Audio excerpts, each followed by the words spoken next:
Shouts out to Drip on the beat, man. Rhyme.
May I have your attention, please?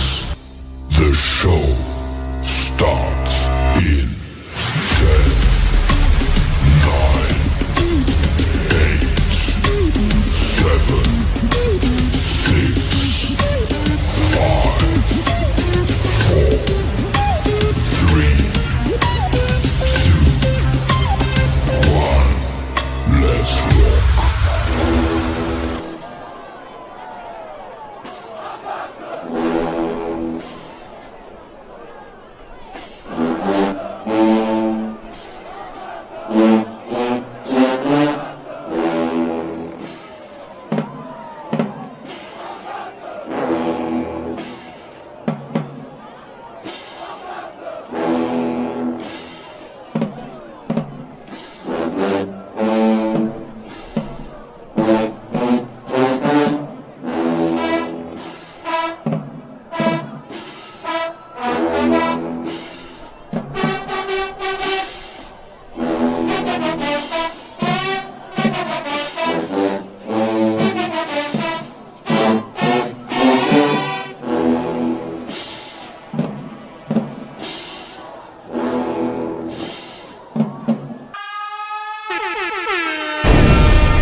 This is a certified hood classic, The Trip Drop. Show. Might have to drop it down, you know what I'm saying? I don't like that shit.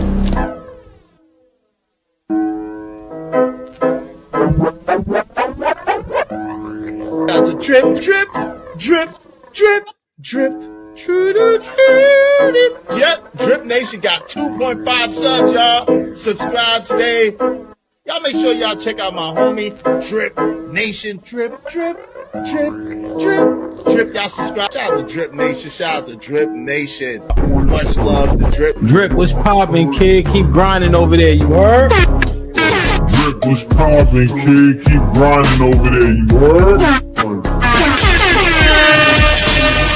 I'm late at night and all that, man. Make sure y'all holler at the Drip Show. From what I could gather, man, he's doing his thing over there, you feel me? So salute the Drip. You know what I'm saying? The Drip Show, look it up. One of the mods will drop it, man. Especially if you need a late night flow. I think Drip go dumb late. I think because he on the West Coast and shit like that.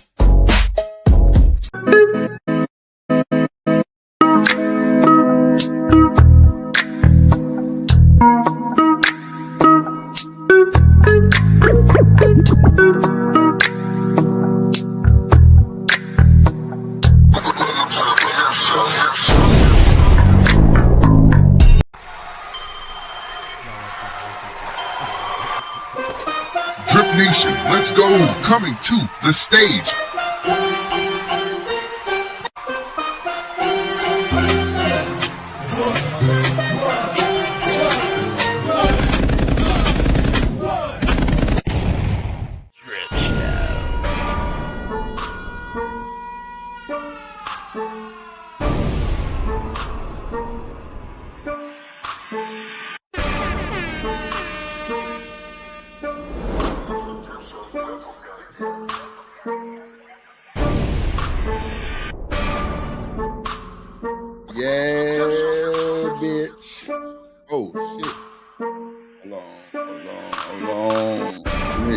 Let me cut that monetization on, Drip. You slacking before you pop your shit.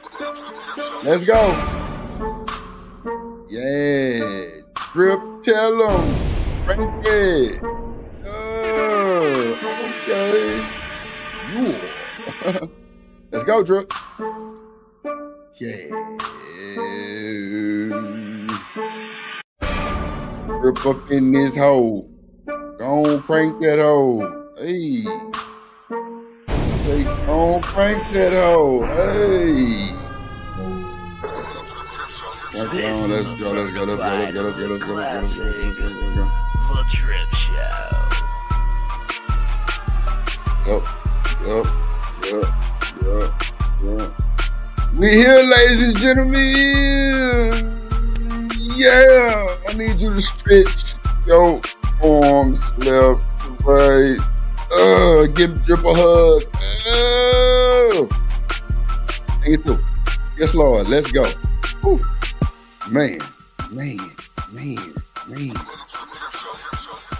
Okay.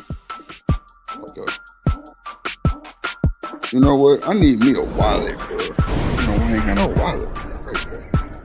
Shout out to the Drip Nation folks in the building. Shout out to the Drip Nation folks in the building. Yeah. Let's go. Okay. Yeah, man. That's how I'm feeling today, bro. Ooh-wee. You know this our pre-workout, you know what I'm saying, for the shit get crazy. Shout out to the folks in the chat.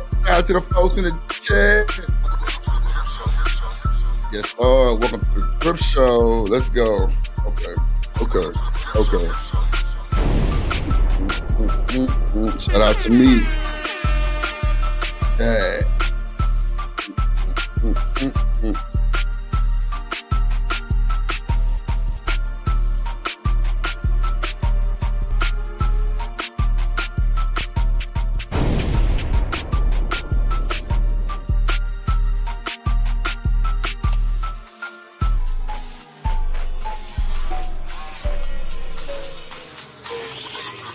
This is a certified hood classic, The Drip Show.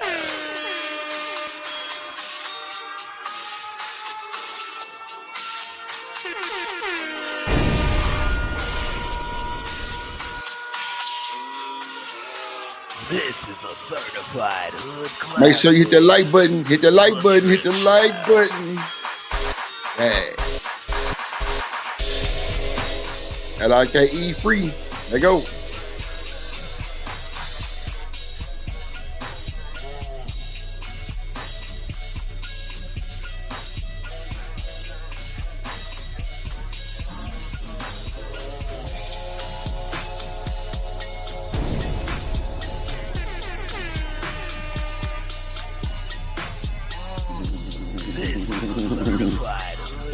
Yeah, man. Let's go. Yeah. Okay.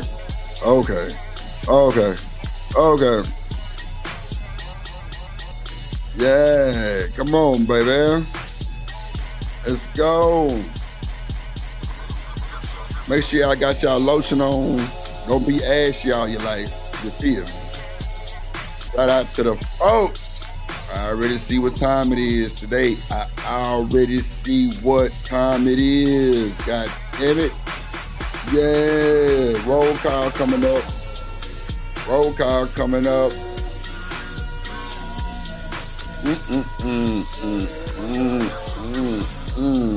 Yeah. Okay, cool. We got that shit situated. Lights on, everything. Cool.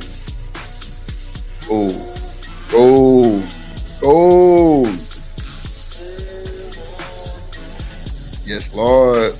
Yeah.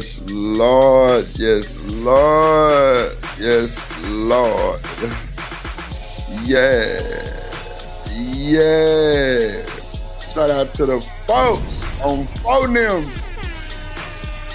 Yeah. Oh, man. Waiting on my baby mama to come sing to me.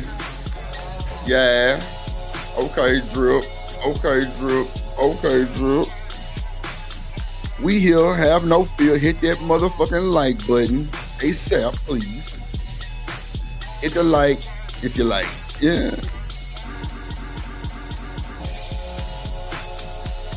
Let's go, drip. Let's go, drip. Okay. Okay. Okay. Okay. I'm about ready. I'm about ready. Let me say my prayer.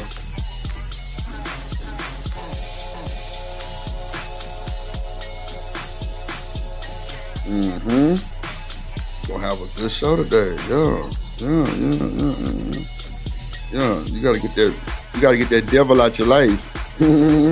Every day. Loving you. Yeah, man. Let's go. It's a whole vibe in this bitch. Let's go. Yeah, we don't come in regular. Ain't nothing regular about Drip Nation, you hear me? Nope. Come on, Sizzle. Sing to Drip, please. Sing to Drip, Sizzle. Bring that motherfucker in. Let's go. Come on, Sizzle. Sing to your man. Sing to your man real quick, Sizzle. Please. Let's go. All right. She finna sing the Drip. Shout out to me for making a beat complete. Hang it through. Come on, Sizzle. Come on, Sizzle.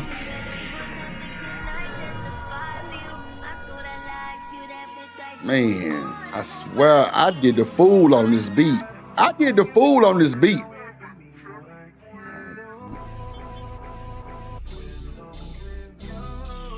Let's go, Sizzle. This is a certified hood classic. The Drip Show. Come on, Sizzle. Sing to your man. God damn it, I'm listening. Yeah.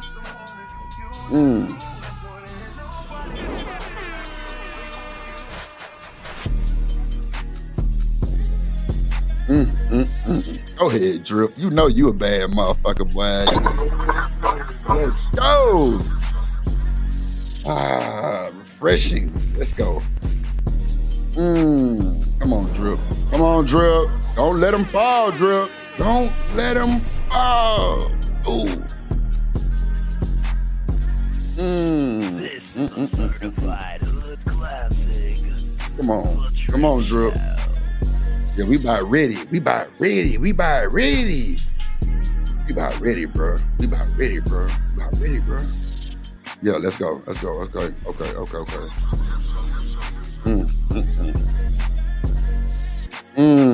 Do it like a real DJ Screw veteran would, Drip. Come on, man. Stop playing with these folks, man. They don't even know you that cold, Drip. I told that. What you gonna do for me, Sizzle? You gonna do what? You gonna testify for Drip? Shit.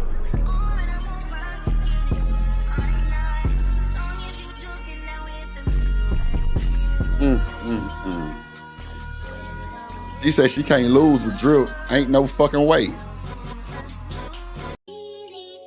Yes, Lord. Let's go, Drip Nation in the fucking building. Let's go. I'm gonna give y'all a little teaser. Let's go, Drip. Yeah, you gotta snap your fingers on this one. Yeah, let's go. Hey. Hold on, Drip. Yeah, man. You gotta feel me, man. I'm cold. What you talking about? Yeah. Someone's name. Come on, man. And that's me saying that on the track with heavy auto-tune editing. Ain't you through? Funky bastards. Let's go. Yeah, you let him hit it raw, Tyler Perry. Ray J, you let Sexy Red hit you raw? What the fuck? Oh my God. Like, what? Wait a minute. Raw? No condom? So we're not using rubbers no more? Oh, okay. Understood. Let's go. You let him hit it raw, not me. No. Nah, she want to hit Drip raw. Nah, can't do it. No. Not even a little bit, Drip.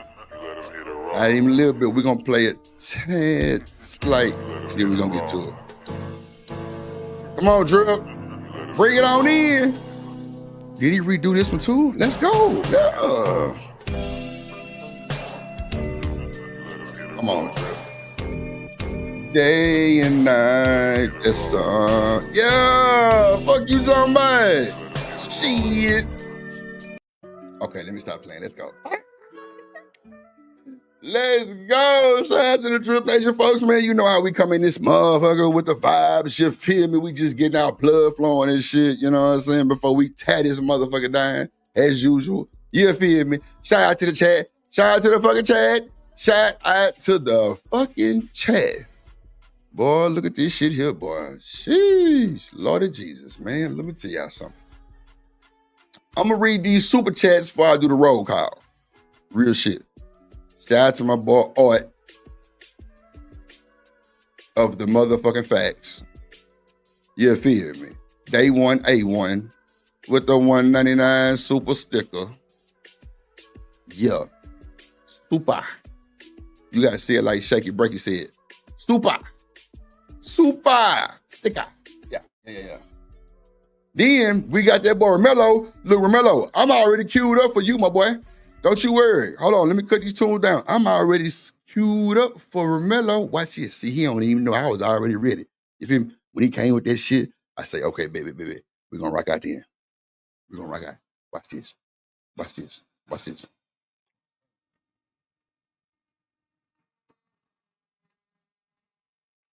Come on, Romello, stop playing with Drip. You inspired the boy. You inspired Drip.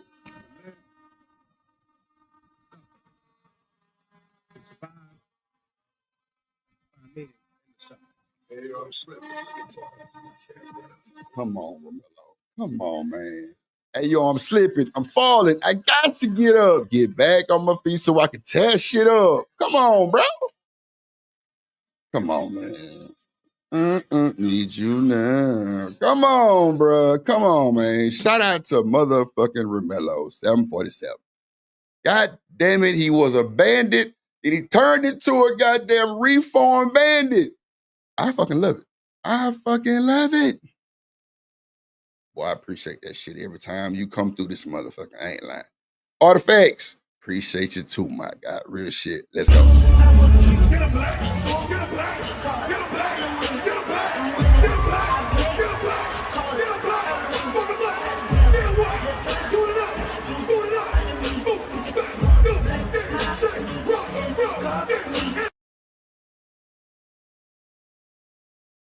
Get in the car with Drip and you through. I just can't see no other way around it, my good folks. In the city of the world, Craig, Houston, Texas. How y'all doing? By the way of Mo City, how y'all doing? It's 2:30. 92 degrees, partly cloudy. Let's go. Partly cloudy. Let's go. Yep. And you through. Yeah. Shout out to that boy Mello, man. Appreciate you, my good sir. What in the fuck? Oh, okay. See it. With your real hair. All my ladies in the house with your real hair. Yup. We finna turn it up. We gotta get the roll call. We gotta get the roll call going, bro. We gotta get the roll call going. This is gonna be a special thing at Drip Nation with this roll call. You want your name shouted out in the best way possible. You gotta be here for the start of the show. You feel me? So with that being said, let's go. Roll call. Welcome to the who? The Drip Show. Oh, hold on, Drip. Hold on, Drip. Hold on. What? Oh, I think they like me. Oh, I think they like me. Oh, I think they like me. Let's go. Yeah, I'm gonna drag him on that river, dump his body in junk. Yo, hold on, man. That UNLV. Let's go. First person to tell me. Hold on, God damn it. The first person to tell me where that roll call sample it come from, I got 20 on the Cash App. Let's go. Mm-hmm. Hey, roll call. Where it come from? Let me know. 20 on your cash app. Let's go. Shout out to goddamn TMKC in this motherfucker. Goddamn T to the M to the K to the C in this motherfucker. Shout out to goddamn Lord ADS in this motherfucker. Shout out to the gang, man. Shout out to Lord ADS in this motherfucker. My boy BJ. Wow. Yeah, you through. Yeah, shout out to my boy BJ in this motherfucker. What up, boy? Shout out to Black Beauty. Man, make sure y'all go subscribe to Black Beauty Gaming right now. Not yesterday, but right now. Don't fucking play. Go do it right. Like right now, motherfucker. Yeah. Right. Yeah, you through. Shout out to goddamn Lena. Show your love for Lena.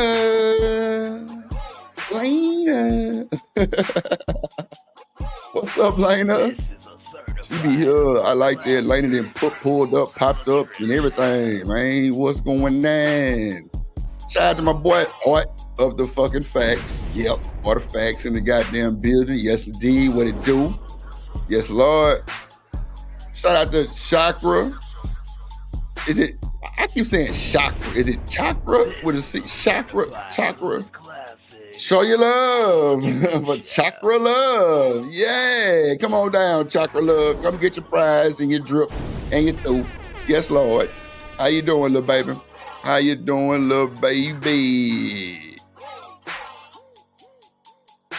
Shout out to goddamn Reese in the goddamn building. Shout out to my little baby Reese in this motherfucker. Say, Drip, you look good. Who, me? Who, me? Oh, my God. Oh. Shout out to Reese. She gassing me up today, making me smile and shit. Ooh, shit. God damn it. Shit. Ooh. Calm down, Drip. Where your fan at, Drip? Where them fans at? Where your fan at, Drip? Where your fan? You got to calm down. You got to calm down, little baby. You got to calm down. Drip, you got to calm down. Can't let Reese gas you up like that. Thank you, Reese. I appreciate that shit like a motherfucker. Just said. Ooh-wee. Shout out to that boy Romello. Goddamn Big Jet, Private 747. Yup. Yup. Always with the come through with the DMX verse. Come through with the come through. Ooh, shit. Shout out to that boy Romello, man. God damn. Shout out to that boy Romello 747. Big Jet. Yo, yeah. We in the air. Don't care. You feel me? Shout out to the shout out to the baddie. Shout out to the baddie. LA, Lauren, Alabama project. And you through. Shout out to Lauren, Alabama. Lauren, Alabama. Shout out to LA project in this motherfucker. I always think LA project from LA. Motherfucker ain't from nowhere near LA. Shout out to LA project in this motherfucker, man. Real shit. Oh shit, they gon' my motherfucking me partner in crime. They gon' my motherfucking partner in crime, god damn it. Miss Joy is real. Duh, she better be fucking real. The way she be cussing my ass and handling Drip. Drip, I need you now. Yes, ma'am, I'm coming. I'm on the way. I'm on the fucking way. I'm trying to tell you, ain't no hesitation involved, none of that shit. We was on a Discord, talking shit. Boy, let me tell you. Shout out to Miss Joy in this motherfucker. Make sure y'all go follow Miss Joy right now. Not yesterday, not the other day, but right now. What I said? Right now? Right motherfucking now. Man, look, bro. Whew. Woo. Woo. Miss Joy is on fire. Fire. I'm trying to tell you. Shout out to the game, man. Chakras. Okay. I'm gonna say, see, I don't want to call her Chalk because Chalk be on that bullshit. And I don't be wanting to, you know what I'm saying? I don't want to get them too confused. Now, Miss Chakra love me with that bullshit too a little bit, but you know, she know how to bring it on home and wrap it up and put it in the oven and make her meal. You feel me? I'm with that shit. I ain't got no problem with that. I like that. Everybody got their own opinion. You know what I'm saying? Do your thing and everything. Who else in this motherfucker? Shout out to the people on Kick. Shout out to the people on Twitch, Twitter, and YouTube. We on all platforms right now. And you through. Oh no, I know you be with the BS. Oh yes, indeed. The old heads. Oh Lord, leave them folks alone, Chakra. Leave them folks alone. That's crazy work. But nah, man, let me just slow it down for them folks real quick so we can ease on to this show. Let's slow it down so we can ease on to the show. You feel me? Yes, Lord. Another drip show exclusive on the beat. You feel me? We're going to make it complete every time to unwind and do your thing and everything. Oh, shit. I didn't hit the goddamn camera button on accident. Lord Jesus. So, yeah. Say it to me. We got a hell of a show, ladies and gentlemen. I'm trying to tell you. Hell of a show. We gon' oh shit, there go my little baby. You know what? BJ, get your gal. You know that's your gal. I be seeing y'all flirting in the chat, BJ, you and old Shiesty. I be seeing y'all flirt in the chat, bro. You tell Shiesty, I said, that's a bunch of bullshit. And you through. Shout out to my little baby, Sugar Shiesty in the building. Always coming through with the come through. Shout out to the Shiesty one and the Sugar one. The bum. Meg the bum is in the building. Yes, Lord. Yes, Lord. Yes, Lord. Look, BJ. Bro, I'm telling you, I be seeing that shit. I'm like, BJ think he macking around this motherfucker. Get your Mac on, my boy. That's for sure. Get your Mac on, big dog. Nah, for sure. Milky Way, I see you over there on the Kick side. For sure. Shout out to my boy, goddamn Coach Rook in this motherfucker. Yeah, what up, Coach? In the building. Coach Rook in this motherfucker. In the building. Man, look. We here, have no fear.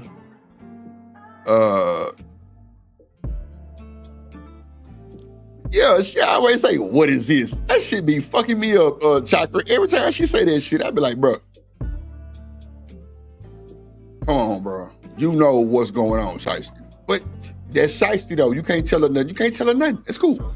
You can't tell her a motherfucking thing. You can't tell her shit. Nothing. Ask her if I ever said something crazy. In minute, no. She'll be like, Drip, what's this? I'll be like, bro. I know you heard me talking on this motherfucker. And you coming here with some Drip, what's this? And I stop bruh, it's crazy. I was watching a replay one time, and she, like, I'm literally looking at the chat, just kind of see what's going on. He come on that motherfucker, what's the tea? I'm like, what's the tea? And bro, my facial expression was just funny as fuck, and I'm just like, Shiesty. I just immediately just stopped what I was saying and addressed her motherfucking ass. It was crazy work. But y'all know how I am. I'm always engaged with the chat for sure. I don't be with the bullshit, man, for sure.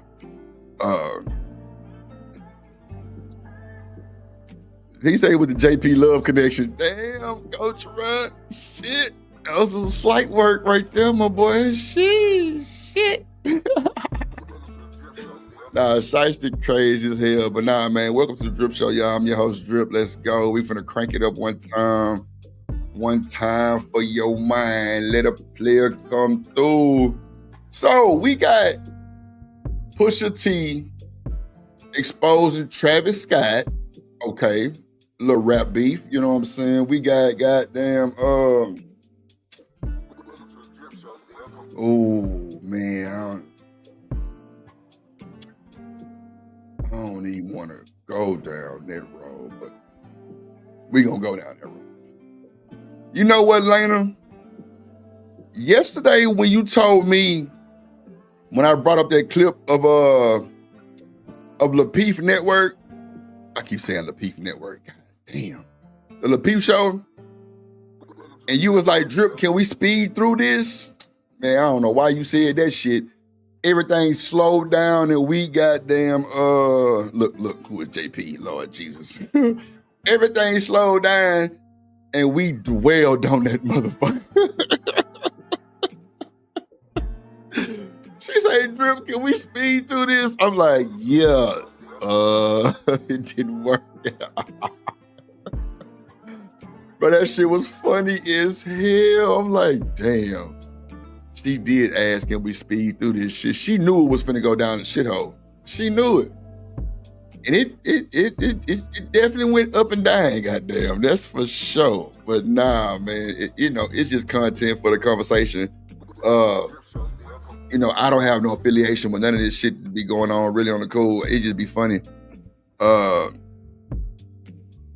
Nah, I got you. See, Shiesty, I did good yesterday. I did pretty good yesterday, Shiesty, because I played 3 or 4 videos. But matter of fact, I went 2 hours and 30 minutes before I even let anybody up. Oh, there go my boy. There go my boy 2 cents in this motherfucker. Goddamn, he early too. He say, fuck that drill. It's going down. It's going down. Chakra say, actually, like, okay, well, let me say it low. Okay, I got you, Chakra. I got you. Look at this hating ass motherfucker. Somebody block his ass by my chat too. On the kick side. I don't even know you, Papa. Get your ass out of here. Anyway, shout out to TMKC with a member for 5 months. She say, go check. Did you hit the like button or no? Shit, you better go check that motherfucker, god damn it. Let's get a black, get a black, get a black, get a black, get a black, get a black, get a black, fuck a black, get a white, do it up,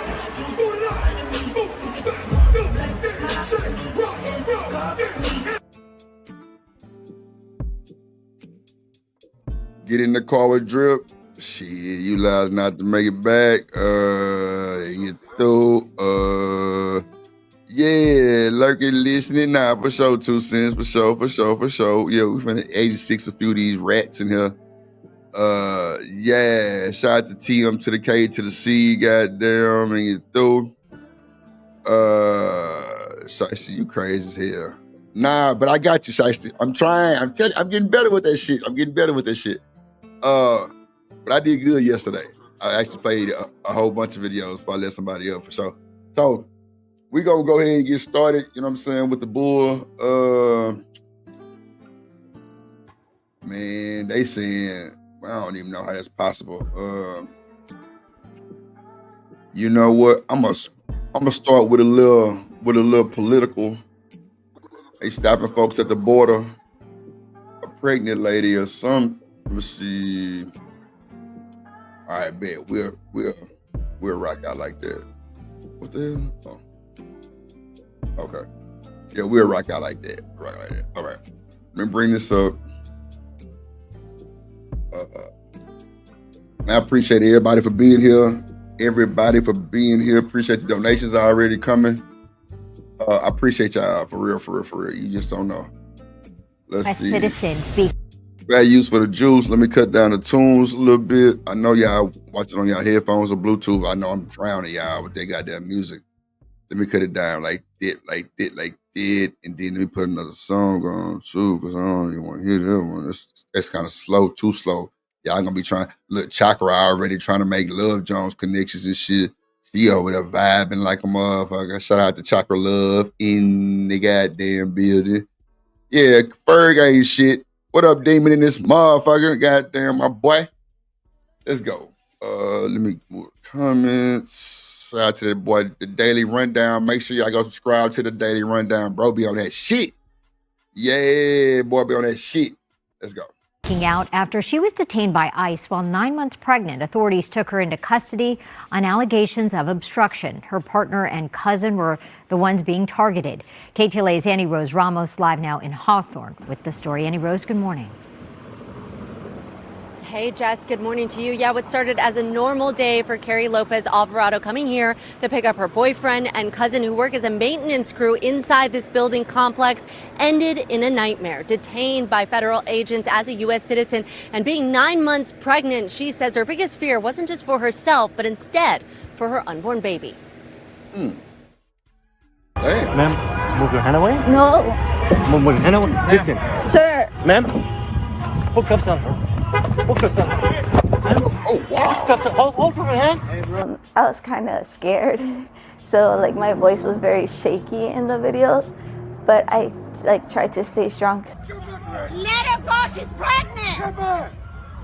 Bro, that shit sad, bro. I ain't gonna hold you. That shit just ruffled my goddamn feathers in so many ways, bro. I ain't gonna hold you, bro.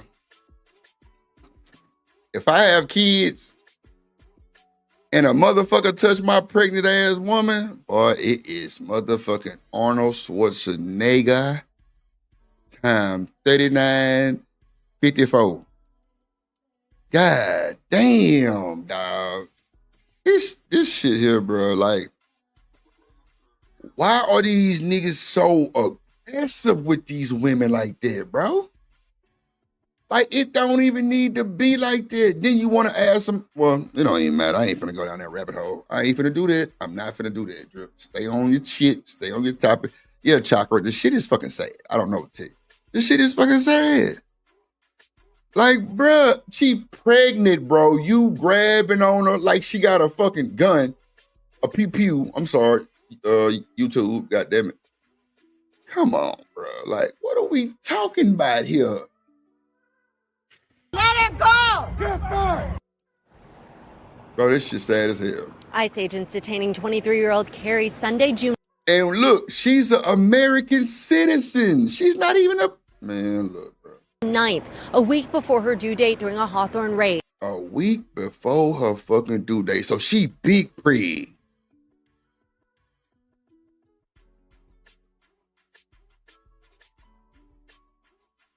She was obstructing justice.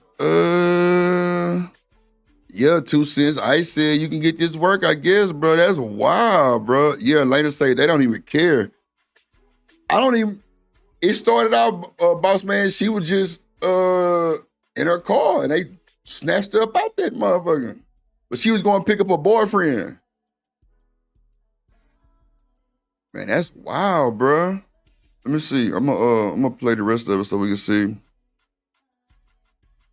What up, Reese? You back? I'm gonna start it over for you, Reese. I'm gonna start it over for y'all real quick for the ones that got here. I got y'all. You know I got y'all. Let's go. A U.S. citizen speaking out after she was detained by ICE. A U.S. citizen now. Watch this, Reese. Pay attention. Don't go nowhere. Don't go nowhere. Here you go. Here we go. While 9 months pregnant, authorities took her into custody on allegations of obstruction. Her partner and cousin were the ones being targeted. KTLA's Annie Rose Ramos live now in Hold on. Boss man, boy, your ass got good ears. God damn, I missed that shit again. Hold on. A U.S. citizen speaking out after she was detained by ICE while 9 months pregnant. Authorities took her into custody on allegations of obstruction. There you go. There we go, boss man. Okay. Well, boss man be listening. For allegations of obstruction to justice. Obstruction to justice. But what did she do, though? Like, what does that really mean? Like, what did she do? Like, did she, like, blow through the goddamn cones or something? Like, she was obstructed to justice, Lord Jesus, to justice. Say that shit 3 times. Obstructive justice, Lord Jesus. I'm already tongue-tied. Lord have mercy. Partner and cousin were the ones being targeted.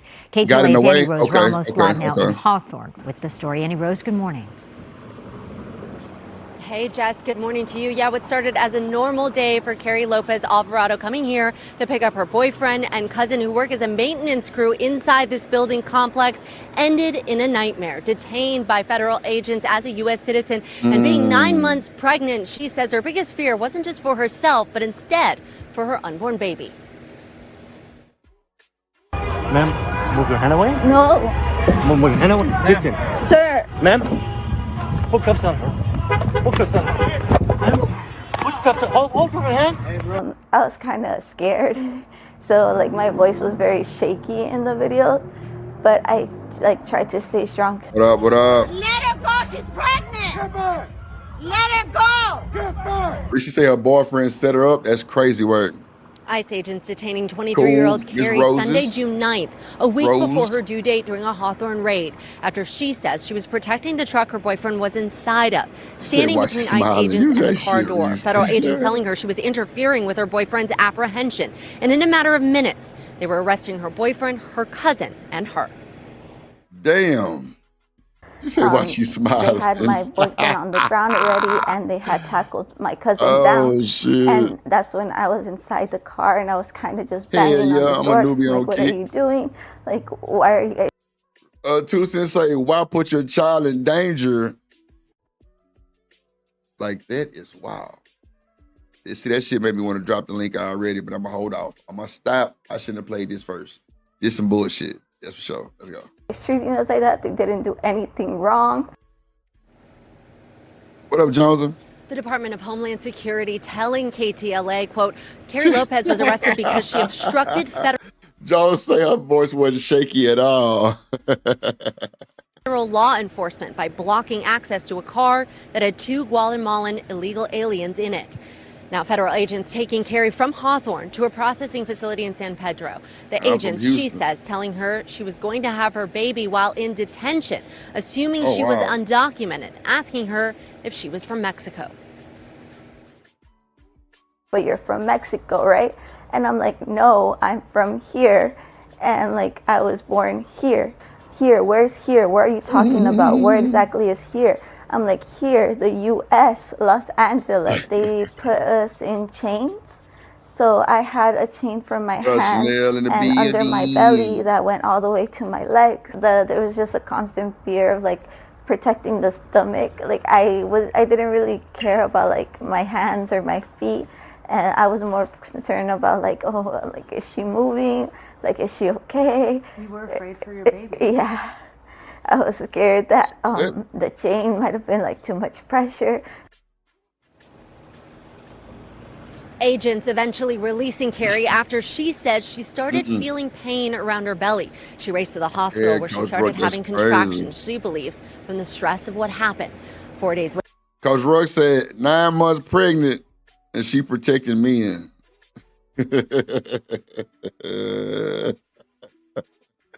Don't start that shit, Coach Ruck. It's too early. Oh, man. Yeah, she trying to make her voice shaky, Johnson. I'm with you. Later, she delivered a healthy baby girl. Her boyfriend, the baby's father, is Brian Alexander Barrera, undocumented from Guatemala. Carrie says he is now being held at a detention facility in Texas. Oh, and they was in Texas. Lord of Jesus. Yeah. Boy, look at here, boy. The shit done got real. Woo. Let me tell you. Let me see where we at with it. Let me see. We didn't do the oh shit. Yeah, I don't want to even watch that neither though. I know that's gonna be a rabbit hole. I already know. I just know it's gonna be a rabbit hole. Man, I just know it's gonna be a rabbit hole. That's gonna be a rabbit hole too, Drip. You can't do that with neither. Not right now, bro. It's too soon to go down the rabbit hole, Drip. Right now, not right now, Drip. Let's not go down the rabbit hole right now. Let's not do that right now. Let me see. Let's see what we'll. Okay, fuck it. We'll go back to the top 10. We'll do. Okay, bet we'll do Travis Scott and Pusha T. They got their little beef going on, or what these little young punks talking about. Let's see what the beef is. Pusha T and his brother just dropped a new album, and it's a song called "So Be It," and they exposing Travis Scott allegedly. Let's see what they talking about. Let's see.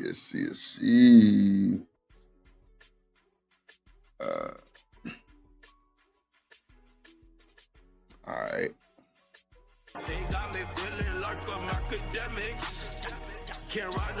Take us out of hole. We ain't got no lives. Not just yet. Not just yet. So look, so Pusha T. Oh, look at this. Oh my God. Now this is about the 4th time Travis getting what they call on the West Coast marked out. You feel me? I feel you, boss man. That's true. I don't like this shit at all. Pusha T calls Travis a whore when he dissed him on the song, and he said he felt disrespected when Travis played Utopia. Oh, Travis played Utopia to him without playing Drake's Meltdown verse, which dissed Pharrell. Oh, Lord. Yo, Travis, man. Travis, just pick up a stick, gang. You know what you've been doing, Travis. It's crazy. Travis, this is about the 3rd time niggas is calling you out for doing some sucker shit, nigga. Travis Scott. Man, ain't gonna hold you. Tory Lanez bullied that boy Trav, man. And it was Travis' baby mama. How you bully a nigga with his baby mama? What? You telling this man you finna be with his baby mama. And if you don't agree, we gonna fight. I'm dead ass. I can pull the clip. Tory Lanez was like, man, close the door. We finna catch this fade. That boy Travis was like, nah, I'm good. Nah, not today, sir. My back hurt. Oh, shit. Okay. Future like that. Remember, he was like, yo, play that song. Play that song. It's my favorite song. That's the song This Your Man's. Look. Yeah, that's kind of weird too, Reese. I'm with you on that, little baby. Remember when he was trying to get him to look. Just play that. How you going? If Drake your mans, y'all got all this shit together, why are you asking him to play the song? Niggas is fake, bruh. Drake your boy. Like Drake the GOAT. Like Drake your guy. Why would you make them play the song that's about Drake? See, niggas is faulty, bro. Niggas is salty, faulty, and they Lawry's, goddamn Lawry's, and that's why I can't stand it. They like this on the internet too. Salty ass niggas. Telling you, they don't want to see a nigga win. They be nervous. Ooh-wee. That this your man's. What's guanin'? Please, bro. I'm sorry, bro. Metro was trying to get out of here. Them boys say, please play it. Come on, bro. That ain't messy. So y'all look, I'm on stage, right? I'm Travis. Boss man is Drake. Future got a song and K-Dot got a song about Drake. And I'm telling the damn DJ, play that song. Boss man gonna be fucked up about that shit. What are we talking about? That's just a man code. You feel me? That's just man code. No bullshit. That's just man code. Man code. Yeah, they always gonna switch up. He said, please play it. Yo, chat. Sometimes your op really be on your biggest song. Nah, for real. Sometimes you on your song with your biggest op. Hey, Chad. How is hey, Travis? Chad. This is before we heard like that. He's begging them, play the song that this is Drake. Raj win this motherfucker. Please play it. I'm like, what? The album right now, nigga. Come on. Come on, bro. Come on, bro. Like, anyway. God damn, Travis. So just that type of niggas ain't got no behavior. Backbone, bro. Not saying he's a snake, because I like Travis, but come on, bro. Come on. Nah, it's a hard-ass song, though. Look, keep in mind, Travis as... Boss man, what you say, Red? I'm calling your ass on stage, nigga. Boss man say, Drip, I'm calling you while you on stage asking them to do that dumb shit. On my mama and them. What? Shit. And you through. I'm like, fuck is your goddamn mental? Where's your goddamn antennas? Where was your damn antennas when the motherfuckers was after me? Shit. What? Boy, y'all crazy as hell. Ain't no fucking way. As well, try to do what the up, shit little with baby? Tory Lanez. Look, Travis Scott, Tory Lanez. Was that Rolling Loud? Look. Stop! He pulled up on Tory. Tory kept it a bean. Yo, I wrote for some of these niggas. That's why you say they sound like. Oh, y'all, this shit right here. Like, I wrote for them. Travis ain't like that. Travis came with 15 bodyguards. But here's the thing. What I tell y'all, chat? Yeah. What I tell y'all? That little Tory, that little motherfucker, a goddamn chihuahua. I ain't lying. He a little feisty motherfucker. I ain't bullshit. Can't press niggas with bodyguards because the bodyguards is just there. You know how Tory's son ended the whole convo? What we doing? We apologizing and catching the fade. What's popping? Come on, I told you. He say we apologizing or we catching the fade. Travis, you got 15 bodyguards around you. First of all, my boy. What the fuck do you need 15 bodyguards around you? And they didn't do nothing to Lil Tory. I ain't gonna hold you. My bodyguard's gonna be one of my OGs who will slap the fire the nigga ass. Boy, you crazy as hell. I wish you would run up on my goddamn client. You through. I'm talking about through.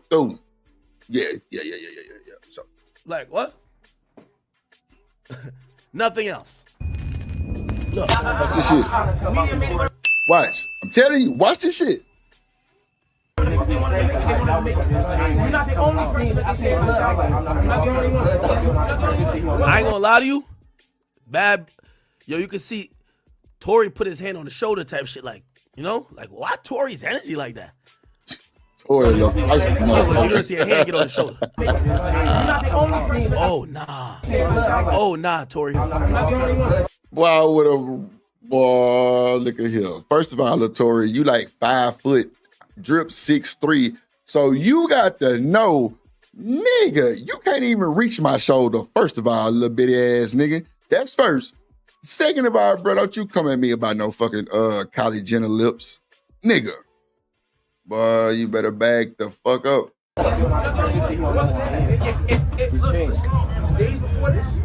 And I mean, Tory ultimately went to jail, but Tory then doubled back after this and tried to fuck Kylie in Travis Scott's pool. Clock it. Clock the fucking T-drill. Yeah. You try to hit it, and guess what? Tory had a fresh man wig on. Did you hear what I said? He had that 13-piece man wig bust down in the pool.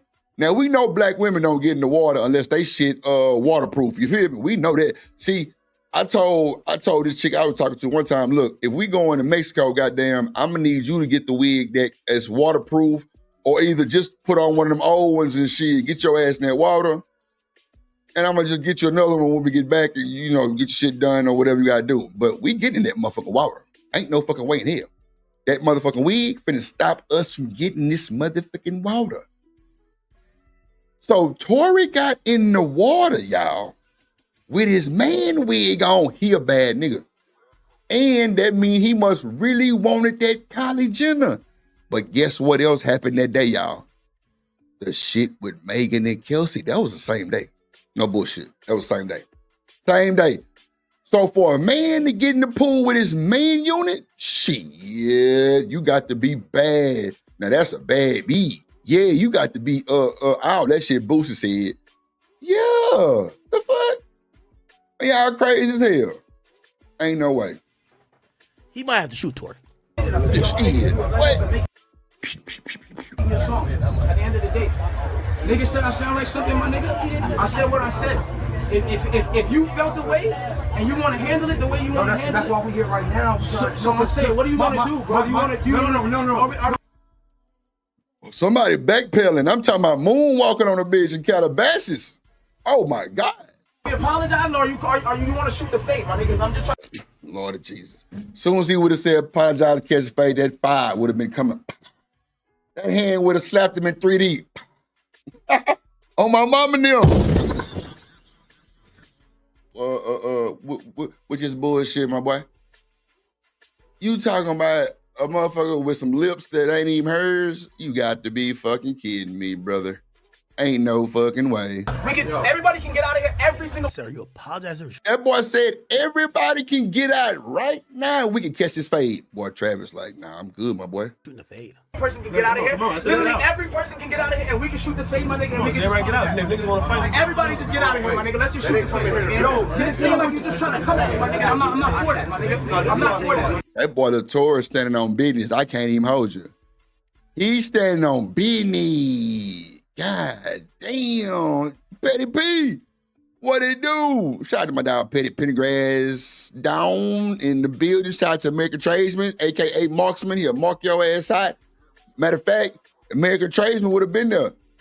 Latour would have had his ass in the goddamn in the figure four. Goddamn what? Man, come on, bro. We ain't stunting no little niggas like that, bro. Yeah, Lena, he had the man wig on. Petty P said lace lace fronts are waterproof. Shit, you lying to me? Shit.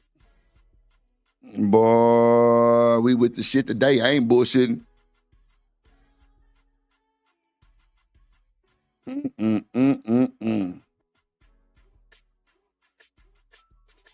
Oh, wait. So, Shicey Bomb said lace fronts are waterproof? Oh, for real? Okay. Y'all was for real. I ain't know. Let me, you know what I'm saying? But yeah, she gonna have to get a new lace front or whatever that shit is. But I ain't know women were still wearing lace fronts. I thought it was the sew or the wig shit. But you know what? Let me just not talk about that because I don't know what the difference too much of the lace front and the sew down or the cap or the snap. I know I bought this motherfucking collar 613 one time. I was dating this motherfucking chick and we went to this Halloween party and she wanted a blonde motherfucking wig.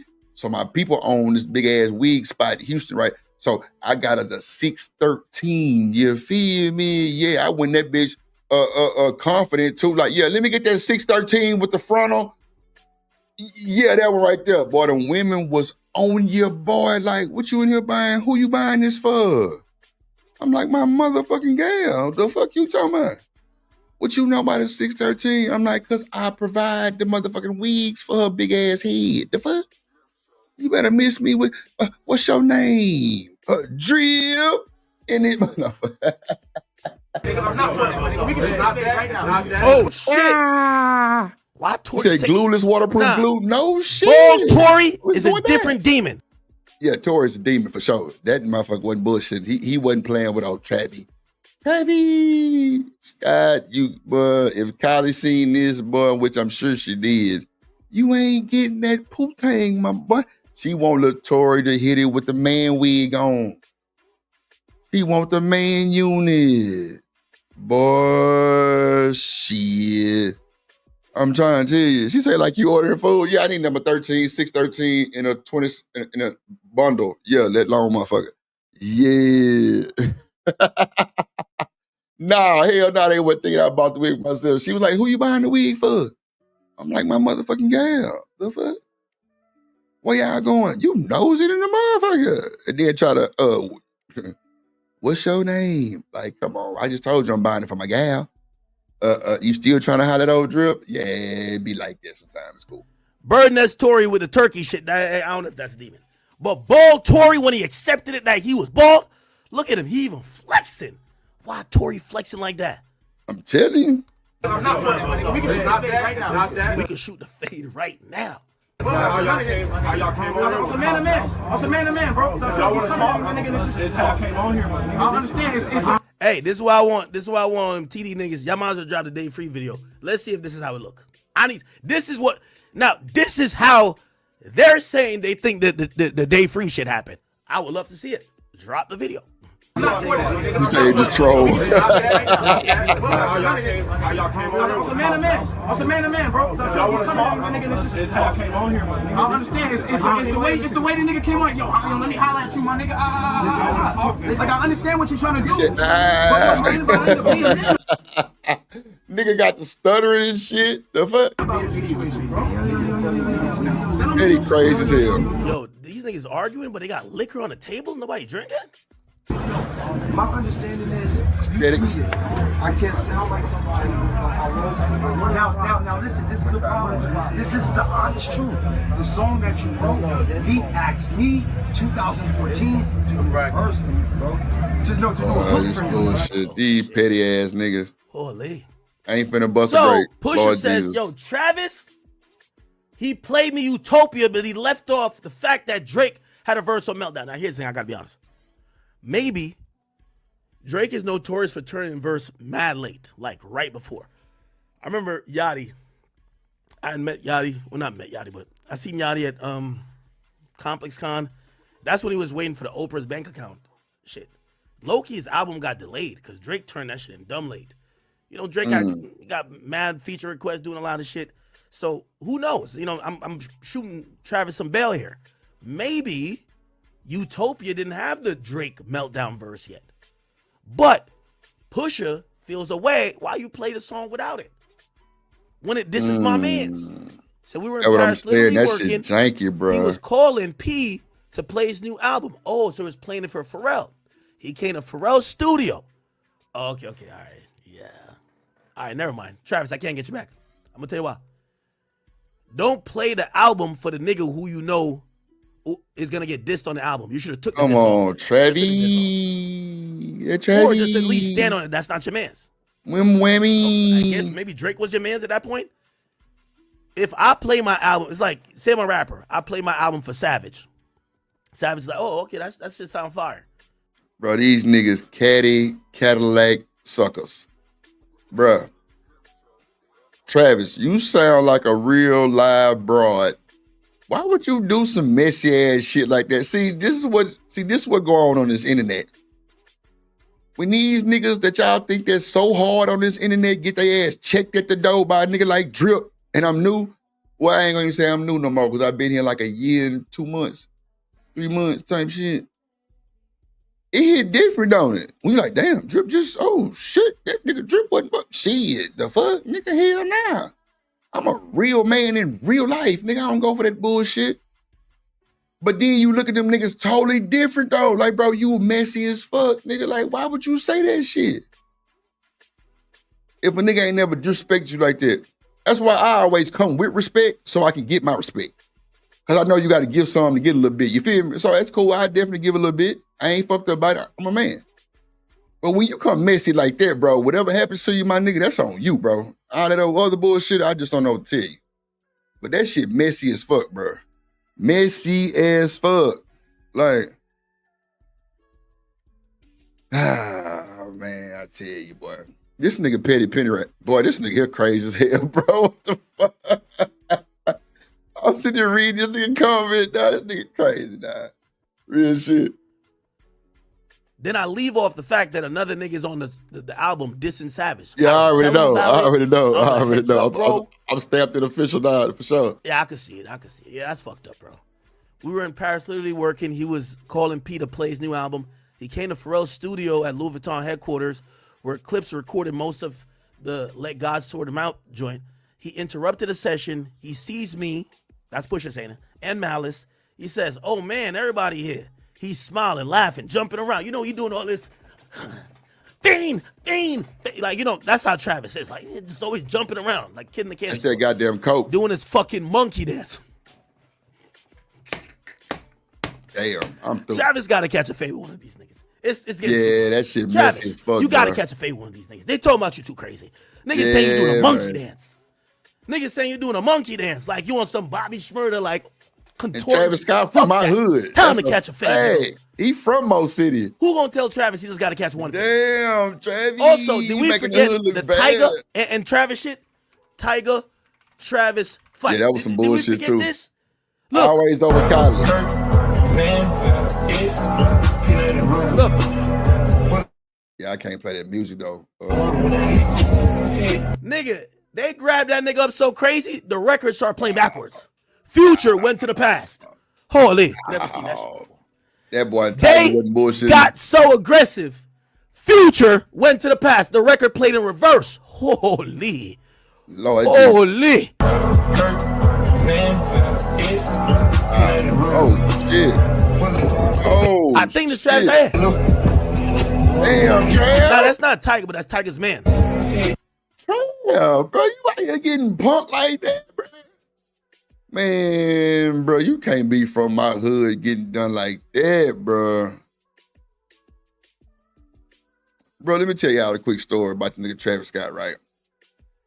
So, you know, Drip from Mo City, Texas, you feel me? Like, it's on the nigga arm and everything, Mo City, Texas, right? You feel me? So, you know, Travis from Mo City, you know what I'm saying? Like, born and raised Mo City, Texas, right? You know what I'm saying? Like, literally like 5 minutes up the street from my mama, right? So, they gave the nigga the key to the city, right? And nigga had Drake. Everybody was in Mo City. I ain't bullshitting. At the goddamn Civic Center, everybody was there. James Harden, I'm talking about, bro, everybody there was somebody at that point in time was in that motherfucker, right? So, goddamn, they give bro key to the city, so he in some type of yeah, hell yeah, Zero from Mo City. Hey, that's the homie though, BJ. Man, bro, like I got clips with the bro. I got clips I can pull up right now with me and Zero, South Twins. Bro, ask them folks in the Discord. Stan, look, Stan come in right in time. Stan, remember that time I was in the Discord and I cut the camera on? Bro, I pull up on Sauce Walker daddy, bro. He stayed around the corner from me. No bullshit. Them boys out there wiping down the Maybach, no bullshit. He telling me he like my rims. I'm like, what? Hey, I'm loving yo shit. He say, man, anytime you need me, hit me. Boy gave me his number, everything, Papa Sauce. I'm like, man, I got you. Cause you know, I do the music shit. I'm telling you, it's love, man. Like I'm really known in my city type shit. So, right. So they gave Travis Scott the key to the city, right?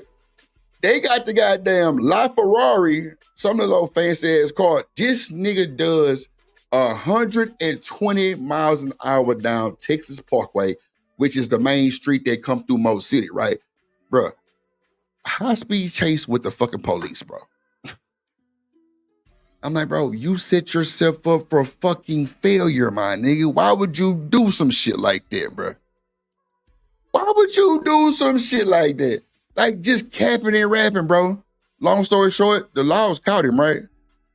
And let him go. No bullshit. Because he got the key to the city. Told him to slow down.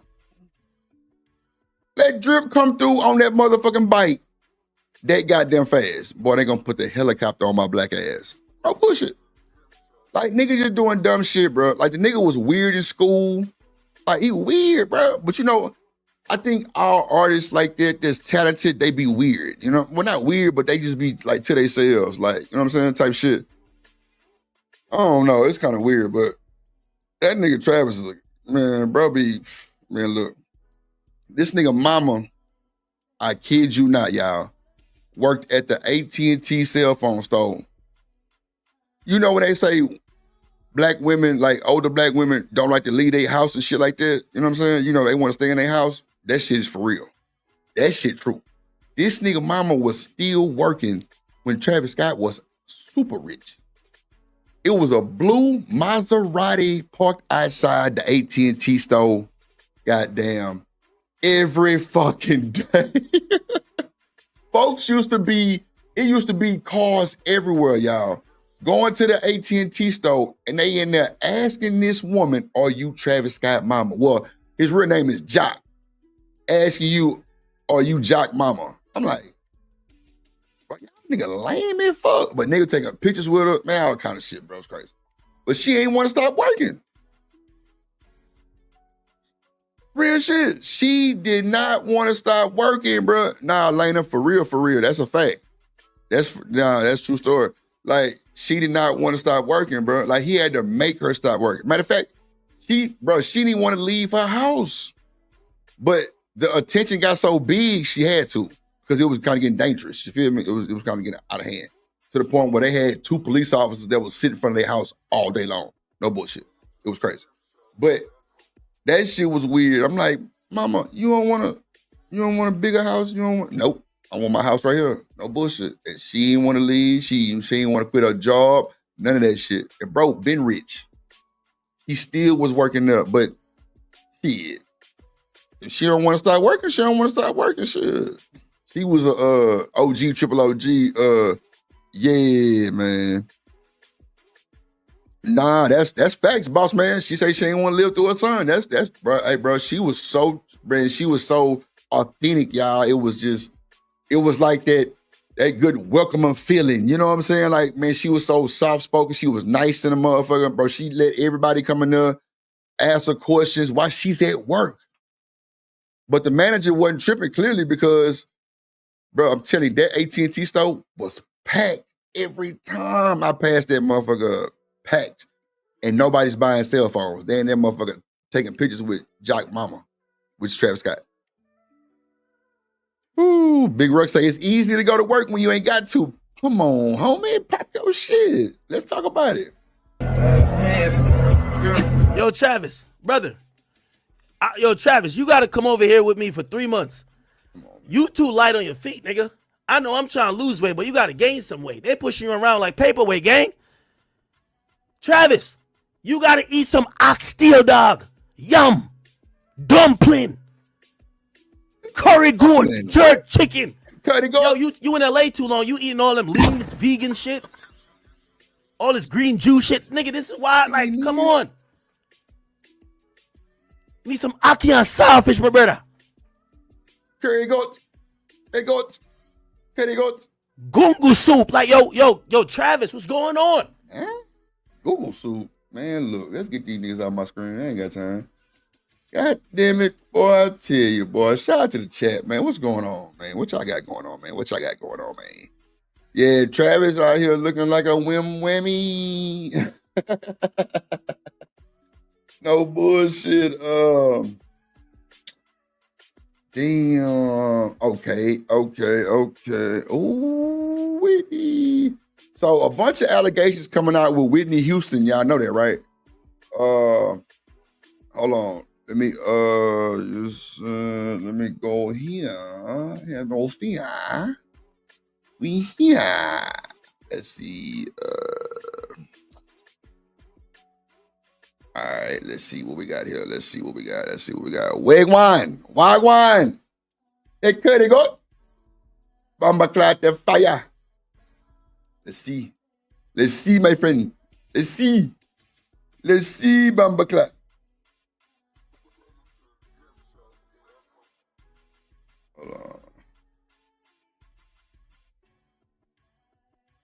Hold on. Whitney. Here we go. She has been very spicy for Ray J. It's always been. Let me know when you're ready, 2 cents. I got you. Know when you get both of these show. guys in the same room, stuff is gonna happen. And it's crazy because Orlando Brown is accusing Ray J of some craziness. Look at this. Also, what Ray J doesn't understand is he was wrong for letting me come over his house when I was 13 and smoke weed against my mother's permission. Wow. Ain't that some shit? That boy said Ray J let... Wait a minute. Somebody Google the ages of Orlando Brown and Ray J, please. Just for your boy. Lord of Jesus. Yeah, that shit wild, my boy. Man, come on, Ray J. You are the dope man. Wow, not the dope man. Like, what's really going on? You sold Whitney the death bag. You be tweaking for shit show. Come on, man. You the dope man. You was the dope man for Diddy and Cassie. You the dope man. Oh, shit. You know, you the dope man. And Ray J 44. How old is Orlando Brown? Now, Lena. Shit. Look, Lena, let me tell you something.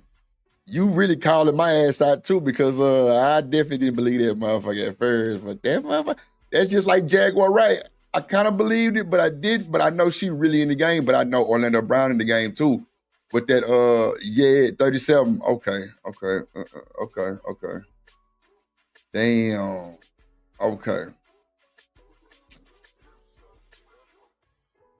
That's just a 7-piece. Let me see. Oh, that's crazy. Them damn kid stars, man. Hey, man, man, you gotta stay on top of that shit with your kids, man. Them kids that stars, man, you gotta stay on top of that shit, bro. Them kids be out here wilding, bro. 13 smoking weed. I was a late smoker. I played ball. I ain't start smoking weed till I was damn near 20 years old. I ain't gonna bullshit you. Yeah, it was like 20, like 20, yeah, 21 type shit. But when I got a hold to that motherfucker, woo. And then you got the audacity to sit there on your on your whatever that is. I guess I just seen a preview of it. Tell my son, I'm the kingpin. Oh, are you the kingpin? Let me know. Just go ahead and further incriminate yourself. He got that booger sugar. Lordy Jesus. Wow. Why would you say you're gonna go to the courthouse butt naked, Ray J? Huh? Ray J, why would you say also what Ray J doesn't you want to go to the courthouse butt naked, Ray J? Ray J. What up, Jay Villa? He motherfucker weird as fuck. Like you going to the what? Hey, you saying stuff like that so it could be inadmissible in court. You understand? Your dog is cute. You look like you on the way on that Ain't that some shit, bro? Let me tell y'all a story about Orlando Brown. In Houston, Texas, Coach Rook can definitely confirm this. There's a freeway called 288, right? This boy Orlando Brown came into the city and did something with Rap-A-Lot, right? Why this boy walking down 288 on side of the freeway, y'all? I'm not bullshitting. It's a clip of it. It's a bunch of clips of it. Niggas was going crazy. Bro had a big ass backpack like a suitcase. Walking down the fucking side of the freeway, bro, in Houston, Texas. No bullshit. No bullshit, bro. This nigga hit weird for real. He really, really weird, no bullshit. But you know, you got to be very, very careful with, you know, how you play, Ray J. You're just saying that kind of stuff so you can be found inadmissible in court. Okay, that's all. You know, you want to be inadmissible in court. You want to be deemed uncredible as a witness. So you're saying things like, "Oh, I'm gonna go show up butt naked, and I was the kingpin." But if you're somebody told you right, because I'm a nigga with money, so somebody advised you right. They told you to do the Orlando Brown. Yeah, Yo, man. It's crazy that you say that. 2 Sensei unchecked mental disorder. Somebody get him in that motherfucker sane asylum, put him in a jacket, quick. Because everybody has been wondering where Ray J has been in this Diddy case, because Diddy and Ray J was close friends and they used to do stuff way back in the day. But then also people were saying that he was the last person to see Whitney Houston before she died. And if you guys don't know about that, do some research. Ray J was the last person to see Whitney Houston alive. So this is what Orlando Brown is saying. He's saying, yo, you sold Whitney the death bag and you've been Diddy and Cassie's supplier for years. Now, some of you guys don't remember Whitney Houston. That's so harsh. Oh, that's harsh, bro. Not the death bag. See, bro, you don't play like that. Real shit. We don't play like that. We ain't finna do all that shit. You sold Whitney the death bag, bro. Come on, bro. Orlando Brown, you need your ass whooped for that bullshit. You need your ass handed belt to ass, bro. This nigga lost his rabbit ass mind. Ray J dated for 5 years from 2007 to 2012 until she passed. But wait a fucking minute. I know you lying to me. Hold on. Let me bring that back one more time for the folks in the back. Diddy and Cassie supplier for years. Now, some of you guys don't remember Whitney Houston and Ray J dated for 5 years from the fuck? Oh my God. Here we go, ladies and gentlemen. Here we go. Like, why do folks like to play with Drip? Like, bro. Nah, they was dating, Lena Love. They was dating, little baby.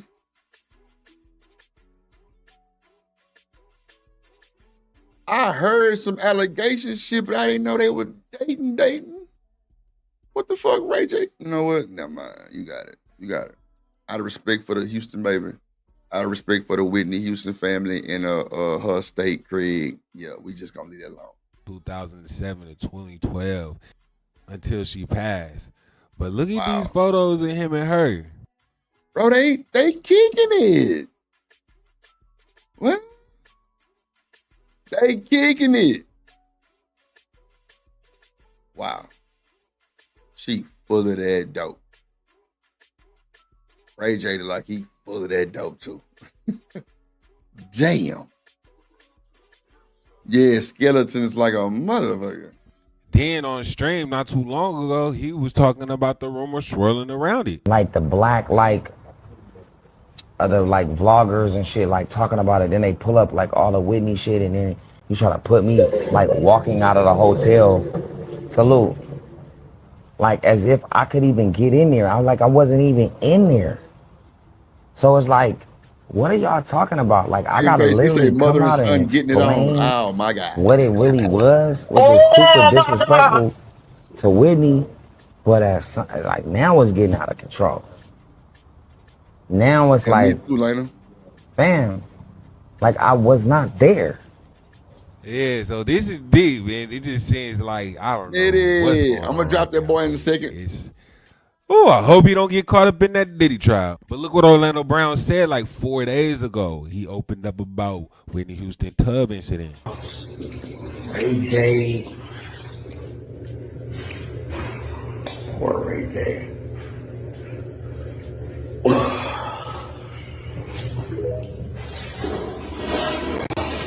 The bag of fentanyl, bro. Come on, blood. Come on, blood. And shout out to all my honeys while I'm out here doing my shit. You know what I'm saying? Anything happen to me, you know, all my honeys, you know who you are. Shout out to all my honeys, though. You know what I'm saying? It may be like 3 or 4 of them. You know what I'm saying? Maybe 2 or 1. I don't know. Maybe 1 million of you.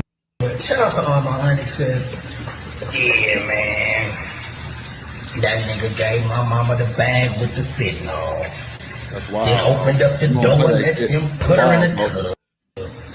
Then ran away like he was supposed to be the next Orlando Brown. Ray J, that's how you get down. That's wild. I don't think you need to block the Whitney stuff. Just let it live. Bro, that shit filed in the motherfucker. TMKC say 2 for 1 and you through. 2 for 1. Wide. Man, I don't care. You know, I just, it's insensitive, but it's a story that people are making up. It's just sensitive as fuck. Yeah, this is crazy. These are some nuts allegations. And like everybody was saying, they remember when Whitney Houston died, and remember they showed him leaving the back of the building covering up his face. So he was there, but now he's saying in these little strings that he wasn't there. But all I know is, man, stuff needs to be investigated to get to the bottom of a lot of this stuff that's coming out, up the surface today. But yeah, let us know. What do you guys think? Do you think Orlando Brown is just trolling, or does Orlando Brown have a little bit of validity to what he's saying? Do you think Ray J is 100% innocent, or does Ray J have a little? See, that'd be the bullshit right there, because them niggas really be trolling. Really be trolling, bro. Orlando Brown will troll your ass. That's for sure. He'll troll you. That's facts. He'll troll you. So that's what I'm saying. Like, damn. Really? Okay. Whew. Lord of cheese. A bit of something that, you know, he might be keeping under the rug. Let us know and keep it locked.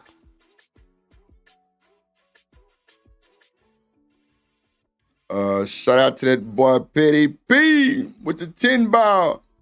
He say, this is good shit here, man. Look, Petty P. What we gonna do about Orlando Brown? We gotta cancel this nigga. Cancel this nigga.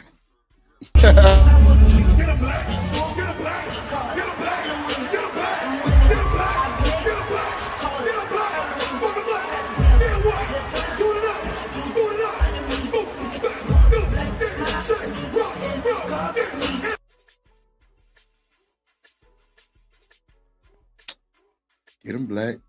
Get him black. Damn, bro. Shit. Shout out to my boy Petty P with the $10 holla. Woo, boy, I appreciate that shit, bro. All right, we back in like a crack addict. Shout out to my boy Petty P. Let's see what we got. We're gonna do one more, then we're gonna drop that link for them folks. Wow. Oh, wait a minute. Wait a minute.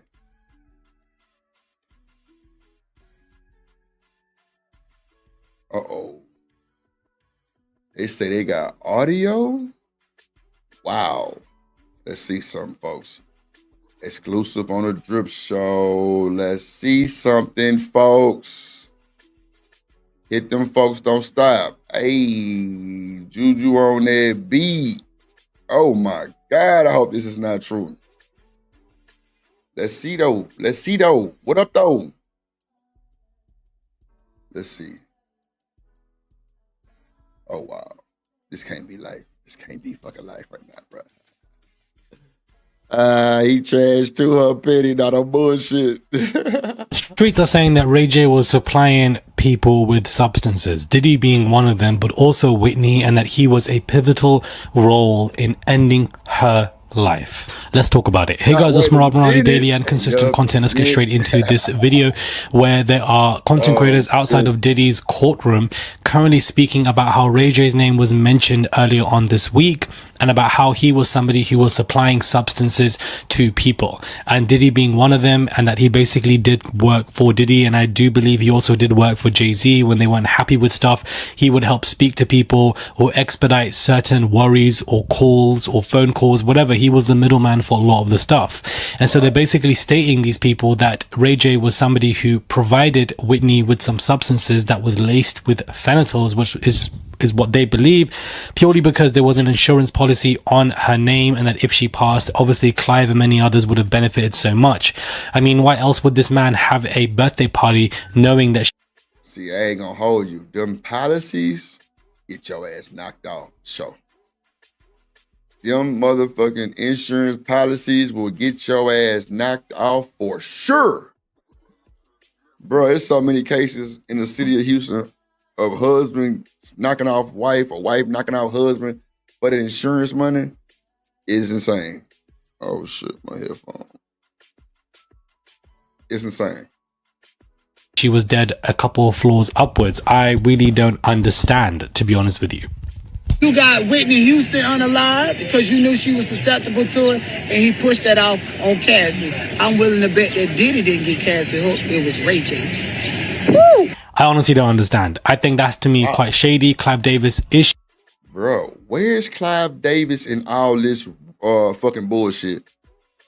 The saga continues, but ain't nobody mentioned Clive Davis, bro.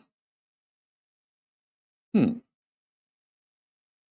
shit crazy, bro. Slight work. Shady. His connection with Diddy is shady. His connection with Whitney is shady, and I can see this to be true. Of course, he has caught wind of this and is really upset and has said, "Now I've had enough. I'm about to do my final crash out for real." This guy's been... Bro, Whitney looked bad, bro. It's crazy work.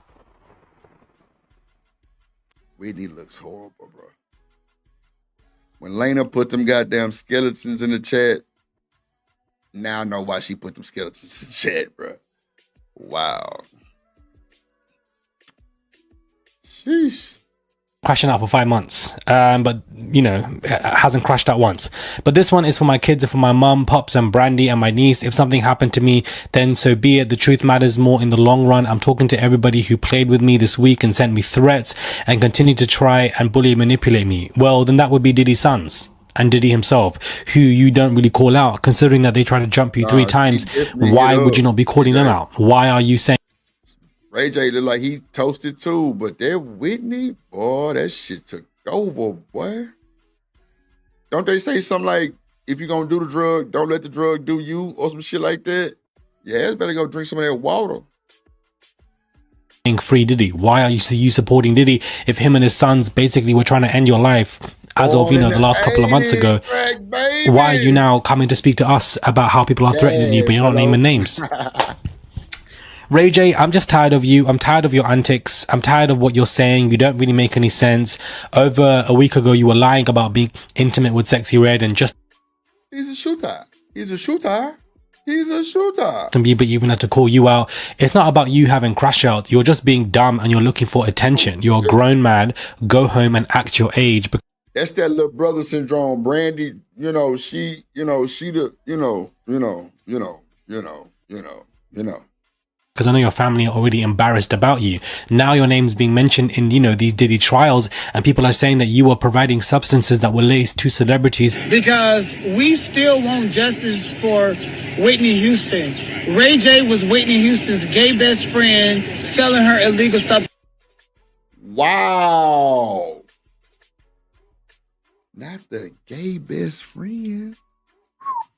Oh my God.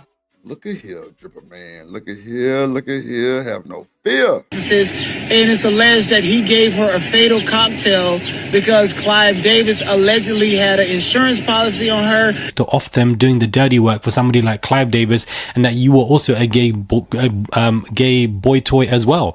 All of this to me sounds believable. I'm not saying it's true because we don't know it to be true. All of this information is alleged. But all of this sounds true to me. It sounds believable to me that Ray J would carry out stuff like this, that he would end Whitney's life. He was the last one to be seen with Whitney anyways. And it's such a shame that she can't be here to defend herself and defend her life, because these crash outs that he's been having, A, aren't really crash outs. They're just performative, in my opinion. B, all of it is coincidental and coincides with Diddy being arrested, much like Bieber going down and Bieber having these, breakdowns online and looking quite old and weird. All of it coincides with Diddy being arrested. All of it does. And so there is some kind of rhythm here, and I think there's a rhythm here for a specific reason. But all of this about Ray J sounds believable. I really want to know what your thoughts are on this, because man, that shit out of line, boy. Ray J, you need your ass whooped, boy. I ain't gonna hold you, Ray J. You need your motherfucking ass whooped. I ain't gonna hold you. You need your motherfucking ass. God damn it. I hit the button again. You need your goddamn ass whooped, Ray J. Immediately. Oh, bullshit. Bro, you need your ass whooped, bro. So,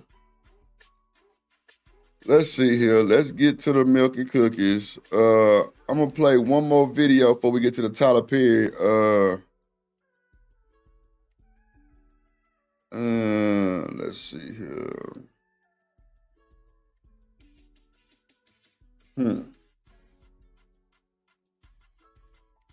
Let's see.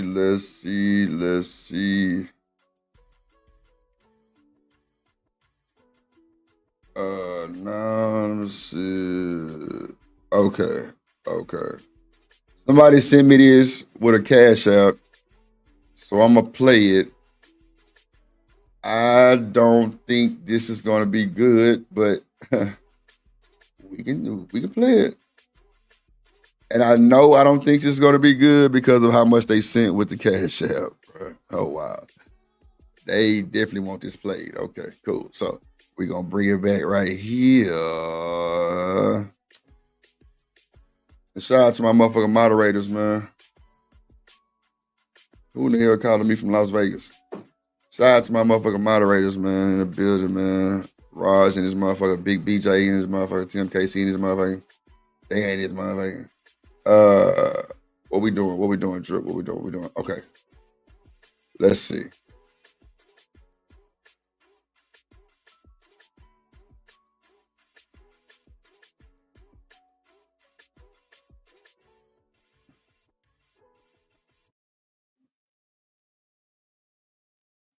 Hold on, what's the name of that motherfucker? Oh, okay.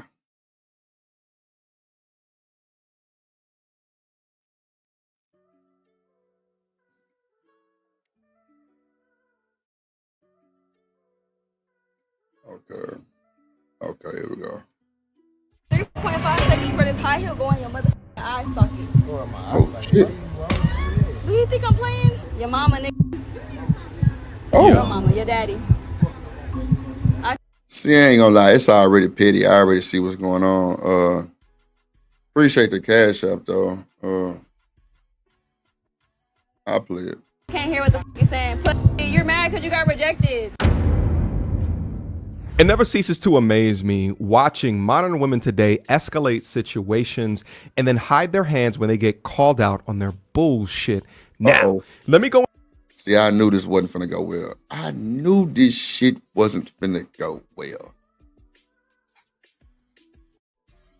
They sent a pretty hefty cash out, so I knew it was. All right, let's see. Into some of the context of this conversation before we get back. It's up love. into You see the this shit?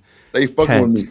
What happened here is a young lady uploaded a short clip of an interaction that she had with a young man outside of the club. She didn't want this young man to come up and have a conversation with her.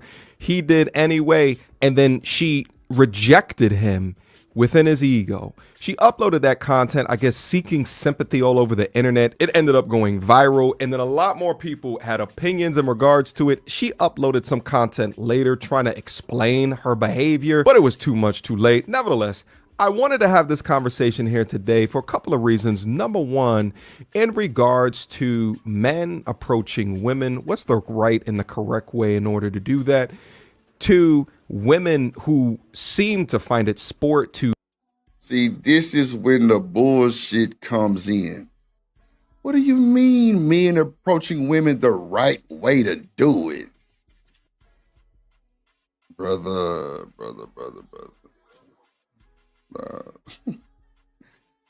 The camaraderie is real, bro. Like, what up, Rooster in this motherfucker? Ooh. That's a bag, man. That's a bag. That's a bet, Smitty. I'll be ready for you, my boy. God damn, folks. This bullshit. Like, bruh, ain't no way you could tell somebody how to come at a woman, bruh. Everybody move different, bro. Women might just want a nigga to walk up on them and make them laugh. You just never know, bro. Yeah. Romello, you ain't shit. Rooster say this world is becoming very homosexual. Shit, that would it kind of look like, yeah. Emasculate men just for simply wanting to have a conversation. And then three, when should a man step forward to protect a woman?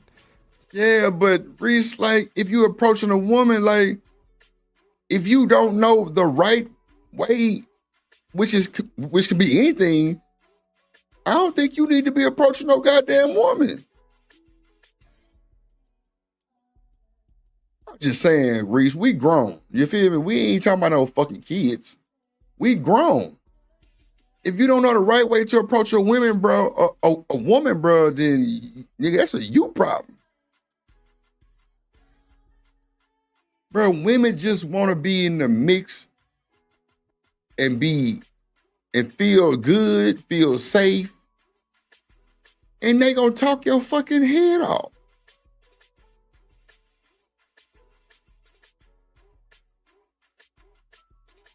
Come on, bro.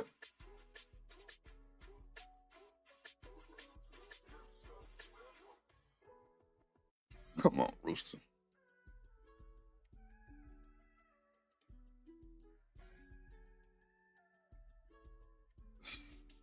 Okay. Boss man, I'm gonna take that. Because you my dog, and I know you know how we coming. You feel me? Okay, I'll take that. I didn't know grown niggas didn't know how to approach women, bro. Some women like to rough around the edges. Some women like the bad boys. Some women like a nigga make them laugh, all kind of wild shit. But I didn't know grown Negroes did not know how to approach women, bro.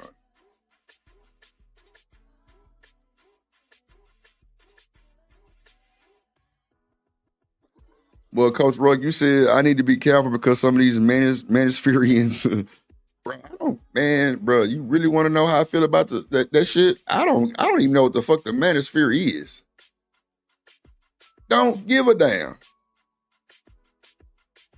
Okay. I take that, boss man. Yeah, I don't care about that shit, Reese. I don't even know what the fuck that shit is. I ain't never been none of that shit, Spear, Game Boy Cell, battery, red pill, matrix pill, none of that shit. I ain't never been none of that bullshit. That ain't my thing. I'm drip and that's it. I ain't with nobody click, none of that shit. I'm me. That's what make me so different on this internet. I ain't none of them categories. Not now, nutter, and none tomorrow, neither. Yeah, feel me. So yeah, I came on here, didn't even know what the shit. I don't give a damn what it is. Ain't got nothing to do with me. Ain't none of my business.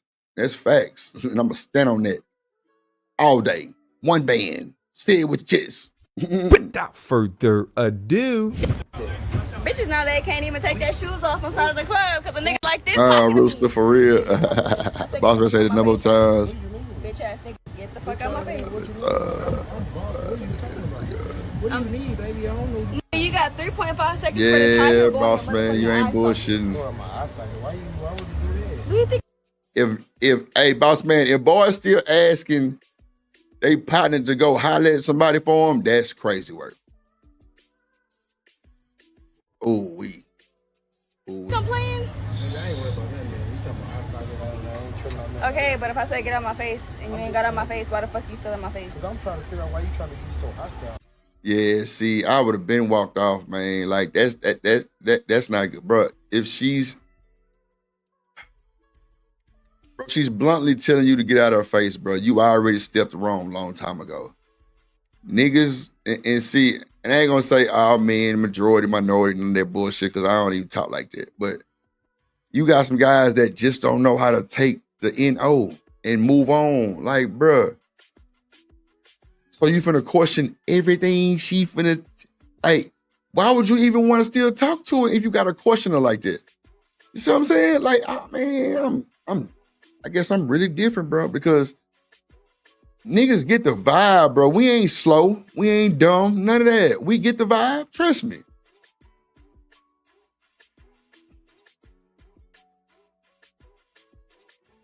This shit sad, bro. Because I don't want to talk to you, bro. Look how close you are to me. I just fucked up. I just walked my You been walked up, nigga. I said get the fuck away from me 3 times. And you're still here. Just shut the fuck up and keep walking. Shut out the wine No, on I don't want to talk to you. Bye. The fuck, weirdo.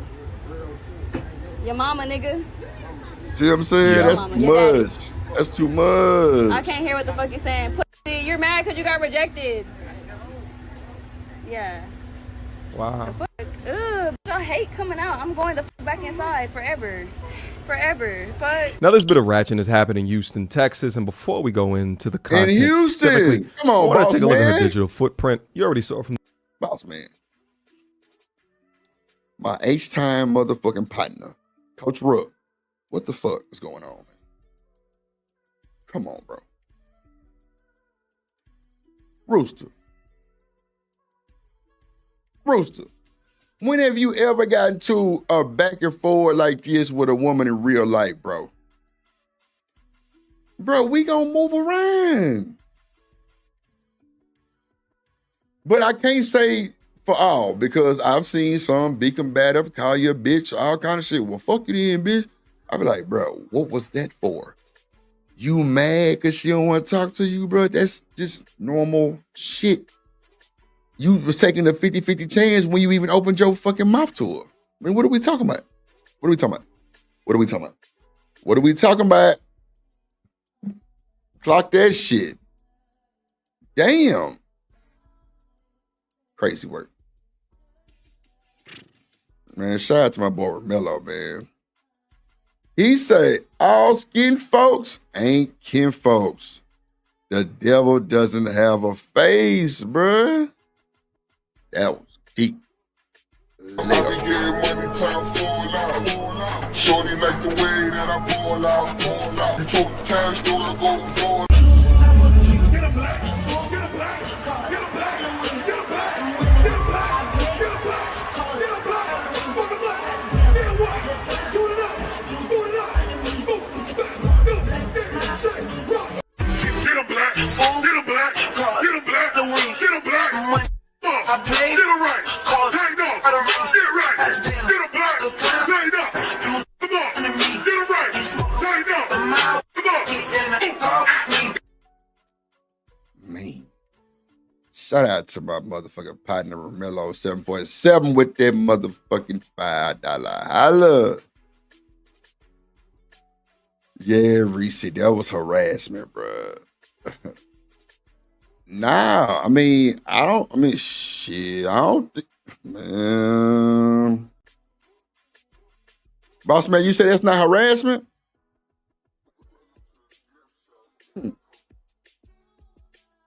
It damn sure gave harassment. That's for sure. Rooster said no too. Damn. Well, okay. Let's bring it back then, bro.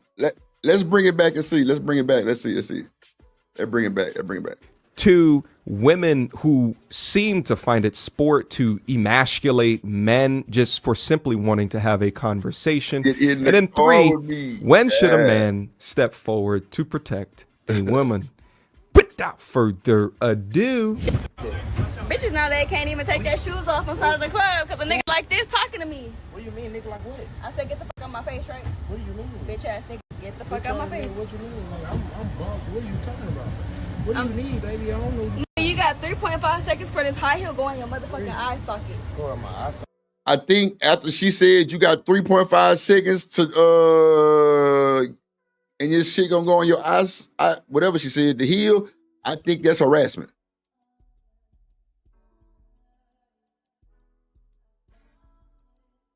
I think, but see, boss man, I feel what you said with the disrespect, but the fact that she told him to get out of her face legally after that shit, that's harassment, bro.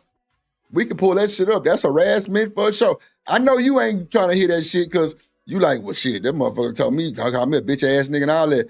Yeah, so now if she go to the police and say she was threatened or felt threatened, bro, they gonna get that nigga. That's for sure. They gonna get homie, bro. What up, CBP? What up, little baby? Yeah, man.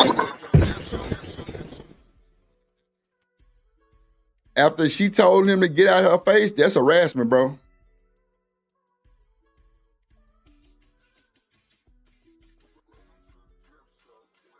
Man, woo. I don't know, Reese. I hope this shit ain't normal, man. He's the first aggressor, yeah. He disrespected homie. Yeah, but it was Lord Jesus.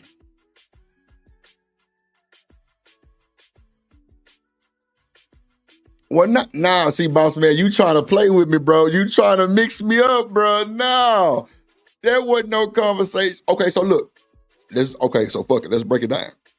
If it was a conversation at first, boss man, when she said, get the fuck out of my face, that was it. Thank you, Rooster. He was supposed to move around, bro.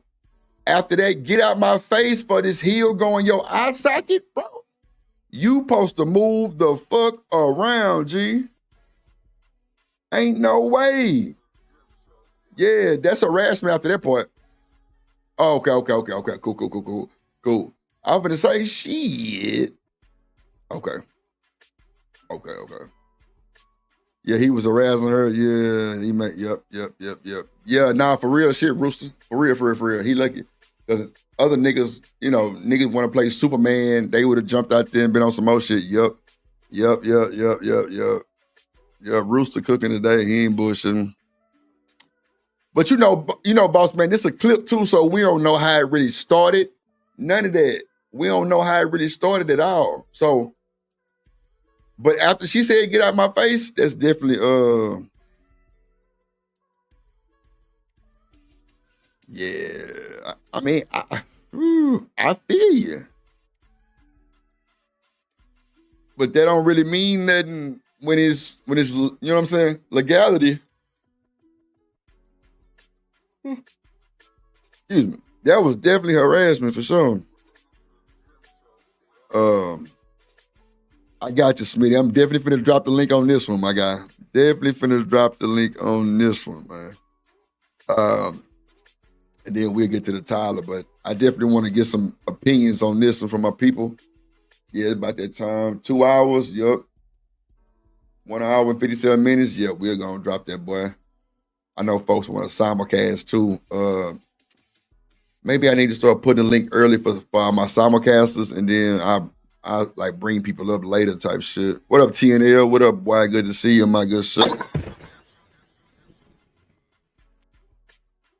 Yeah, I want to get y'all opinion on this shit.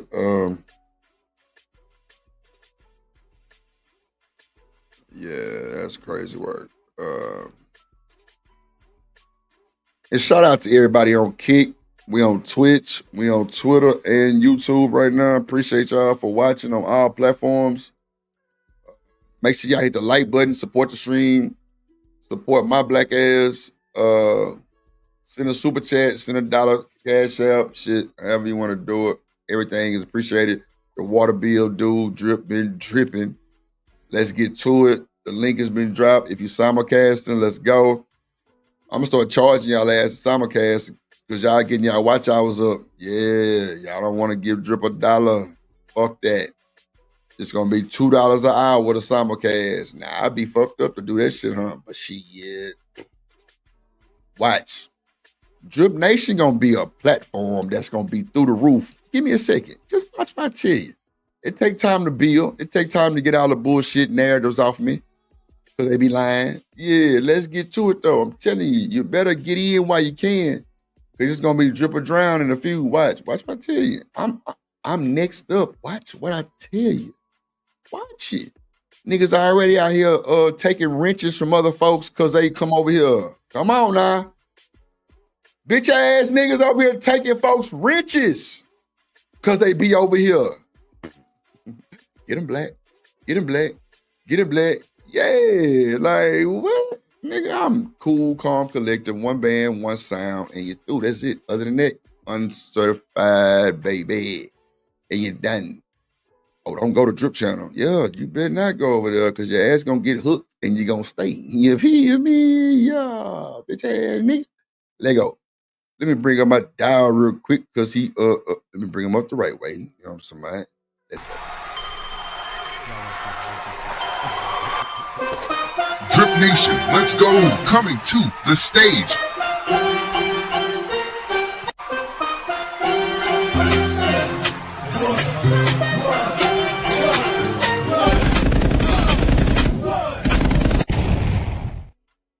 Yeah, man. Shout out to my dog Smitty, Mr. Seldom himself, Smitty's Corner. Make sure y'all spam this boy link in the chat immediately.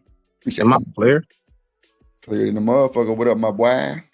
Nah, I'm just not used to being on the phone. That's all. I just want to make sure I'm clear. You on your phone? Yeah, I be hating to be on my shit. My shit be fucking up, but yeah, you got some good service where you at for sure. Appreciate your what you think about this shit, Smitty? What you think about? You think that's harassment, or you think what? What you think? What is harassment? Okay, like want me to bring it back? Want me to bring it back for you? I told you I was making a meal upstairs. Oh, that's right. You did say that. I got you. Don't you worry, my good sir. No problemo.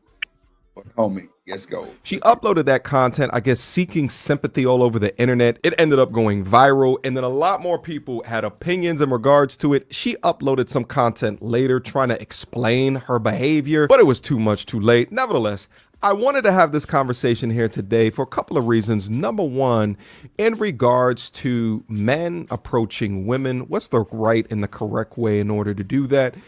So first, let's start there. My boy Smitty seemed like an honest guy. I ain't never heard nothing fucked up about it. And shit, it is what it is. So what's the proper way to approach a woman? Now, I know you might say, Drip, it's 1,000 proper ways. And I'm going to take that answer with pride too. So go ahead.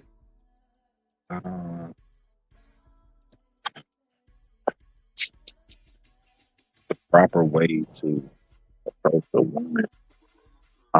First and foremost, yeah, you approach that woman after you felt out exactly how that woman wants to be approached. Some women, if you take time to feel out who they are as an individual, then you know that she may want the more aggressive type. It's my point. Like, not all women want the same thing. Some chicks are like, really look at you like you on some weak shit if you don't come, tough enough, right? Some chicks will look at you like you too aggressive and you might be the abusive type if you do come that way. So I would say the very first thing before you even approach, there's a step before that. Observe that woman, just like a lion does a gazelle. And Especially you know what's crazy? What's I up? was watching Smitty's live the other day, right? For Father's Day. I was lost for a second because I didn't understand the jackal situation. But as I sat there and that Za kept pumping me, I'm listening to this shit. Yeah. Oh, the jackal, Uh-huh. the father, the male jackal, like the wild dog jackal, bro. Yeah. He provides while the mama go do what, Smitty? I'll wait. She out there getting other mates. Yeah, I'll wait. Shit. It's a connection. I don't be playing that stuff for nothing, bro. Like, No. Yeah, you know what I'm saying? You ain't got to explain that, big dog. Yeah, you Didn't know what was going on at first, but as I sat and listened and brought it back, I'm like, this nigga ain't bullshit. Oh my God. It's different animals. And it's crazy because the commentator was saying he's not a deadbeat daddy for a fucking jackal, a wild dog. Crazy work. Crazy work. And that's what I'm saying. That's what I'm saying, bro. Like, so I don't be wanting to hear shit from niggas. And that's why I get brothers like me and you. Like, we really the ones that's like, nah, we ain't with all that bullshit that these niggas be talking about. Like, bro, like, even animals know the significance of providing and protecting. So I don't want to hear nothing from no grown ass man. I digress. My mic is muted. Yeah, that was still. Appreciate you, CBP. I try to be for the most part because, man, I ain't got no. I mean, a lot of this shit I don't be having no bark in the fight because I just don't believe it or I don't move like that. But at the end of the day, like, I would think me bringing women over here would bring the men to want to be cool, calm, collective. You know, flirt. You know, twerk. Chop it up, chill. Nah, these niggas nigga, they thought you brought more bait. Man, nigga, that's more punching bags, bro. You better know this space. That's crazy, bro. I don't even want to know, Smitty. He said you better know it. He ain't bullshit. No, he ain't bullshit. You are absolutely right, though. You're absolutely right. More oh shit, more victims. Yeah, like what? Oh, she actually does got her shit together. So what? Let's figure out what she did 15 years ago. Like, nigga, like, it'd be wild, bro. That's wild, bro. Damn. Let's go. Let's see. Damn it, to women who seem to find it sport to emasculate men just for simply wanting to have a conversation. And then 3, when should a man step forward to protect a woman? Without further ado. Bitches nowadays can't even take their shoes off inside of the club because a nigga like this talking to me. What do you mean, nigga like what? I said, get the fuck out my face, right? What do you mean? Bitch ass nigga, get the fuck out my face. What you mean? Like, I'm bugged. What are you talking about? He say he boss or he something like. Nah, yeah. That right there, nah. Yeah, once, yeah, all right, I'm seeing that. Nah, yeah, they say something like that, bro. You need to go ahead, just bro, leave that shit alone. About face. Yeah, because the fact is, you know, we need to see part of discernment and wisdom is knowing that there are times in life you're gonna be dead ass right. You're gonna be spot on. Right. But if the time and place is not right, you dead ass wrong. So no matter how right he may be in anything he about to say, this time, this place, right now with this moment, it's not to be. Thus, no matter what you say out your mouth, it's gonna be dead ass wrong. Yeah, you got any woman that tell you to get your bitch ass out of her face or she gonna hit you with a heel, bro, you gotta go. You gotta go and go. Right. Ain't nothing coming from it, bro. Ain't no way. And I'm trying to think real quick on my toes, Smitty. I don't think there's no way you can bounce back from that. Not when it's on the internet. Not once it go viral. Like once they destroy your name and shit, nah, you good. You might as well go ahead and fall back. Go back to like live links and Quest. You know, like them like phone chats and shit. Go back to that shit. And nigga put some bass in your goddamn voice or something. Shit. Yeah, no bullshit. So yeah, that's probably your best bet, bro. Yeah, that's wild, bro. Let's see. You got 3.5 I'm me, Lord Jesus. Wow, bro. You can't be me if she on you like that. Just go, bro. Why are you trying, bro? She told you get your bitch ass. Come on, bro. It was you're through. You're fucking through. Just go on, make your way downtown, walking fast. Do. Yeah, go on, make it to the car, bro. You done. Go on, bro. Like it's over with. It's over with, bro. Cause now y'all causing a scene, right? Okay, we'll wait. Now it's too much. And she a cute little old thing. 5 seconds for this high heel go on your motherfucking eye socket. Go on my eye socket. Why would you do that? Do you think Why would you do that, bro? That boy rate pulling women that night had to been 0 and 17. Oh God. And you know, no bullshit, bro. Like,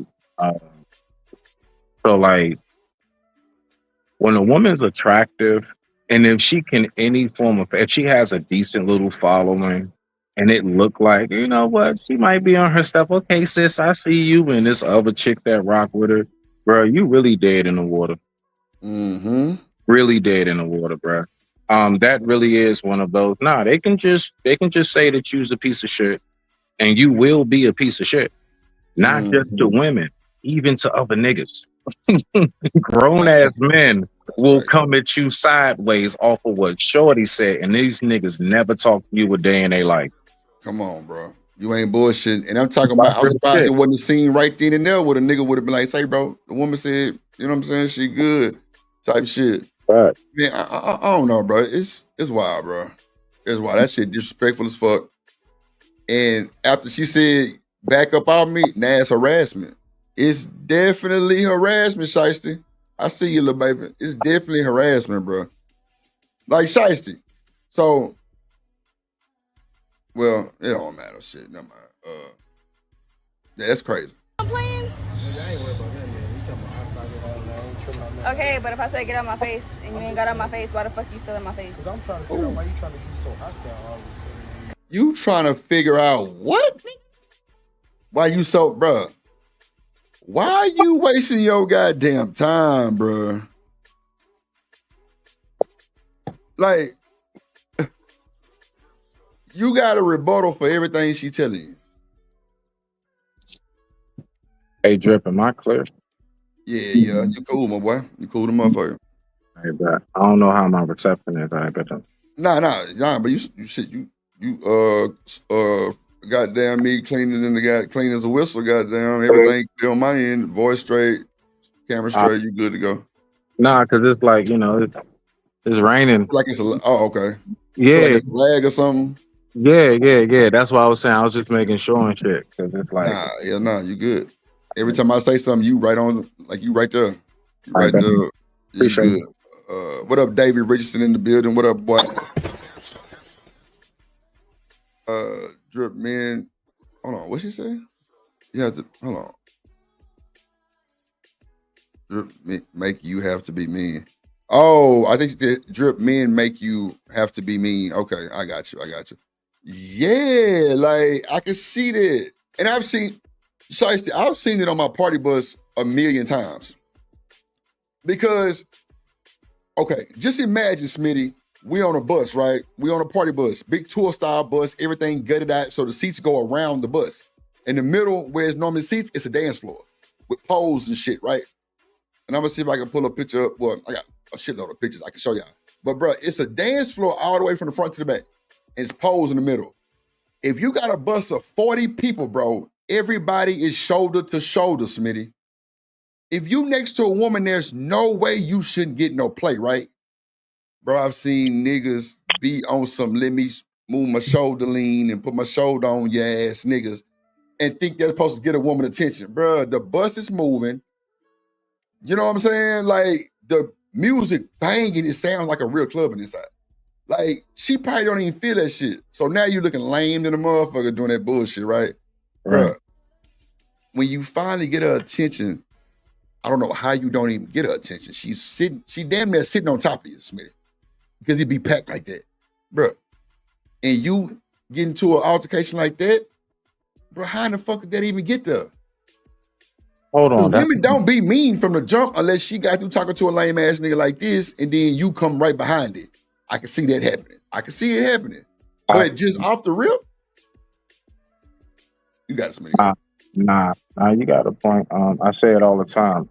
Generally, it's one of those like women know if they want to give it to you. Actually, like they know whether or not you can hit. Like as soon as they do that glance from down to up, women do a glance down and up. They check them shoes and they go up and they go through the whole fit. Look at the face and bow. Right? We already hit all these moves, right?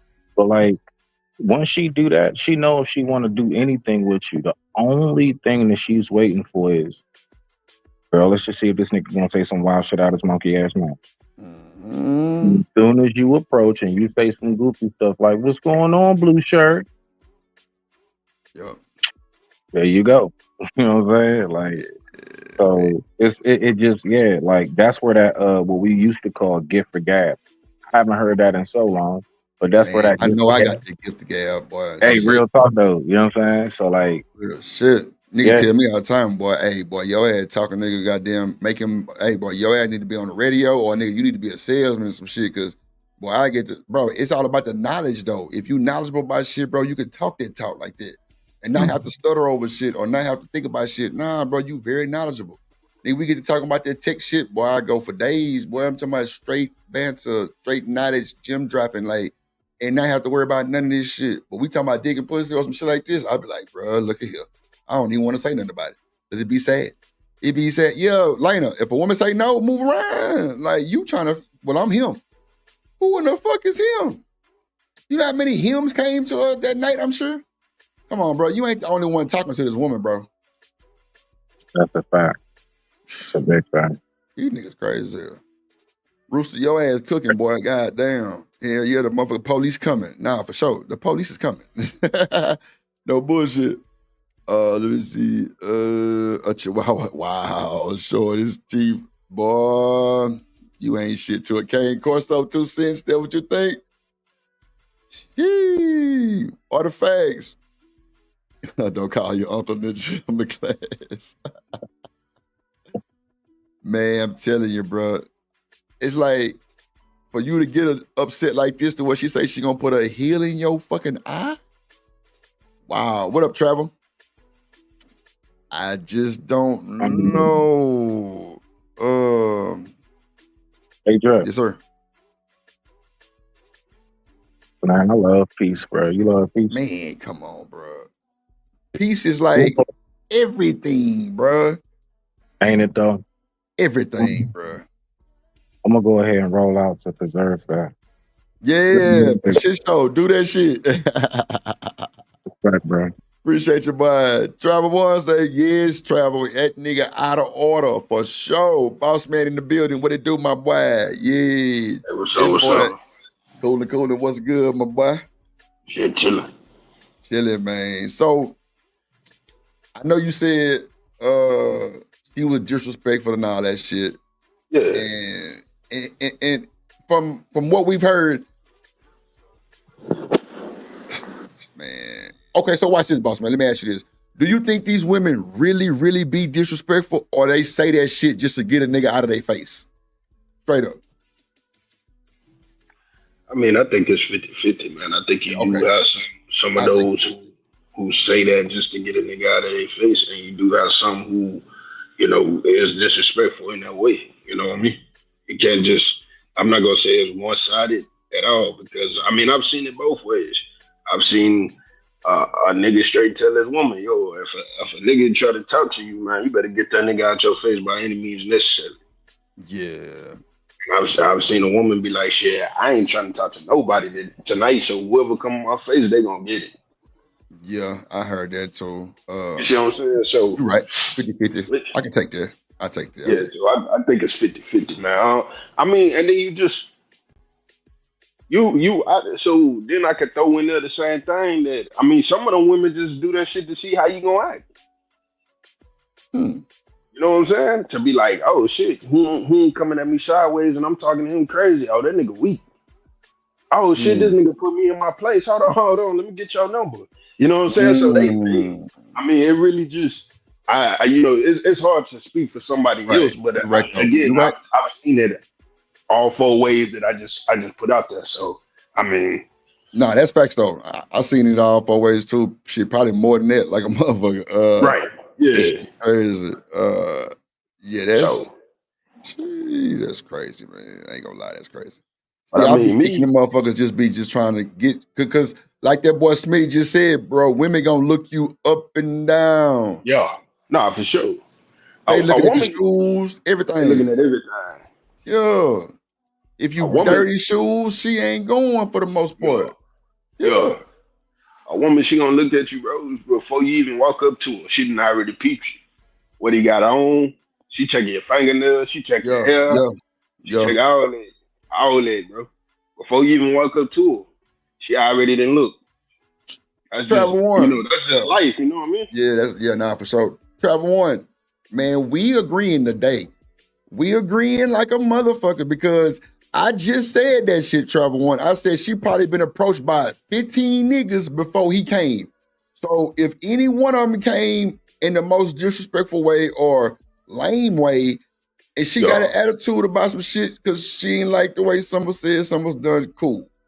But I could see somebody catching a backlash, a real one actually catching a backlash of a lame that came at her 2-3 times before him saying dumb shit. I could see that. Yeah. So I definitely agree with you, Travel One. I agree with that too. I agree. Yeah. Like I said, I definitely agree with you, Travel One, on that. I definitely agree with you. This particular situation right here, we don't really know what happened. I don't feel like he was harassing her, because I mean, he was just trying to have a conversation. Now, me personally, when she said no, I'm gonna walk out. You hear me? That's just me. Yeah, me too. It is what it is. It could be if it's at the beginning of a we out or whatever. Boom, she try to come talk to me later. Cool, whatever. I'm gonna see what's wrong. Hey, shit, why you was talking to a nigga like that earlier? You hear me? If it's at the end, nigga, we just gonna go home. You hear me? But I ain't gonna keep pressing her the way he was. I can see where everybody's saying that he was harassing her, but for me, as soon as she said no, I would have walked out, man. That would have been the end of the conversation. Well, see, really, boss man, it really wasn't like he was just disrespectful harassing, but after she said no, that's harassment. That's all the way full-blown harassment for sure. When she said, get out of my fucking face, that's harassment. That's for goddamn sure. Any woman start cussing at me like that, bro, I gotta go. It's time to move around. I don't even want to be talked to like that. Yeah. Shit, my bad, because I'm already, not necessarily mad in my feelings and nothing like that, but I really would just want to be like, who the fuck you think you're talking to? You know what I'm saying? But then you gotta remember that's a woman, so you can't even, bring a whole other ball game. I'd rather just walk off and be like, shit, you got it, shawty. We good. Come on, boss man. You know how, man, Southside niggas, bro, we play in Houston. I'm talking about like, we ain't gonna do all that. We ain't doing that. We ain't gonna do all that back and forth. But that's what I was saying when I was texting in the chat though. These dudes nowadays, they ain't just raised like that, man. They raised that shit. Even if she talking shit to you, man, you gotta go get her. It shouldn't even be like that. First of all, once a woman say no mean no. No mean no, bro. No mean no. Right. You feel me? She may have more respect for you on the fact that you respected her for saying no. You know what I'm saying? So you just never know. But once a woman say no, nigga, that's it. Boss man, you make so much sense, because that's really what it is. No means no, bro. But see, these niggas nowadays, and again, I ain't trying to go back to this whole, you hear people, they was raised by their mothers and all that. These niggas nowadays just can't take no. Bro, these niggas nowadays are fire off on a motherfucking female. That's what I'm saying. Bullshit. She said no. Yeah. And that's why when you look at a woman tell a nigga no, and then he be like, oh, well, fuck you then. You a bitch. You was ugly. Look how old that nigga is. Yep. Look how old that little nigga is. 9 times out of 10, and I'm not saying that older niggas don't do that. 9 times out of 10, that nigga young. Yep, a little young nigga for sure. You ain't shit no way. Yeah, I'm like, bro, you making yourself look like an ass doing that shit. But in front of everybody, man. Boy, let me tell you, that shit crazy. In front of everybody. That's why I always say, man, shit. If a woman tell me no, she start finding out me, I'm gonna walk away, let her talk to herself, bro. David say drip. Now you know all Houston niggas not playing like that. Nigga, I said the South Side. We know that shit, David. That nigga David been in Houston too. I agree with him. Nah, for sure. No. Hold on real quick. Let me bring up. Anyway, you go. You gonna have them niggas who can't take no for us. That's just everywhere you go. But you know, on the South Side, we probably got something at the house or around the corner or something anyway. Come on, man. Something up the street. Hold on real quick. Drip Nation, let's go. Coming to the stage.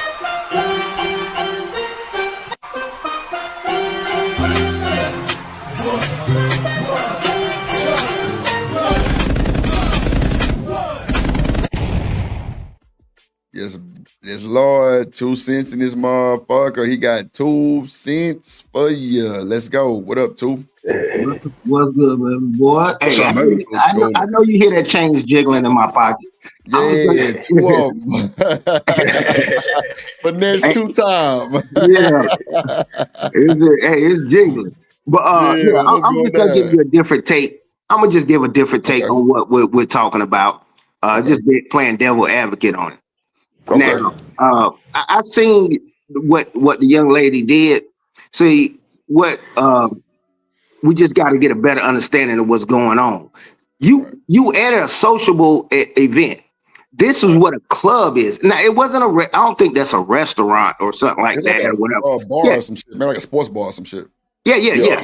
So you at a sociable event. Okay, excuse me for trying to talk to you, ma'am, at a sociable event. See, I don't know if of anybody in here being a salesman or something like that. If I'm trying to sell you a product and you don't want my product, all you have to do is say, no, I don't want it, and move around. But some people would take it to another level. You don't get the chance to disrespect me, call me this and call me that, and she's taking it to this level when I'm like, you are at an event where people socialize with each other. And a lot of people don't take threats kindly.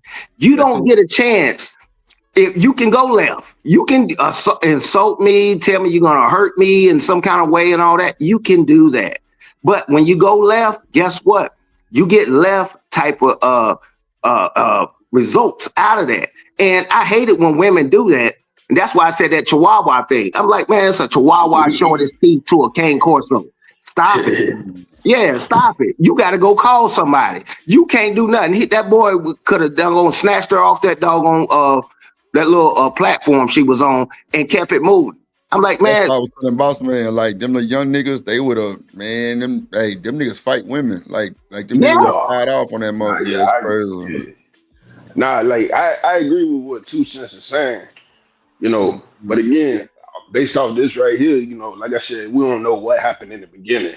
Right. But yeah, but I definitely agree with you on what you're saying. Like that don't give her the right to just straight disrespect that dude like that and call him out his name and tell him she gonna hit him with the shoe and all man. That's too much, man.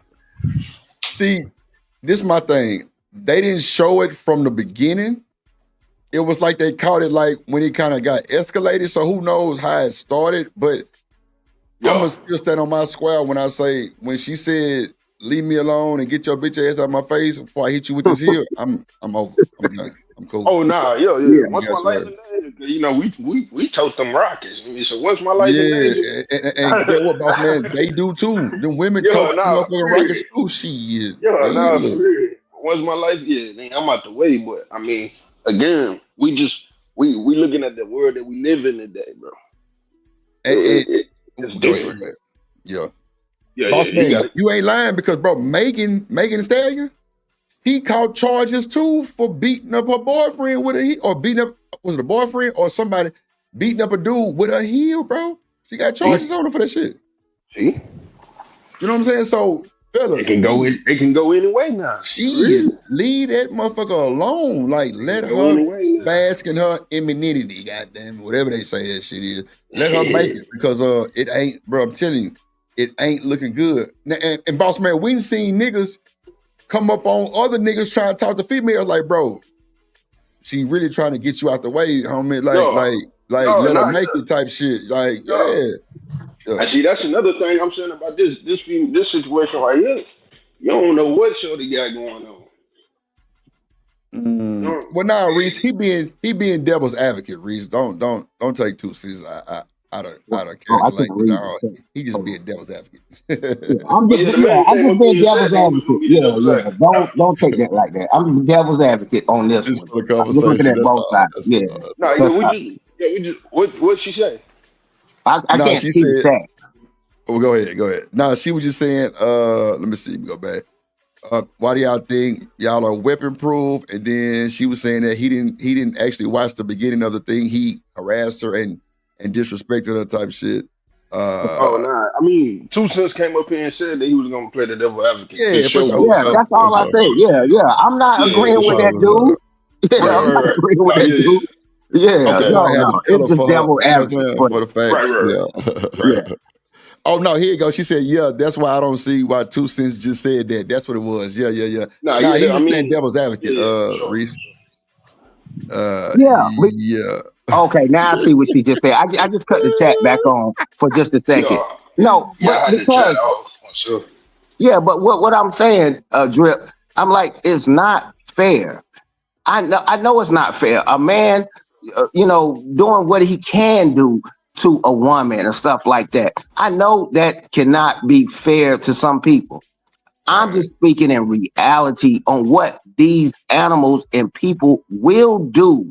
We're just trying to give you a heads up to protect you long enough so a man or someone can get there to assist you. Now, if you want to go left and start talking crazy to some big behemoth, okay, there's nothing we can do. Yeah, and you ain't always got a weapon to, women got firearms too. I get it. But at the end of the day, not inside the club, you probably ain't got one. So I'm saying, just saying, it's devil's advocate on what I'm saying. Drip, y'all understand what I'm saying? No. I know it's a sake for the conversation. Really, just like giving like another side of it. That's all. Ain't anybody saying that. Yeah, anybody saying that. Real talk. She's talking about some. Yeah, okay. He always got a weapon. Okay, that's good. That's good to know. But you know what though? Like, I just think if the woman do got to get aggressive, then like, I don't think that's good. Yeah, man. I just think really on the cool, everybody should just go their own separate ways. All that getting aggressive shit, I think that can lead to a lot of turmoil sometimes because them young niggas, man, I don't know what these niggas got in their bones, but they fire back off on females. Without a doubt. I'm talking about, man, look, I was watching some shit on Twitter earlier. I was gonna play it, but I'm like, bro, YouTube gonna boot me under the YouTube jail for that bullshit. Bro, it was just black men beating up white women, bro. I'm like, what the fuck is this shit? Nah, you know they ain't having that shit. Like, I'm like, bro, they were knocking these motherfuckers out, bro. I'm like, bro, this can't be life. Like, why did this shit even pop up on my feed? Yeah. Like, bro, they were real live boyfriend, baby daddies. Like, white women calling black niggas. And the black dude fired off. Like, young niggas. Little young, D block, O block looking ass niggas. Firing off. I'm like, bro, this can't be like, bro. This can't be what is going on right now. But see, y'all don't remember the nigga Young Reese, who with Lil Durk right now. Right. Y'all don't remember when he beat the woman up on YouTube a long time ago, though. People don't remember that shit, bro. When they was at a party and he knocked the white girl out. I mean, no, not the white girl. It was a black girl. Knocked their ass smooth out.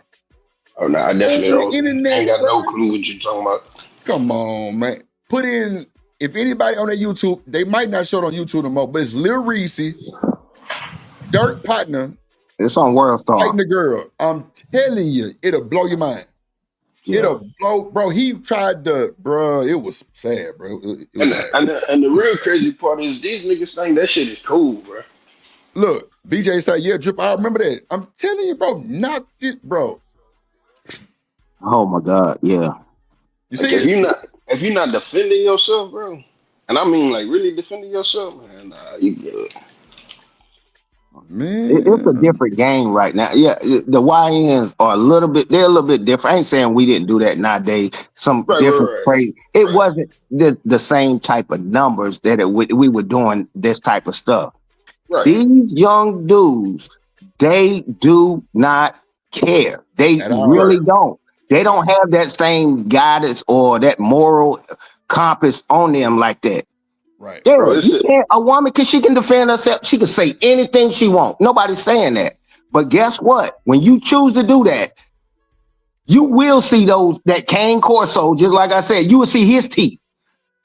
I hate that because I know these little dudes will jump on someone that they know they can defeat. It ain't right and it ain't fair, but just it's just situational awareness. That's all it is, situational awareness. I wouldn't do it if I was a female. No, sir, I got a boyfriend. No, I'm not interested. I mean, I say something like that and move around. Yeah, for sure, I agree with that. I'm not gonna threaten no grown man like that. So watch this. I'm gonna play devil's advocate too. So, is there a proper way to run a nigga off, or is there a proper way to dismiss yourself? I don't know about a proper way, but it's whatever works. Whatever works. Look, there's nothing just set in stone. This is the exact way. This is what you say because it's different scenarios, and you have to be able to analyze a situation. Okay, I'm cornered. I'm by myself, and I'm trying to get to my car. This, that, and that. A woman can process that stuff just like a man. When I'm in certain situations, I have to think it through. Because I can understand what this guy, he got the upper hand because I can't run this way. He might have a firearm or a weapon on me.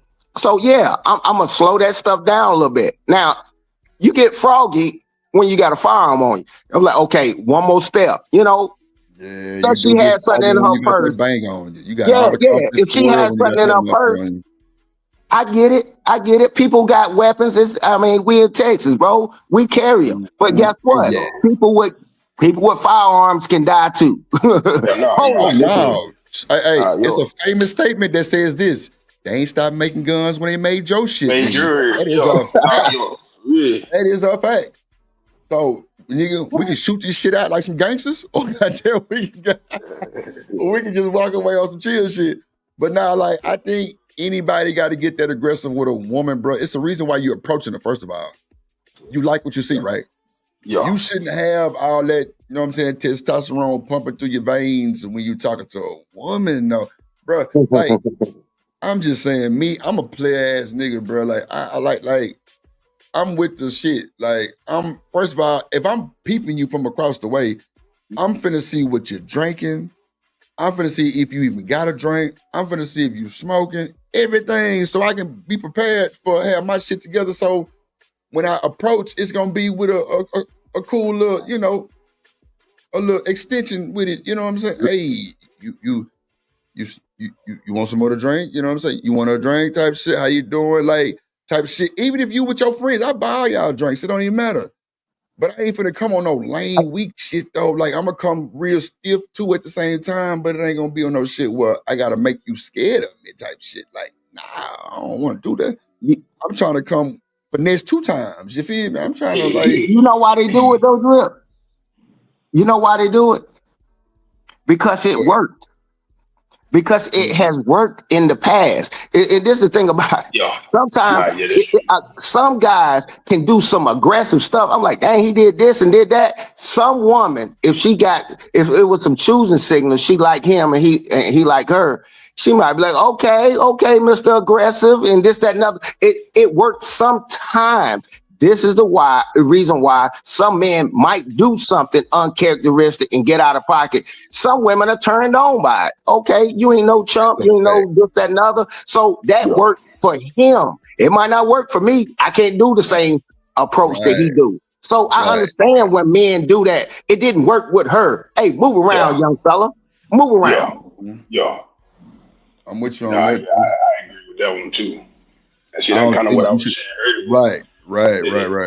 I don't think we should have to do all that. You know what I'm saying? Like, nah, that thing looking pretty. She smelling good. She soft. She fluffy and shit. Like, yeah, like some women do be like that aggressive shit, and it'll turn them on instantly. But guess what?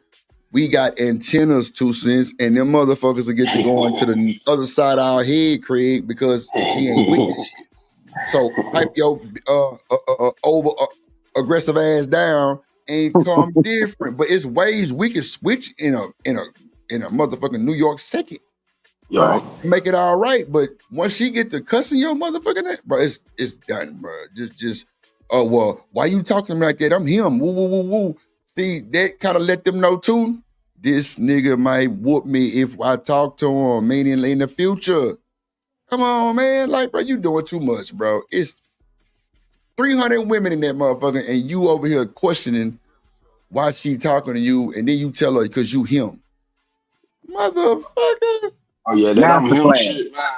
That shit get on my nerve. Him? That I'm him shit. Bro. Boy, look at here.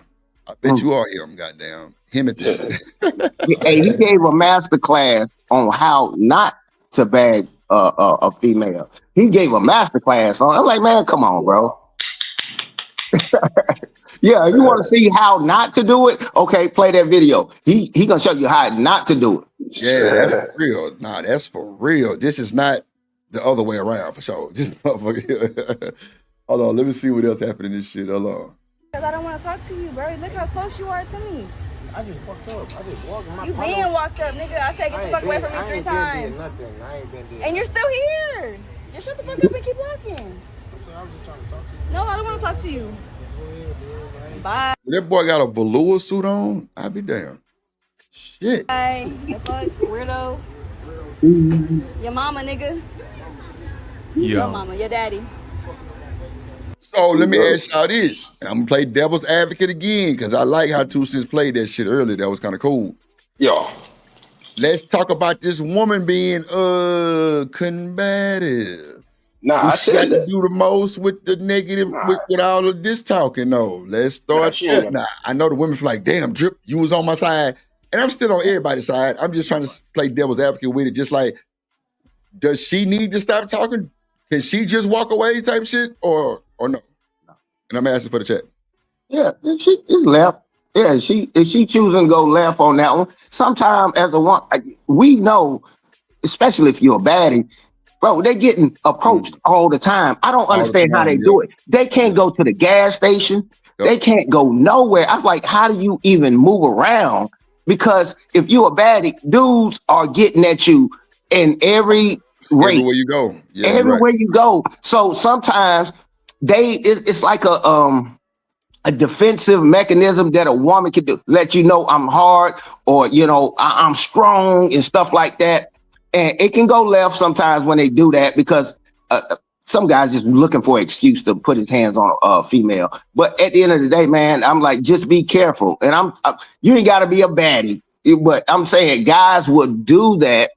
I wish that they wouldn't. She's choosing to go this way. I'm hoping this guy didn't put his hands on her because he was embarrassed or something like that. Because they could easily, in this social media, most people ain't trying to take that L like that. Shit, come on now. Now, look, Reese said for her own safety, she should, which was, walk away also. But no, she don't have to. No. I'm totally with you, Reese. I'm just playing, like I say, advocate, trying to see what y'all think about her kind of entertaining the bullshit too. You know what I'm saying? She could have walked away quietly, peacefully for her own sanity too. You know what I'm saying? Instead of having to even go there. That's why I just wanted to see what y'all said about it. Shout out to Artifacts for the super sticker, bro. Appreciate you, my good sir. Appreciate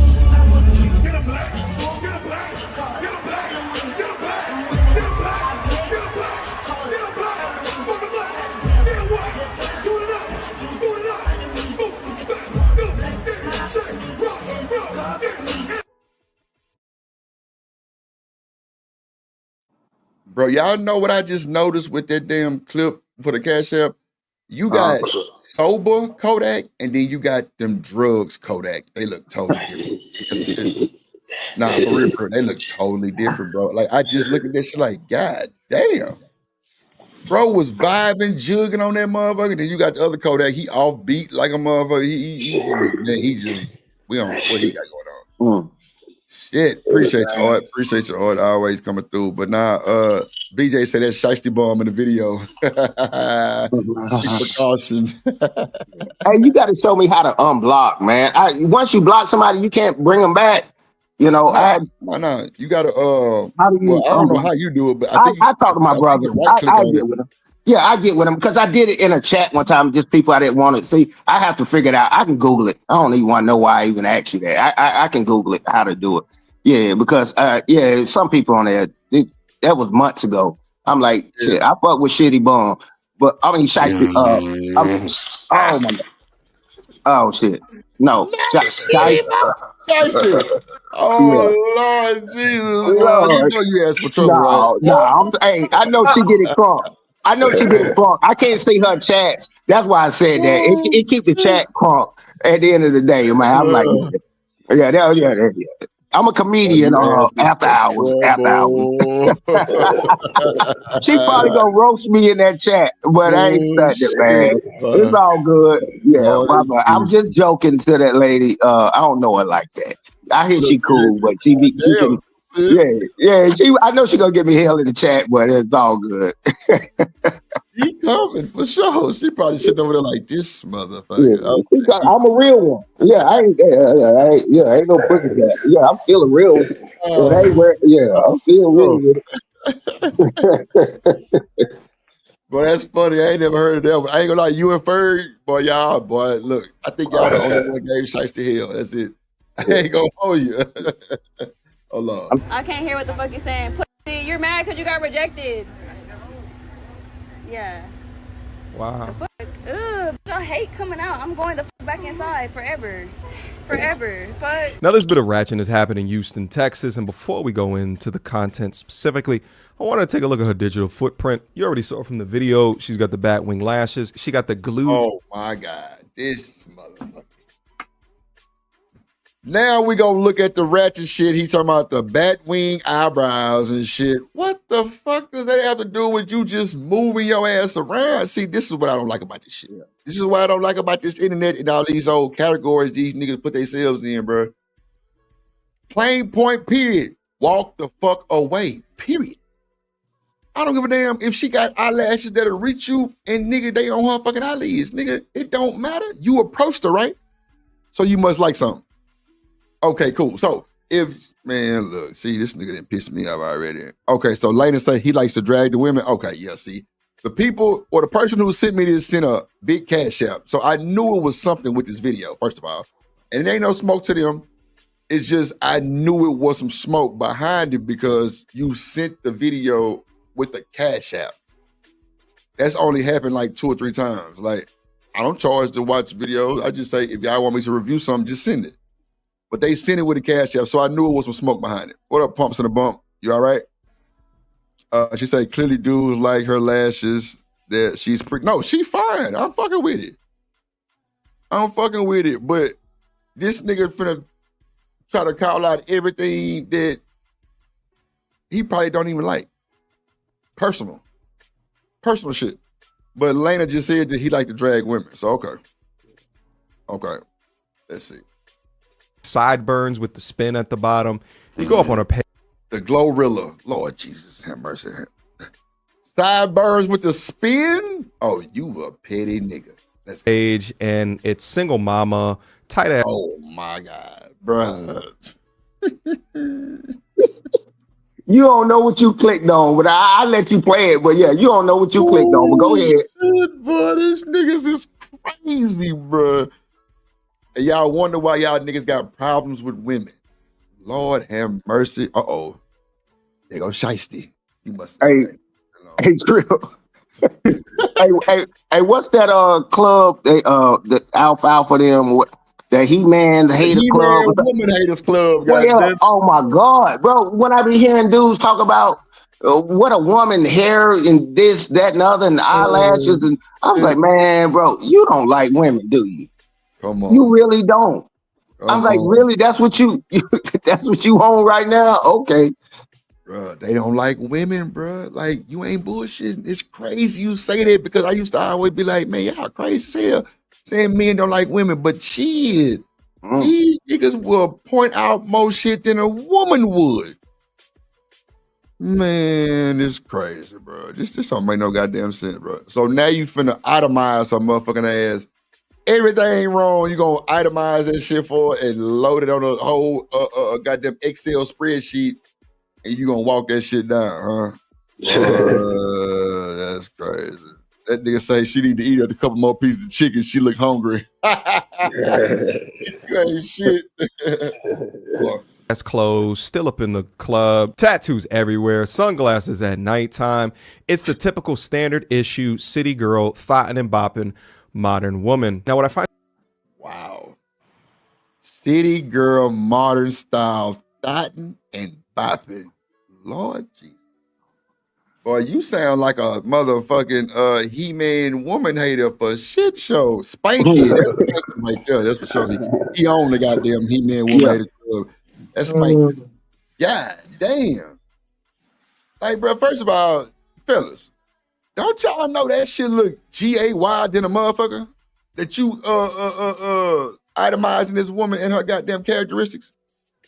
That shit look like some shit that them Elemental P tambourine players be doing. Come on, man. Fix your wrist, my nigga. Is it broke?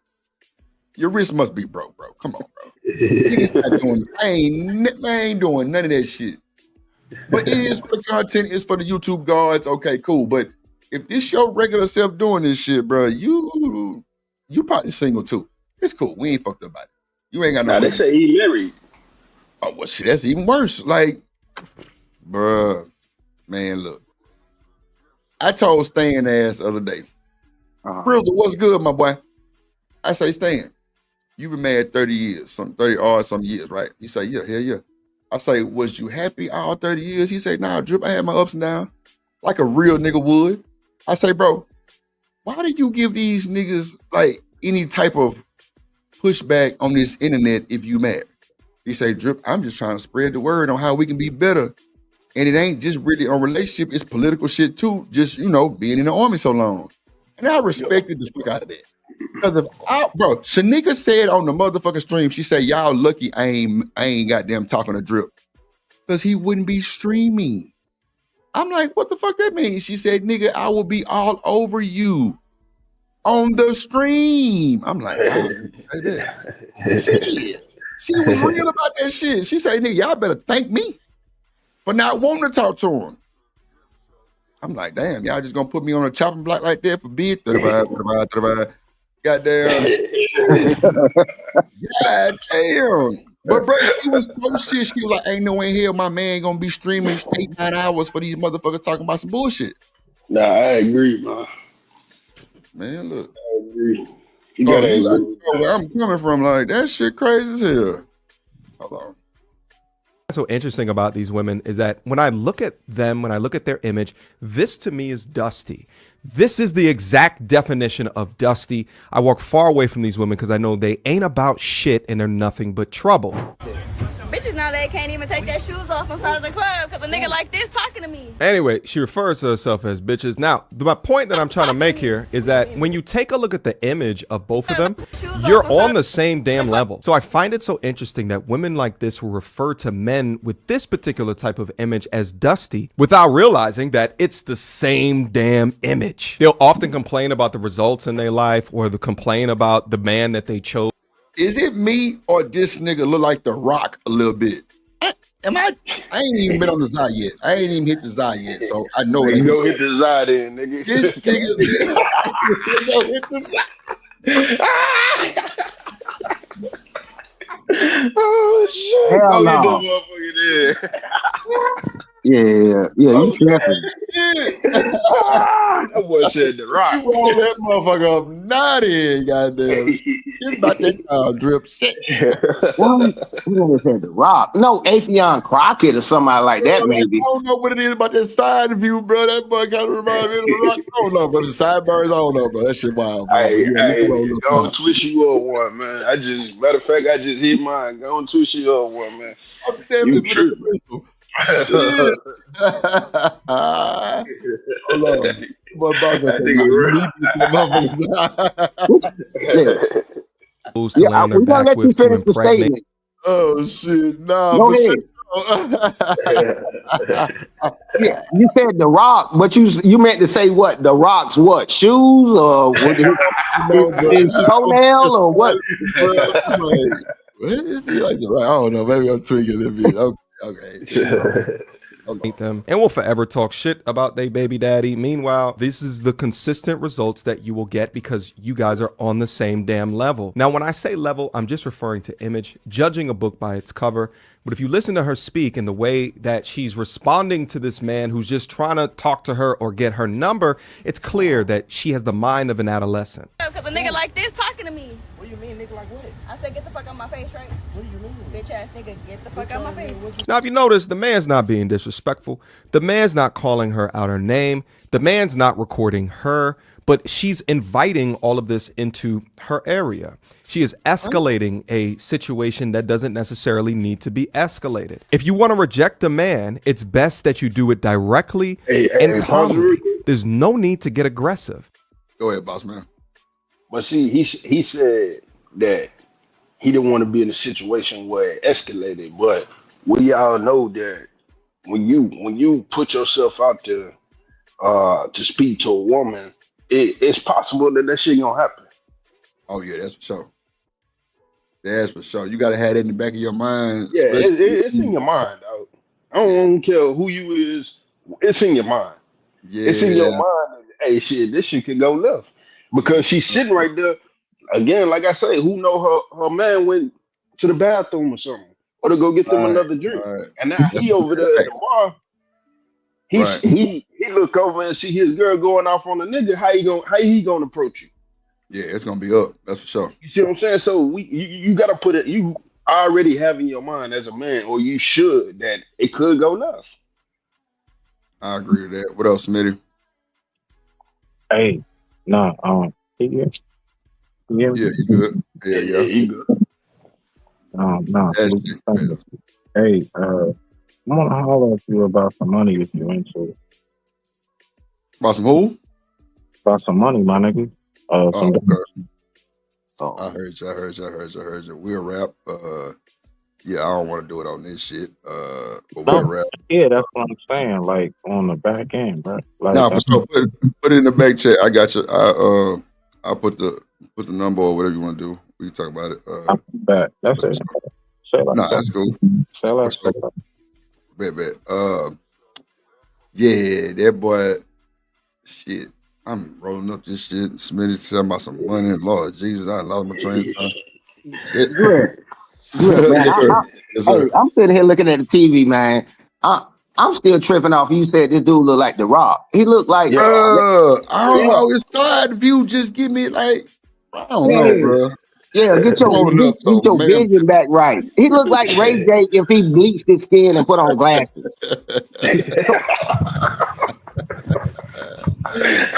Oh shit, bro! You should rock that boy. Bro, it was just I don't know what it was, bro. It was like a side. I don't know if it's a sideburn or. I know what it is. Something I don't know, but I know exactly what it is. You had your daily smoke session. That's all right. Yeah. Look, it's finna go down. I'm rolling up now. I'm a laptop already downstairs. I'm ready. I'm just getting it right. I'm gonna roll me two just for the bullshit, so I won't.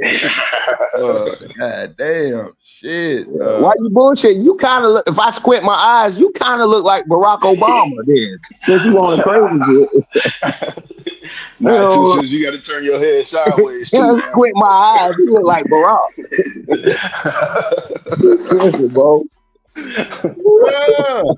God damn, I was there for off. Fuck it. I'll take that L. I'll take it.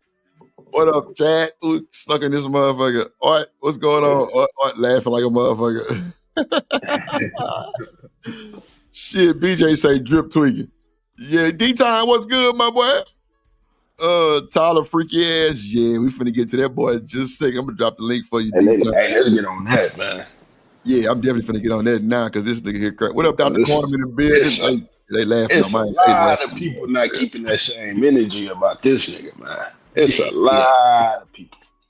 Yeah, what up, Miss Bella? I kind of see it now, Drip. He do look like The Rock on Ozempic.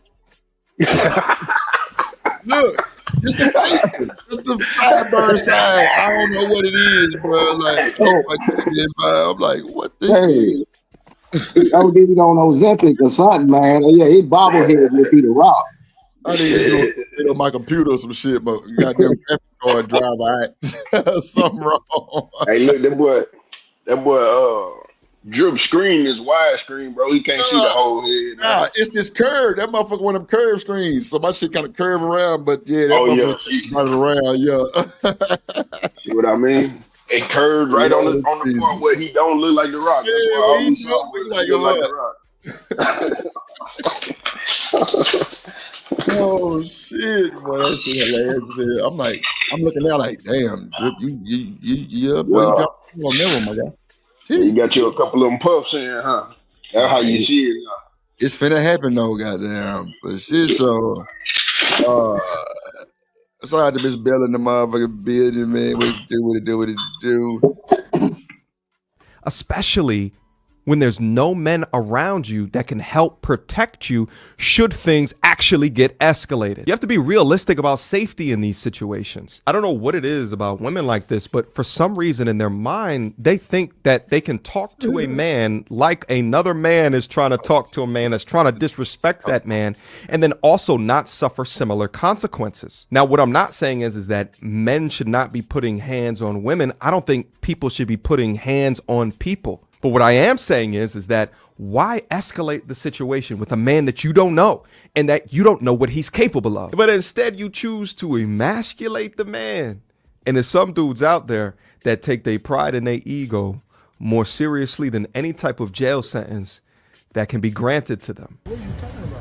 He's confused. Nigga, you got why are you 3.5 disrespecting seconds him? for this high heel going in your motherfucking eye socket. Oh, so now you're in a... And that nigga ain't confused. He know exactly what's going on, bro. This ain't his first time being rejected, bro. Come on now. See this nigga here, bro. This nigga here. Somebody took his toys when he was in school. Be violent with him, right? Young men since childhood have been taught not to place hands on women, but women love throwing around the threat of violence towards men. It's interesting how that happens. The amount of times that I've seen situations like this, women outside of clubs with fingers in men's faces, whether or not they know the guy or not, is insane. To all of the fathers out there, if your young girl is not being taught how to handle men in public, how to still show respect to men, then you are doing them a disservice. But chances are she's a single mom. She probably comes from a history of single moms. Let's go. Why would you do that? Do you think I'm playing? See how much more calm he is than her? Okay, but if I say get out my face and you ain't got out my face, why the fuck you still? Are you going to? We're gonna get you out the way now. What's the nigga name? MT something. Yeah, you with the bullshit. We ain't got time. Hold on, let me add another one that I got for everybody. Two. It's like one of them is like a law and crime with the real paperwork and the transcript and shit for the lawsuit. I think it's this one here, so we can get some facts. What the hell going on with old Tyler Scary? He goddamn lost his rabbit ass mind with these folks like that. Man, you better get your ass on down the line. But see, we all knew Tyler was a little shaky bakey. You know what I'm saying? Come on, man. Was it this one? Oh, Lord, this one right About to touch that LGBT stuff real quick. You said what? I said you about to touch that LGBT stuff? Okay. Oh, hell nah. I'm just doing Tyler. That's it. That's what it's about to be about when you start talking about it. Look, I'm just talking about Tyler. I know better than that. Yeah. I know better than that. Shout out to Mr. DJ Music in the building. Yeah, I know better than that. It's 2 cents. But them always got the council culture something serious, boy. That's for sure. I wouldn't even say that. Let me see. Oh, Dr. Quantum say, oh, Lord, another unruly chick. I ain't gonna hold you. Dr. Quantum a little different, y'all. That's why she my baby mama, really like my fourth baby mama. Because, bro, she ain't going for that bullshit. Like, she gonna call a woman ass out. I ain't gonna hold you. She say another unruly chick. Wow. Well, here we go. Dr. Quantum ain't gonna bullshit. She gonna stand on business. And she believe if a woman hit a man, she fire off. No bullshit. Fire off. That's what she said for real. No, ain't bullshit. She different. Okay. Different. Fuck that. Keep your goddamn hands to yourself. She is. Again, too. I ain't bullshit. Dr. Quantum a little different.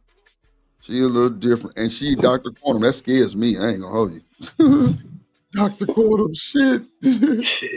But she fine, so she my baby mama. So I had to, overlook that shit for a little bit. Just for a little bit. Let's see. Reese say nothing but excuses. Oh, Lord Jesus. Uh-oh, here we go. The dude is a red pill manosphere dude, so he already know.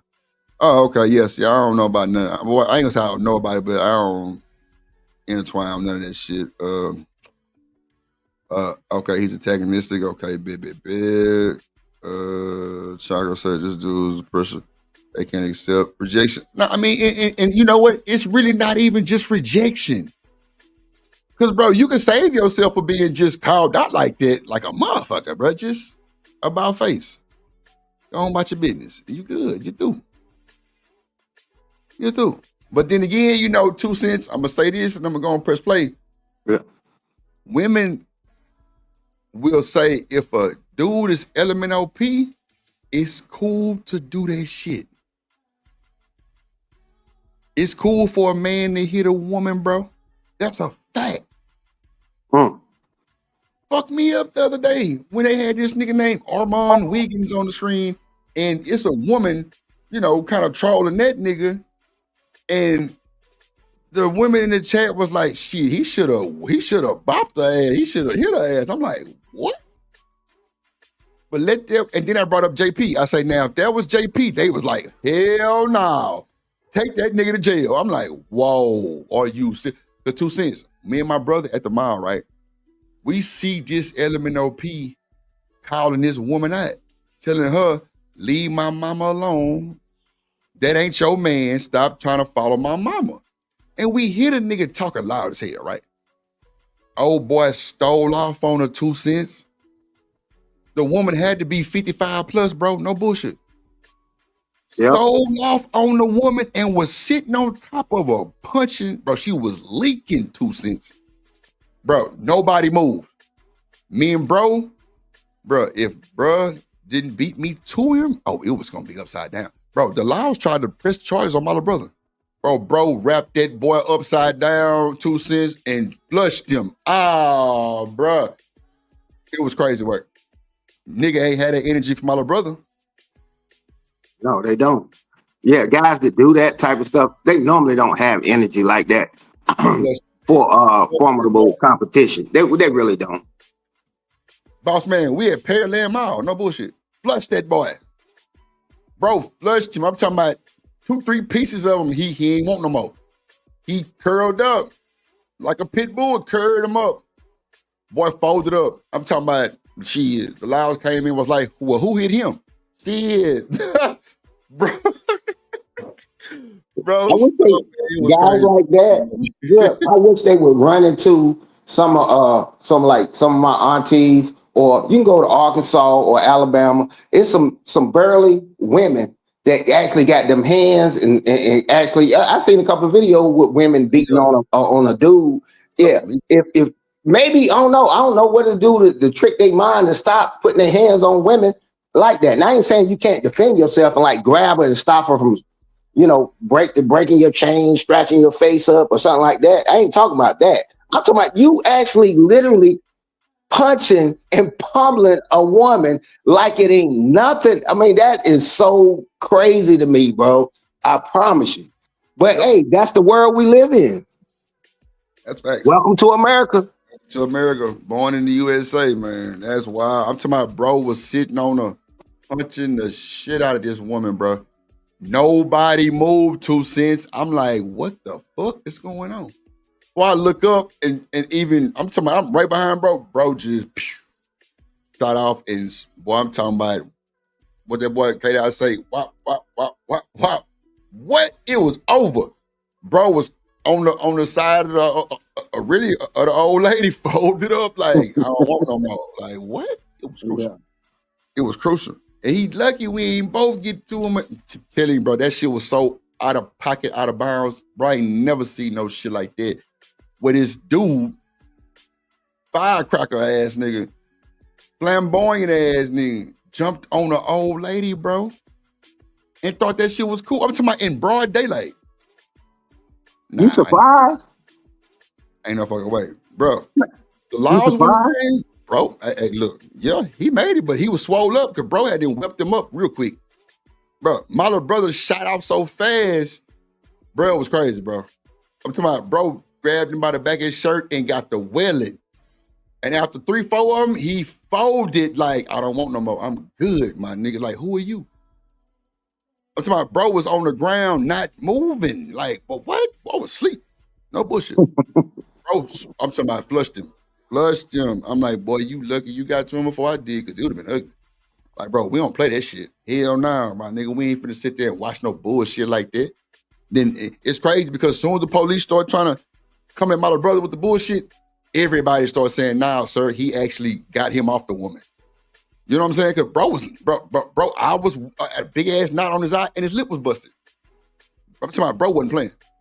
Like, all the white folks, everybody was like, nah, he was trying to get him up off the woman. You know what I'm saying? Because he was like 2 cents, she was leaking, bro.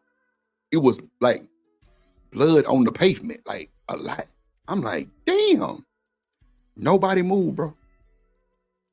Nobody fucking moved, bro. Yeah, protect these children, the women, the elderly, and the disabled at all costs. I'm not trying to hear, man, I can do this, I can do that. Have you ever heard a child say, I could walk across the street by myself when he a little itty bitty baby? He probably really do think he can and do in his mind sometimes, yeah. But are you gonna let him do that just because they said that? No, man, protect them. Nah. I'm not worrying about that stuff. Some women can get a little reckless with the mouth, but I'm still not gonna sit here in my presence. You still not about to put your hands on them like that. No, you better keep it verbal. You better keep it verbal. That's fair. Hold on, y'all, real quick. Boy, she finna cuss my ass out. God damn, I didn't see her back. Hold on. Drip Nation coming to the stage. She fell in love with the truth.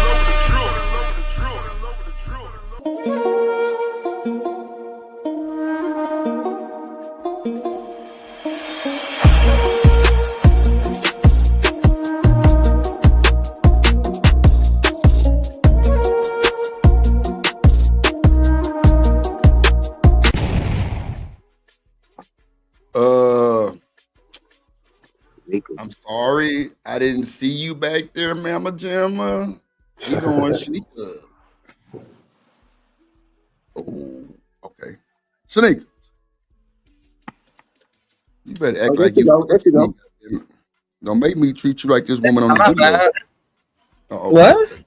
Nothing. Hey, boo, hey.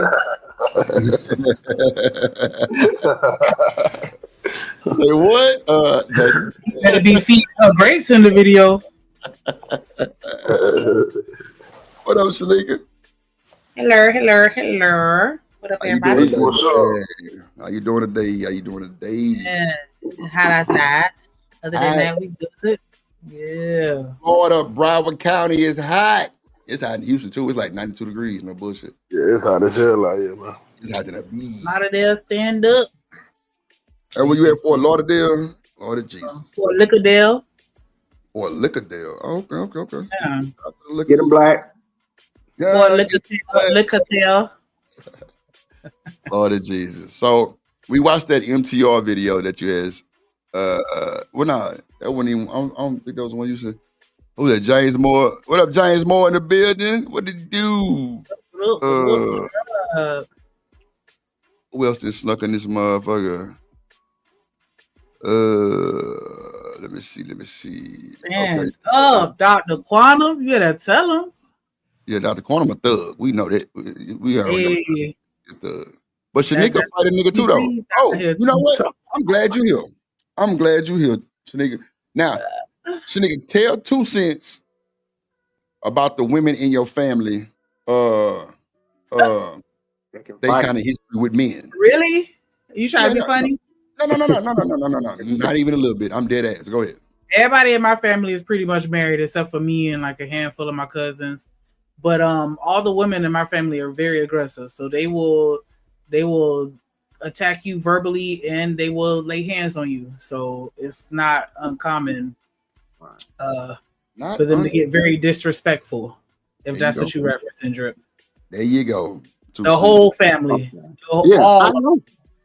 all of and what yeah, so fighting in relationships was normal in my family. And so when I went after I graduated high school, 'cause when I was in high school, I would beat no niggas too. Like, I mean, it is what it is. But after I graduated, yeah, my friends had an intervention with me, and they were like, "Yeah, it's not normal," and, you know, all this other good stuff. But yeah, like that's all I saw was niggas getting their heads knocked off between the washer and dryer. Like, oh, washer and dryer. What? Yeah. One of my aunties, dishwasher. yeah, one of my aunties, she shot her husband. She stabbed her husband. Damn. My other auntie, like, yeah, they. My other auntie, she'll put a gun out, but she won't shoot. But she'll throw hands. She shot that nigga. Yeah. Tell you, boss man, that shit, bro. That's just how they coming. Miss Bella said, "I ain't skillet." Yeah, absolutely. Like, yeah, shit. They'll pull that fire quick. That's that neutralizing. That's it. I'm telling you. Hold on. That's how my cousin got shot not too long ago. Did he go back to her after she shot him? Yeah. Well, that shit is shame, boy. How easy work, bro? It's like it turned them niggas on or something. I swear to God. Yeah. Hey, somebody just put it in there. I was about to say that. I was like, yeah, if you old enough, you know it was the hot grits thing. Tyler Perry made it popular when they eat. That lady put the oil on the floor in the bathroom. That it was hitting. Yeah.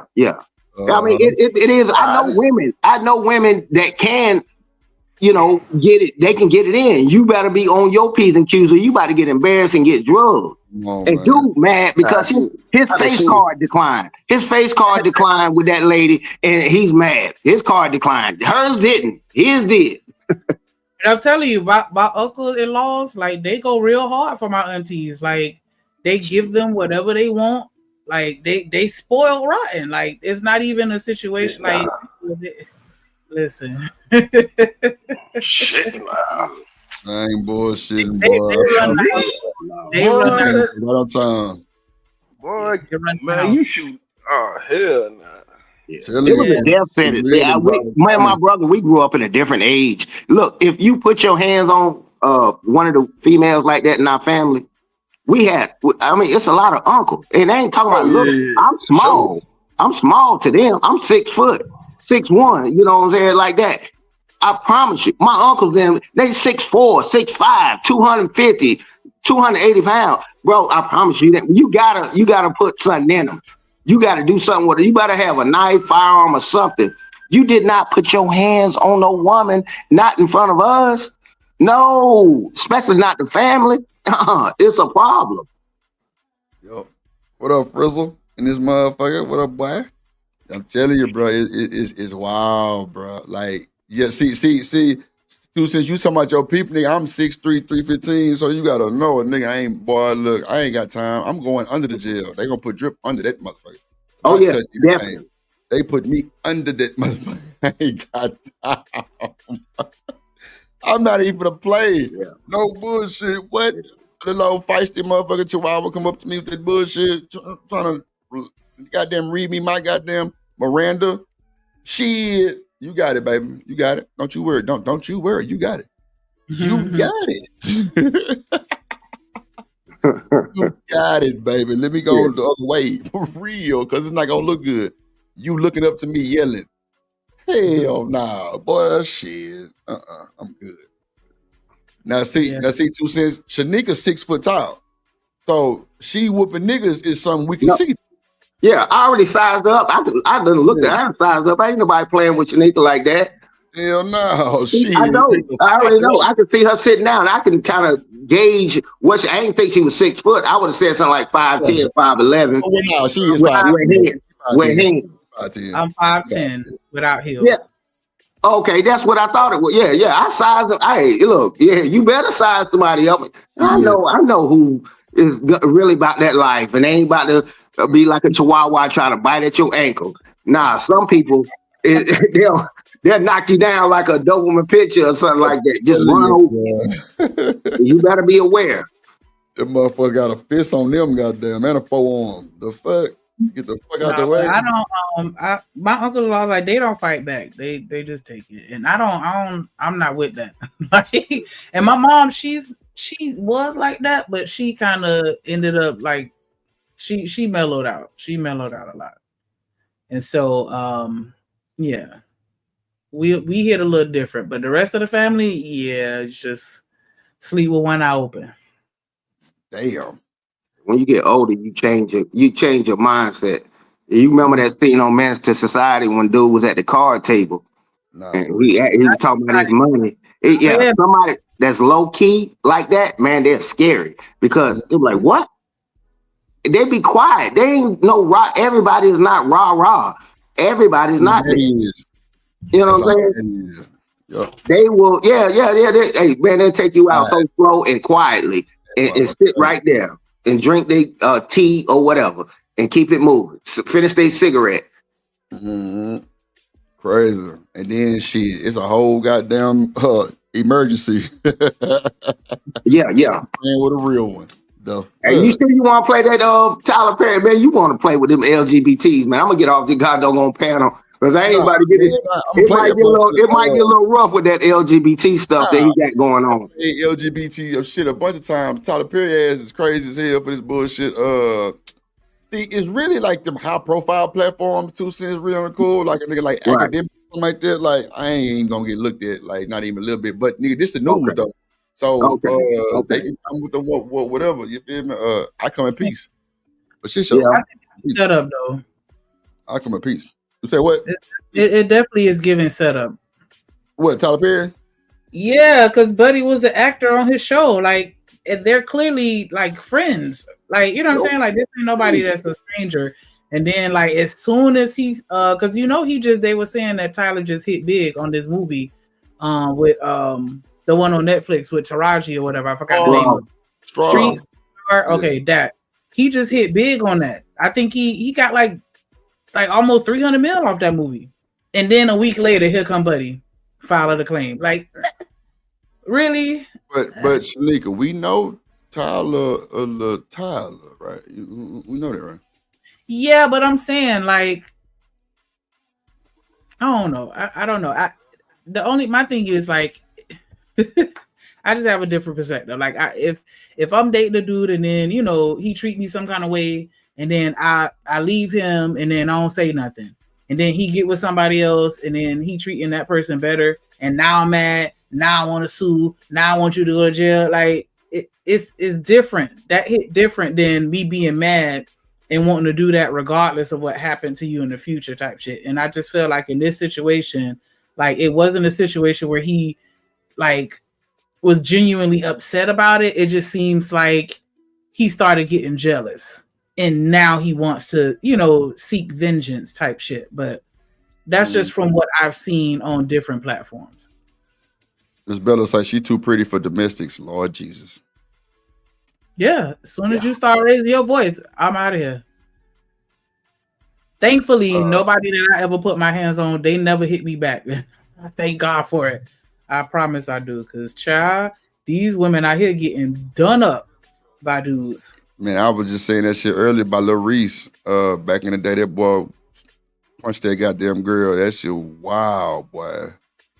That shit was wild. This dude uppercut the fuck out this girl. Like, I was like, is her jaw broken? Like, he was big too, like wrestle big. Like, oh my gosh. And you could see how he, caught back, like he hit, like he did that with a good form. Like he connected, like it was just like picture perfect, but it was just unfortunate that it was to a woman. They were arguing outside the club. Like, yeah, he got her. No, like she lifted off. I ain't gonna lie, nigga. I done seen baby daddy, baby mama argue, fight, and then a nigga jump in, and they both whooped the nigga that jumped in. No bullshit. Now that's messed up. Nah, for real. I'm talking about they both whooped the nigga who jumped in. Like, yeah, that's somebody come to help you, and then you gonna attack them. Like, that's messed up. Man, I ain't gonna even hold you. I was on a little sneaky link at the SWV concert in Houston. Goddamn, what? Like, bro, they arguing outside, and bro, they got to scrapping, and a nigga jumped in trying to get the nigga up off the woman, and they both jumped on the nigga. straight up, I was like, wow, look at this shit here. Let me mind my business. Let me keep going to the car. I'm sure somebody called the police already. I'm minding my business in Houston. I ain't got time. Everybody got rockets, including me. So yeah, let me get the fuck out the way, and me and my rocket get the fuck out the way. I ain't got time, bro. I'm not stopping none of that bullshit. Hell no, I done seen it to where people get unalive. I ain't got time. So what would you have done if your sneaky link main would have popped up on y'all at the concert because he had her location on? Well, I ain't had no main. She was just a little low. She was just a little rough. If she had a main, like if she had a main dude, and then he pulled up on y'all and he started whooping her tail at that concert, what would you have done? I'm a politely step back and call the police. We need security ASAP. I'm not getting into that. You're not gonna save your sneaky link? She ain't sneaky no more. I'm getting the fuck out the way. Like, I'm gonna try to de-escalate when it's talking. But if the nigga get this, man, I done seen people really lose their life behind this shit. It ain't worth it. It ain't worth it for me. I'm sorry. It sounds crazy, but it don't sound crazy. Mind your fucking business. And that's just how I'm coming. Nah, I'm good. Like, especially if you got a whole husband and you out here sneaky link with that type of shit. Nah, first of all, I ain't talking to married women, but like, bro, nah, I ain't going. I'm calling the police for you. I'm sure somebody will stop it. If we in a goddamn concert setting, yeah, somebody stop it. Not me though. I'm getting out the way. So can we flip it to where it's another random dude, but it's your sister doing the sneaky link? And look, you can put it in the worst scenario you want. I'm telling you, for me, I'm not finna be punching on this nigga, and then I get charges pressed on me because I didn't whoop him too bad. No, hell no. Like, it's a lose-lose situation for me, nigga. I'm telling you, I'm normally the tallest motherfucker where I go. So if the nigga 5'5" and like, it's no way he can win. I'm telling you, like, these hoes coming. So if he drop, and what if he dropped and started hemorrhaging? You fucking crazy. I'm going to jail, right? Cool. Where's she going? Home. No fucking way. I'm sorry. Call it what you want. Plus, I got that rocket on me. You crazy as hell.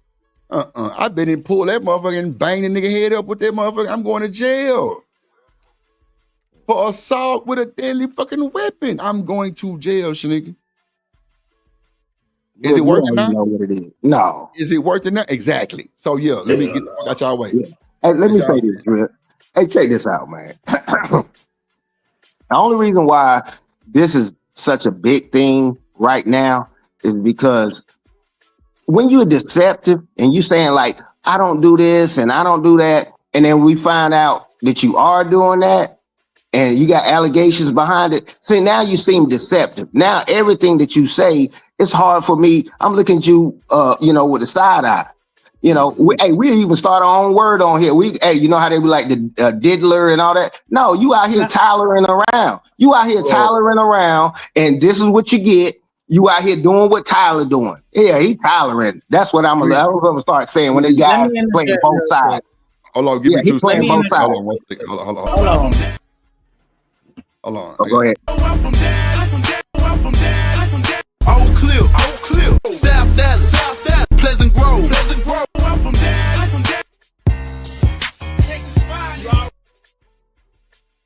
D-Time Boogie in this motherfucker. Hey, you say tolerant is lit. Yeah, I hear tolerant. Yeah, they get off D-Time. Yeah.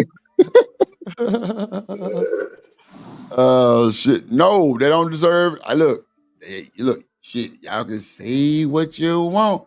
You know I don't give a damn. I'm not. Look, if he come up on it with some fly shit, like, yeah, motherfucker, you out here cheating, woo bop the bam, like JP say, then yeah, I'm gonna try to de-escalate that for sure.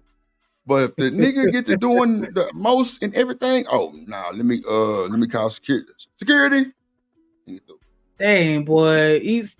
I don't want to be inappropriate. You still got her coochie juice on your penis, and you gonna watch her get beat up. That's what I was gonna say. I said it, and I said what I said. He know better. But I get it. It is what it is. I understand. Like, nigga, you can say what the fuck you want to say. She can have everything on my penis still. I wouldn't give a damn. First of all, I'm a nasty ass nigga if I ain't gonna take a shower and I'm at the concert with pussy juice on my. You know what? I ain't got time to play with you. Get on about your business. Fuck that. I'm not doing. I'm not getting in that drama. Do y'all right? No. Fuck all that. If I lose my life, guess what? They gone about their business in their marriage or they whatever they got going on. They gone about their business. Yeah, you right. Don't know. Yeah, hell no. I wouldn't give a damn what you said. No.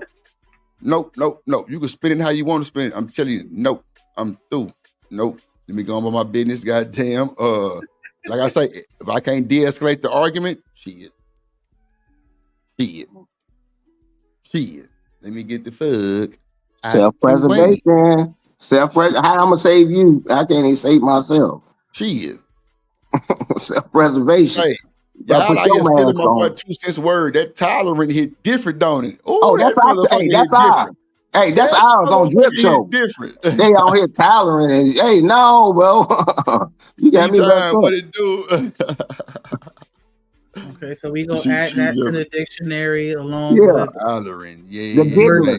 Yeah, it's right under the diddler. Damn.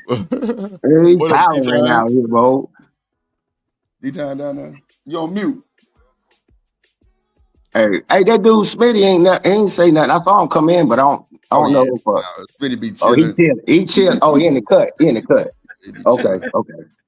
He'll pop out and show him in the street.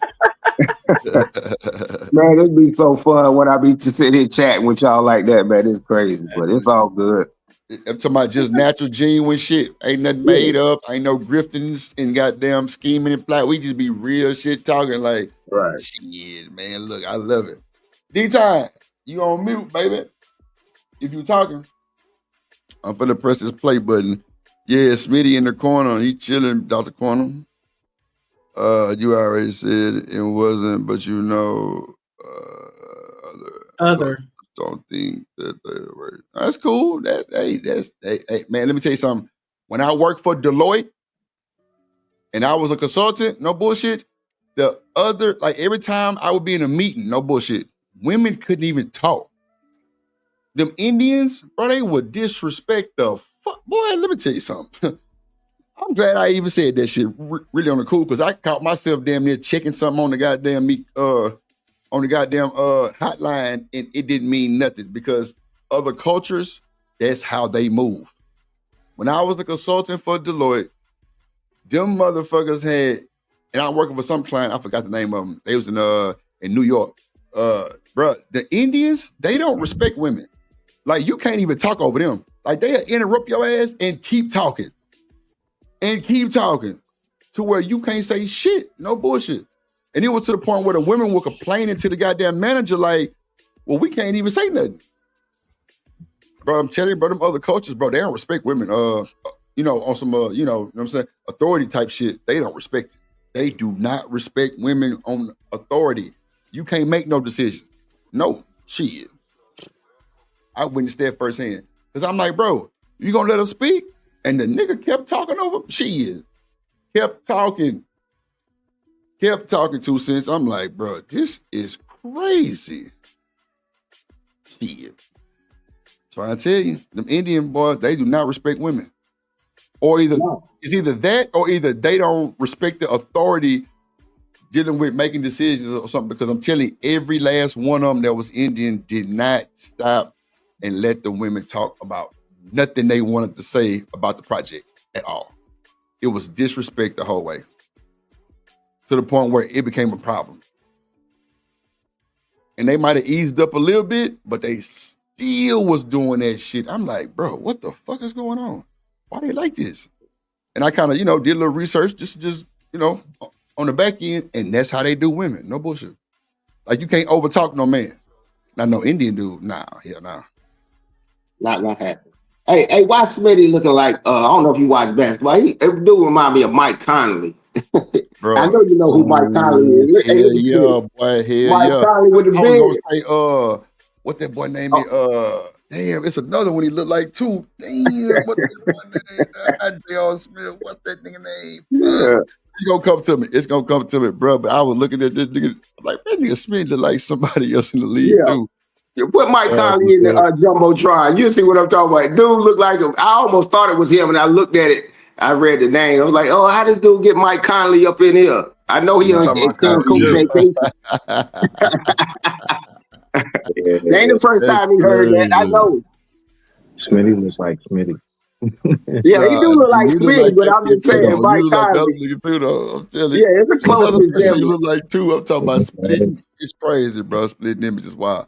She said, but men talk all day about how much weaker they think women are. Yeah, I ain't never talked like that, but yeah, them goddamn Indian folks, Reese, they don't respect that shit, bro.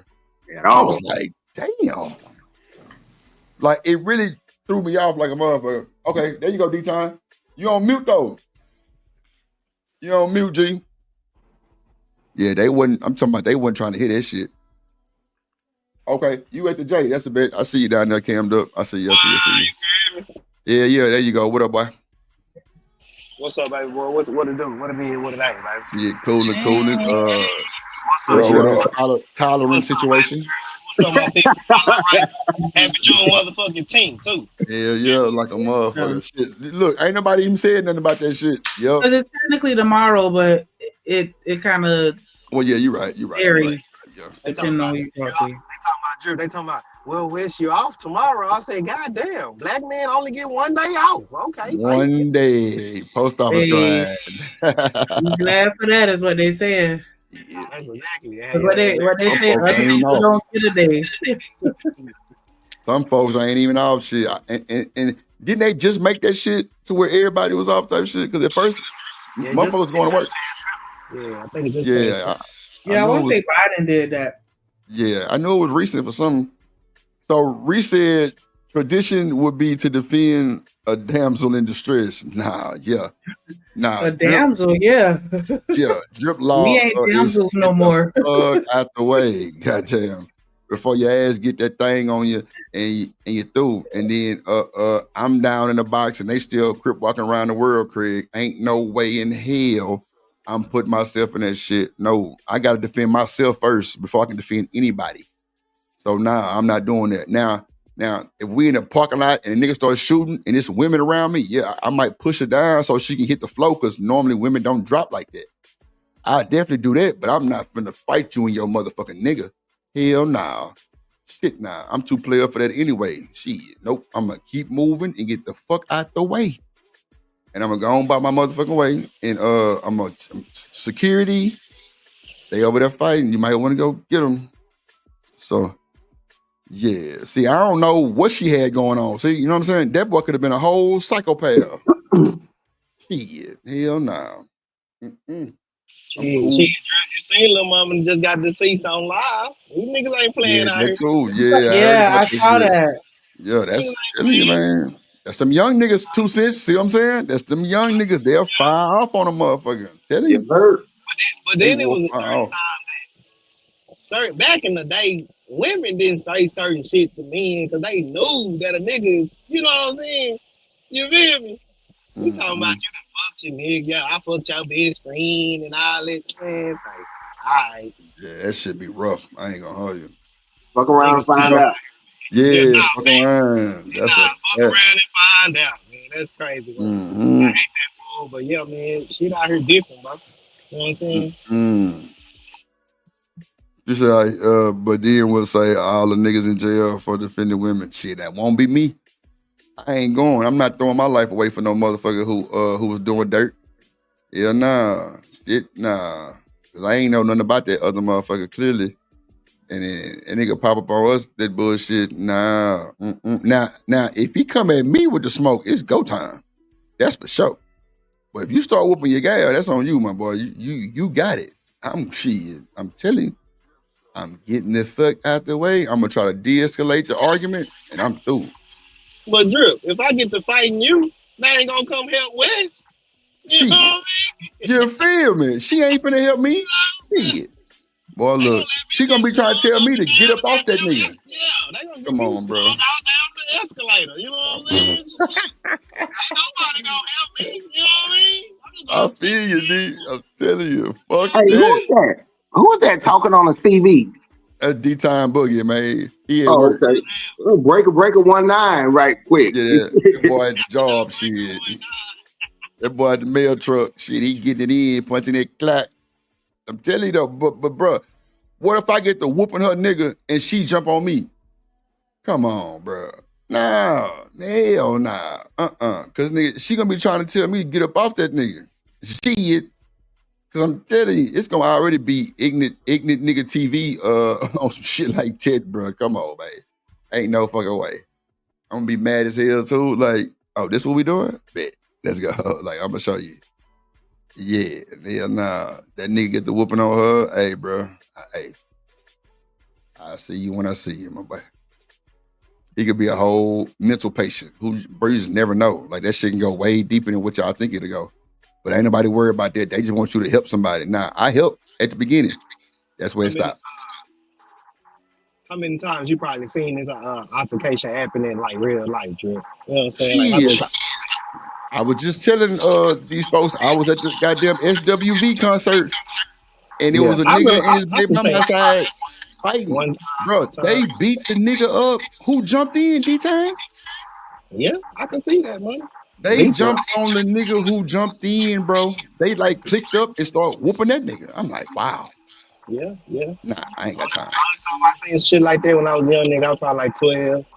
And my homegirl, Lala, her big sister, you know what I'm saying? That's how you know this at one time you start seeing shit like that when they get older. You know what I'm saying? Mm-hmm. I think she was probably like 17, 18 type shit. The dude was probably like 18, 19. You know, that little type shit. And he was, man, so he was slapping the shit out of little Lala's sister. I'm like, shit. Let me go hoop. You know what I mean? Yeah, let me go on with my business, bro. Because guess what? They be back together. Most of the motherfuckers who be getting slapped up like that, bro, they go right back to the nigga. Yeah, Reese, that's what I said. If they arguing, I try to de-escalate the argument. But what if I try to pull him off her and he shoot my dumb ass? Then what? Oh, okay. So RIP Drip, yeah, boy tried to help old girl. Who was old girl? Oh, they married. Oh, wow. Yeah. No, fuck no. I don't give a damn how you put it. We got a t-shirt for you. We got a t-shirt for you. Don't worry about it. I was gonna say that when he finished. You beat me to it. That's what I'm saying. I ain't got time. Nah, hell nah. Fuck that. That's your business. That's a y'all problem, not me. Hell nah. Not old Drip. I'm sorry. Ain't no fucking way. I let one of them other crash out niggas go try to jump in and help you. I'm good. I'm not dealing because like I said, if the nigga beat you up like that, it ain't his first time whooping your ass. Hell nah. You can call it what you want. That is not his first time whooping your ass. Fuck that. Hell nah. I'm not getting y'all personal shit. Nope. Sorry. Don't be with the bullshit with Drip. Don't be getting caught up out there like that. I'm not gonna lose my life, put it in danger, none of that. And I'm not going to jail for that bullshit. Nope. So, argue with your mammy. But, see what I'm trying to tell you? Yeah, stop.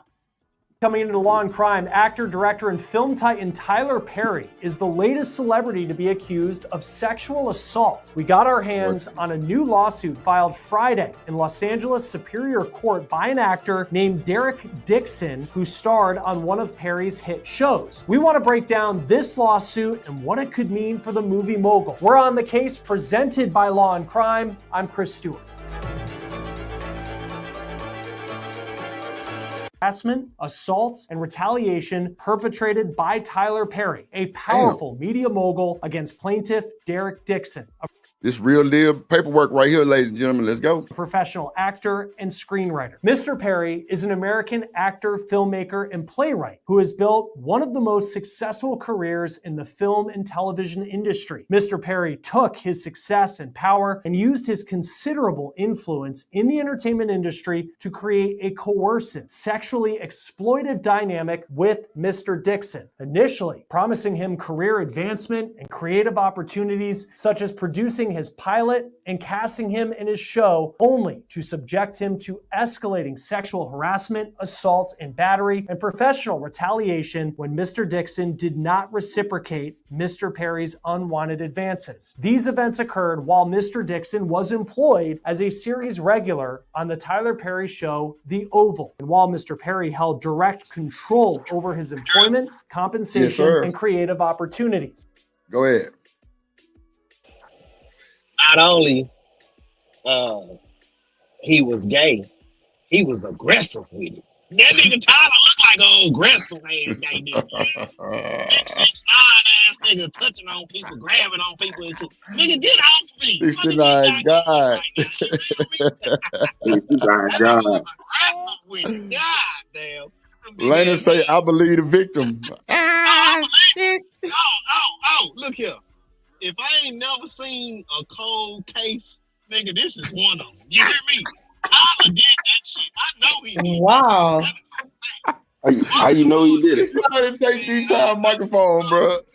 How you know he did it? I've been waiting. I'm like, man, this nigga, it's too good to be true. And I know. Look at him.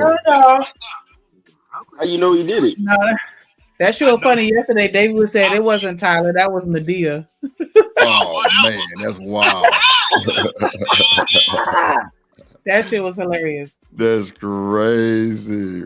Crazy word. Tyler didn't grab his dick. Medea did. Yeah, Medea did. That's wild work. Go ahead, Celine. Press play.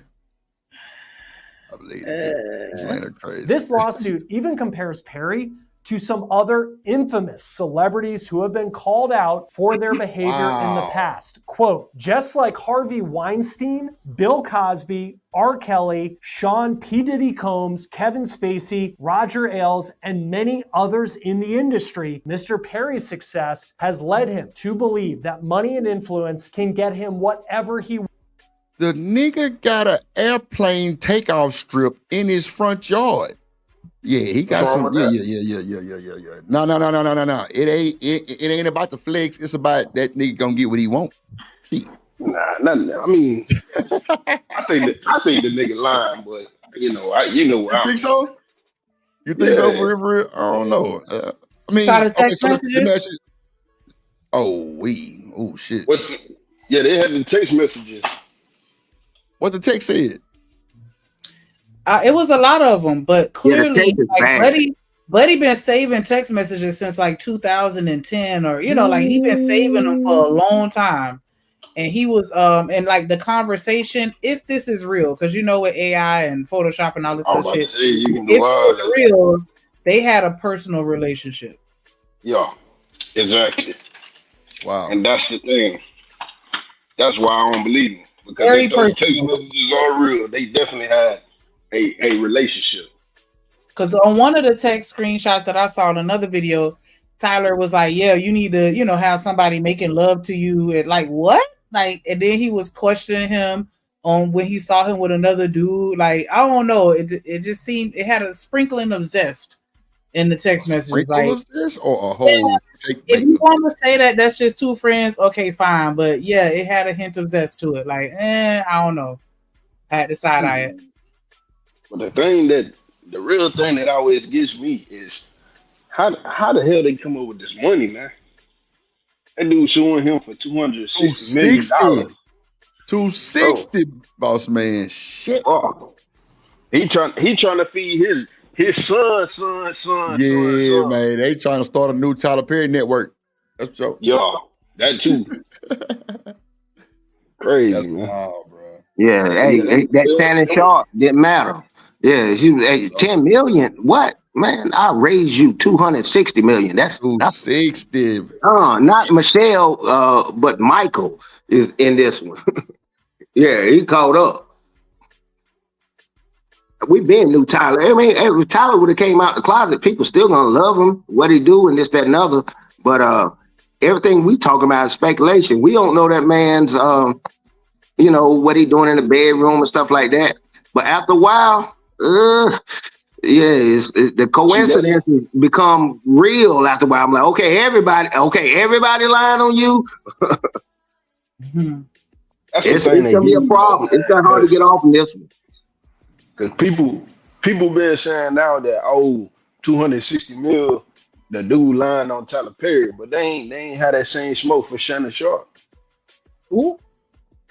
They ain't had that same smoke for Jay-Z. They ain't had that same smoke for Bossman D-Lo when the chick who said that shit about Jay-Z said that she was lying, and Bossman D-Lo, the nigga or female, whatever you want to call them, who said that shit about Bossman D-Lo, said that they was lying. So it's always believe the victim first. But if you want me to believe the victim, I need a criminal complaint, bro, not a civil. I don't know. You already know my motto. I don't believe nobody. Let me see. I'll hear you out. I gotta see it. I'm gonna still support you. You know what I'm saying? Like, I'm not gonna give you my ass to kiss. I'll still support you, but I am gonna be monitoring the progress of the trial and the evidence that comes out. And like, I'm still watching before I can't just jump on your side just because I fuck with you. Like, nah, let me see the facts.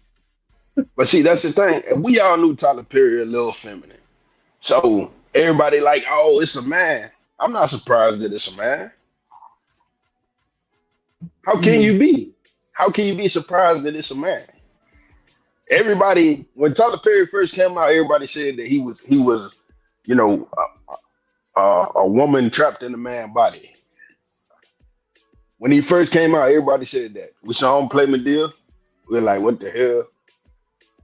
So it's not surprising. But the fact that these people are sitting up here saying, oh, nah, you can't believe the victim. He lying. Come on, dog.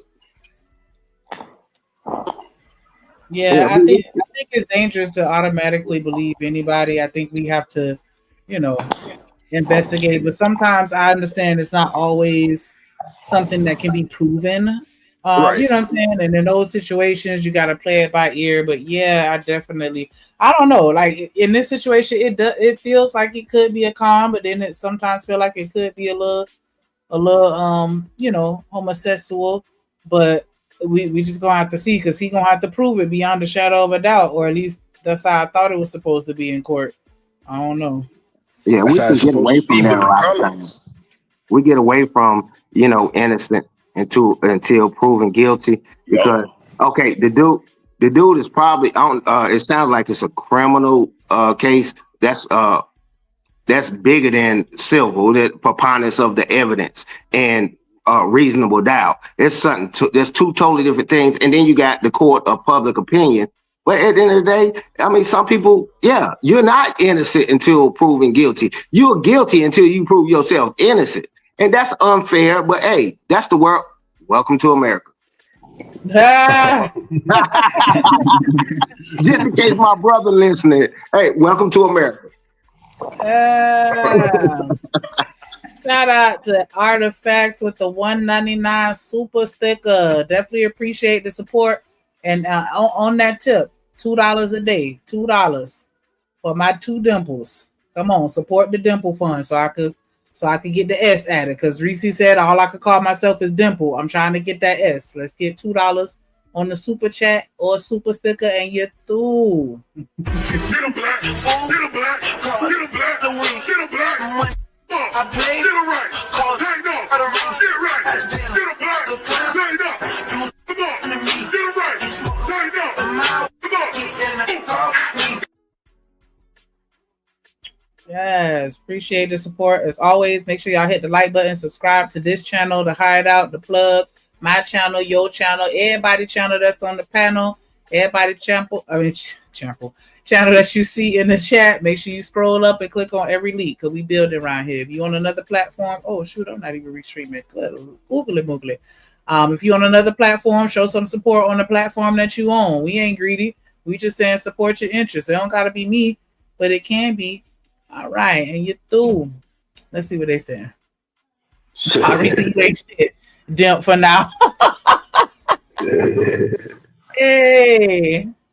Wants. That belief slowly transformed into the false idea that Mr. Perry can get whomever he wants. According to the lawsuit, Dixon was working as part of an event staff at a party that Perry was hosting in Atlanta when Perry noticed him and offered him the chance to audition for a part in one of his hit TV shows. Before we get back to this bombshell lawsuit involving Tyler Perry, I want to bring you a law and crime legal alert. If you received a Depo-Provera birth control shot and were later diagnosed with Child, that ain't what we here for. We here for Steve, baby. He over here talking. He over here trying to get some more clients. Nah, we not gonna do that. We not gonna do that.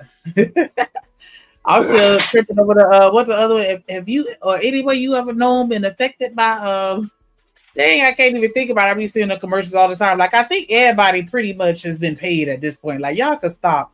Like, from 1935 to 1940, if they worked in the field mine, or, you know, like, sure. Then he returned to his event staff job, through which he was hired to work at Perry's parties. Oh, wait, hold on. I kind of... Okay. Did have a small part. No. Okay, here we go. Dixon did have a small part on Perry's show called Ruthless. Then he returned to his event staff job, through which he was hired to work at Perry's parties in places like Los Angeles and Jackson Hole, Wyoming.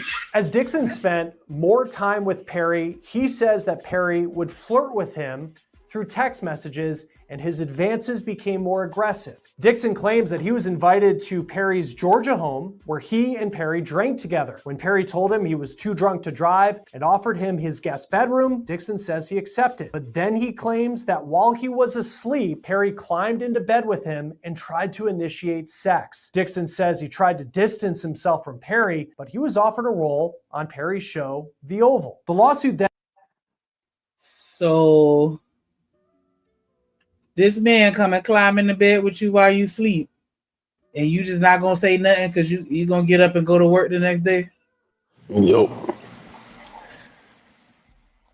Child, what are we doing here? Like, I understand that it's hard out here for a pimp. You know, bills. You know, people ask. I get it, but it's like you worked at the event staff or something, whatever. Like it wasn't like that. Since I don't know. It's just me. Like I don't put up with stuff. Like I already admitted yesterday, I job hopped, and I'm not. No, if I don't like it, I'm not gonna do it, and I'm leaving. Especially if I feel like I'm being abused or mistreated in some type of way. Like, nah, we're not doing that just for no check. You can get a check from anywhere. Like, especially if you have a career and credentials, and you know, like, what are we doing here? Like, but I guess when you're a struggling actor, you just gotta. Go through the casting couch experience. I don't know, but that's nah.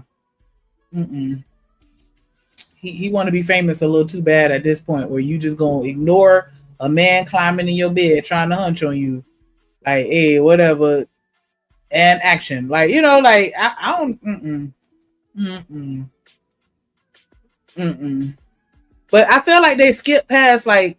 What happened after he climbed in the bed with him? Like, did I miss that part? Like, did he fight him or push him away, or did we just act like it didn't like happen? Like, what? I feel like they skipped the part in the middle. They were like, he climbed in the bed with him, and he was like, yeah, he went to work. Let me back it up a little bit because I think maybe I'm reaching. I don't know, but what did he do? Okay, here we go. Perry climbed into bed with him and tried to initiate sex. Dixon says he tried to distance himself from Perry, but he was offered a role on Perry's show, The Oval. The lawsuit. So all he said was that he tried to distance himself. That's not answering my question. Like, what did you do when he climbed in that bed with you? That's what I want to know. I'm nosy. Then reads, Dixon did his best to tiptoe around Tyler Perry's sexual aggression while keeping on Mr. Perry's good side. Mr. Perry made it clear to Dixon that if Dixon ignored Perry or failed to engage with the sexual innuendos, Dixon's character would die in the next season. Indeed, Dixon's character Dale was shot 4 times in the chest at the end of his first season on the Oval, and Perry always held this over Dixon's head, implying that Dale would survive if Dixon kept Perry, quote, happy. Oh no, I think Dale might have just had to die at that point. Like, see, this why I'm not famous, because I'm not Man, oh man. You know, I don't understand why women deal with it. Like you go to work and somebody's smacking your booty and you just go keep going like ain't nothing happened because you need that job and ain't no other job in existence in the rest of the world that you could do, so you gotta stay there and take it. Like, I'm not with that. I just give me a cardboard and tell me what spot under the bridge. Like, I'm not. I know that was extreme, but I'm just saying, like, I don't. Nah, I'd rather go and just get like a job at Publix or something like that. I don't know. Like, I know. Again, bills be kicking our ass, and you can't just go work anywhere, get 2-3 jobs or whatever. Blah blah blah. But man, that's just crazy what people deal with in their work environments. Like, ooh, child. According to the complaint, Perry had made it clear to Dixon that he would kill characters in order to get an actor to be loyal or obedient. During the pandemic, Dixon says Perry convinced him to stay in one of the houses that was part of Tyler Perry's studios. Quote, in or around April of 2020, and while Dixon was living in the studio homes on set, Perry often coerced Dixon to drink alcohol and then get on the phone with Perry. Perry would frequently have someone drop off alcohol at Dixon's door. Perry would eventually turn these phone calls into sexually explicit rants. Perry would get frustrated with Dixon and tell Dixon that he was not giving Perry, quote, what he needs. Dixon's refusal to succumb to Perry's sexual advances caused Perry to be ever more frustrated. Eventually. Yeah. I'm gonna be real with you. All right, so look, right. There's one thing to have, and definitely salute Shanika. Salute my brother Drip, salute to everybody. Once again, you already know. You know, I'm pretty sure I'm not the only person who doesn't have a quarter fraction of what these people have. And we don't never think to go that far. And I just be trying to figure out, like, what's really the either social disconnect that's not being acknowledged, and or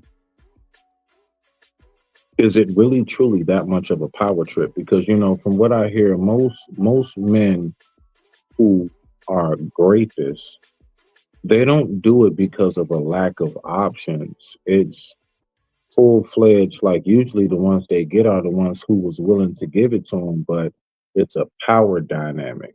So that's what I've always learned from that. At least I don't know how true it is or not, but I just be trying to figure out, like, when you get to that level, how much of yourself do you actually lose, either due to never actually grasping who you are because you got money, now you can ignore yourself forever, or to land it, nah, you've always wanted to be that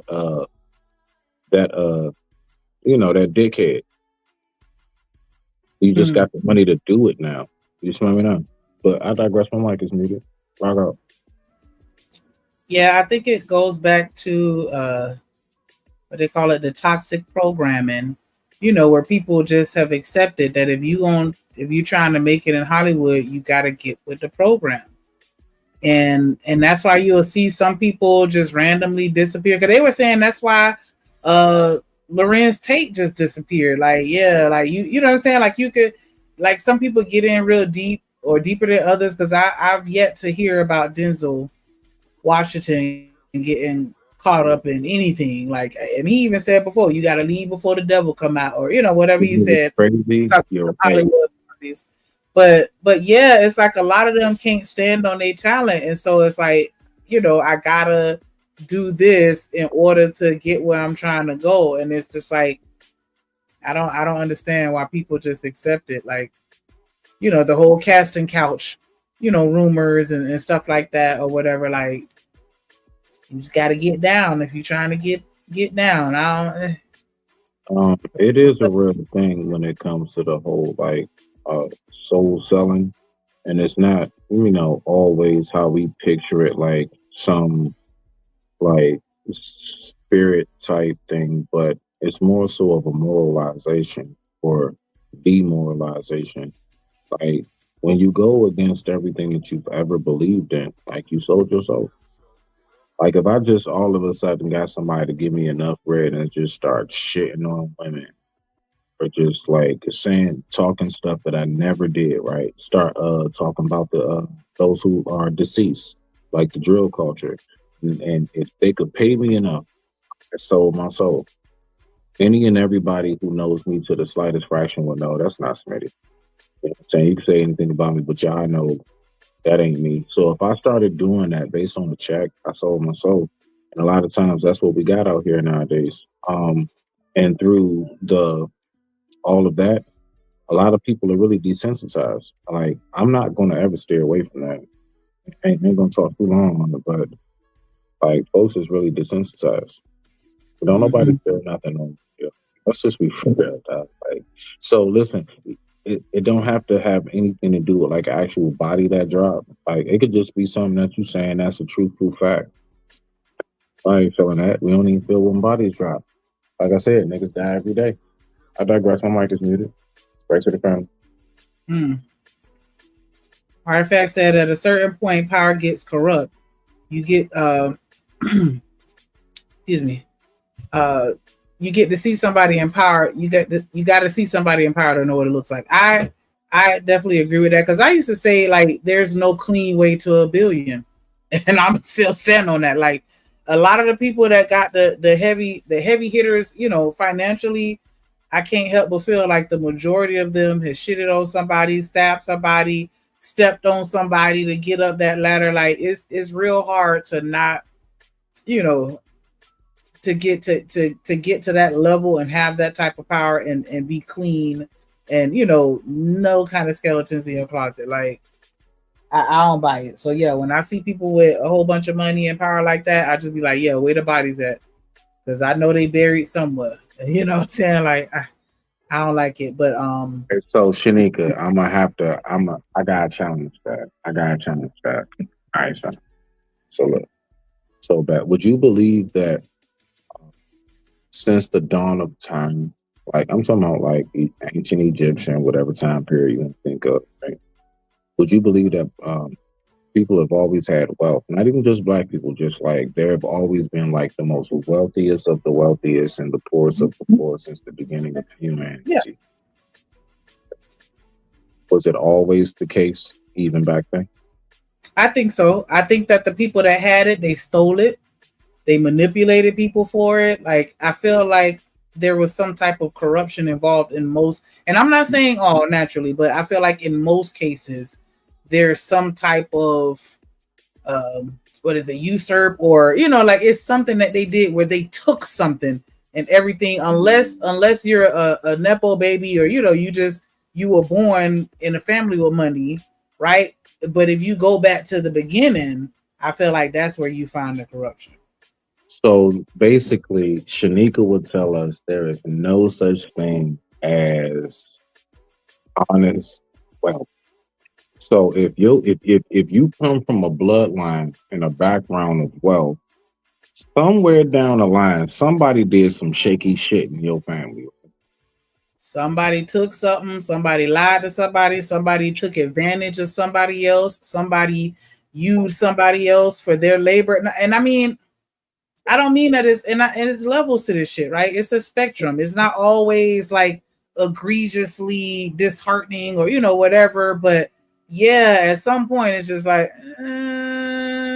but you know, you do have the rare cases where it may be legit. But yeah, from my experience, most of the time, somebody's doing something funny or doing something where you know, they wouldn't want you to know about it as far as how they really got their money. Even if it's an invention idea, people be stealing other people's ideas, you know, big bank tank, little bank type situations all the time. Like, yeah, I don't be trusting it when they have too much money like that. Like,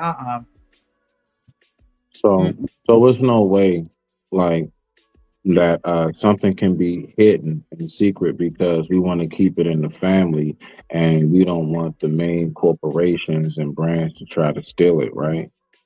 Like, what you think about that? That's all. Like, you know, you're saying basically like, nah, it has to be because basically look, It's like the old saying when we say, it's easier to get what a camel through the eye of a needle than it is to get a rich man in the house. And I think a lot of us get that all really mixed up. Like, I don't think it's really about wealth. And if you have money, you have to be corrupted. The only way to be somebody who is prosperous and actually is like somebody who is pure in your heart, or at least as pure as can be, that is, right? We all tainted, but you got to be broke. You got to be flat broke. You got to, you got to be from the gutter. You can never have had anything handed to you. And I don't know. I'm just saying, like, that's like the energy, at least the frequency, as I say as a man, the frequency in which I get resonating coming off of what you're saying. It's like, nah, if you got some money, it's somehow or another you had to have done something dirty. Where I look at it as, no, wealth is something that's always been exactly what it's been through generations and generations. Do we have some generations that corrupt it, that give it a bad name? Absolutely, I would say that. Absolutely. There have been many things that we would say grandma and grandpa are rolling in their grave knowing what you did to that recipe or that restaurant or whatever it is, of course. But overall, to land it, I just really don't like how us as blacks, and I'm saying us because that's me, that's us, you know what I'm saying? I only talk to my own for real. I don't like how we always think like the only way to know somebody's real is to know that they broke, but yet don't nobody want to support the broke nigga, and we will big up anybody, and we think they the realest if they got it's like a whole, and not you, Shanika, not you, beloved. You know what I'm saying? I already know. You know what I'm saying? You sharp, you there with it, but that should be tripping me out. Just because a nigga got money don't mean that he's, you know what I'm saying, he or she. That don't mean that they don't believe in everything else. You know what I'm saying? I understand what you're saying. Looking at how this country was built, and just thinking about business, right? Because most money comes from some type of business or a transaction or a deal. It all comes down to the core business, and you in the business to make money. So yeah, you gonna have the kids at the sweatshop because it's cheaper, or you outsourcing to India because it's cheaper over there. I don't know if you remember, but it was this building over in India that collapsed, and like all them people, it was like a couple years ago, and it was like a whole shit ton of people that died because they weren't even keeping up the building. And and just like these companies, where just like now, we could have healthier food, we could have limited resources. We cannot be depleting the resources that we have, is what I'm saying. But a lot of these corporations, they don't care about the environment. They don't care about the little people. That's why you got people making $10 an hour, and then the CEO is making millions per year off of the work that they doing. Like, I just understand when it comes to business, money is always the priority, and not the consumer or the community or any of that. Like, a lot of people will do what they need to do to make the most money instead of what would benefit everybody. And that's why I just can't help but feel like, a lot of people, you may have inherited, money, and you may decide to do something good with it. But if you go back and trace the original roots of it, I just can't help but feel like somebody had to get swindled in order for you to come up, even with bartering. Hold on, Shanika. Hold on. We're not going to do this. You're not going to tell me that the Rothschilds and the Rockefellers are not honest, hardworking, generation after generation, just pure, honest money. You're not going to tell me that. You're not going to tell me that. People, when you get money and then your ego gets inflated, like, look at what these people do when they get money. Power is a drug. And when you get money, that correlates to your power, because you feel like you're in a position where you could do more things. And that's why I say, like, money, I feel like it shows what a person's true character is. Because now you got the money to pay for a lawyer to get out of trouble. So you going to walk around doing whatever you want to do, because a lot of them feel like they can pay their way out of stuff or pay their way into stuff, or, you know what I'm saying? And it's just, again, it's nothing, about 100% people, but yeah, a lot of the cases, to me, Just my personal opinion. Like I side eye people with a whole bunch of money, and I question what they did to get it. And that's on any level, even with these girls that's taking these trips to Dubai and all this other stuff. I look at them and I wonder, what did you have to do to get that? Because Now wait, Shanika, what if you actually like developed a brand, right? Mhm. You actually like developed the brand, and the brand that you develop, right? I got it. Thank you. Hold on.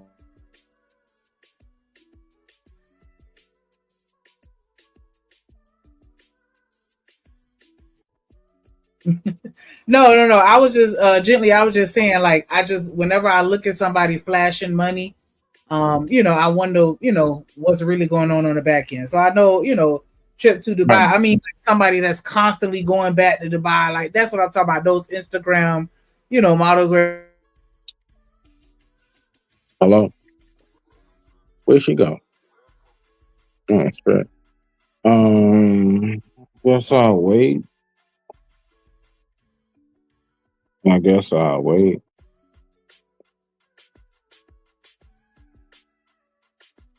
So, did anybody see the game?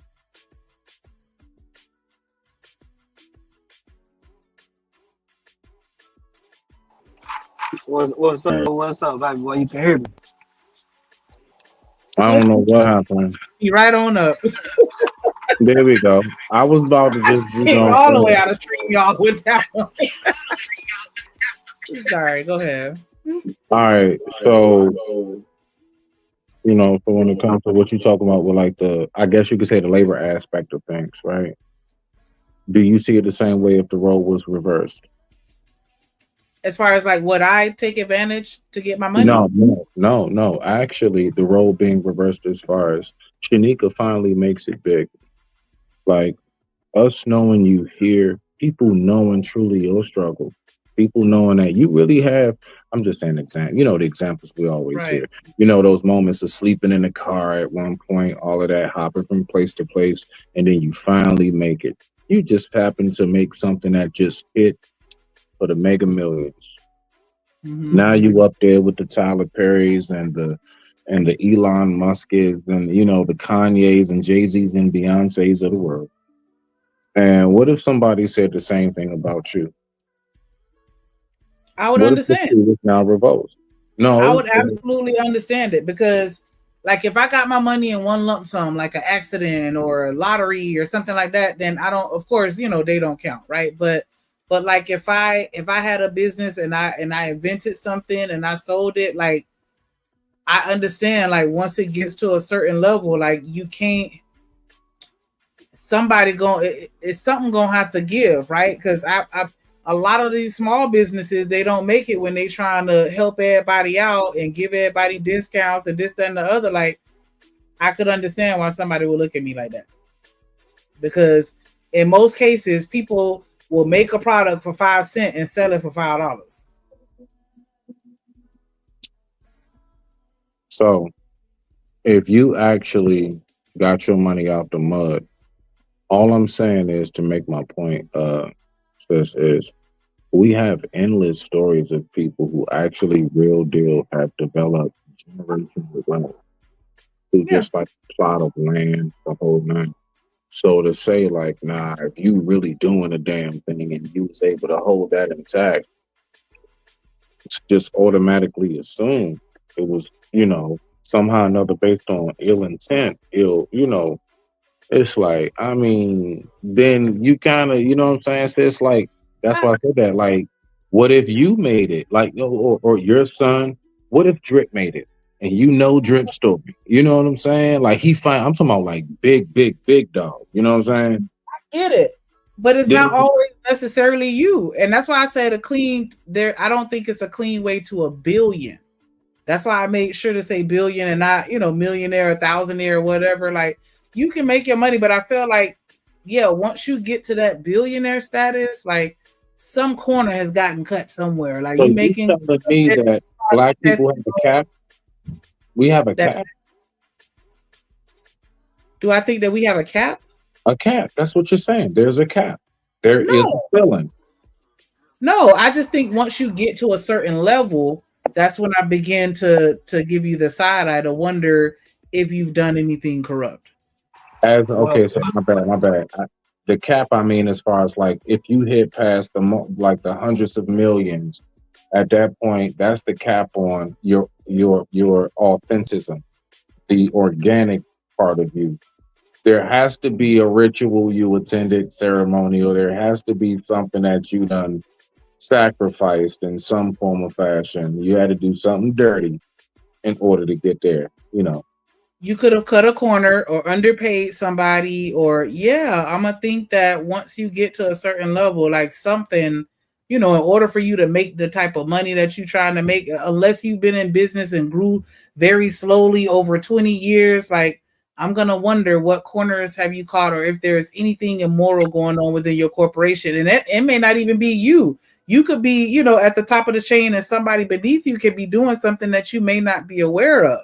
I'm just saying that some type of corruption has existed at some point, or at least that's just my perspective of it. Like, but it doesn't necessarily mean it's you, but if you go back and look at it, somebody cut a corner somewhere, because you can't make money if you're trying to look out for everybody. Unless I may be wrong, and I may have a cynical perspective. I definitely understand that. I could be a pessimist, but like when you get in billions, who you stepped on, who you lied to, what are your business protocols? You got all this, makeup, y'all testing on animals, or did they, they always modifying formulas and doing all this stuff? Like a lot of stuff be going on behind the scenes that people do not know about. And you come off as the type of person that's all wholesome and everything, and it's all kind of foolishness going on. You just ain't got caught. Yeah, I can give you that. All right. So you saying basically like it's not just the celebrities that was caught; it's all the people that deny what they do because they ain't been caught either, right? Right. Look at B. Simone. Yeah. She came out with that journal and it was popping. And then what happened? They said that she plagiarized somebody else's journal. And she said she had no clue because she had a team of people working under her that she allegedly trusted to, help her with regards to that product. But she got the label of being a scammer. That was a lie? Yeah, B. Simone lied. She did that and it caught on her ass, but she tried to, swindle out that shit because, you can't really do that. You know what I'm saying? So she lied about that. And I know she a Dallas bitch too, so I know her. I know what type of girl she was. She was popping. There you go. There you go. You know what I'm saying?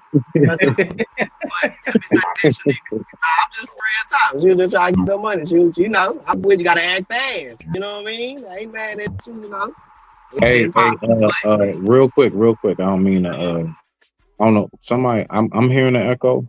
I don't know who, what. I don't know if somebody, you know what I'm saying? I'm just trying to help out. That's it. Yeah, I don't know. That might be D-Town because it sounds like he outside or something. But yeah, I understand there are good people and bad people in the world. So I'm not going to automatically say you're a bad person, but I am going to definitely want to, I would be curious as to, what was really going on behind the scenes, because and that's why I feel like everybody getting caught up now, because before it wasn't a lot of exposure, and we didn't have access to a lot of things, and now we do. And I think it's becoming a little harder, to hide these things, depending on what you're trying to hide. But yeah, I feel like scientists and researchers sweep shit under the rug and lie and manipulate data. And you gotta understand, Smitty, I am a former government employee and we lied. Like, you know what I'm saying? So if you can't even, like, man, we know you do. We know you do. Allegedly. You know what I'm saying? Allegedly. Yeah, like, come on, man. I feel like when you got big money on the line, you ain't trying to lose it. And and you see how these people, look at what he doing. He over here booted and tooted and booted for Perry. You know what I'm saying? Because he want that money on. Like, you know, people do crazy things for money because they know that it puts them in that position of power or perceived power, and they willing to do whatever. They'll sign their soul to the, you know, it don't matter. And that's why it's just hard to trust, you know, these big people that got a whole bunch of money, because I feel like they just be playing in our face.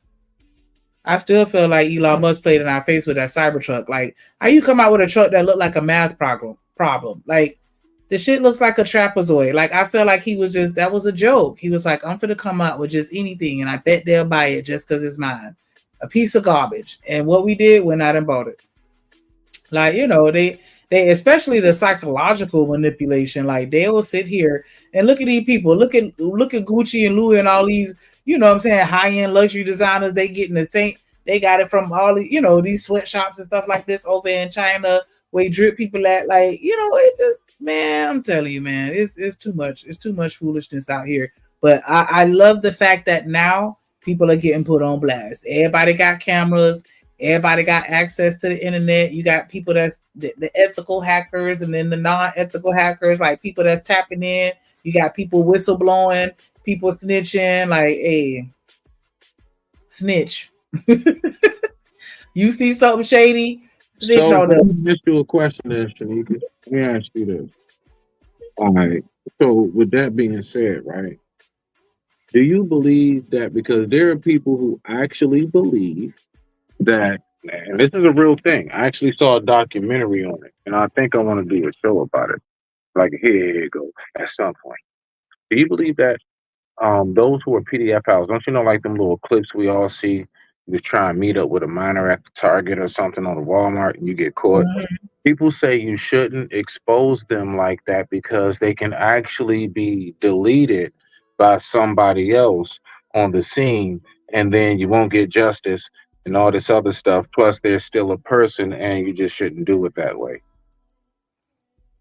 I feel like what's meant to happen is gonna happen, because a lot of people that have those types of crimes, and I have to say this gently, because well, not gently, I'm sorry, I have to be careful of how I phrase this, because I can't say that I have all the research, but it seems like the people that have those types of charges don't really get the harsher penalties that I feel that they deserve. So that's how I'll say it. They don't get the penalties that I think that they deserve. And so a little vigilante justice, I'm gonna look the other way. And when the cops get done, you can ask me, I don't know what happened. I ain't seen nothing. Do your job. Like, I'm not even finna help you pursue, you know, this other person or whatever. But yeah, like, man, nah.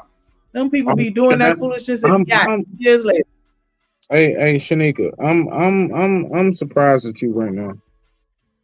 I'm surprised.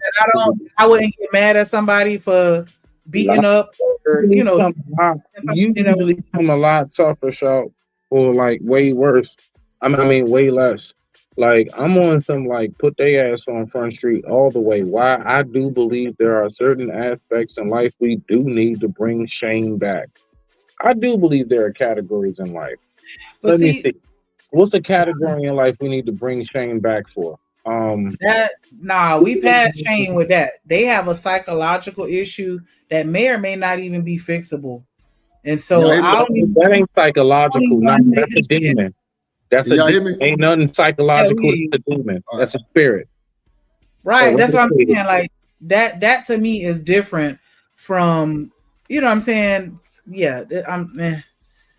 Man, look, it's okay. I'm just saying, basically, like, little stuff like that. A person who's a thief, like, do we always look at it the same way? You know what I'm saying? Whatever it may be. The fact is that, look, there does need to be shame brought back. Like, because when I say thief, scamming. Why you think most of our people are so good with scamming? Y'all ain't seen the clip? The chick saying, I would rather take the scammer over the 9-to-5 worker. Why? Because there are a lot of things that we have made normal. Is it the main biggest part of it? Nah, that's not the same to me. You scamming me is different from you graping me. Now, both are going to affect me in a negative manner, but one is going to have a totally different psychological effect that you know, lifelong. Like, I think it's different tiers, and I feel like that is a psychological mental thing. Like, me me taking the PDF and just putting him in front of everybody, like he might not even care because he already too far gone in his brain. Like, look at R. Kelly. People been sitting there telling him, talking about him being this and that and the other after he got caught up with that 15-year-old girl, and he was still out there making music, living his best life. Shanika, should the world not know, Shanika? That's all I'm saying. Should the world still not know that you know what I'm saying, who they are? Like I do believe we should know exactly who that is roaming the streets. You should have a big bright ass tag on your back and your face and your chest. Dead ass. Yeah, as you're in the casket. Okay. I like that right there. You said it, not me. Okay. I don't know what I can say over here. Okay. This is y'all shit. So I thank you for that. That's what I'm talking about. Because you weren't having that energy. You can expose him all you want, but I'm saying, hey, go holler at him around the corner. Make sure you suited and booted. Like, don't, you know what I'm saying? Because you were saying, like, if I follow you around in the store to expose you, and then somebody else ends up, beating them up or unaliving them or whatever, like, I'm all for it. That's what I'm on. Exactly. But we all know, depending on where you are, how street, how. Yeah, nah, I'm always with you on that. I just went because see, I got, what I'm saying, I can't say my position and you just go along with what I say. I want to make sure, I want to hear what you say organically. I don't even want you to go to jail. I want you to go 6 feet under, because whatever you did and whoever you did it to, they didn't deserve that, and you screwed them up for the rest of their life in most cases. Like, nah. But I mean, that's just me. I have my own hierarchy with regards to crimes, and there's certain things that I feel like you should not be able to get out of jail, like stay there forever. Like, but that's just what's crazy.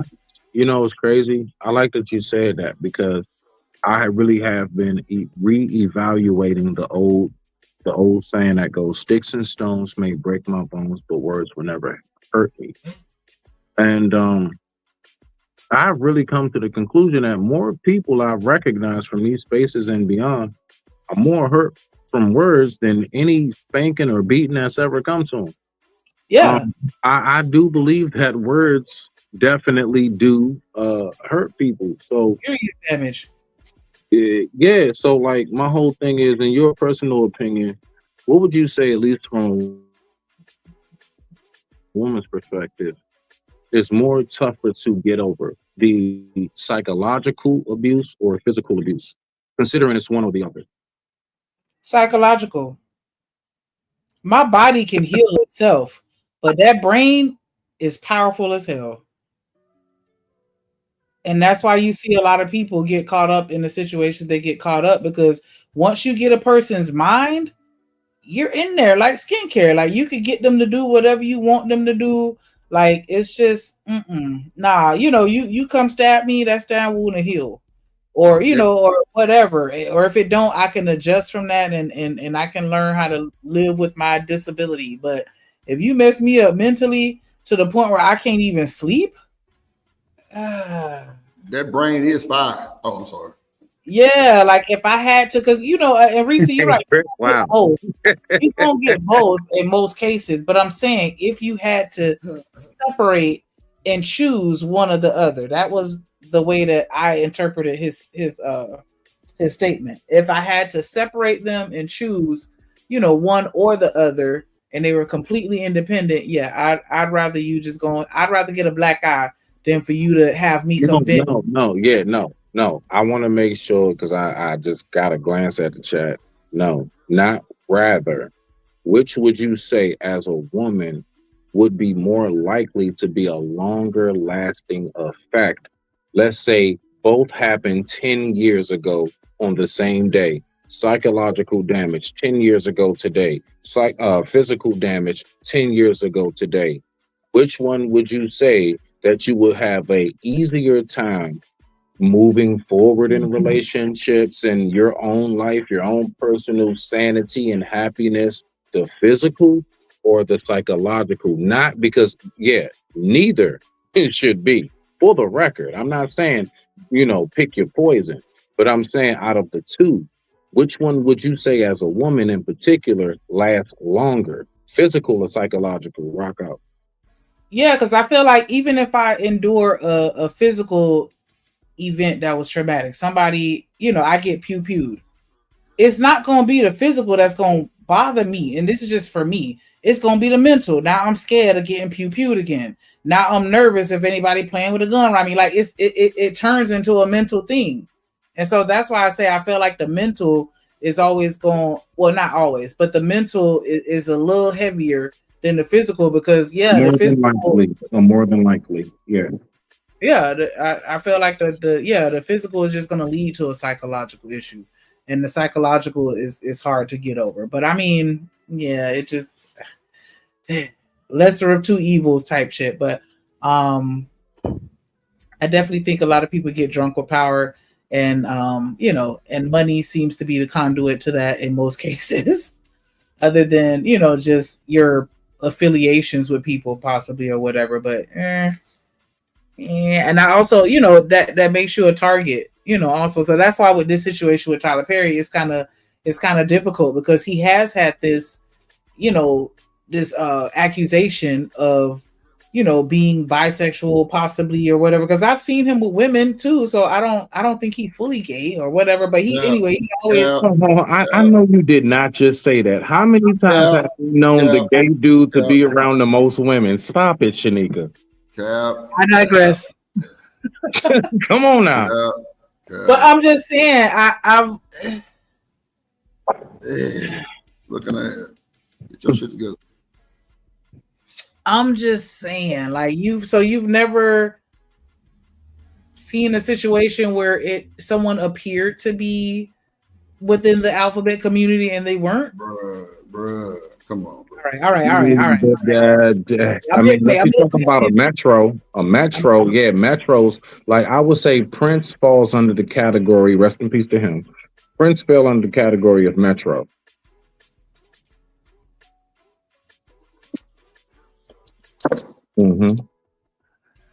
He was metro. So that's the closest. Other than that, nah, we generally know how to identify one another as men. We know when we around one of our own, just like y'all ladies do. Y'all, same thing, man. Y'all know when y'all around sis and them. It is what it is. Y'all know. Around who? What their name was? Sis and them. This nigga's video ain't worth a shit, boy. I swear to God. Oh shit. That's funny. That's fucking funny, boy. That's funny as shit. Oh my God. Damn. Dixon that he was not giving Perry, quote, what he needs. Dixon's refusal to succumb to Perry's sexual advances caused Perry to be ever more frustrated. Eventually, Perry warned Dixon that if Dixon told his castmates about the harassment, Dixon would be opening himself up to lots of, quote, questions and foolishness, and demanded that Dixon not discuss any of their conversations with his castmates. Dixon's law. Dang, so they pretty much saying, like, don't like you can't even hang out with Tyler Perry as a man, because then it's gonna start foolishness and the rumors, and people gonna think like, oh, that's how you got your role in this TV show. That's crazy. Dang. But he did come out and say that he was a victim, right? Didn't he? Who a victim? Tyler. Didn't he say that once? Like somebody took advantage of something like that when he was a child, like SA? Yeah, that's what he said. So that would be my question. Do y'all give people a pass when they are a victim of a vicious cycle that may be generational? Absolutely. That's totally different. The dude that goes to prison, let's say, the typical example, dude that goes to prison for like 10 years, and all of a sudden he turned out. No, he ain't turned out. You always had those thoughts in your head. Now you're in a comfortable place to do it. That's different as opposed to somebody who had their mind warped at a young age and was manipulated, and they don't know up from down, left from right, so on and so forth when it comes to masculine, feminine, them as a man, a woman, whatever it may be, all the way down to little girls being abused, and them not recognizing what chastity consists of, or privacy. things of that nature. Knowing like, nah, it's a certain way you should look when you come out the room. Like, once you come out the room and it's a bunch of men downstairs, you don't care if it's your uncles or cousins, and all you got on is like a t-shirt with your under. No, get yourself together. Little stuff like that. Yes, the mind can be warped, and that's something that's very vicious that goes on. So, what up? What up, CH? What up, Travel One? What up, Shawanda? I think I spoke to everybody. Gently, Dr. Quandam, Stin 7. I don't know, because I feel like I understand that. I understand that, that's just like if you born in a racist family and that's all you know. Like with Paula Dean, when she said the N-word, she was like, hey, this how we talked in my family. Like, this was normal to me. Like, just like what I was saying earlier, like, my people throw down. Like, so fighting is normal to me. Like, at what point do you stop giving them grace for the generational curse and you start to hold them accountable for their actions? Or does that never happen? It's supposed to be the very next seed that is dropped. If dad did it, it's not supposed to be from dad, and then he becomes great granddad who started it off. We know what's something called break the curse. Now again, something is wild. So when you say give that leeway, the one thing I would say is I do give somewhat of a leeway for those who just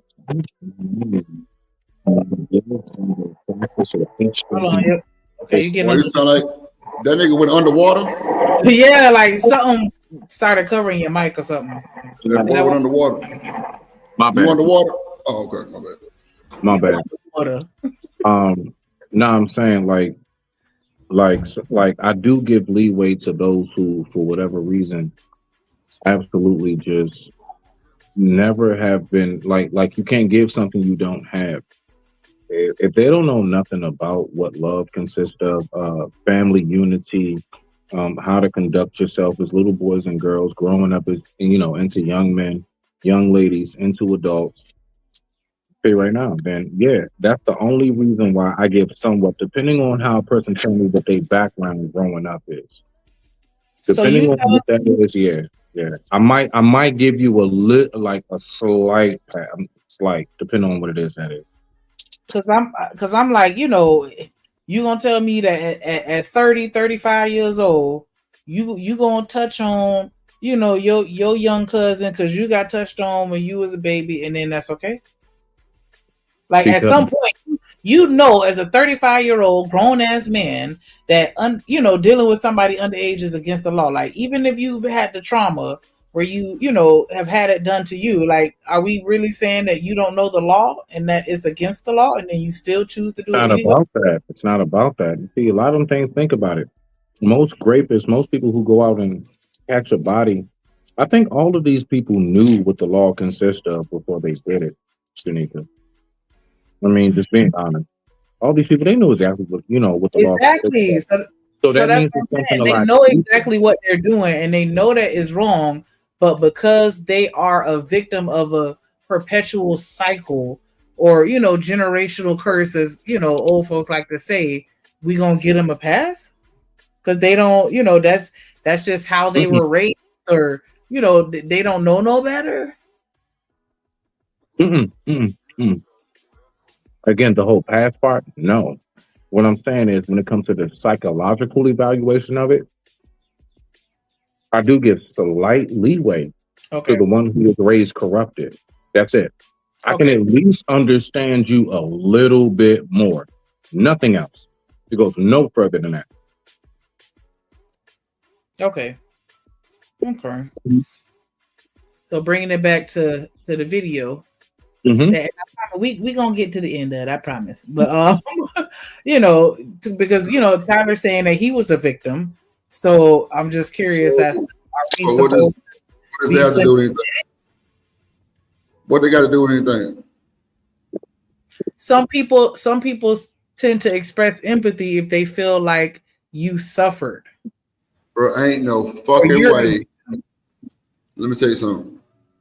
Ain't no way I'm showing a motherfucking thing if somebody did it to my goddamn child. Are you fucking crazy? Fact. Are you fucking crazy? Can't believe it. What? Bitch, die in hell. I'm talking about right that motherfucker. I'm talking about on Foden, on goddamn folks them grave, on King Dave, on everything. on Mother. On But Mama have y'all really gonna sit here and say y'all never heard of a family that had those types of events to occur and it divides the family? Because some people want to support that person, simply because it's a family member. Yeah, I mean, we see that all the time. That's what I'm saying. We see that all the time when a people give grace. A motherfucker tell their mama some shit like, well, Uncle touched me, and they don't fucking believe that shit. And that's a whole motherfucking boy, so World War IX going on, real shit, and it's fucked up that they don't believe that shit. I think it really be they don't want to believe that shit because that shit is like, man, that shit make your heart stop. Real shit. To hear that shit from your child, the fuck? Hey, real quick. I'm gonna go down to the man cave, to my office. I'm gonna log in from there. All right. All right. Hey, what up, Wraith? Yeah, but you know what I'm saying? Like, hell no. Like, what else? I followed him this morning. Wraith 636. Because I was listening to Looney earlier. On his streams, like he be on that follow train. Like that's what I love about him. He be like, hey, look, y'all follow each other. Like support. I be subscribed. Hell yeah. He a vibe. What the hell Looney been? Vibe. I love it. What up? What the hell Looney been? What Looney been? I ain't seen that nigga. That should be funny because he be live for like 2 minutes and then he'll play a song and get kicked off. Well, I ain't seen him for a minute. Yeah, every time I catch him, he be playing music and stuff like that. And then, I listen to it while I'm working or whatever till his stream get kicked off. And then I just laugh because I already know what's up when it's just randomly stopped. What up, Looney? Looney is funny. Looney is funny as hell. No bullshit. That nigga crazy. Shout out to the Mo 3 sector. That nigga, that nigga Looney is crazy, bro. I swear to God. That nigga funny as hell now. That shit funny. That nigga funny. Yes. But yeah, so I'm just curious. I'm curious as to how they're gonna respond because a lot of people seem to look up to Tyler and Revere. Because even like with Bill Cosby, like a lot of people did not want to believe or accept, or a lot of people was giving him credit, like, come on, this is America's TV dad, and all this other stuff. Like, cha. But who looked up the top? Wait a minute, what? Who looked up the top here? What was his name? Tyler Perry.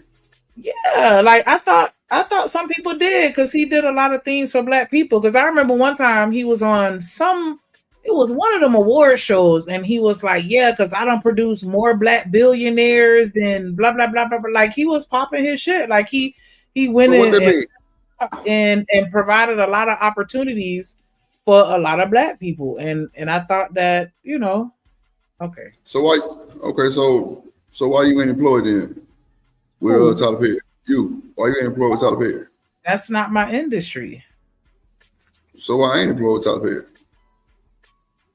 Why aren't you? Are you looking to be an actor or a production engineer or something on the back end? Apply. Yeah. Wait a minute, nigga. Last minute on the you better have talent, because if not, you're gonna have to jump on that couch, and you ain't trying to do that. So it's a couch. What the fuck? What?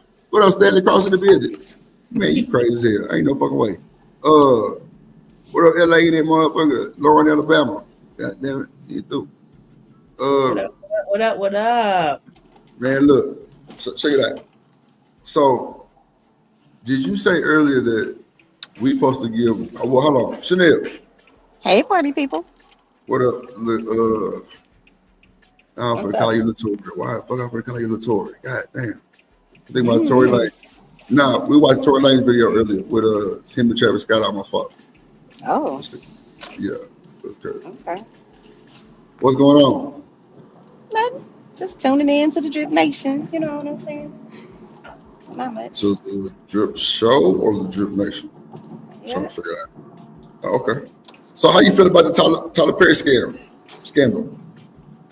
I don't know. I just feel like everybody has skeletons, so it doesn't really hurt me when they drag your skeletons out of the closet. And you have to know, if you or when you decide to become a public figure, everything that's under that little carpet that you swept under the rug, they all coming out.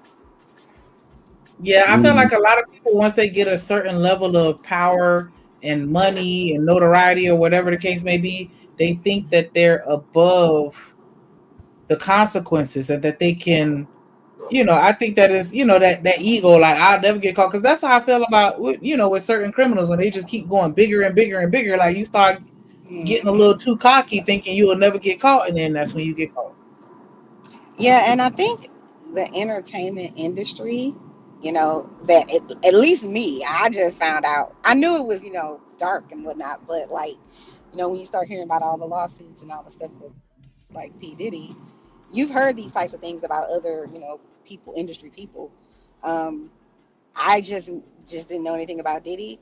So now that I know what I know, at least about him, now everything else is just kind of like, you are in an industry that is going to eat you up and spit you out, and it keeps secrets.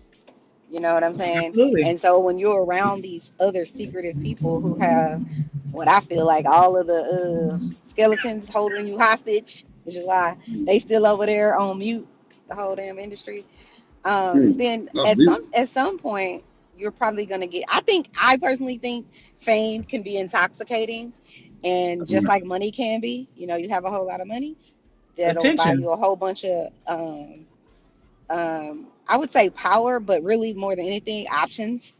So, you can keep people quiet, shut people up, make them sign those NDAs, and make them think that it doesn't matter if a crime has been committed, they still under an NDA, or you know what I'm saying, threaten their family, all the kind of stuff that goes on. So NDA? What? Did I say it wrong? Is it called an NDA? I might be saying it wrong. It's those documents that basically say you can't say anything. Maybe I wouldn't. I don't know what I'm. It's not called a non-disclosure. No. No, I'm not arguing that. No. Go ahead. Oh, it might be called something else, but basically, that's what it's called. It's called an NDA. No. Oh, okay. Right. But I'm saying, if you don't know, and these people got power and control and influence and affluence, it's hard to get around it. But I think Cat Williams told us last year or the year before, he was just kind of like, it's up for everybody. So those people that didn't think they're gonna get caught, like, I'm wondering still about TD Jakes, Pastor Jakes down here in Texas. I'm like, they seem like they trying to drag his skeletons out if he has some. I mean, it's human. It's a common pattern in human nature for us to well, okay. I mean, that's where the whole adage of it's not who you know. I mean, not what you know, but who you know. Because your skill set or your talents or your whatever, that's not always guaranteed to get you where you trying to go. And especially in like Hollywood and stuff like that, like I feel like it's the good old boy system. You gonna get down or lay down, get with the program, or you can get the hell on up out of here. That's why you got people like Corey Holcomb that's like, fuck it, I'll just do my own little thing on the side. I don't have to make it in Hollywood because I'm not willing to do the things that they want me to do in order to make it. Because you could be the best actor, the best singer, the best dancer, and you don't get any type of clout or recognition or shine or any opportunities.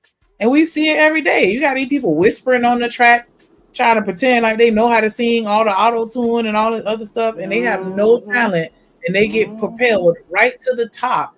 And it's like, what are we doing here? When you got people, that's fine, but that happens everywhere. It depends on the team that you have around you. Because even like with sports, I know so many athletes personally that I'm like, why are you not in the NBA? And they just didn't have the right team behind them to get them where they're trying to go. If you have the right agent, then yeah, you can get that job. Or if your daddy is the producer, like, what I'm saying? Like, it's never been about the talent. It's never been about it. What you said, Drew? Oh, I don't think he said anything. But, I think that's kind of what you said. It's never about the talent. Rarely. Oh, really? Oh, okay. Yeah, because you can have the talent, but if you don't have the look, I think in sports it might be different. If you don't have the look, you're not gonna make it. It don't matter how well you can sing. If you don't look like somebody that I want to date or be, then it's not highly likely you're gonna make it. What up, Jet? Because that's all it is. Like that whole industry, to me, this is my personal opinion, it's about the illusion of me wanting to be you, or me wanting the fantasy of having your lifestyle or whatever. Or even you inspiring me in some way. I think music does that for all of us, people that can hear anyways. It inspires you and it hits What? everybody different. You know what I mean? That was so cold. You said the people that can hear, that's fucked up. That's fucked up. What did I say? That's fucked up. I ain't gonna hold you. That's fucked up. What did You I said say? even the people that can hear, that was just like the most disrespectful shit. Oh my God. I did not mean it If that them way. people from the hearing aid company come over here, I'm telling them your goddamn name. I ain't bullshitting. You think it's a game? Hell no. Who is it? Oh, it is. What up, Jet? That's funny.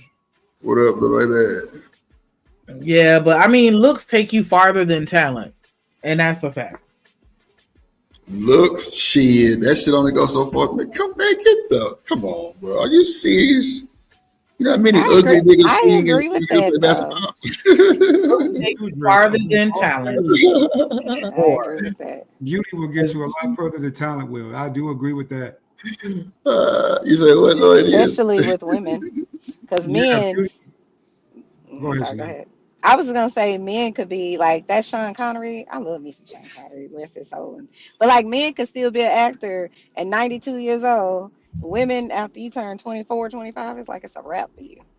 Nah, that what y'all think. See, you know that's fucked up. No, it's the truth. It's Right, true. LA. Women in And women what in the you willing industry. to do.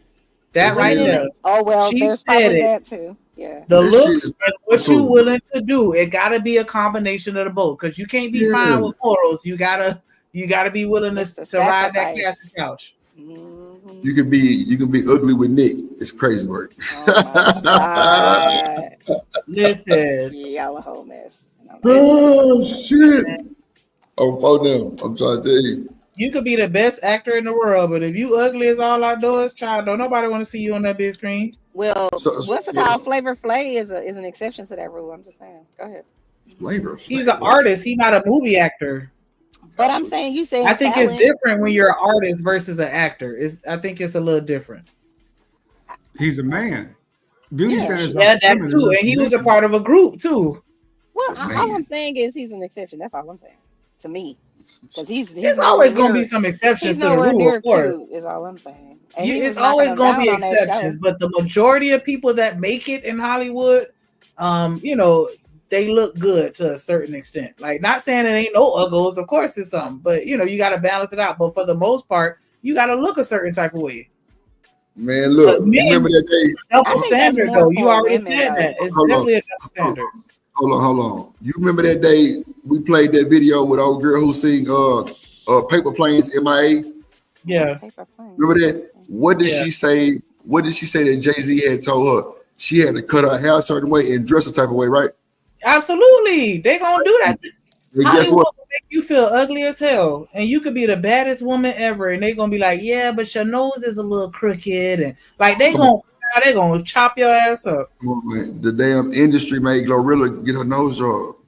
Why you think all of them do it? All of them do it. You gonna get your titties done because they gonna want titties. They gonna say so much fat. That's what they want. They want the Janet Jackson nose. That's it. All black women want the Janet Jackson nose. I'm trying to tell you. Janet Jackson nose ain't Janet Jackson nose. That's the thing. Just like Kylie Jenner lip ain't her fucking lips, smart ass. So come on, I know what's going on. Yeah, they're gonna want to. Yeah, they're definitely gonna point out some things you're gonna need to change because your image is important. That's like and correct me if I'm wrong, anybody, because I know we got some people in Hollywood in the chat or in the industry. Why you think like it's a formula?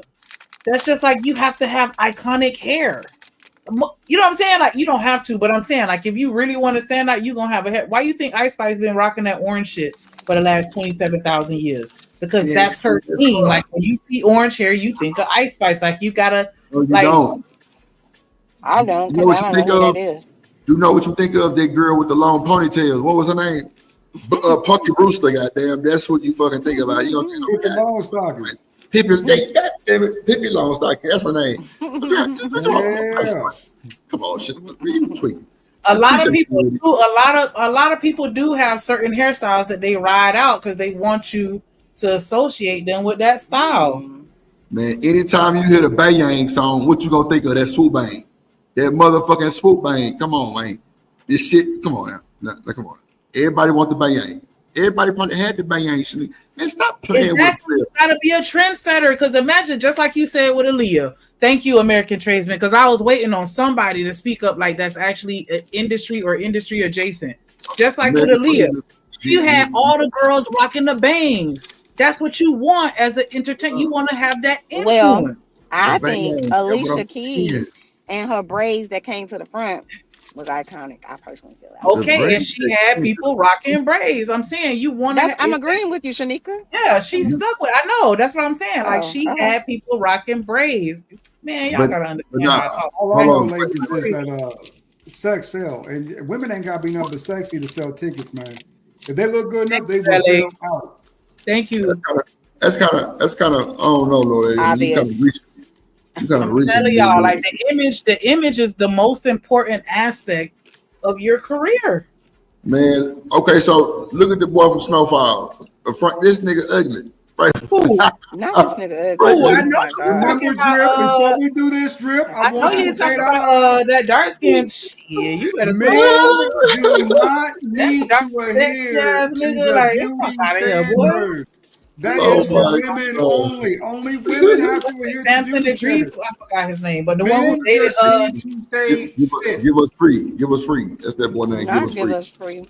The one that dated Lori Harvey is who you talking about? Yeah, that boy. That part. The ugly wear. Get out of here, boy. I know you just a hater because he dark skinned. That's that light skin shit. That's all that is. I like Idris Elba. You niggas disrespectful, bro. Talking about my motherfucking skin color, goddamn it. And I like who else I like? You what? I like coffee with a whole bunch of cream in it. Bro, get the fuck out of here a little bit. The fuck? Nigga, I'm black. You like light skinned people, Mr. Dre? What up, Ignorant? What up, Ignorant TV? I'm blacking it out, man. What up, Cynical One? Cynical I'm sorry One. if I missed anybody. Let me scroll up because I feel like I be missing people. American Train. LA gently motherfucking ass.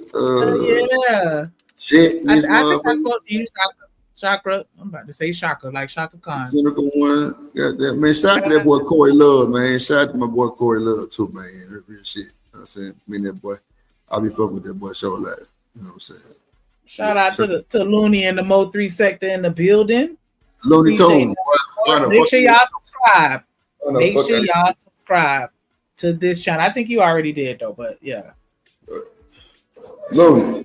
What was y'all talking about before I got up here though? We were talking about Tyler Perry.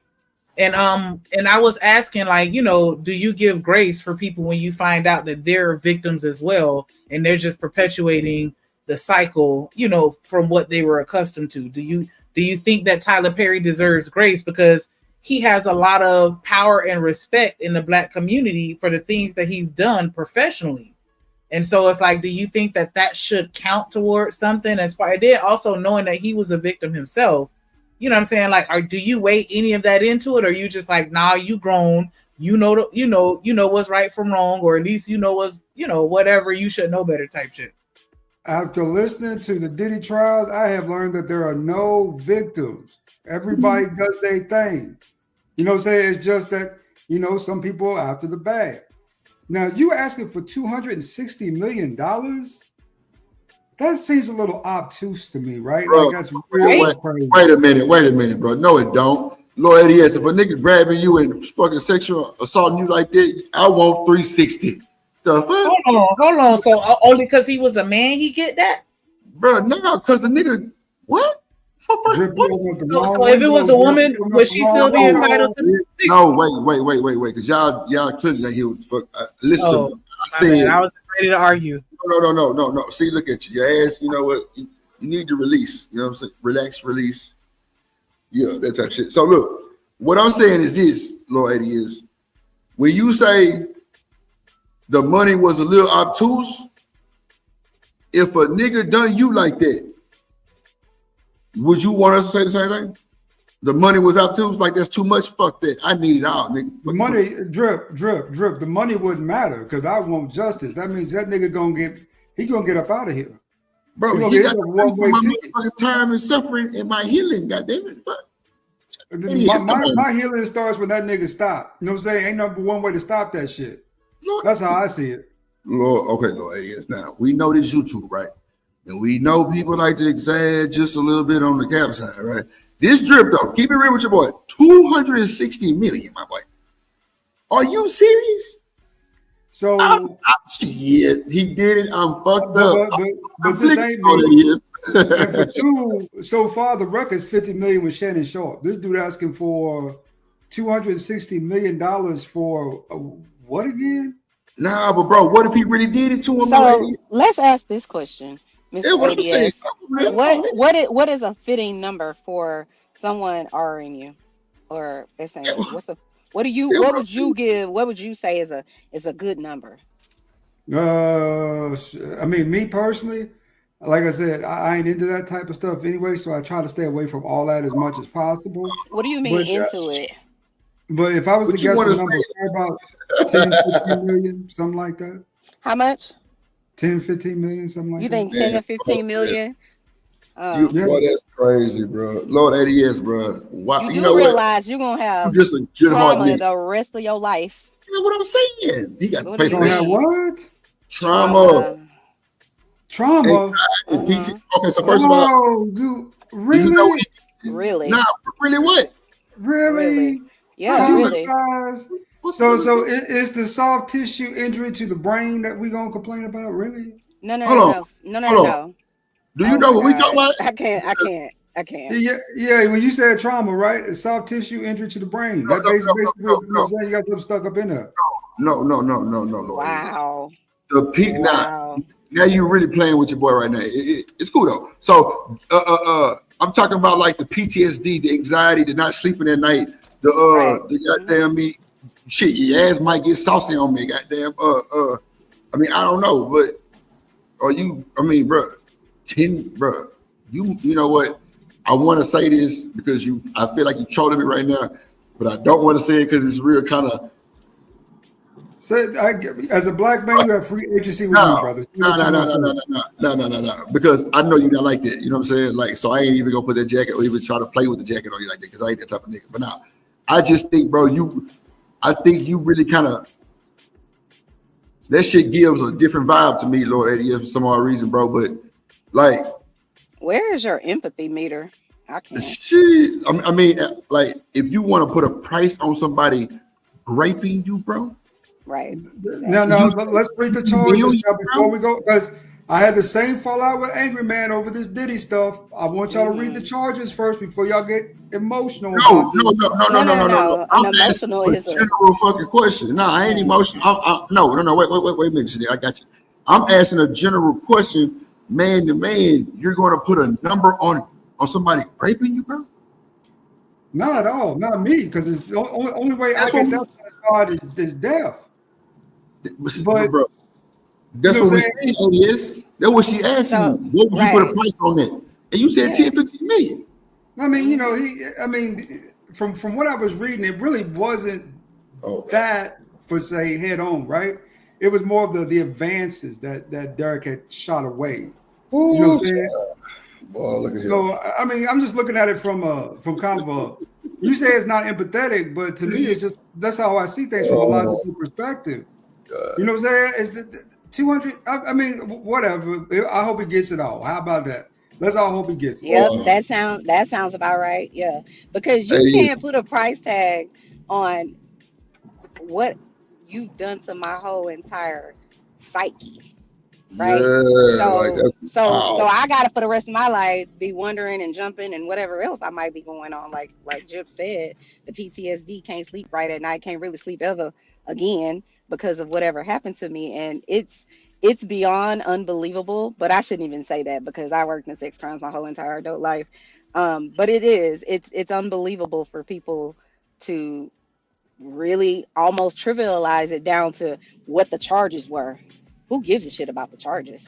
You more worried about the money than you are the I'm not action, worried the about any of crime. this because I'm No, no, not no. getting What I'm paid for saying none is, of it. no, what I'm saying No, to we you is, just general report. I'm saying only this. When people talk about it, especially when it's about some big rich person is involved in it, that's where, in my mind, for what I've seen over the years, that's where people start. Oh well, this person's asking for some money. Why they if they were really so traumatized and they was really so hurt, why are they even asking for money? Why they not trying to go through the criminal process? Well, we've already, I hope everybody already knows that there's statutes of limitation on that. So by the time you work your way through the trauma, and let's be clear, a lot of victims of sexual assault aren't only victimized once. So let's land that I'm there. not as But aware of that. when you make your way through all of the legal system and trying to prove that this actually happened to you, most likely you're past that statute of limitation. In many cases, you are past that statute of limitation, so it doesn't even matter. Unless you can get that person on video saying out of their mouth, "Hey, this is what I did to this person," and they're right, then the criminal courts don't give a shit about whatever happened to you. You just need to move on, like the rest of the world tells you to do. Even though that's an impossibility, that doesn't mean that you showing up every day as like a traumatized person. But to tell somebody to move on for that, that's what they do. So what happens to the victim in most cases, if they have a good attorney or an attorney at all, the attorney is going to say, listen, you could take your chances in criminal court with this jury of your peers that I can guarantee you probably a good third of them are thinking the same exact thing that a lot of these people say on the internet, which is, why was she there? Why was he there? Why were they dressed this way? She only wanted money, blah, blah, blah, blah, blah. They can say you could roll the dice with that jury over there. But it's going to be a percentage of those people that don't give a shit about victims any damn way. They don't believe them. They whatever, right? So you run the chance of this person not getting convicted anyway. And when they don't, because it's highly likely that they won't, then you go over here and hit that person's pockets, because at the end of the day, that is the only thing I have left. But again, the world is going to see it as, well, she only wanted money anyway. That's what they're going to look at it. Because I wouldn't give a fuck what they asked or thought about it. I'm telling you, you better get off that motherfucking shitter, because the shit ain't gonna work for you. I'm trying to tell you, this shit ain't gonna work for you, bro. I'm trying to tell you. Can I? Everybody would be worried about what the fuck somebody got something to think about it. If I tell you every day, I give a fuck what a motherfucker got to say about our drip, because it don't bother me in real time. Like, so I hit the X and I'm through. But these niggas here, it's just crazy work. Like, I'm just saying, if a dude done some shit like that, bro, like, I can't even fathom that shit right now. But at the end of the day, bro, it's death, nigga. Ain't no money gonna be involved, because I'm a down it, nigga. Only thing gonna fix that is life, nigga. Blood. That's gonna be that right there. This Blood nigga to go immediately. What you crazy? Shit. It ain't gonna be no money involved. I'm not gonna be worried about it. I'm going to get mine. Shit, you got me fucking crazy. Boy, you crazy. I'm going to get that and put that boy head on a pedestal and put that bitch on the goddamn trophy stand. Yeah, we got one, coach. And you through. Fuck is wrong with you, nigga? Hell nah. Chanel. That shit wild as hell. Can I lean on you for some education? Because I'm not as educated in this type of stuff. I'm not really into the kind of, the how do you say the saying the people business per se, right? At that point, maybe I'm a little cold and distant from that per se. But let me ask a few questions. What's the worst? Have you seen this actually have a long-term effect on people that lasted that long, 20, 30 years? Absolutely. See, and it wouldn't have to be, let's be clear, it doesn't have to be something as erroneous or horrible as sexual assault. People still suffering from somebody bullying them in school. Like I said, you're not walking around as a walking trauma patient, but it still bothers you. We all get triggered. This is why I always come on and say, you can't micromanage other people's trauma. It's their trauma. And the reason that I know we all have it is because people get triggered, and it doesn't, like I said, trauma, people look at it, this is a very kind of like, hard type of trauma, but any trauma is going to be that way. But trauma could involve not only that, but death, how people, treat you, your family treating you a certain way, you being disregarded, all these types of things are trauma. I always say everybody has a trauma center in their own brain somewhere. We just do, but we're taught in this toxic environment that Let's not talk about the environment because I disagree, but I do have my agreements People in their with family, the their way things are. community, Oh, and she went out. everything.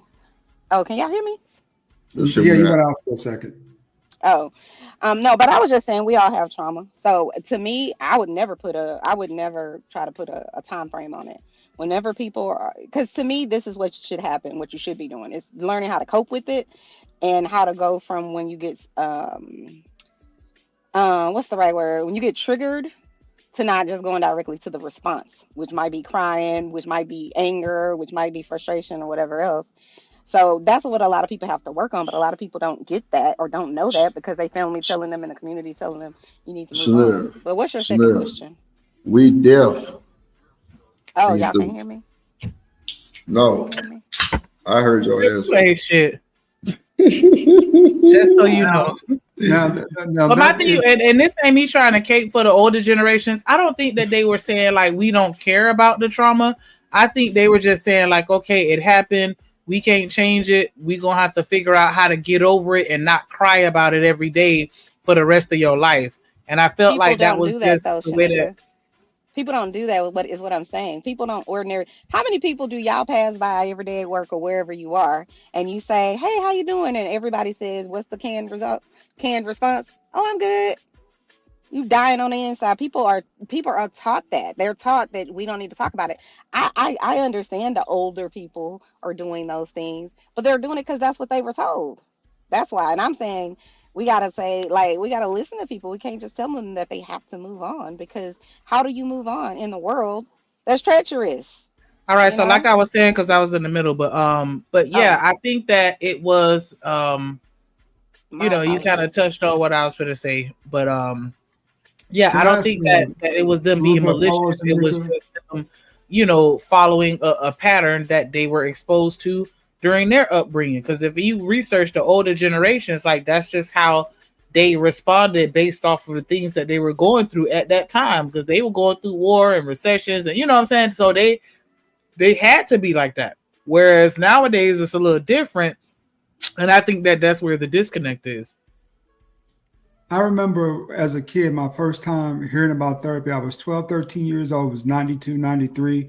My cousin his mother and father were going through a divorce and they sent him to a session, right? And one day I knew saying it was right down the street. So I rode a bike down there with him, saying, dropped him off. I didn't know what that even was. And how helpful that can be to a lot of people in these circumstances and situations, you know. Now, like I said earlier, I'm not how do you say as familiar with right a lot of these circumstances and situations, especially when it comes to this stuff. Like I said, I try to stay away from that as much as possible. For one, I'm light skinned, I ain't gonna do well in prison, and for two, Oh I my can't God. afford this shit. I I'm can't saying with afford that. this shit, right? So I try to stay away from it as much as possible. But you said this could go on for years, right? After a Hmm. person experiences this. Hmm. Just out of curiosity, do you see a how do I ask this without asking this? Just ask it. Do you see a large number of people that come through your office with this type of Yes. okay? Hmm. Yep. But usually people don't present, that's usually not their presenting problem. Their presenting problem usually is anxiety, depression, PTSD. They may have intrusive thoughts. They may have, other type of mental disorders, like schizophrenia, like schizoaffective disorder, bipolar 1 to bipolar 2, on and on and on.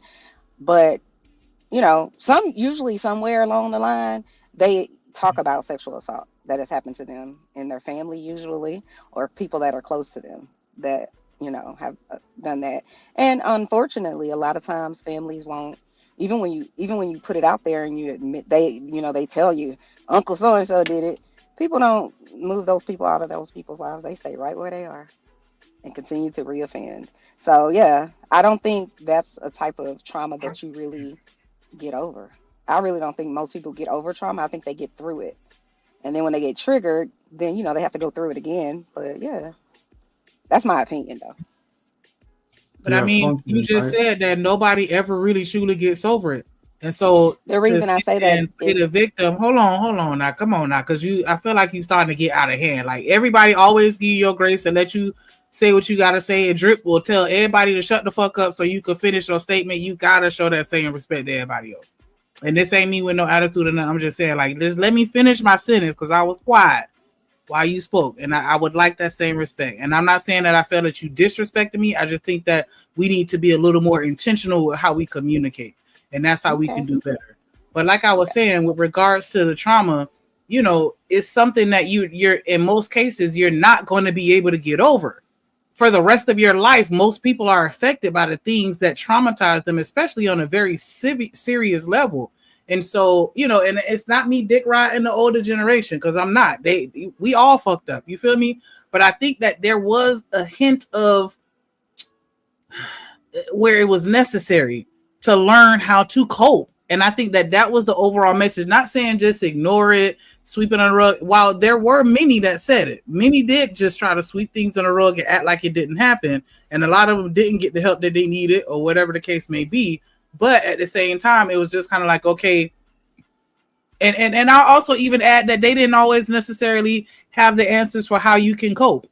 You know, and so I think that's why it comes across as just sweeping it across the rug. Even when they weren't sweeping across the rug, they didn't know how to deal with it because they didn't have the resources or the knowledge to know how to respond to those types of things, especially with the way that they grew up. But I do feel like that element of we have to learn how to stop blaming ourselves and blaming others for the things that happen, and figure out a way, like you said, to where you could recognize those triggers, learn to avoid them as best as you can. And when you recognize that you are triggered, learn how to respond in a way that will be beneficial to your mental sanity, instead of just, you know, lashing out, or, you know, because I feel like a lot of people, they use that as an excuse or a crutch. And I don't understand why they, why we can't also acknowledge the fact that we have to put in the work to learn how to deal with it. And I don't always come for nobody. I was just, was I wrong in what I said? You know, I don't even worry about it. But go ahead, you got it. If I can ask Shanika, well, Chanel, you know, I was thinking the same thing, but I just didn't know exactly how to explain it, right? Because you see people go through all types of trauma all the time, if that is the case. You know, outside of sexual, bad breakups, things like that, right? Things that happen to them in life. And most people are just functioning beyond that, though, right?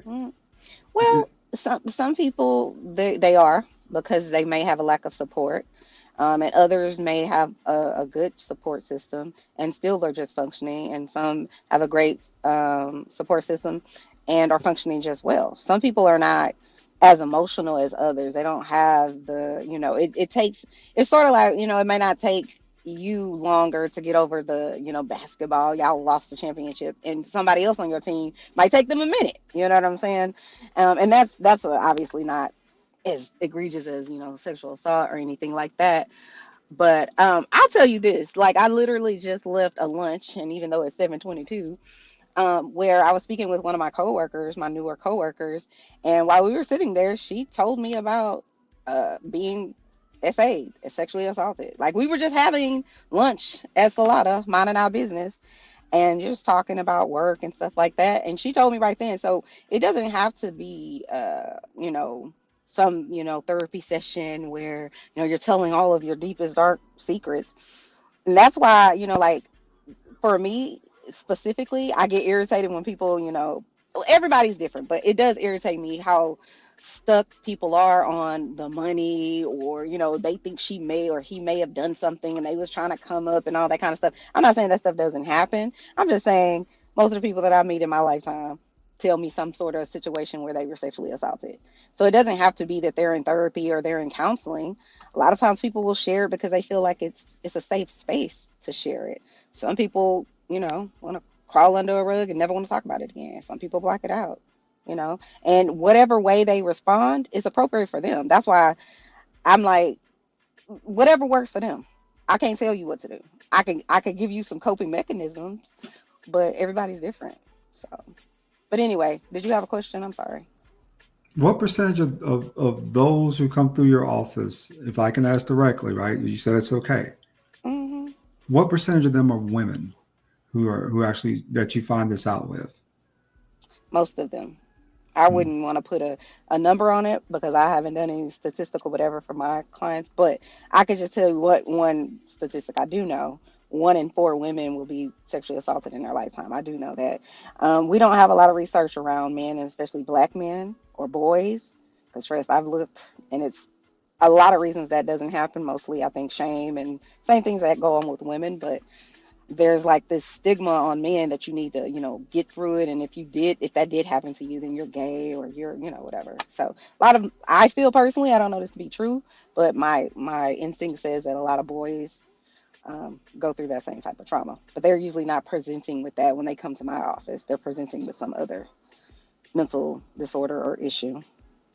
I agree with that because, again, we don't have the stats to back it up, but I feel like it's the same rate because when I've definitely seen it where, older women be like, yeah, that's my little boyfriend. Oh, you so handsome. And they be saying stuff that I feel is very out of pocket.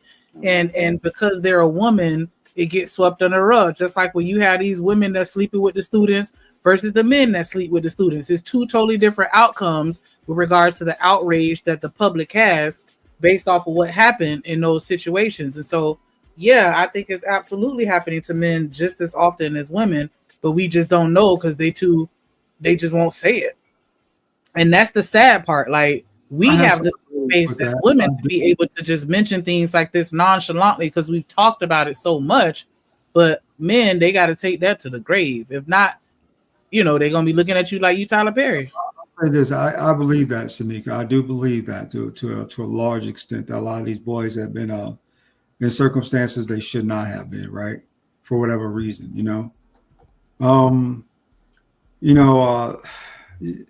it kind of teaches you, saying a little something because, like I said, I lived in the country the vast majority of my life around white folks, saying the black people I knew was in houses.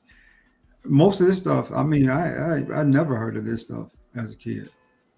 So it just kind of makes me realize how fortunate I was, right? But people go through this stuff, and this is wild to me. That it's like such a large number of folks. Nobody really talks about it. That's exactly what I was gonna say. Y'all don't talk about it. I think that. And maybe they shouldn't, right? Because at the end of the day, like, saying Chanel is a licensed therapist, if you didn't know. So, she could take on those type of problems and give you counseling for it. But the rest of us, we cannot. We just can't. I got to give you some pushback on that.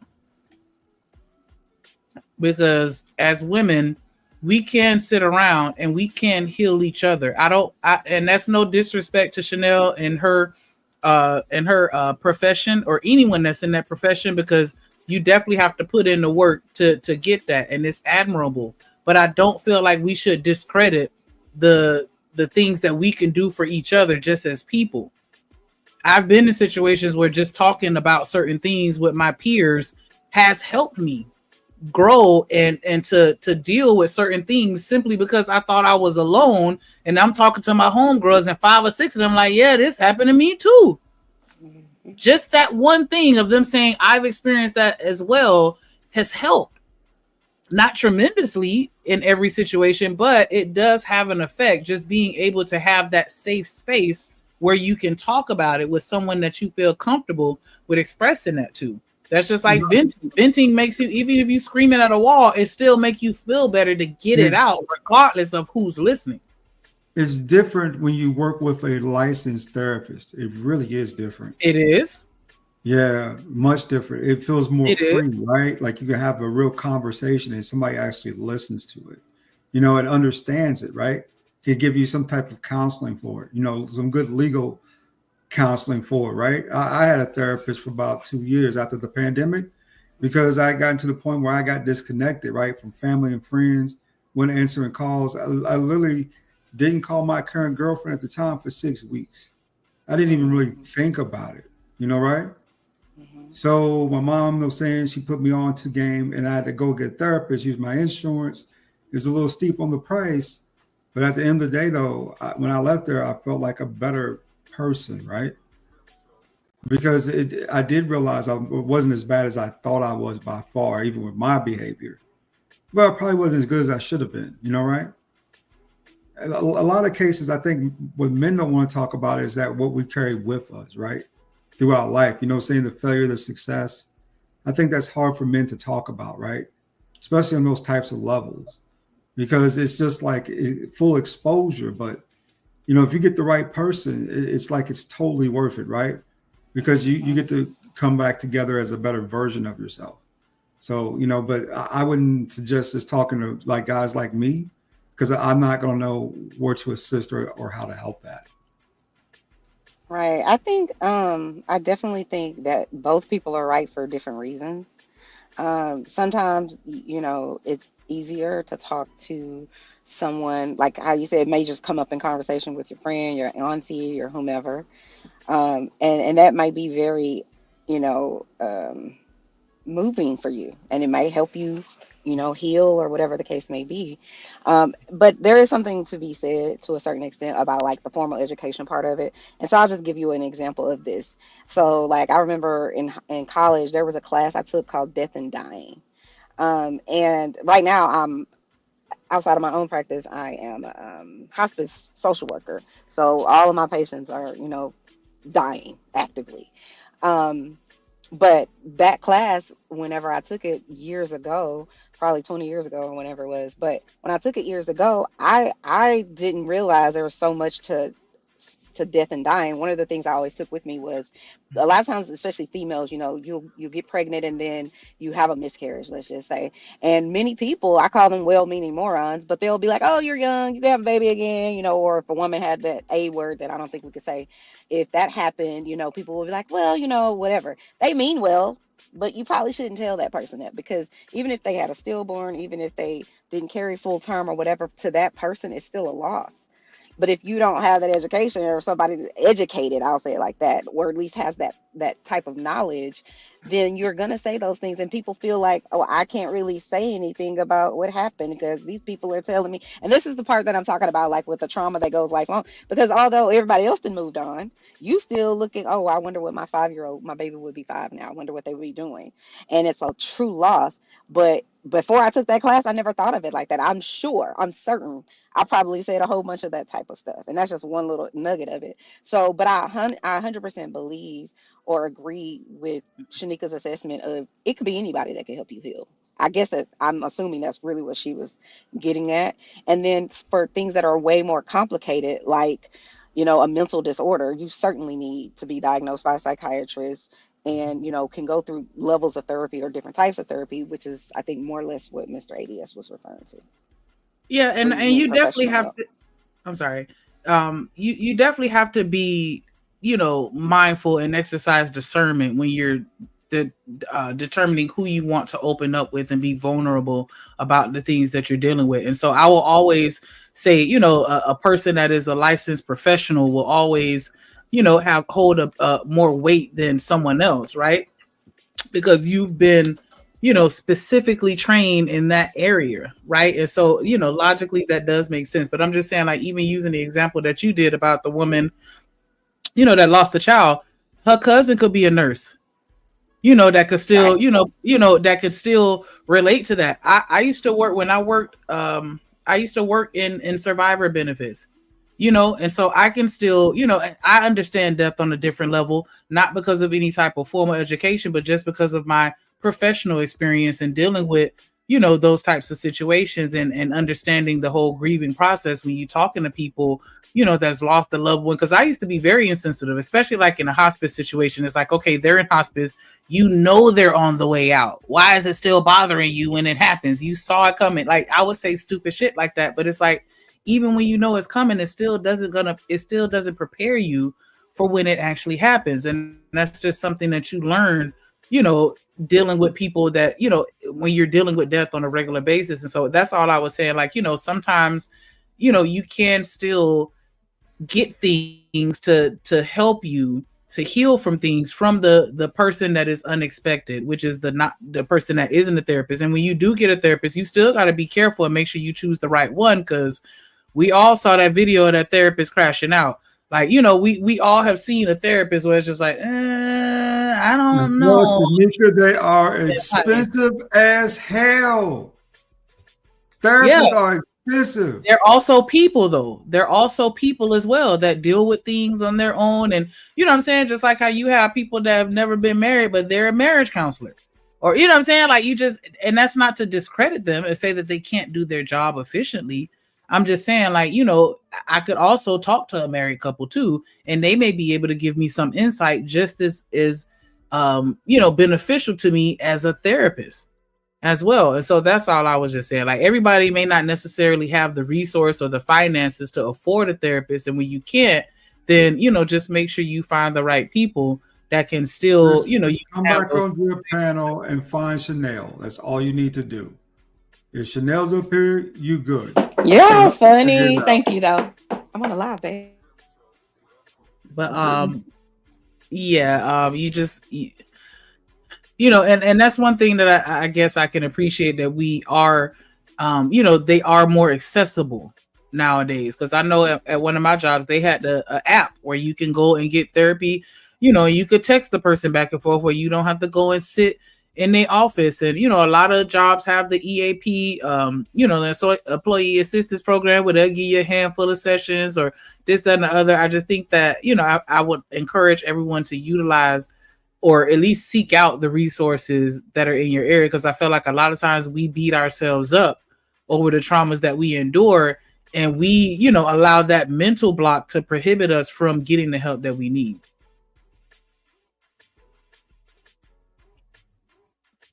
I'm gonna play the video since everybody on route. Oh, okay. Okay, yeah, we're gonna play a little more. We're gonna play a little more for the people that's actually interested in the Tyler Perry. Sorry for the deviation, but I think that this is a really good conversation, though. So we are gonna deviate, and it's not even with Medea.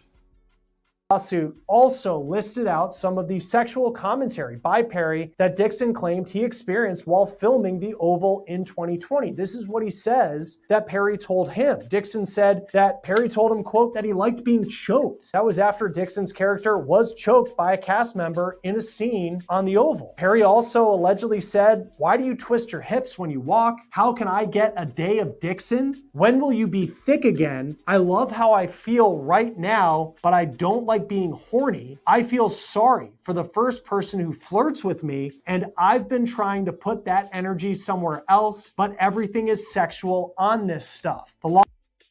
When will you get thick again? Oh, that is I don't like that. Don't talk to me like that.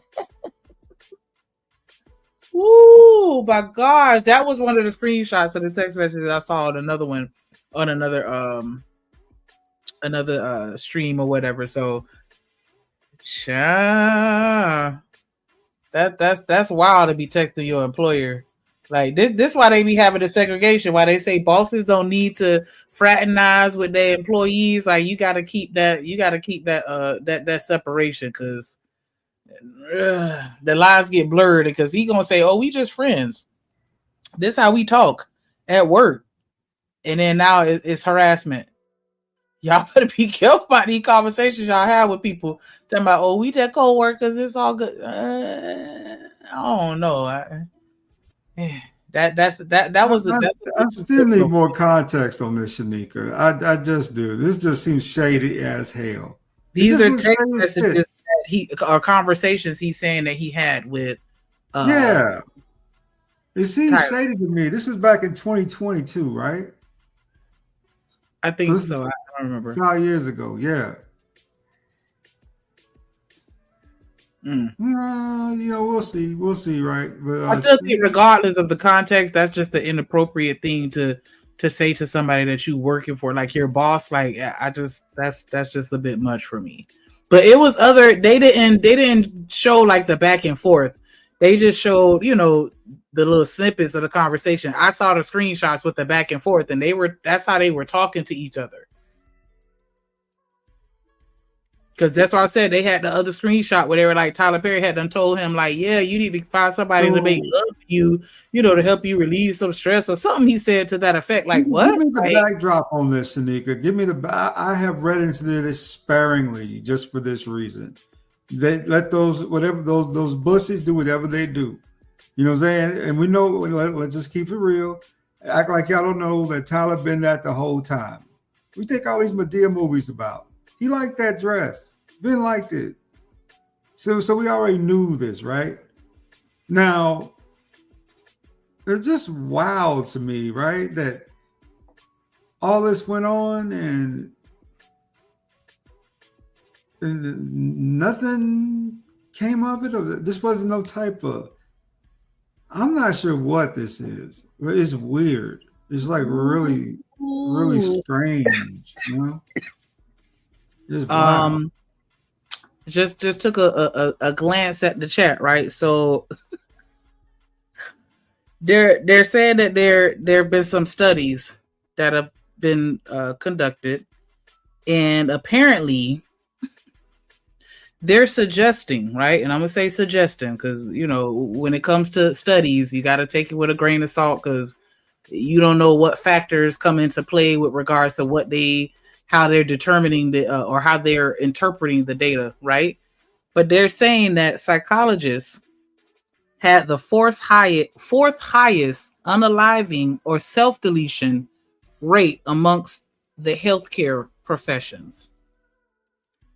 And that is actually very common among psychologists, with studies suggesting that they may have a higher risk of self-deletion compared to the general population and even other healthcare professions. I'll say this. I've dealt with some psychiatrists, right? And one thing I can say is that if they don't have like a certain kind of charm or like charisma to them, they tend to kind of like be stuck in the same spots, right?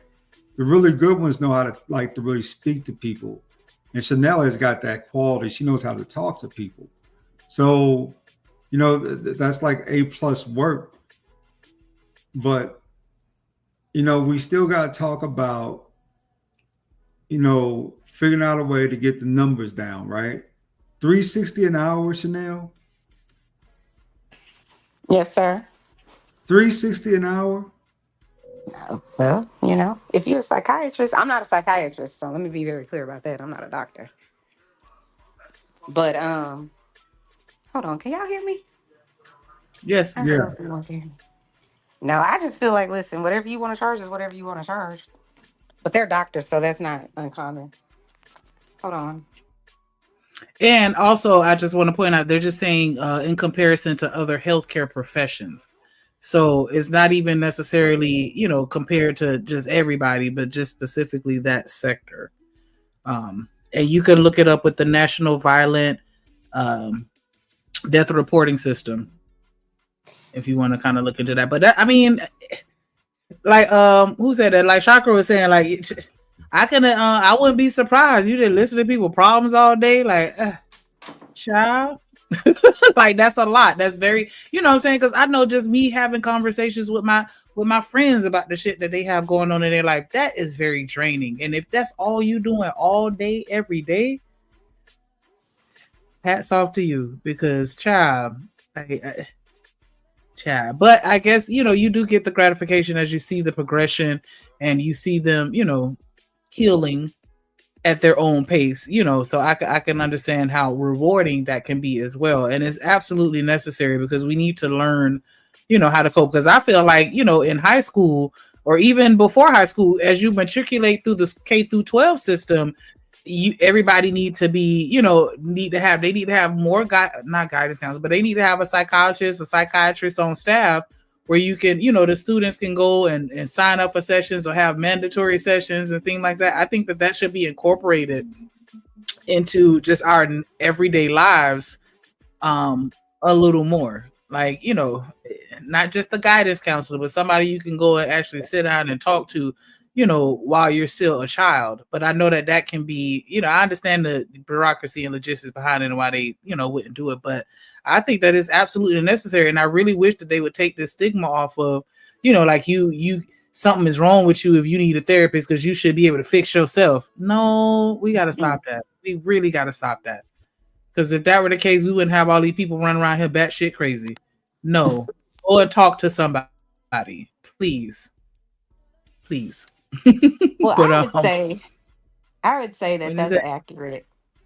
I was gonna say, I would say that I wouldn't say accurate. I haven't done the study or read the study that they're talking about, but I would agree because, well, personally, like I was saying earlier, everybody has trauma, right? And then you might be getting triggered while you in session. You know what I'm saying? Depending on what field you're, or the population of your, people you're helping is. But it makes sense. But I listen. I think everybody needs to be on somebody's couch at some point in their life, probably throughout their whole entire life. And it's Yeah. less about someone giving you, because therapy really isn't about you coming there and them telling you what to do to get to heal yourself. It's more about recognizing, at least from my perspective, recognizing that you've already probably at some point can point out a time where you overcame. So if you could think about a time you overcame, then you know that you can overcome. It's just, what are your tools that you're going to need to get there? But at any rate, it's more about coping with whatever's going on because it's already happened 9 times out of 10, which is why you came through the door, so to speak. But I do think it's probably accurate because you're listening to people in the worst parts of their lives, daily. Or if you are a psychiatrist, you most likely obviously are diagnosing someone with some sort of mental disorder. And then a lot of those people, well, I won't say a lot of those people, I'll say there's a good number, especially if they're inpatient, that have a very aggressive diagnosis, like conduct disorder and all that kind of stuff. Like I remember when I was first starting out, I was like, I want an office space and blah blah blah.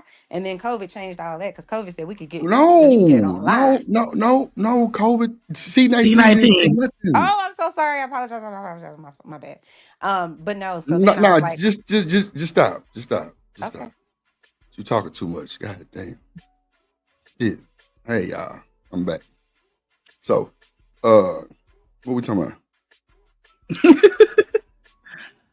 We were I guess to tie it back to the video, we were talking about like, the relationship that you have as an employer or employers between employees, because they were reading some of the snippets from the text messages that Tyler was sending Buddy. He was like, yeah, well, you go get thick again. And like, I need a hunch on something. I'm horny as hell. And, having these conversations. And the screenshot that I saw, it was a back and forth where they were speaking to each other in that same tone. And I was like, that's just, out of pocket. Like, you really need to separate, and you shouldn't be having these types of conversations with people that you are employed by, because it kind of can turn into something like this where, now somebody can use that against you. And then, we kind of deviated a little bit, just talking about vulnerability and how it's good to speak to a therapist. And I was saying that you can also get healing from your peers as long as you exercise discernment and speak to, the right people. They can still pour into you and help you as well if you don't have the financial resources or you don't have the insurance that will afford you an actual therapist. And then we deviated even more about how, therapists, they don't. But yeah, so I'm gonna play the video a little bit so you can see some of the messages that they were sharing.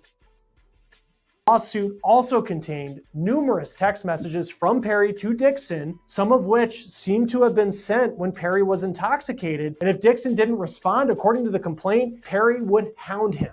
Dixon also claims the harassment turned physical. Quote, on multiple occasions, Mr. Perry sexually assaulted Mr. Dixon, including one instance where he forcibly pulled off Mr. Dixon's clothing, groped his buttocks, and attempted to force himself on Dixon. Mr. Dixon told a drunken Perry no and attempted to remove Mr. Perry's hands, but Mr. Perry held tightly onto Dixon's wrists. Mr. Dixon was only able to escape after de-escalating the situation by abruptly changing the subject. The day What? He forcibly ripped your clothes off and grabbed your behind? Grabbing your wrist? Holding you down? I mean, is Tyler that strong? I guess he's strong. So wait. You had to change the subject? That's how you got out of it? By changing the subject? Okay. So wait, hold on. Can you hear me?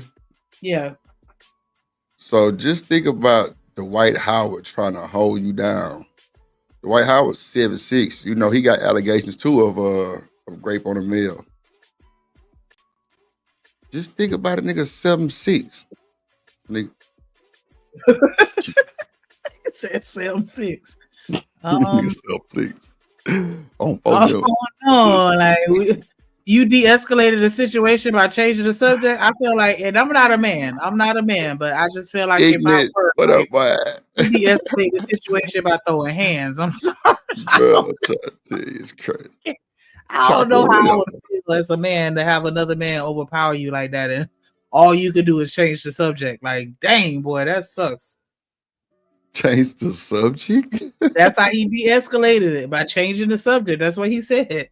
Good luck, motherfucker. Yeah, let me go at 2 seconds. Yeah, Mr. Dixon was only able to escape. He's soft as... Okay, I'm sorry. After de-escalating the situation by abruptly changing the subject. So this man is overpowering you, trying to take something. What you change the subject to that got you out of that? Because I need the game. Like, what can I say? You tried to change the subject screams like stress, like no bullshit. Like, what did he say to get out of that? And you need to teach the ladies on how you were able to de-escalate a possible, assault just by changing the subject. What you said? What up, low keys? Oh no, it's ignorant. You ain't shit. Mm-hmm. Ain't shit.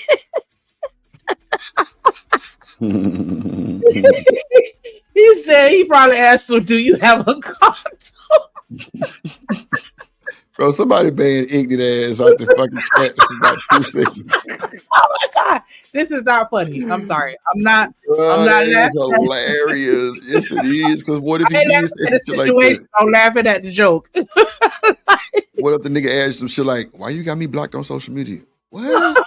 Go ahead, man. What the fuck out of here, bro? That's wild. Like, bro, you shit. You get your shit took. You gotta say something, goddamn. Go get the baby oil. Yeah, you feel me? Like the nigga looking like you, like, whoa. That nigga's What did he change the subject to? I just need to know, because what, he got your wrist held down to the point where you gotta escape. That shit sound like one of them Tyler Perry scenes he got. It do. It do. He said, "Look here, you little bitch." Probably call each other bitches too. Bitch. Shout out to Phineas and Ferb. Screw up my pants. Okay, sorry. I'm childish. But yeah, shout out to him for changing the subject and talking his way out of it. Kudos to you. He probably said, "What would Jesus do?" That's what he probably asked the nigga, bro. You know, Tyler supposed to be TD Jakes partner them, so he holier than thou. So he probably was like, "Look at God," some shit like that, and he got his big tall ass off that motherfucker. You know, Tyler taller than a motherfucker. Yeah, Tyler like 6'4", 6'5", 6'4" nigga. Shit. He big. I ain't gonna lie. Boy would have to catch a motherfucking major beat down. Like, oh my. That's what. Like, forcibly pulled off his clothes. Do you know how long it take to take all your clothes off? Like, and the nigga, unless he had on a button-up shirt and some button down, the rip away sweatpants, like he forcibly pulled off your clothes. The rip away? Hey, you know what? I remember I had a pair of them hoes too. They was the real NBA ones, the Rockets. They got them tearaway pants. Oh, yeah, I like those. I had a pair of them motherfuckers. Them all had the buttons on them motherfuckers. Yeah. Let me tell you something. Them some bitches really, definitely easy access all the way up to the motherfucking waist. I ain't gonna hold you. Like, the motherfucker were like cowboy saddle pants. Really, when you unbutton them, it's crazy work. But them motherfuckers really wasn't that easy to tear away to. Tell you, them motherfuckers in the NBA shit a little different. It gotta be. Mine was authentic from Academy, all of those shit. Them some bitches was hard to snap away. I ain't bullshit. They was hard. They wasn't that easy. You just ripped my clothes off, man. So he had to really cheat. He got a good grip on that shirt and snatched it with that, like how they be on TV when they rip that shirt off or something. Like, that's wild though to have to experience. You talking about like Hulk Hogan?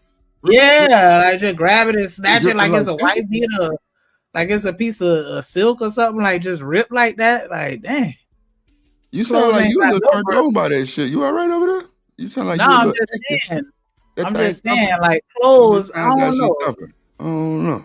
I ain't that strong, but I can't just rip nothing off. But I ain't strong. Yeah, but you keep going to the rip shit. Like that shit kind of fucking with you a little bit. It's turning you on a little bit. I'm saying, as a guy, to have to endure another dude. You kept like you would rip and rip and rip. Oh my God. Rip. I'm just saying that wasn't an experience that took 30 seconds. Like I imagine at least 3 minutes worth of ripping. Yeah, you like that ripping, huh? You keep going back to that month. Yeah, you got it. Go ahead. Go ahead.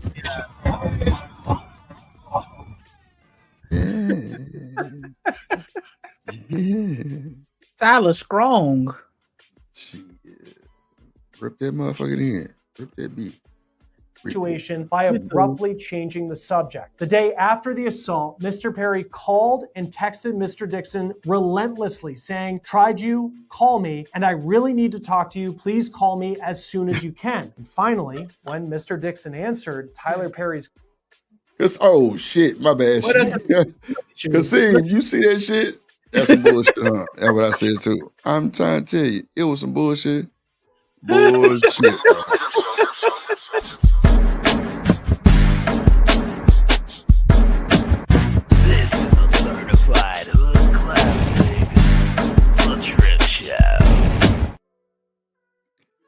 I'm just saying he ain't had no jeans on.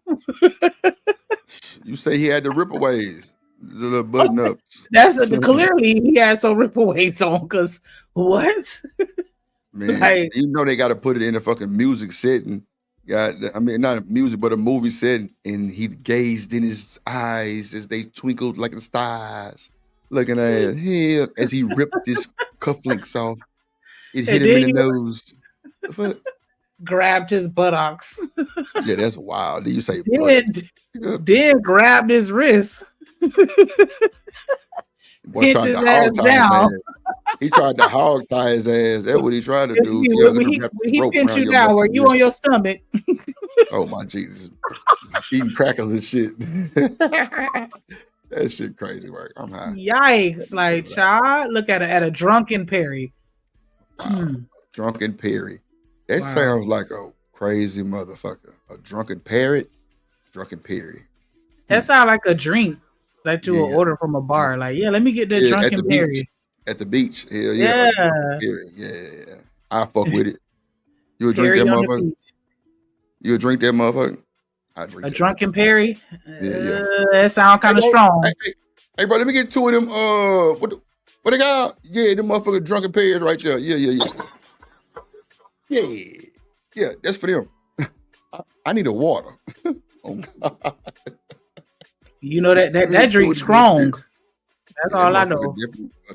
It got to be top shelf, the drunken Perry. First of all, nigga, we need to find out who Perry was. That's where we start. Like, well, wait a minute. Why is it called the drunken Perry? Well, let me tell you about this bartender named Perry. His dumb ass tried to drink goddamn alcohol, goddamn chlorine, and shot a goddamn 1942 at the same time. Yeah, I'm gonna get a drunken Perry and some Diddy juice. This motherfucker ain't make it. I'm trying to tell you. Shit. You want to try it? Oh, hell yeah. Let me get two of them. Oh, God. I'm trying to tell you, boy. What? These two of them motherfuckers.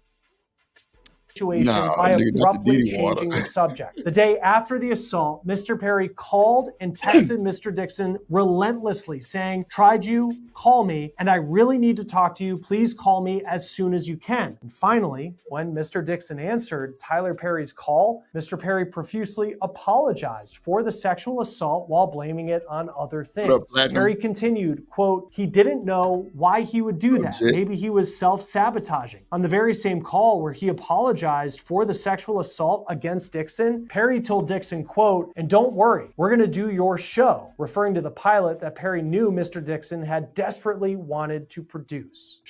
Oops. Man, them boys wanted to make movies at the Tyler Perry studio. That what they were doing. Yeah. Well, you know, he had to eat. That was the price he had to pay, I guess, to get his show on. I don't know. That's very expensive. Man, very expensive. To what?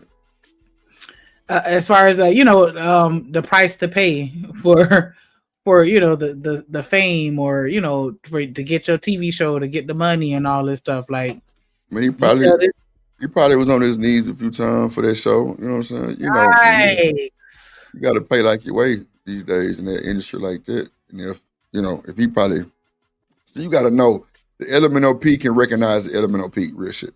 They'll recognize if you really down low, or they'll recognize if you really out there. Nah, for real.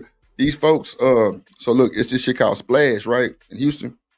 It's probably everywhere, but I know for sure it's in Houston, but it's almost like a Kappa Beach party. And, they be having Trina, Missy, like a whole bunch of motherfuckers there. You know what I'm saying? And it was this nigga named Flawless, Shanika. No bullshit. Flawless. When I seen that boy in the daytime, because they had two buses, one going to the beach during the day. Now watch this, Shanika. This gonna fuck you up. In my time of being in the city of Houston, I've never seen a stud police officer. That's a fact, right? Why she had 12 of them escorting the bus from Houston to Galveston. That's like an hour ride. You hear me? That's first. And then she was the host of that motherfucker. She was the host. So later on that night, they got the bus again, and they went off Montrose. And if y'all Google Montrose in Houston, you'll see what I'm talking about. Firecracker shit. You feel me? Some bullshit. Some tambourine players everywhere. Crazy work. And it's like high-end motherfuckers, like motherfuckers that got a lot of money on. You feel me? Like big-ass apartments and shit, big houses and shit. But it's tambourine. You know what I'm saying? So that day, Shanika, boy pulled up in a Bentley. I'm telling my driver, I'm like, bro, who the fuck are these folks? And I'm seeing these niggas get on the bus, Shanika, regular schmegular. You don't see no type of amenity. You know what I'm saying? I mean, LMNOP, that type of shit. You don't see none of that.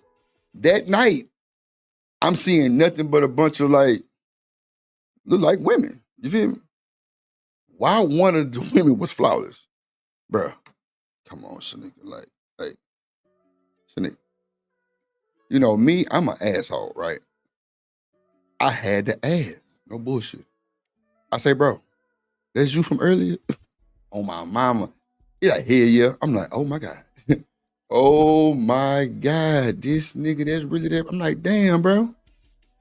That's crazy. Like, I'm looking at me like, bro, it's crazy. Like, I'm looking at him like a clown, like dressed up in a clown suit type shit. I'm like, this nigga is crazy. My driver like, bro, I knew it was that nigga because I seen that same car. I'm like, wow, bro, this shit is unbelievable. Like, them motherfuckers, I'm talking about this nigga had escorts, police escorts, studs. I ain't never seen that shit in the city of Houston. Them motherfuckers are high value. So Tyler doing what he doing, you gotta know. Man, look, for him to come, man, I don't know. I think he need to just go and come out. What you think? Who was that back there? I think he need to just go and come out. I mean, he wasn't never in. Man, if you can't tell me, man. No, I'm saying like come out the closet. Yeah. He never been in the closet. What? He always been this way. So wait, you telling me Tyler telling them folks that he LMNOP? Nah, hell nah. Yeah. When? All those Medea movies. Man, that's like. That told me everything I needed to know. Bro, stop. Everything I needed to know. Oh shit. Bro, look, let me tell you something. The woman, see, they said, I don't know if y'all watched that show, Sisters. One of them women, she with the nigga, what's the boy name? I read it this morning. Zach. Whoever Zach is, his girlfriend. In real life? No, not in real life. No, on the show. He bro married. Yeah, the football player. She got big shoulders. What's her name? Zakina. What's her name? Fatima. Who? Fatima. Yeah. Is that what it is? Yeah, my mama watched that show. Okay, so they said her and Tyler Perry were supposed to be together because for her birthday, he bought her like a bunch of motherfucking designer bags and Birkins and took her on like a 20-day vacation and shit. You know, she was in her thing and he was in his thing. I heard she used to work for him. That too. I heard that. Well, I read that part of the little shindig that I was going over this morning. Yeah, I seen that too. I seen that. Like, yeah, she was like his personal assistant or stylist or something like that, and then he gave her a chance and she blew up. Man, look, I'm trying to tell you, man. What up, Foxy Moon? Foxy Noon in this motherfucker. That shit wild as hell. Like, bruh. Now we know Tyler probably knocking some of them niggas down. You know what I'm saying? We know that for the price of fame. For the price of fame, Shanika, like, stop the cap, bro. Like, why we gotta act like this shit ain't going on for real?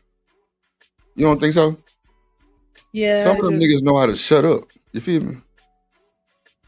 I played the pre-recorded I did with Tasha K way back in the day on Shannon Sharp and the NFL players. Remember that shit? Them motherfuckers, goddamn me, is on the list and they paying like they wait. No bullshit. Hey, but let me ask you this though. Oh shit. Damn. I forgot. I had my camera closed. Anyway, shit, my alarm. I got deer out back.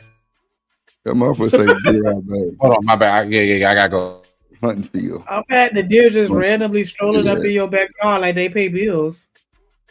Shit, that's how, man, look, my motherfucking our sister-in-law, goddamn I think it's her uncle. That nigga live like, I think it's Memorial or some shit, but it's like in Houston, man, bro. This nigga stay next door to motherfucking Shawnee O'Neal, goddamn, and that motherfucker shit. Boy, you talking about deer, man? Yeah, nah. I'm actually like I'm growing some vegetables out back, so I put a little trap alarm around it, so I got a little jump that beep off every time they show up.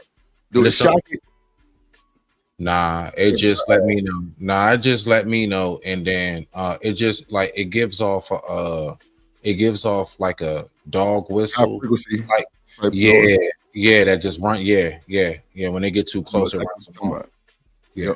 I ain't gonna even hold you, Smitty. They got they're the same thing, but they ain't growing no vegetables. But she, man, bro, she got some flowers that the motherfucker like, but ain't no vegetable. And bro, it's like a little sensor, and every time that motherfucker get across that bitch, whoop, yeah, exactly. It like a loud screeching ass noise that'll run their ass crazy. Yeah, exactly. That's basically all I try to do. I ain't gonna lie, dog. I'm more humane, bro. I'm way more humane. Yeah. I don't like they just trying to do what they do naturally. I just want you to get away from my shit. Let me grow my stuff. You know what I'm saying? I feel you. What you growing back there? I have mint leaves. I have cucumbers and tomatoes. Yeah, I'm growing some mint leaves, cucumbers, and tomatoes. And I'm gonna get some cilantro soon. Yeah. That's real. Mm-hmm. Yes. Shout out to the mint leaves and get through. Brother's place, nigga. Shortly thereafter, Mr. Dixon got a call from Perry's lawyer saying that Christmas had come early and that Dixon was getting a substantial raise and the show was greenlit. Perry's attorney explicitly warned Dixon not to tell any other actor on the show about Dixon's raise because no other actors were getting a raise, only Dixon. Later in the lawsuit, Dixon's lawyers write, in or around April 2022, before beginning to shoot the next season of The Oval, Perry called Dixon to discuss the June 2021 sexual assault. On the phone call, Perry lectured Dixon about how Dixon was overreacting to the sexual assault because of prior sexual assaults in Dixon's life. Perry said that there was a misunderstanding and miscommunication and that Dixon needed to say no stronger. In other words, Perry blamed Dixon for the sexual assault, claiming that Perry felt that Dixon's no was really a yes because Dixon did not say no strongly enough. Dixon. Wow. So the nigga got the yell to the moon or something. See, that's how I know they playing one of them cosplay scenes. Them niggas think they slick. Fun ass boy. But what was kind of weird to me is that Perry lectured Dixon about how Dixon was overreacting to the essay because of prior essays in Dixon's life. How the fuck does he even know about this? How does he know? What the hell kind of conversations are y'all having where this man know about that type of trauma that has happened in your life in your past? And look, Let me tell you, they was sitting in the living room one night listening to Michael Jackson, "Human Nation," and yeah, he got vulnerable and he told her, yeah, that's what happened. He's saying he felt like his no was really a yes. Did you do me that way? What was he doing to make his no seem like a yes? Like what boundary did he allow Tyler Perry to cross after he said no and still went along with it anyway? Because usually isn't that how you? Oh, I don't know. If somebody said no and you think it's a yeah, could it have been because of something that has happened in the past where they said no and then still did it anyway? Or are you just assuming that no could be yes because of their body language or something like that? No fucking way. No means what? Sneak. No. Okay, so what the fuck? In every language, ain't it? Or no, in German, I think in German or Russian is niet. Yeah, but other than that is no. Shout out to Artifacts with the $1.99 super sticker. Appreciate you for donating to my dimple fund. Somebody else, come on, I just need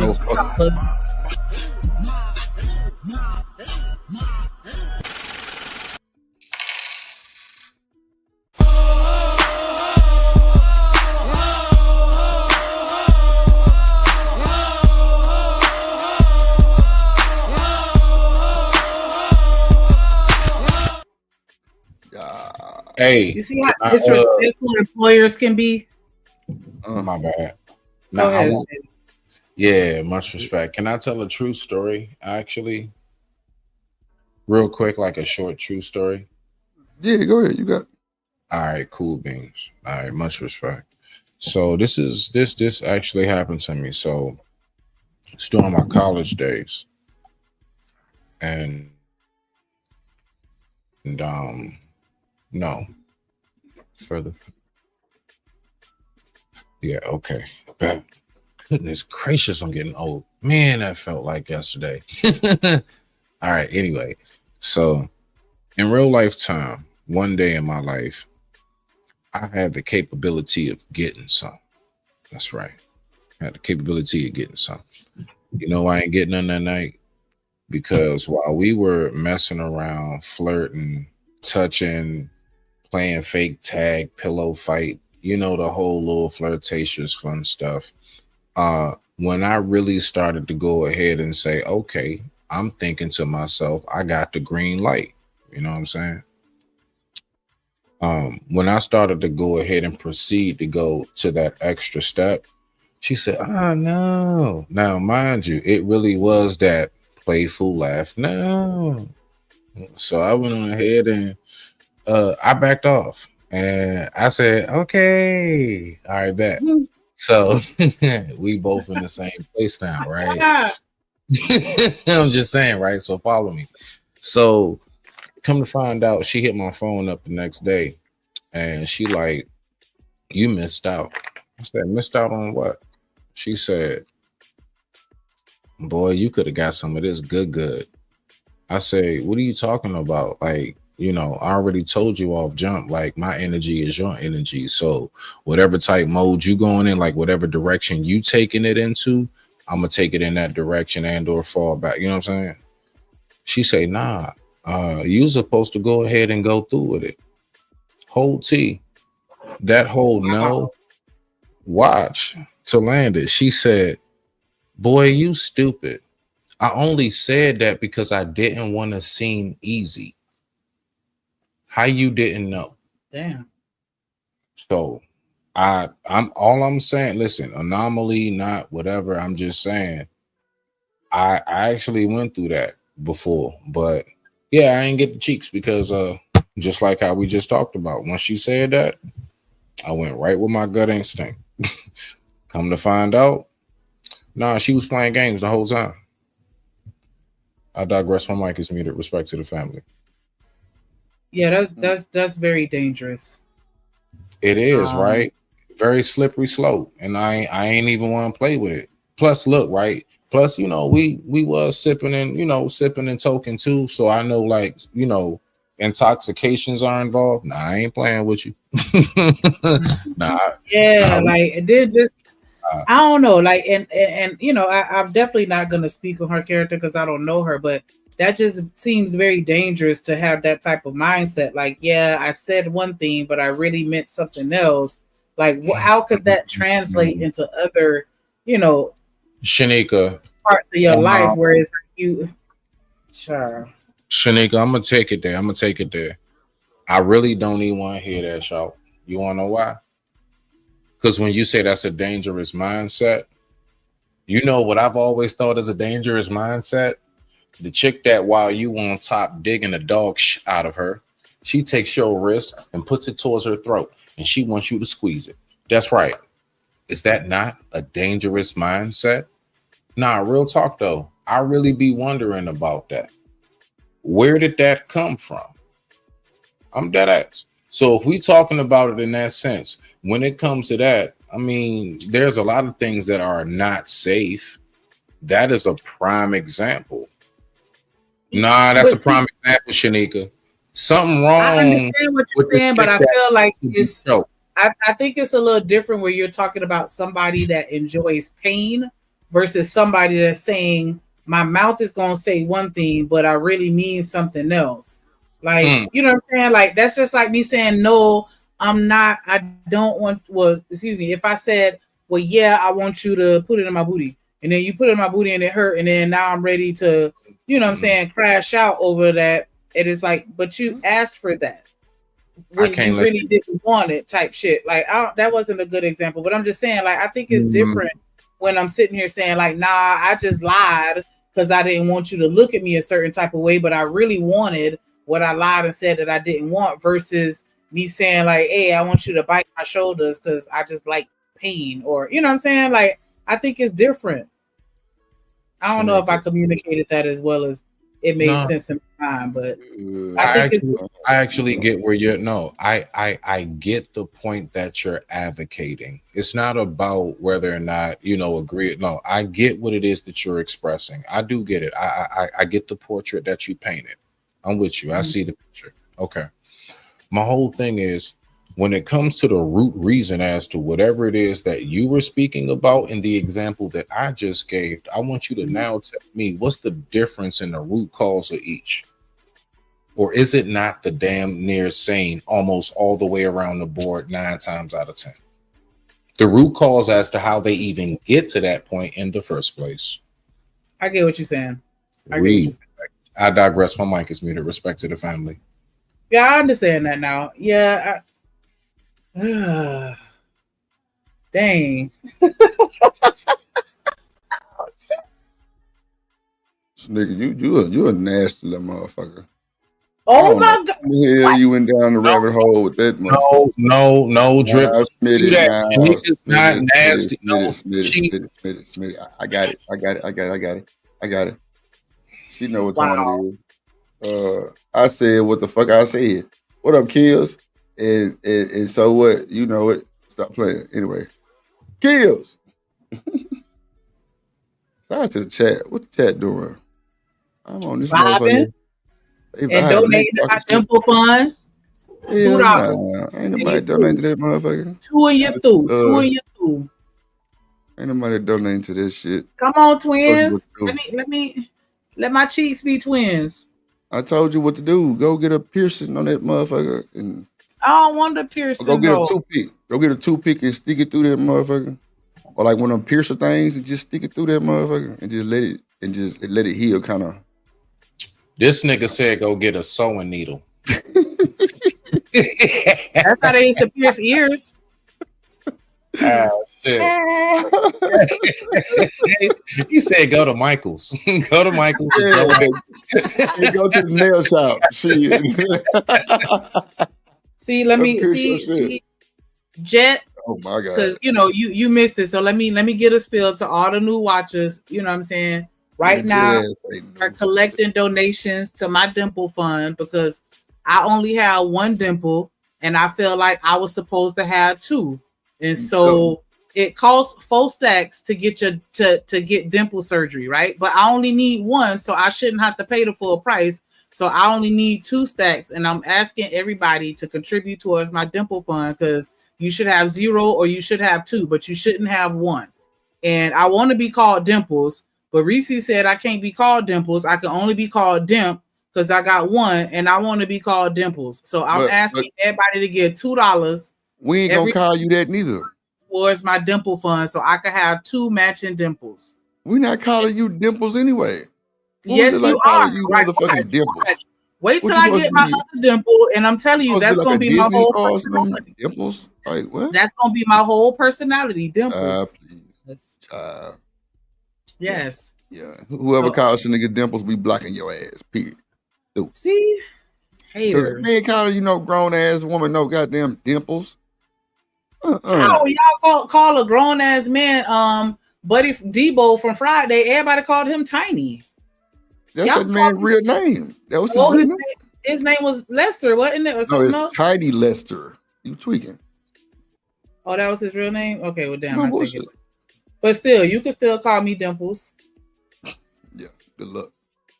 Watch. I'm gonna call you Shanika. This is what it is. I don't think I can say. Around, then you gonna say Dimples, and I'll be like, ah. No, the fuck. I'm like, nigga. Up? That's what I'm saying, nigga. Yeah, I ain't gonna do. Thank you. It's 2025. I can identify as whatever I want to. So if I want to be called Dimples, call me Dimples. But I need the other one. So I just need calling you. What the fuck? $2. $2 to contribute towards my dimple fund, and I promise you. Let me take. I don't want to have the good side. I want both sides. You know what I'm saying? I always got to smile on the dimple side, and you know what I'm saying. I feel like I'm flogging. So help me. You flogging? Oh yeah, because people be thinking I got dimples because I'm always taking pictures from the dimple side, and it's like, nah, just got one. It's catfish. Just call it for what it is. Okay, so help me not catfish no more. $2. That's a good, unique catfish though, Shanika. $2 super sticker. It's unique. You got one. That means you really in the middle. I'm trying to figure out, does that go one way just for the ladies? As far as like, if that's what you want to be called. Last time I checked, I've been popping up everywhere I know, even my own damn panel. It's Mr. 7. You niggas still call me Smitty. Listen, okay? I'm just saying, like, I've been trying to be identified as something else myself, okay? All right. Your mama named you Smitty. I'ma call you Smitty. Okay, fine. Listen. But see, What do you want to be called? But see, the thing is, you talking about something that's old. See, back in the day, there's no way for me to move forward, and you keep, still talking about the past. Okay, so what's moving forward? Be a symbol. After Mr. 7, it's just gonna be a symbol. What we doing now? It's gonna be called 7 Love. That was gonna be 7 Love. 7 Love. You better stop it. On your motherfucking name. Stop it. You know what? You niggas. Now, who was that? What was the basketball player? Better World Peace. Like, if you don't get the Ron fuck Artest. Ron Artest. Yeah. Boy, Metal. That boy was talking about Metal a long time ago. God damn. I heard Yeezy changed his name again. I mean, not wait, Yeezy Kanye. Yeah, I heard he going by something else now, like yeah or something. Wim Whammy. Wim Whammy. All right, but there we go. All right, bomb. Shout out to Mr. 7. There we go. I don't want to hear that. Ooh. What was that group called? After 7 come from, Smitty? No, After 7. The R&B group. Ow. That was a cool little group. I ain't gonna lie to you. After 7? Yeah. Yeah, because that was Babyface, wasn't it? One of them, I think. Or was it 2 of them in that group? I think one of them. Mr. 7, yes. See, if you're nasty. Listen. Now Snake Eyes, Selma on the first row. I need my entire pronoun to be pronunciated in its entirety. Thank you. That's Mr. Lovin' 7, keeping her in heaven. Thank you. All right. So let's make sure that my entire pronoun, since we want to go ahead. I'm going to interrupt your goddamn pronoun with the bomb. Ain't no man better not address this nigga as no goddamn Mr. Happy 7 hit the lottery. Love hit the heaven like trying to be in the gutter and you trying to be in heaven. Like, dang, you make me feel bad. Like, we can't do that. We can't do that. No, shit. No. We go call you. He said his name is Kunta. Dog, we gonna call you Toby. Like, that's how niggas. We gonna call you. Want to call you? Like, ain't that some bullshit? We just be renaming people. Renaming like a motherfucker. Shit. Mr. Loving 7. Yeah. I can't do that. No Toby, no none of that. Definitely. Lover man, Shabba. Yes, ladies love Loving 7. Ladies love 7. Ladies love the jackpot. See, there y'all go, trying to make up ringtones and shit. You know,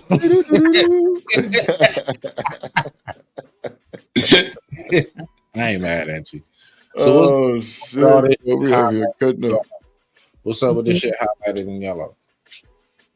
That's pretty much a part of the damn, what they call that shit in court? The document, call it an affidavit or the docket or whatever. Yeah, that's what they read. The charges. Yeah. So, you know, no means no, everybody. No means no. Even if they may be saying a no in the, you know, kind of way to make you think that they, you know, really mean yeah, take it as a no. Oh, how is it? Communicate exactly what it is. Nigga? What? How that sound? The no really mean the 7. How that sound? The no minute what? I said the no meaning 7. Lord Jesus, the no meaning. Yeah, that's all right.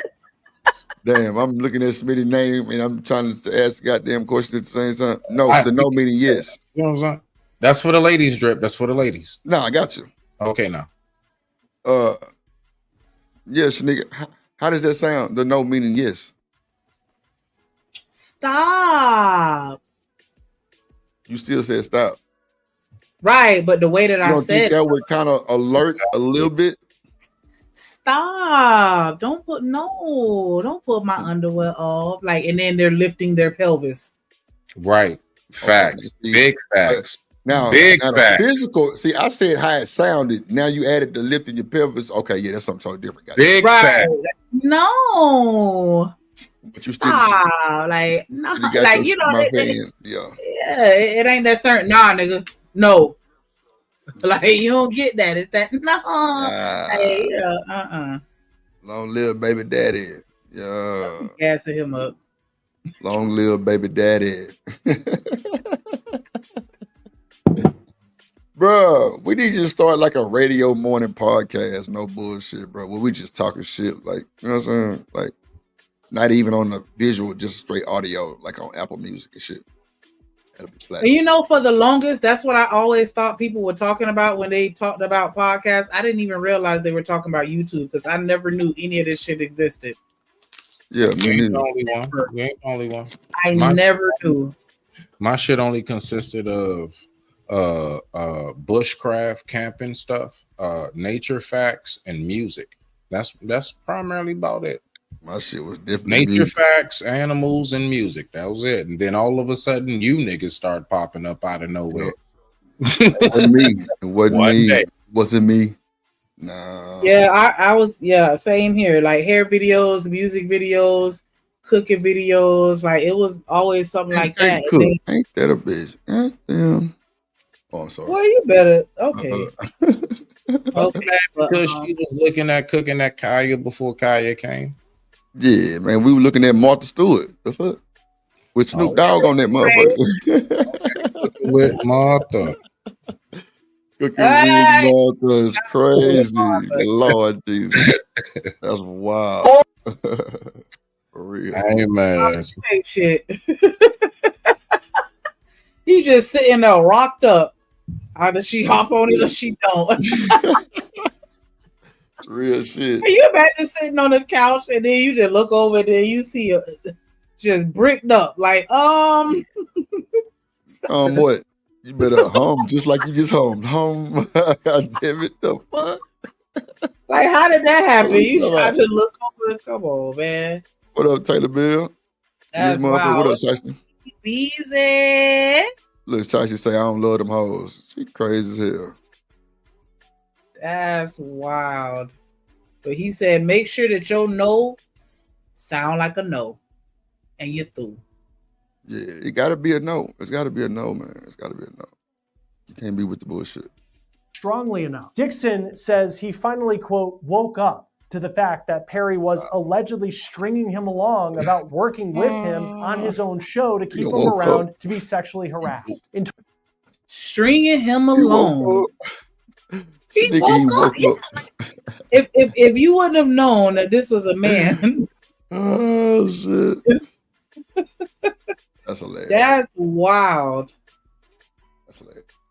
2024, Dixon reported Perry's alleged conduct to the EEOC, the Equal Employment Opportunity Commission. According to the lawsuit, after reporting the sexual harassment, defendants, which is Perry and his studio, did not make any investigation into the complaint and did not take any steps to prevent further harassment from occurring. Because defendants took no action to prevent further assault or harassment, Dixon had to quit his job working on the last season of The Oval. Dixon did so even though he was under contract to finish filming and stood to make close to $400,000. Dixon did not want to be sexually harassed or be placed in danger of a sexual assault again.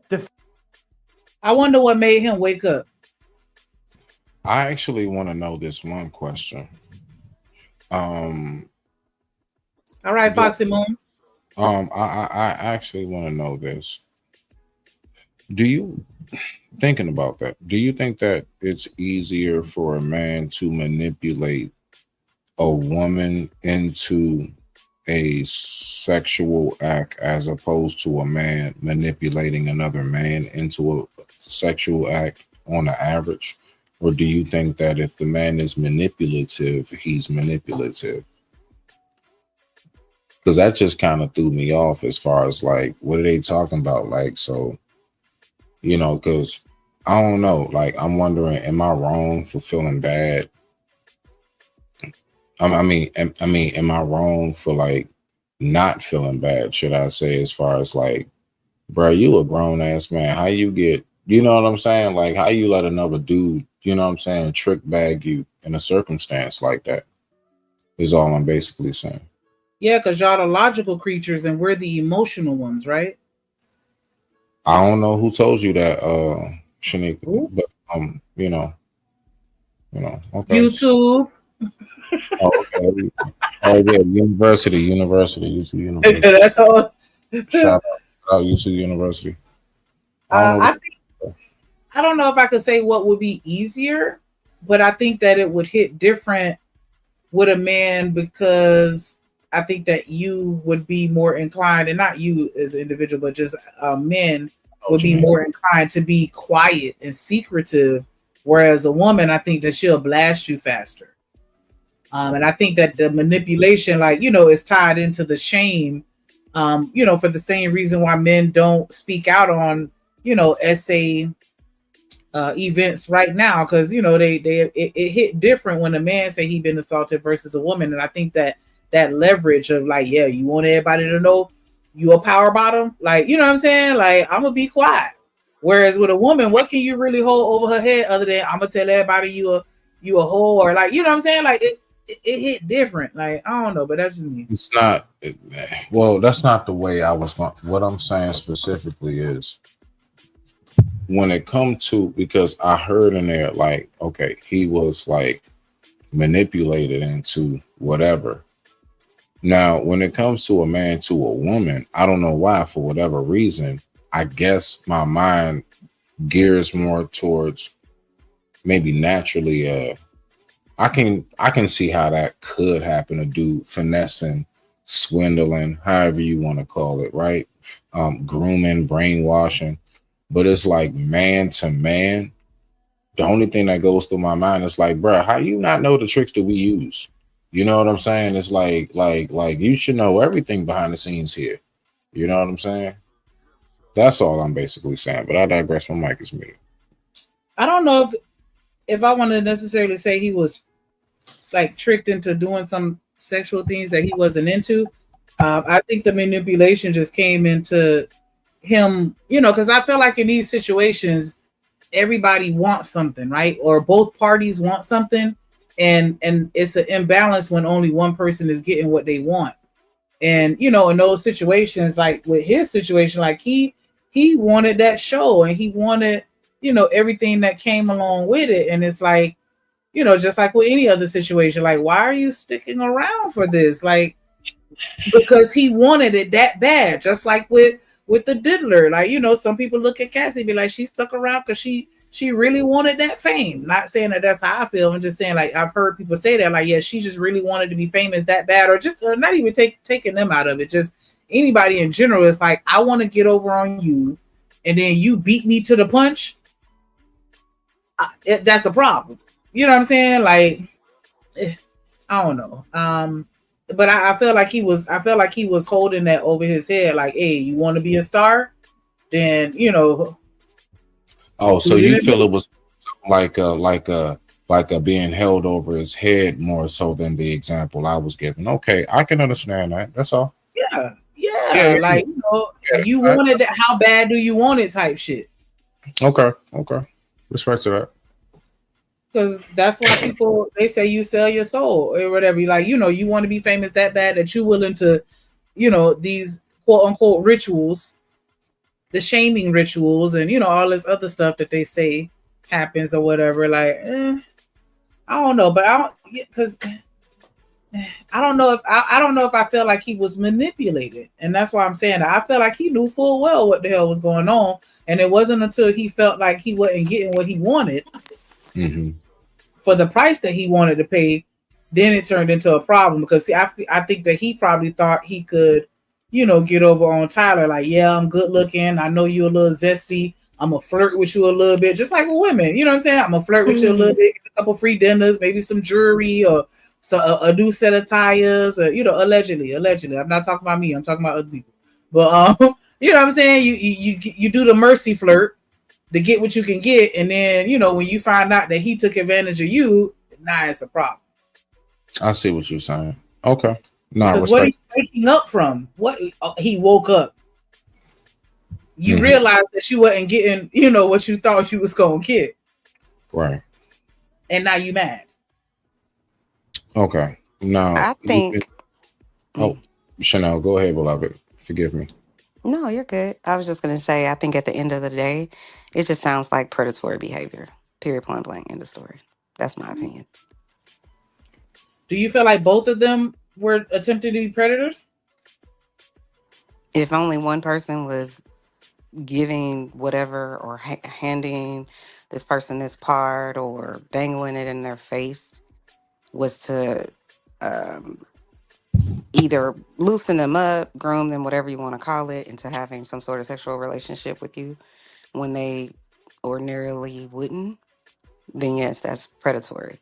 But I don't think it's predatory behavior to try to get a job.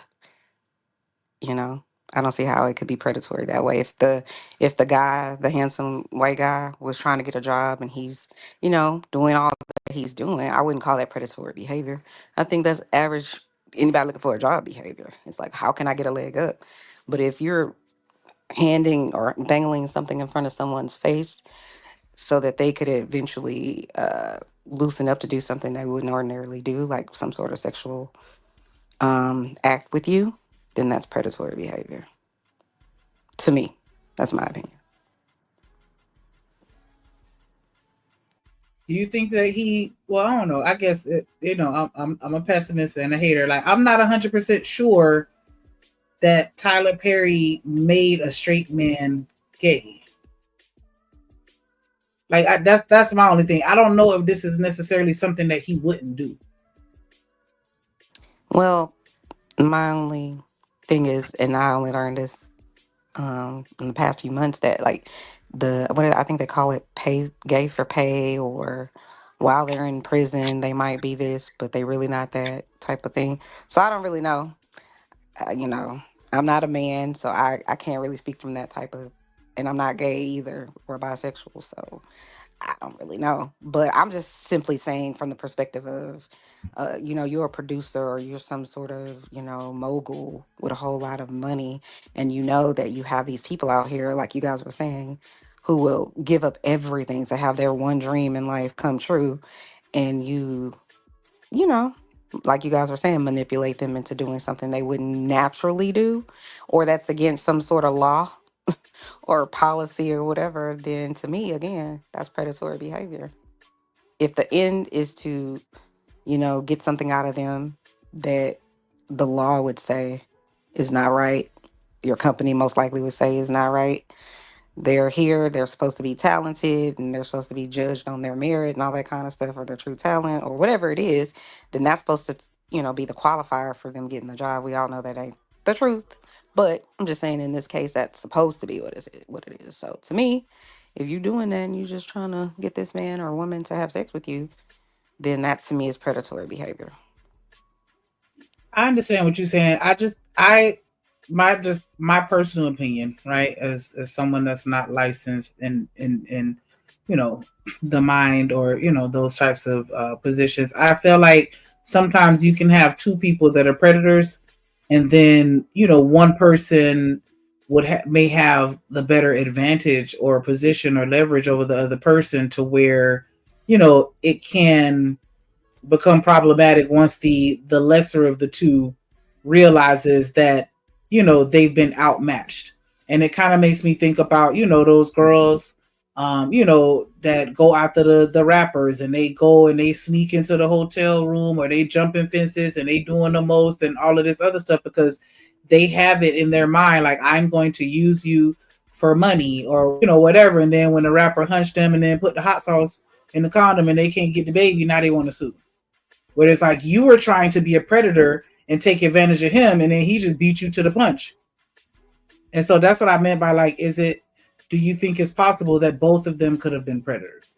Like I saw an opportunity because I know Tyler Perry's a little sweet, and I know I'm good looking, and so I'm gonna try to use that to my advantage, and what did Two Cents say, and mercy flirt, or whatever, like I'm gonna flirt with him to try to get what I want, and then get caught up to the point where you're in too deep, and now you quote unquote woke up and realized that he wasn't going to give you the TV show that he said he was going to give you, and now you want to sue. Well, I could say, anybody could be predatory or manipulative or whatever, but the thing about stuff like this, in my opinion, is that, it really doesn't matter in the court of law what you believe or think. It just matters what you could prove. So if Tyler Perry really was being, stalked or whatever it is, preyed on by this actor or whatever talented person, if he could prove it, then, it is what it is, and vice versa. Shiesty, we played a part of the video where they were saying that the gentleman, I don't remember his name, but the guy, Dixon was recanting a situation where he was with Tyler, and Tyler was drunk, and he ripped his clothes off, grabbed his butt, and then proceeded to take something, and then he tried to push him away to say no, and Tyler grabbed his wrists and tried to restrain him. And the only way that Dixon was able to escape was by changing the subject really quickly. And so that, is the assault, or at least a part of it. And I think another one was via text or something like that. He said something to him that was out of pocket, and then he called him and apologized. And then he got the lawyer called him all of a sudden. It was like, yeah, you finna get a big raise and, all this other shit or whatever. So that's, where they're saying the assault came in. Like, because I think assault isn't necessarily always physical. And so, it was just in conversation. But see, these aren't the screenshots. This is, the little docket or whatever. But the screenshots that I saw, they were both talking to each other like that. You'd think that they had been best friends for or not best friends, but that they had a very close relationship. Even earlier, they were saying that Tyler Perry, was getting on him like, you only looking at it like sexual assault because of, you were essayed in the past. And I was just like, how does he even know that? Because they were having those types of intimate conversations, between one another. And that's why I was like, why are you talking to your boss like that? Like, you know what I'm saying? Like, I don't know. But But yeah, I don't know. So I can't really say, what really actually happened, but it just seemed like he may have been an opportunist, that didn't get the opportunity that he wanted. And this could just be him, being upset because he felt like he was being led on. But yeah, so because the defendants took no action to prevent further assault or harassment, so he filed a complaint with the EEOC, and Tyler Perry and his team ain't do shit. They just ignored it. And so he ended up quitting because he didn't want to prevent further assault or harassment. And so I don't know, maybe he was a young, naive person. He was selling the script to Tyler Perry. Like, that was the whole jug. Like, he was trying to get him a TV show, and Tyler was like, yeah, we're going to do the show. We're going to do the show. We're going to, I got you. And he never got the show. And so I'm like, he definitely was there for a reason, but I don't know. He's a victim. He's a victim. Or be placed in danger of a sexual assault again. Defendant then retaliated against Dixon. Defendant told Dixon if he quits, and told the other actors why he quit, he would be in breach of his contract. Defendants told Dixon that the only way out was to portray his departure from the show as a medical leave due to the emotional distress caused by the sexual harassment. Instead, defendant made the leave of absence unpaid and therefore terminated plaintiff's employment, causing Dixon additional loss of income and insult. But Tyler Perry is fighting back. In a statement, an attorney for Perry reportedly said the allegations are a, quote, scam. The attorney went on to say, we are confident these fabricated claims of harassment will fail. The attorney, who according to TMZ is identified as Matthew Boyd, said in full, this is an individual who got close to Tyler Perry for what now appears to be nothing more than setting up a scam. But Tyler will not be shaken down, and we are confident these fabricated claims of harassment will fail. Joining us now. So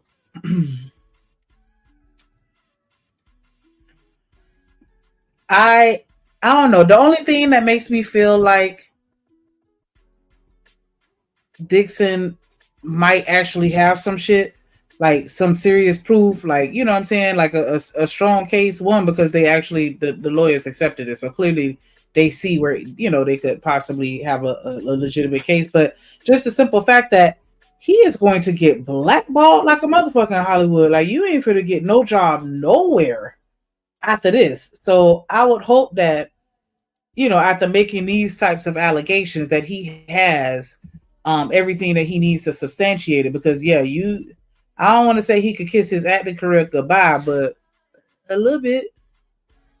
You know what I'm saying? Like, it'll definitely have people looking at him some type of way, as far as it could affect the future relationships that he may have with other, directors and producers and things like that. Oh, Sensei, it sounds like he was already blackballed. Maybe. I don't know. But that's the only thing that made me feel like maybe it's some merit to his claims, because we all know how that go. Like, once you get labeled a snitch, snitches get stitches. I don't know. I don't know. If Tyler settled Robert Platinum, do you think that'll make him appear guilty? I think that's why they ignored it the first time, because once you acknowledge it, you just automatically guilty. Who, like, whether it's true or not? Like, nah, I'm gonna just ignore you. But they didn't. But did they do like a? I don't know, child. Like it. What up, Kills? You back? Kills. I'm still laughing at that Pop Smoke joke. Man, that shit was hilarious. Oh, man. What Pop Smoke joke? I was on mute the whole time. Damn. The other day we was talking about when we was reviewing the video with Hink and Lapeef, and Kills was like, they not, because somebody was trying to say like they hunching the Pookies and the Ray Rays or something or another, like to that extent, and Kills like, nah, they they fucking on the niggas that look like Pop Smoke. Like, and I don't know why that was funny to me, but it was like, yeah. This nigga crazy. They ain't going for the bastard electrician. They want the Pop Smoke. That was crazy. American Stranger said that's correct. It's similar to Drake attempting a lawsuit against UFG. Like, what are we doing here? Like, you finna sue the boss and you think you finna do the job? That's just like, you gonna quit the job and then come back and reapply 6 months later, like you thought they forgot?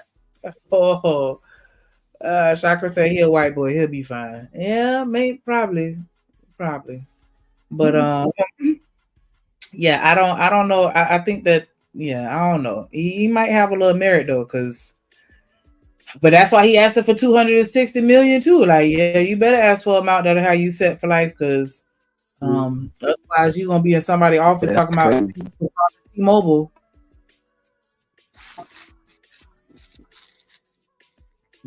Can you hear me, Shanika?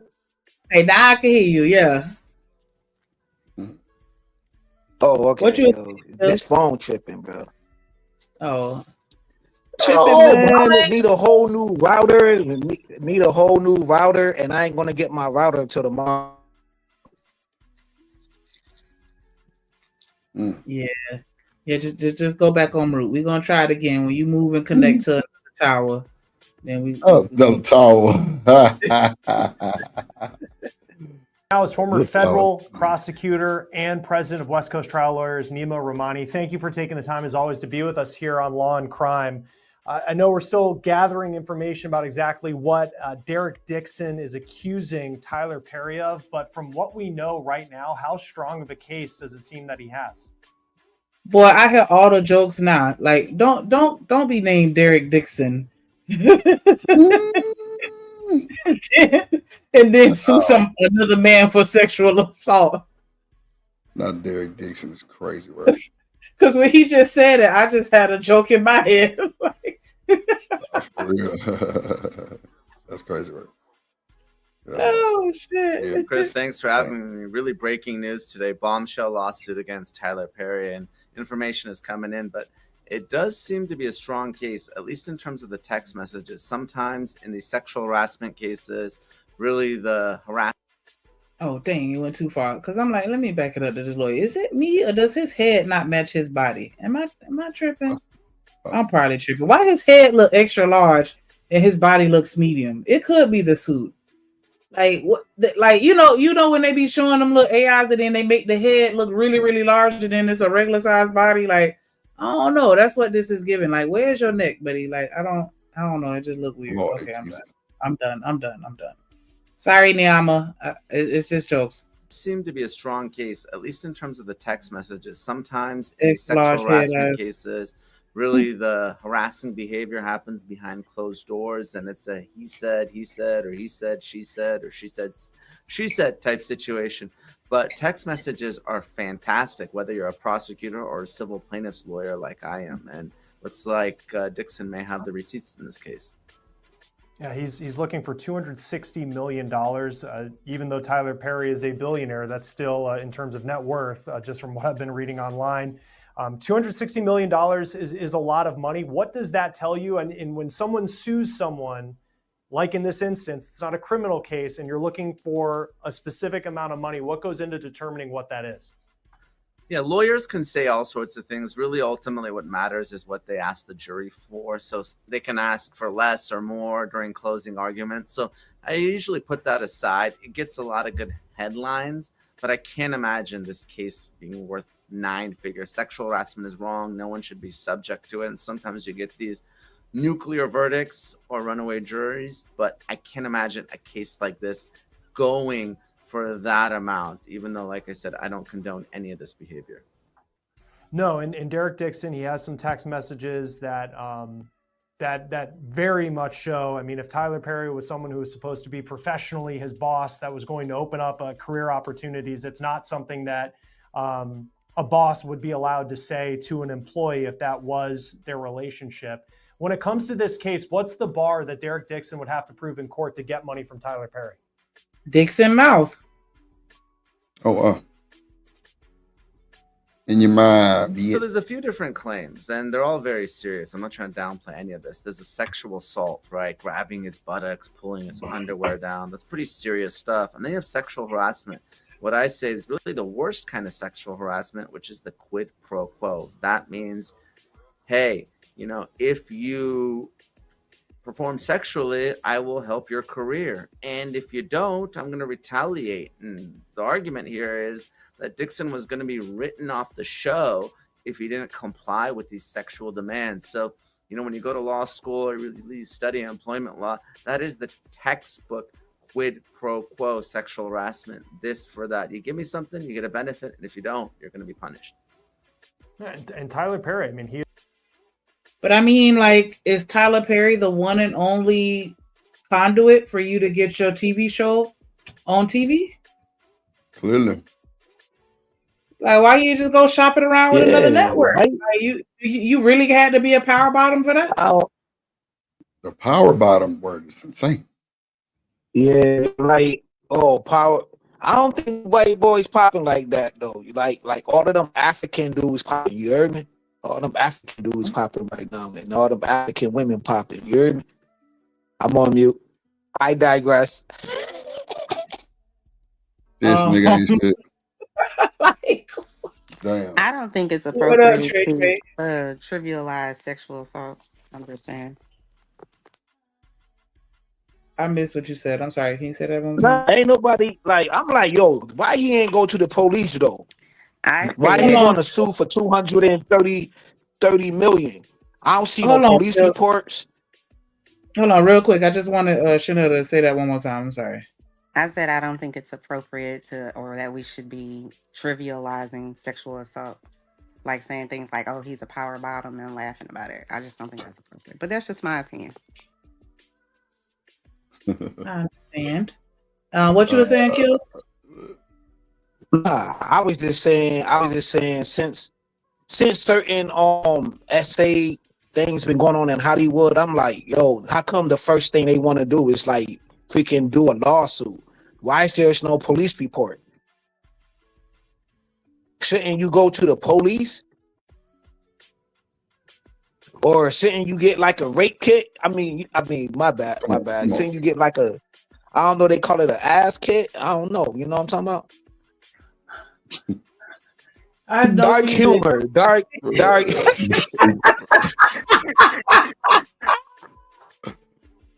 This shit is hilarious, boy. I know, goddamn niggas I just said.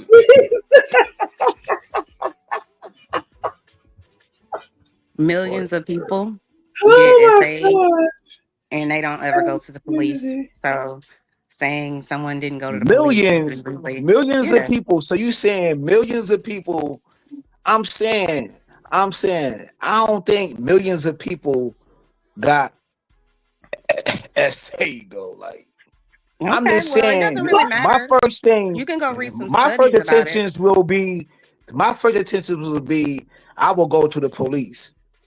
Right. I won't wait, sit around and be like, yo, you know what, yo, I'ma sue a billionaire for 250 million or 260. I want like off of the jump, like I'm traumatized. I'm traumatized by this. It's not about the money. Like I want justice though. Yeah. I want justice. Mm-hmm. I want somebody locked up. So if a dude assaulted you, you would turn them in?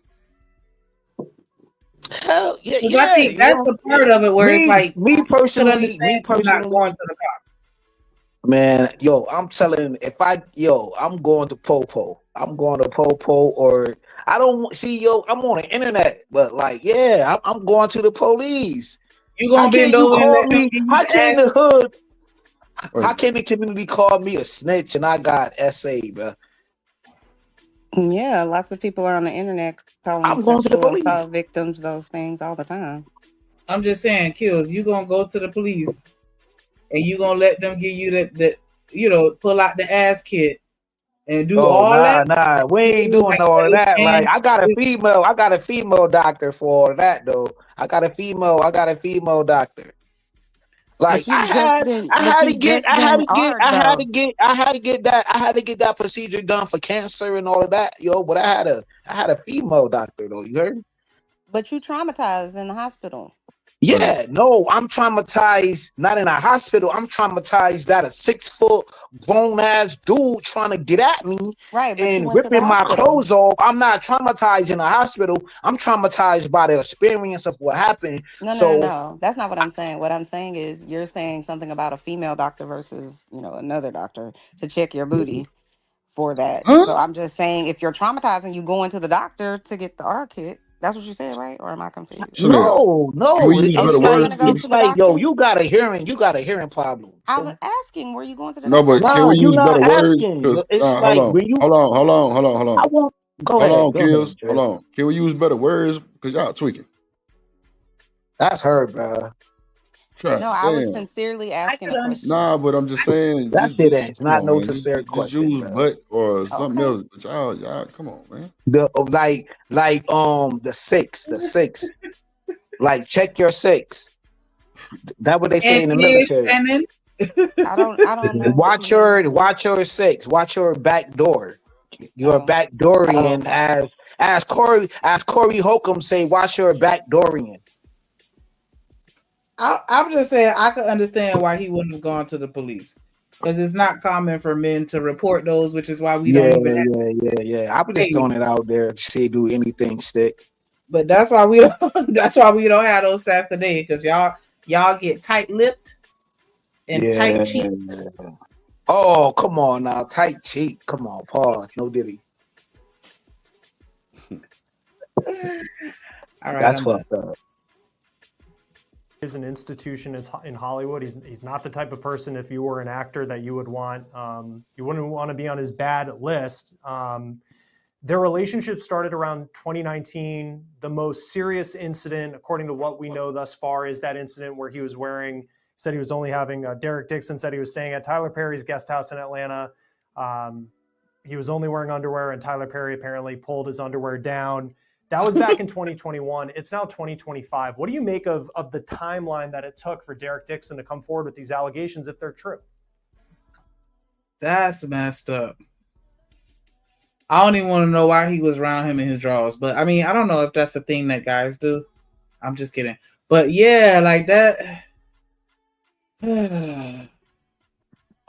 Nah, what's up, everybody? What's up? Yikes, that sucks though. But from they said 2021, no 2019 is when they I guess met or whatever and started becoming friends.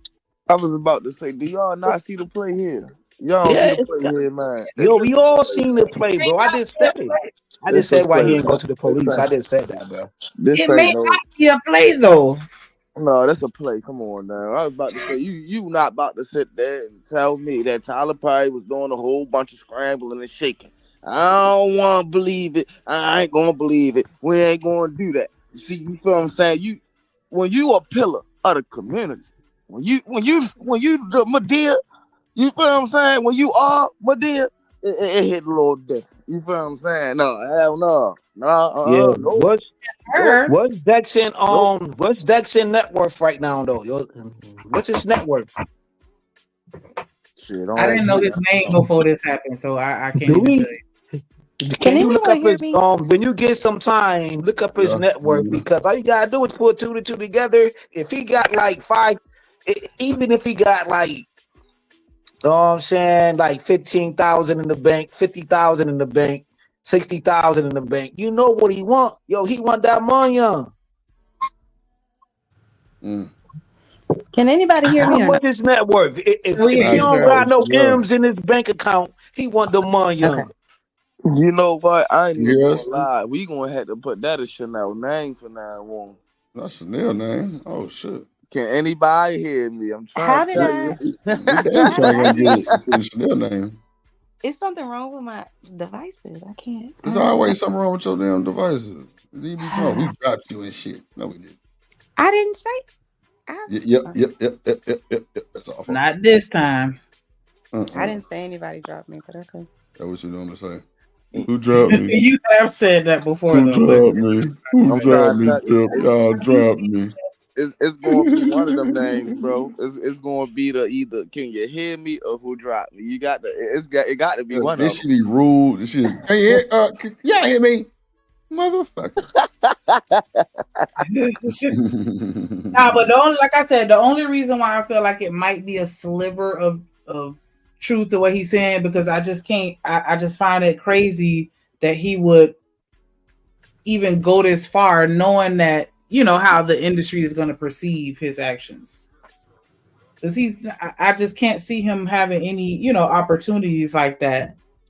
Bro, I was about to say, see, this ain't no Meek Mill and Diddy said there ain't wasn't no scrambling and shaking and no making no eggs. There wasn't no none of that, bro. We not gonna believe this.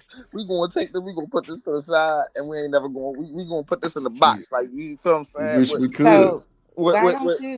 We gonna put that in the box, with my mama titties and right. We gonna take this boy box. watch And too the much only TV, way no we gonna bullshit. be able to get to this motherfucker is you That got boy to be watch too much TV, man. No bullshit.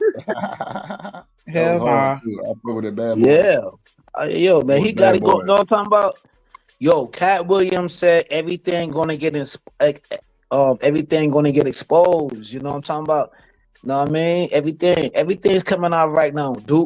Things happening from 10, 20 years ago, people coming out. You know what I'm saying? Damn, man, I did have a thought in my head. Yo, that shit was Hold on. I got a thought real quick. I want you to hear. Go ahead. Born in the 80s, crack baby. Born in the 80s, crack baby.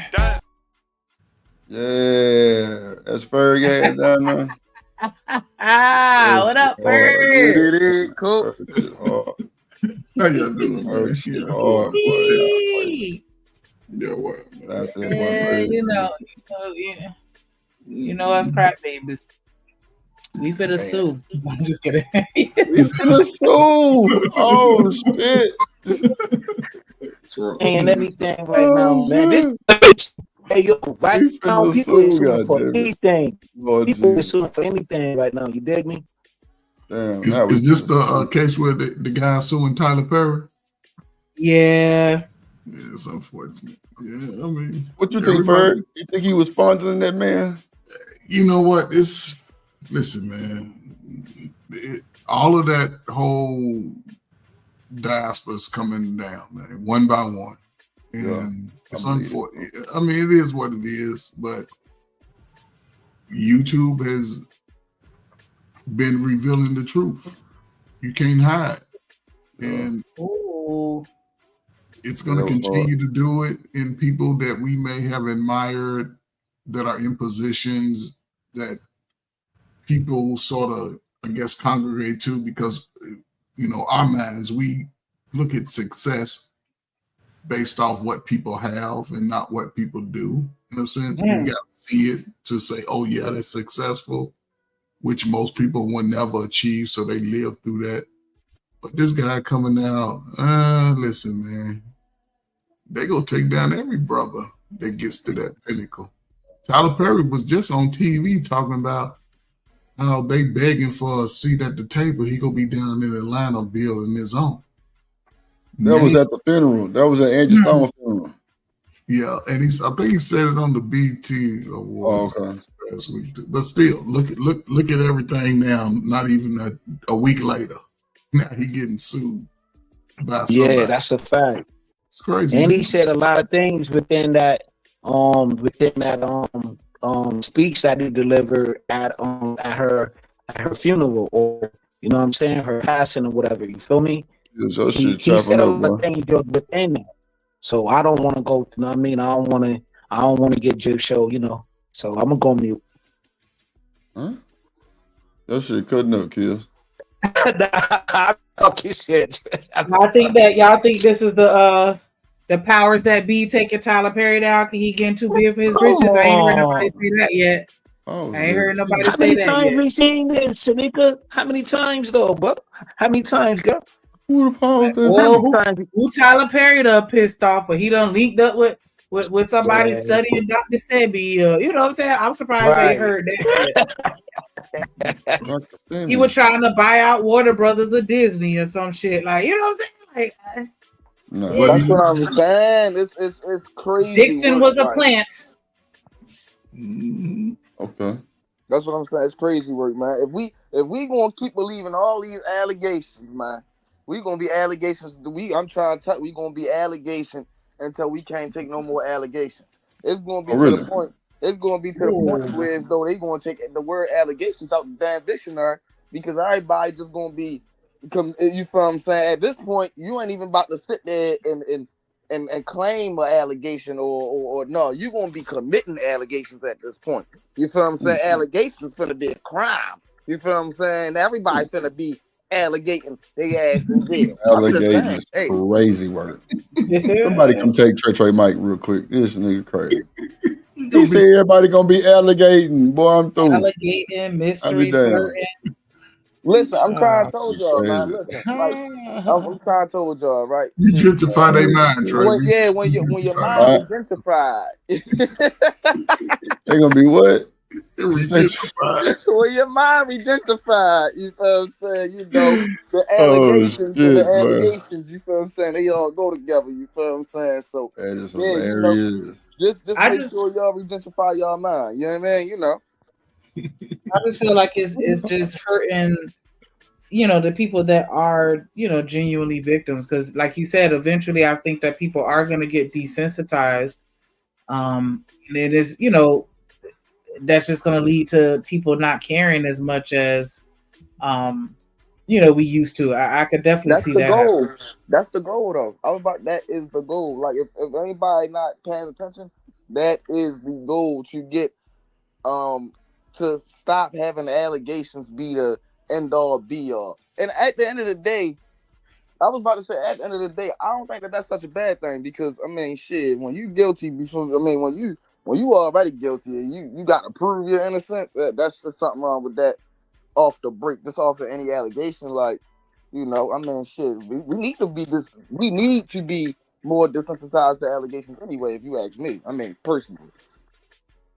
I can understand that, especially when just the allegation alone can ruin you. Because I always go back to what's the baseball player, the Bauer guy? Like, he lost millions of dollars, even though, and he won the lawsuit and proved that she was lying. But he can't go back and get them years back. He can't get them contracts back. He can't go back and play on the team. Now he playing, you know, international or whatever. But like his life was ultimately ruined off of a lie. And so that's the only reason why it's like, okay, I can kind of understand where it's like, I do kind of want us to get a little desensitized so that we can approach it from a more critical, you know, perspective and actually like, nah, let's figure this out type shit instead of just, we gonna believe you just because, you know, that's what you said type shit. What up, Stan? The only thing is, you know, Tyler Perry helped regentrify the mindset of the community. So we can't sit there and let them try to regentrify what he done already made. So y'all got to regentrify y'all mindset so y'all don't get regentrified in the real hour. You know what, I'm done. Yeah, you done. You done? Jesse Jackson. Yeah, Jesus. Salute. Trade. Hey, Shanika. How you doing, sis? How you doing, sweetheart? Coach Ferg, Trey. Kills. Hey, man. Hey, guys. I'm going to help y'all out, right? Hey, on this EEOC shit, right? That's not how EEOC work, right? Because I had to learn both in the military. Went to Cocoa Beach. That's the only place in America you can get certified in the military to be equal opportunity, right? But you have civilians too, and that's the EEOC process as well. So it fits between certain framework. And it ain't just, they don't care about no damn employer. When you fill out your paperwork and they see what it falls up under, they investigate and they owe you a response. They ain't like one of those things that, well, your job didn't want to do anything. That's not how EEOC. So I just employ everybody. Just go to their website because I know a lot of people, and I don't want to get lost in here is that they think that that's how the EEOC works. You go on to their website, they'll tell you all these things to do. So just in case one of us or anybody find themselves in that situation, they have a duty and obligation to investigate and to give you a response. Shit, they do it against the damn generals in the military because I did some of that to them. So you ain't nobody walks away, right? Just like that. Now, if the facts come back a certain way, that's the only other thing that, get a little hairy. But you must investigate. And I land the plane there. Salute, chat. One thing that I can say to add to that, if you are going to file a claim, don't wait forever because you do have, it is time bound. So do what you got to do. Correct. It's from the last incident. And yeah, it is a timeline. You're correct, Shanique. Yep. Let's see. Like, okay, I'm going to let it go. But look at Buddy on the left and look at his head compared to the rest of his body. Now let's look at Buddy on the right. I don't know. I think he got in the headline twice. I don't know. And maybe he need to unbutton that top button, but it did. The ratio did look a little. Okay, I'm done. Make sure y'all hit that like button. Make sure you subscribe to the channel. If you have not, definitely appreciate that. It's free. Or if you want to, contribute a couple coins, donate $2 to my Dimple Fund. Shanika, aka Dimples, 2026. Dimples, all 2026, and you're through. Well, that's one of the arguments the defense always makes, right? Is, well, if you were sexually assaulted or harassed, why did you stay? Why didn't you report it right away? What I love as a plaintiff's lawyer is a contemporaneous report. So hopefully they have that. And I understand he's been getting therapy since 2020. So if he mentioned this to his therapist, that would certainly be helpful. In addition to the text message evidence that we had. Sometimes victims don't want to come forward, right? You're talking about a rich and famous individual. And look at what's happened.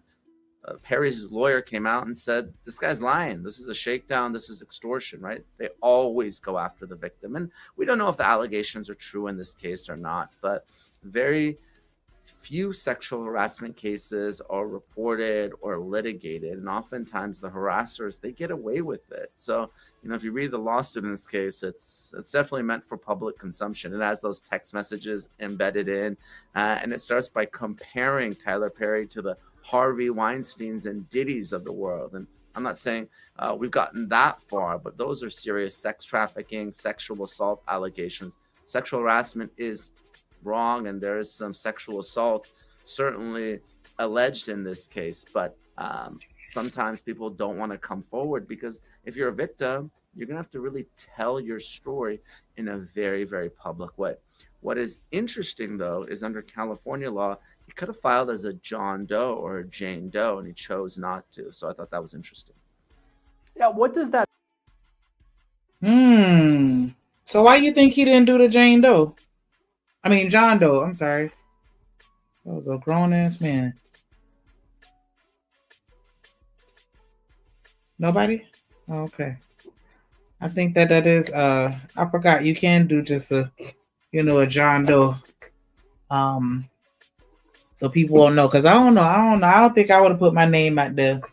Or maybe he want his name to come out there because, maybe he got a book coming out soon. Let me stop. A book? What kind of book?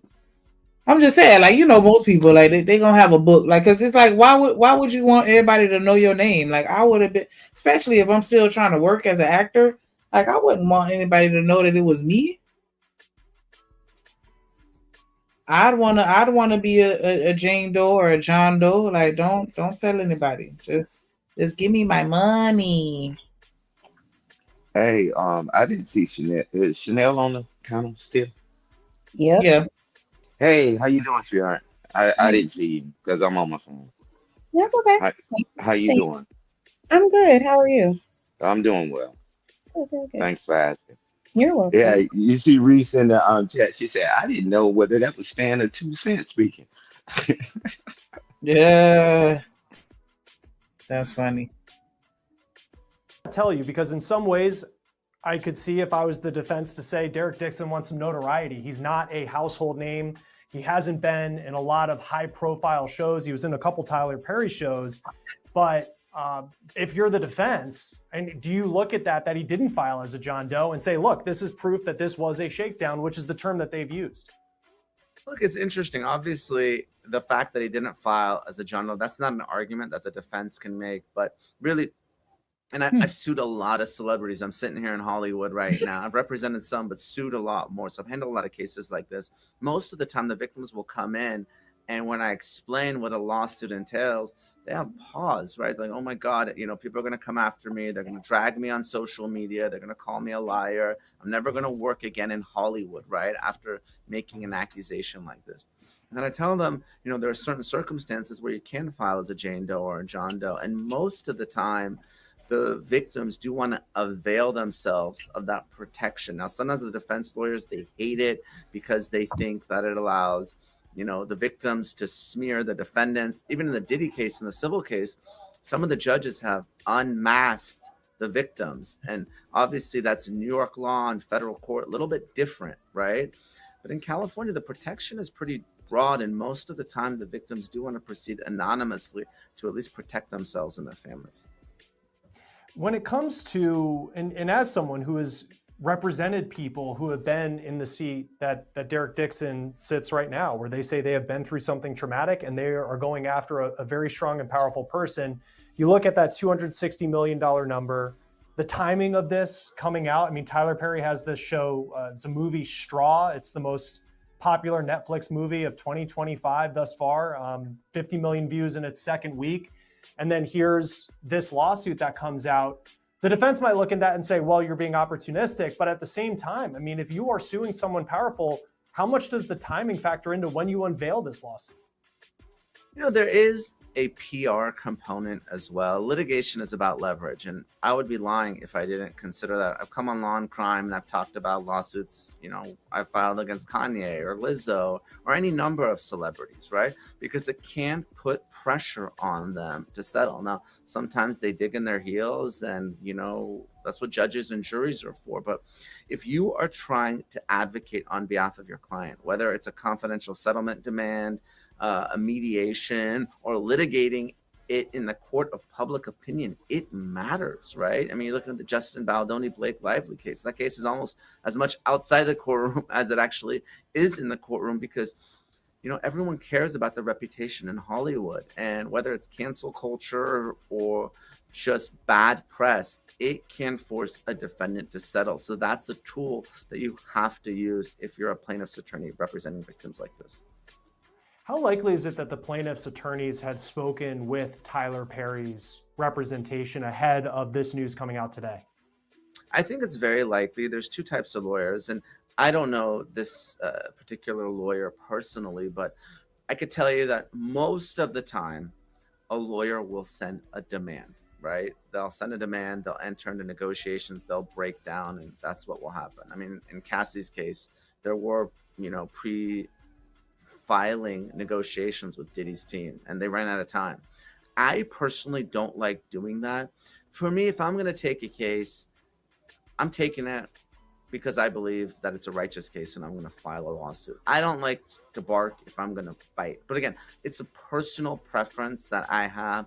There's all sorts of problems with the pre-litigation demand. They say that this is a shakedown, this is extortion, this isn't about justice. So personally, I like to file my lawsuit. I don't ask for a specific number. I say, you know what?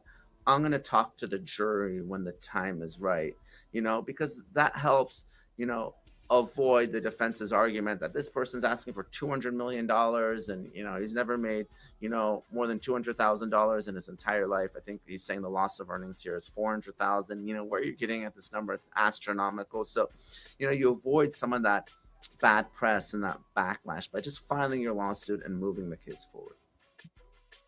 So I don't know. I think it was interesting that he was saying, like, because earlier he was talking about he's represented a couple of celebrities, but he sued way more than he represented or whatever.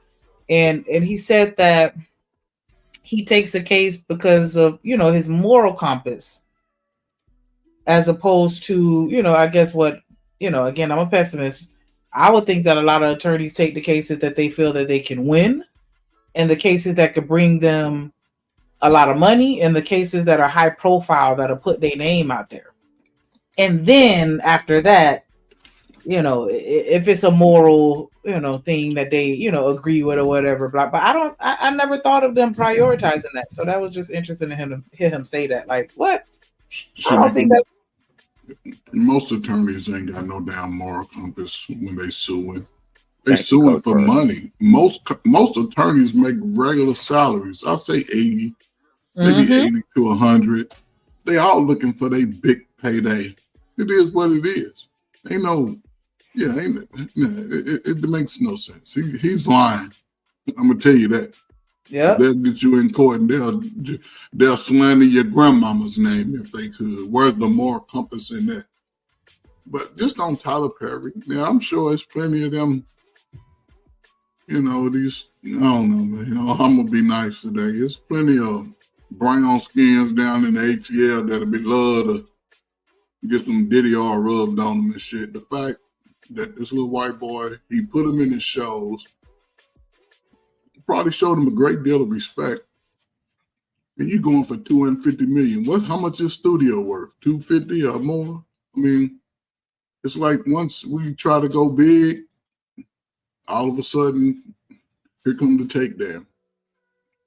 And it's just unfortunate, man. And I don't know, man. So a lot of people gonna be affected if he's found guilty, but it's timing is everything to me. He was just boasting about what he was doing. Now, and he just got that check for that movie off of Netflix with Taraji Henson. That's what I'm saying. So it's just unfortunate, man. Timing is always got something to do with it when it comes to us. Oh, payday, go send one of them over and see how much we can get.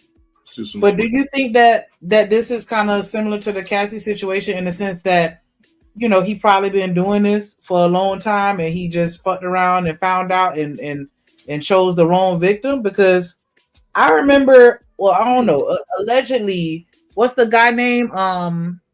The other Tyler Perry dude, Christian Keys, I think is his name, the light-skinned dude. Like, I could have sworn he came out with like a blind item, like, I'm not gonna say no names, but I've been a victim, and we like, nigga, you do nothing but Tyler Perry movies. So who else can you be talking about? Like, you know what I'm saying? Like, I don't know. Lana, you might be onto something. This guy ain't his first victim, probably. I don't know. And then just the fact that he was talking to him like that, like the stuff that they were saying back and forth in the text messages, like that's out of pocket for you to be saying with your boss. But you know, you know what I'm saying? I don't mean to interrupt nobody, or my bad part self.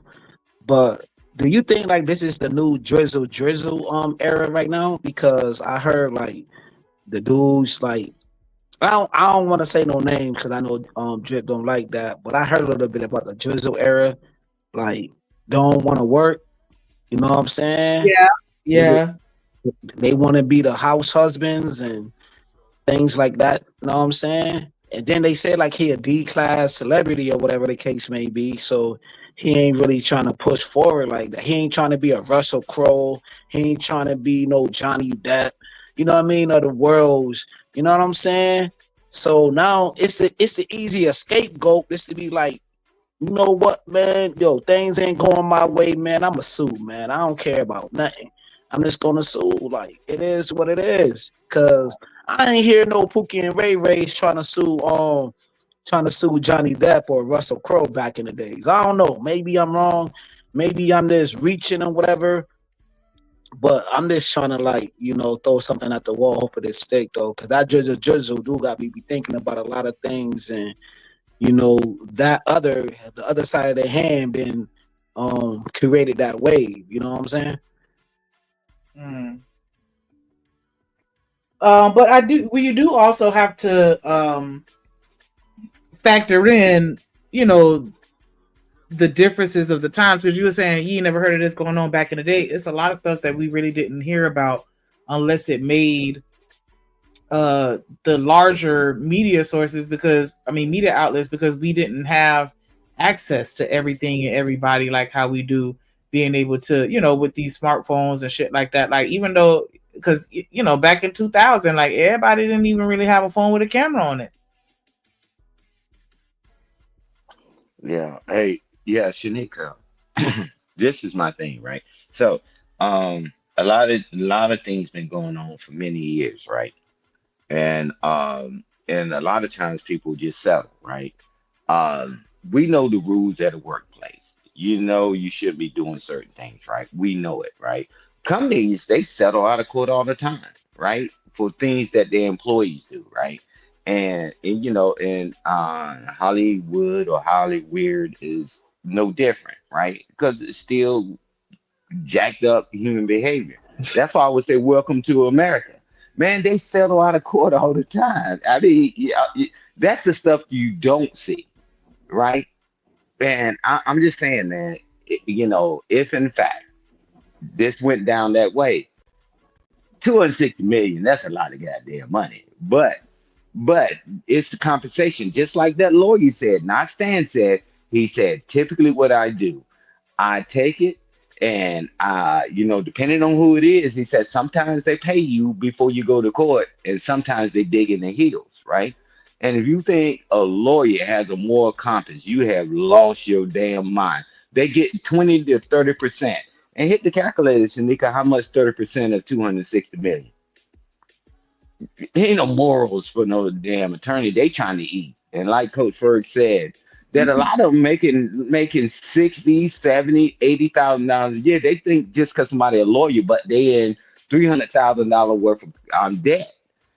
Going to college, right? Depending on what college they go to, and they got to do continuing education to keep their license up and all that other stuff. I mean, if you ever a lawyer ever say I got a moral compass and I'm really doing this because I love you and I'm gonna make sure I take care of you. You crazy. I need him to be a liar. I need him to go in there and defend me and let's go. You know, but that's who you want. You go get in there with Fry Tuck with a cross around his neck and he's sitting up there talking about, nah, hell no. I need you to go in there, slander this joker so I can get my money. That's it. That's what lawyers do. Lie, you know, a liar. You know, so it's okay. We're in America, but you know, but if he did these things or anybody did anything like that, but there's a lot of cases we never even heard of. But they settled out of court. They put that pressure on you, boy. You don't want that stuff out, Coach Bird. Tell them you don't want that pressure. Companies do that all the time too. You know, the attorney said something that's very interesting that I believe is used recently as far as court. He said once they put it out there, public opinion will sort of have a factor. And that's what YouTube does. It brings all of the public opinions to the forefront. And whoever likes Tyler may defend him, who doesn't may not. You know, he's put a lot of women to work. A lot of women who probably shouldn't even be enacting or should be, you know, but he's doing a lot. It's just interesting. I don't know, man. You know, I've always had my suspicions of Tyler. Nobody has come out prior to, well, at least I haven't heard of any, no male or female, but it take a snow bunny to come out, and the amount of money. Look at Cassie. She went through abuse, kicked in the head on video, get 30. This dude coming with some allegations, want 250. Come on, man. What we talking about?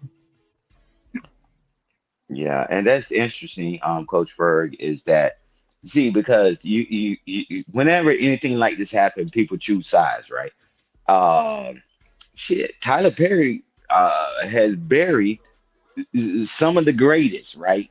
Because when they passed away, right, they were broke. He put them on a private jet and flew the casket, right, and all this stuff. So people gonna choose his side. Some people gonna choose the other guy's side, right? So I mean, that's just in America. That's what we do. You get into it, man. Coach Ferg, we brothers in military and all that. Me and him have a falling out. Some people like me, some people like him, and everybody divides. right? And that's what happens, man. We in America. Last time I checked, right? Man, pay the man for you, whatever the hell they said. And I was moving around, talking about the guy ripped his clothes, whatever, off and pinned his wrist down. I was like, damn. I was like, shit. Well, I bet I'd be in prison. Bro, man, even if I couldn't beat you, Coach Ferg, I can beat you. Because you ain't no way, right? But that's me. That's the way I think. Everybody don't think that way, right? So I'm not going to say that man didn't because he didn't fight back or whatever that, oh, it's got to be wrong or whatever. But I know my thinking, right? So it's just like, man, we're in America, man. Anybody can sue anybody. I can sue Shanika now, sitting up here using extortion, trying to extort us out of money for another dimple. I'm like, I can sue Shanika. Hey, you put the pressure on me so I can buy her another dimple. Man, I ain't calling you dimples, and you can get that out your head, Shanika. I don't give a damn if you get 2, 3, 4 of them things. But I'm trying to bring it down to where we can have a conversation. Is that anybody can Yeah. sue anybody? I can sue Coach Ferg right now. I could come up with an allegation. Hey, as long as I got my filing fee, I can sue him. So it's what it is, right? So I mean, we in America, man. I know everything's not perfect, but I guarantee you won't leave this country. If you leave this country, you be back before your suitcase stop rocking. So it is what it is, man. We're in America, man, and that's why, man. Because this is a touchy one. I'm just like falling back in the fray, and I'm just clearly talking about the lawyer, and I'm talking about how the EEOC work. I'm saying out of this one, bro. Hell no. You got it. Land it. And you're through. Big Dimp. You hear that? AKA Dimples. Yeah. All 26. I heard you drip earlier. Drip said, I ain't calling you no damn dimples. Where you think you at? Delicious Dimples. Oh, now she had the delicious drip. Crazy. I'm landing the plane there. And you're through, I've drip. been delicious. I'm just trying to add the dimple. Oh, ain't no fucking way. Tell her again, drip. Well, it be your own people. Oh, really? Well, technically, It be your goddamn self sometimes. She a hater, bro. Fuck shit.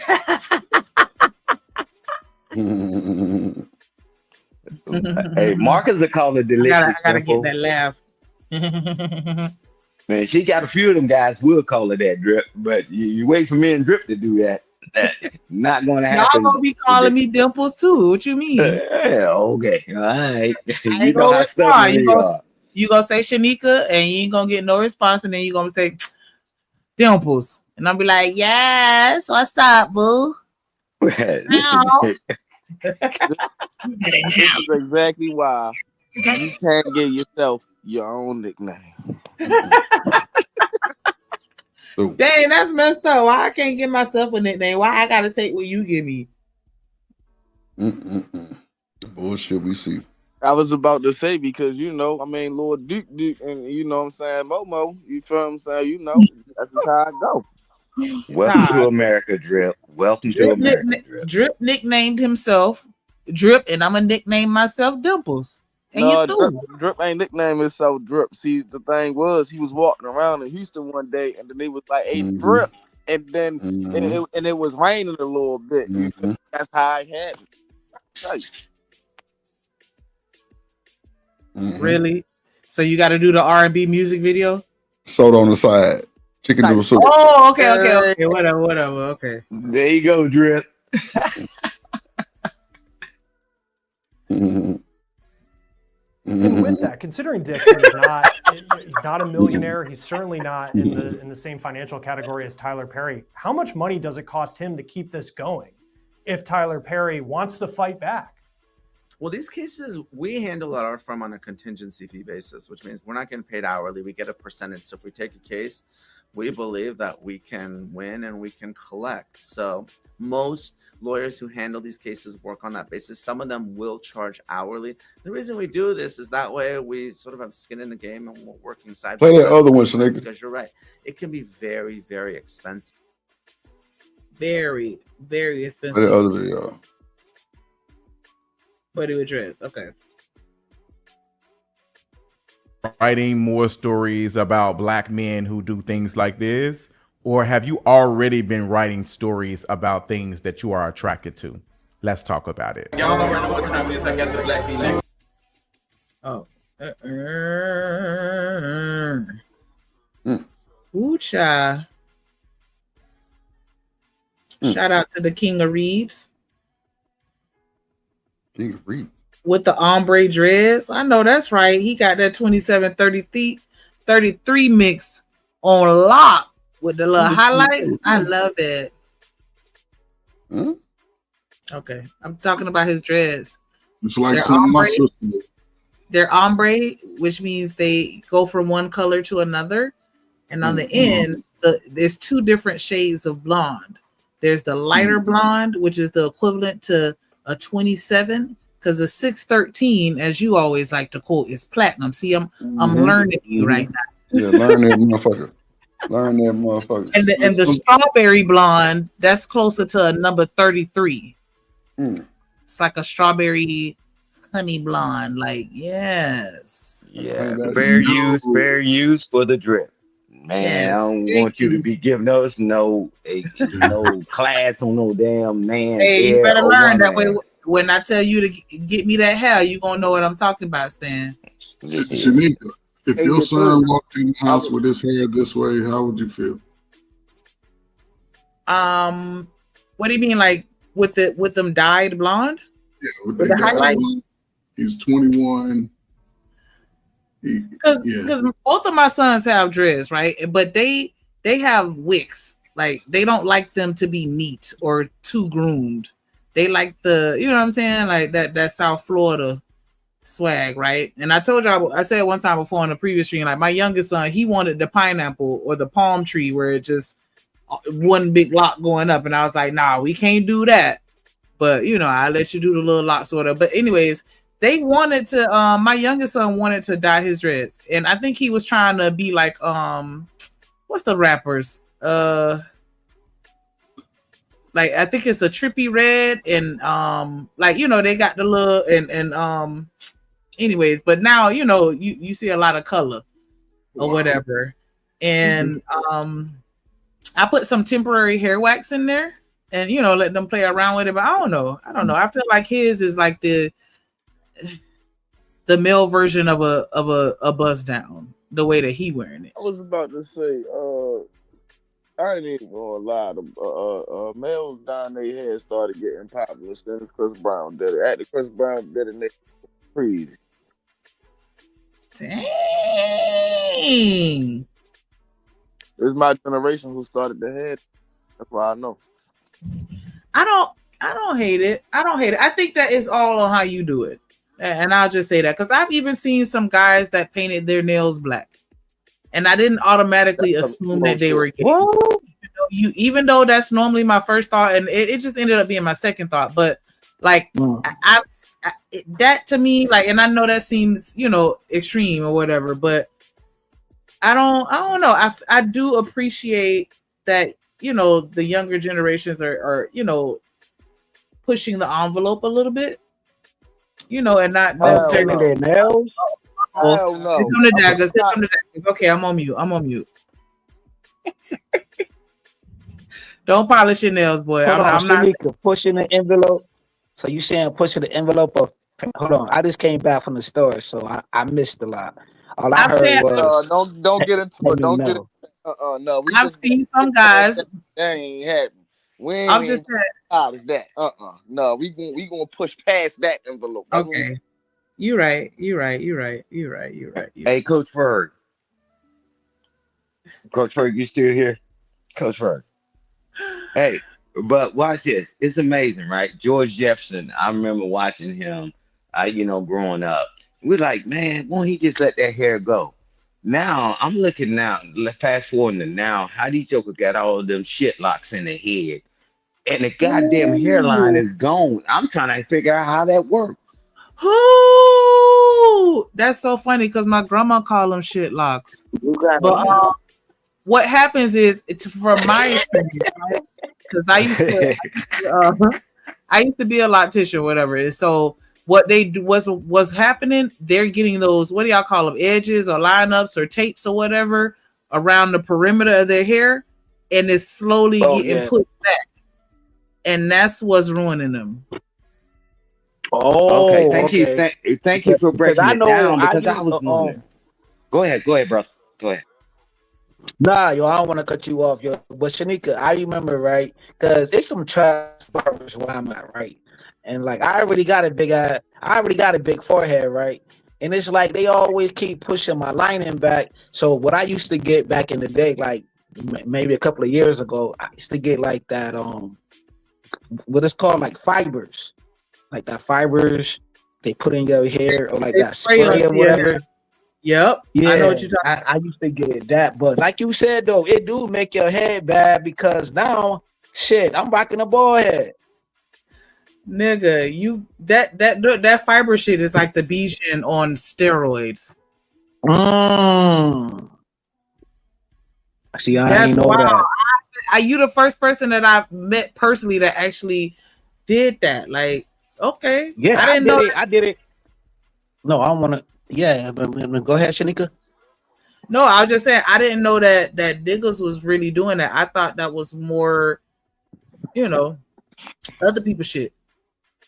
Nah, you gotta go to TikTok. Like now, dudes are getting like the fake wigs. Like I don't know if his wigs is real or not, but you got you got a whole new generation getting the fake locks, the fake wigs. You got dudes getting the fake beards, all of that. Yup. Oh, chill. What? Yo, I'm talking about a whole fake Rick Ross, beard. That's a fact. Go on TikTok. The lace front beard.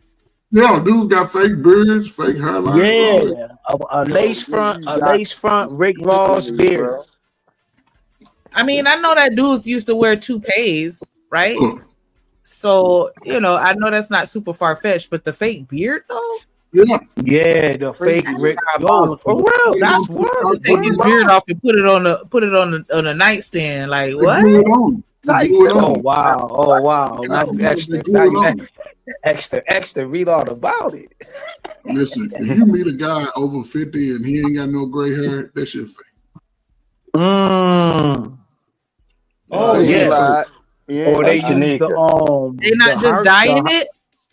Nah, because some people are allergic to the dye, like me, right? I'm allergic to the Beijing. Like I cannot use Beijings. Like I'll break out with like little bumps be in my beard and everything. Like I actually had an allergic reaction to the Beijing. So now what they do is get like the organic harp or whatever it's called. It's like you could buy it from Amazon. It's like you could dye your beard, and like if there's a whole process that you have to do, right? Yeah, like that's what's going on right now. Freaking Shanika in the platform.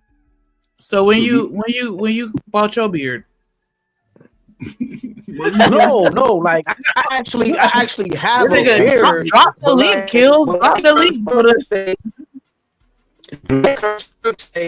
It's great though.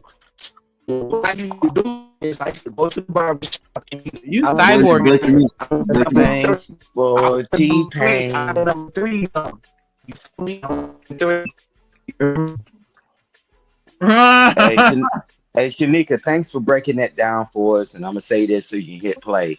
But that I always, just like, man, if my hair, right, one thing to piss a guy off, go to the barber, he push your hairline back. That's a fight.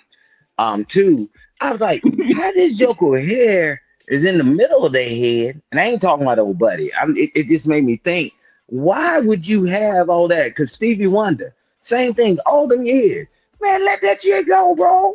We told George Jefferson to let his stuff go. I'm like, what the heck, man? Rock out, right? But I'm like, but then you was telling us how putting certain chemicals, certain things, and part of maybe genetics too. But when you start putting them chemicals in your head, you say, guys, it's gonna eat all your hair up, and then you're gonna end up looking like a Ninja Turtle. And so thank you for the breakdown, Shanika. Thank you because I ain't never put nothing but juices and berries, just like Eddie Murphy said, and Coming to America. You're crazy here putting that BS in my head. But yeah, look at like Busta Rhymes. It happened to him. Yep. Who else? Omarion. Like a lot of these celebrities, you'll see it turns into a brush cut in the front, and then they dreads start in the back, like they drip cousin or some other type of Asian. You know, they having them little ponytails right in the middle of their head. Like what the hell? A minute. And the rest of it is all on around like that.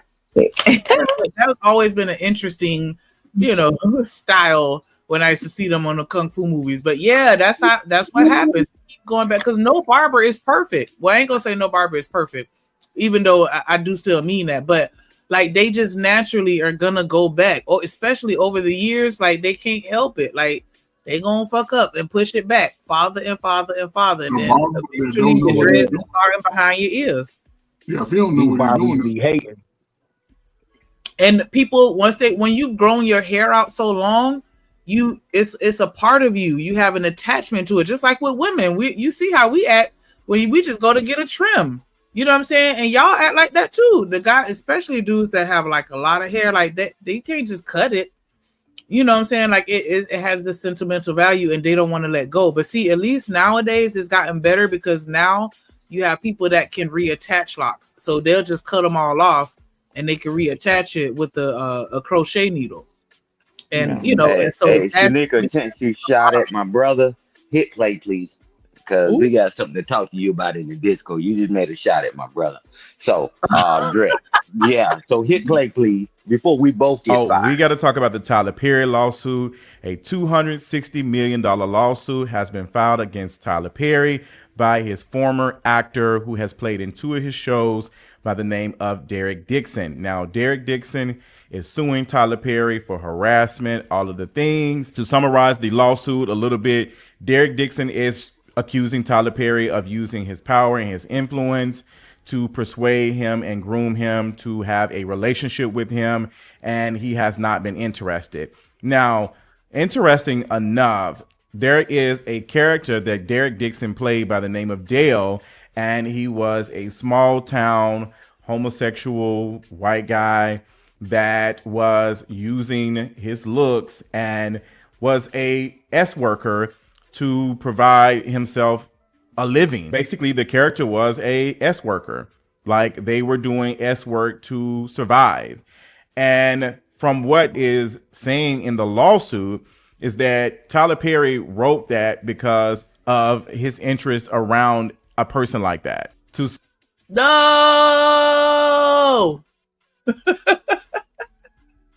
Oh. Dang, that's wild. TMKC, he don't need no beard oil or Nini crack. You know what he need to thicken that beard up right quick. But I got a question. When did we ever start taking S workers accusations seriously?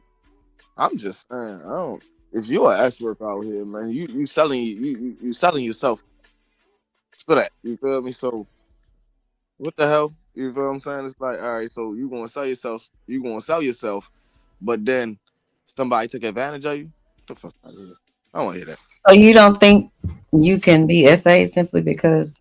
No, fuck no. That's exactly what I think. If you willing to sell yourself like that, fuck no, hell no. You already sold yourself. Fuck you'll do anything for money at this point. Fuck no.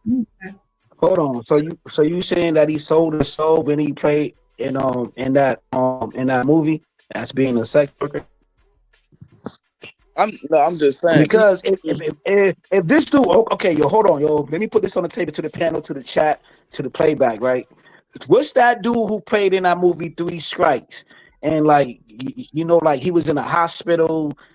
No, I don't know what movie that was. Lockdown or one of them movies with that dude, right? He always played one of them weird characters. Like he was bent over and he was cussing out the CEO or whatever. And like he was in a gurney, it's like bottom up or whatever, in a diaper. And then like Big Bubba came in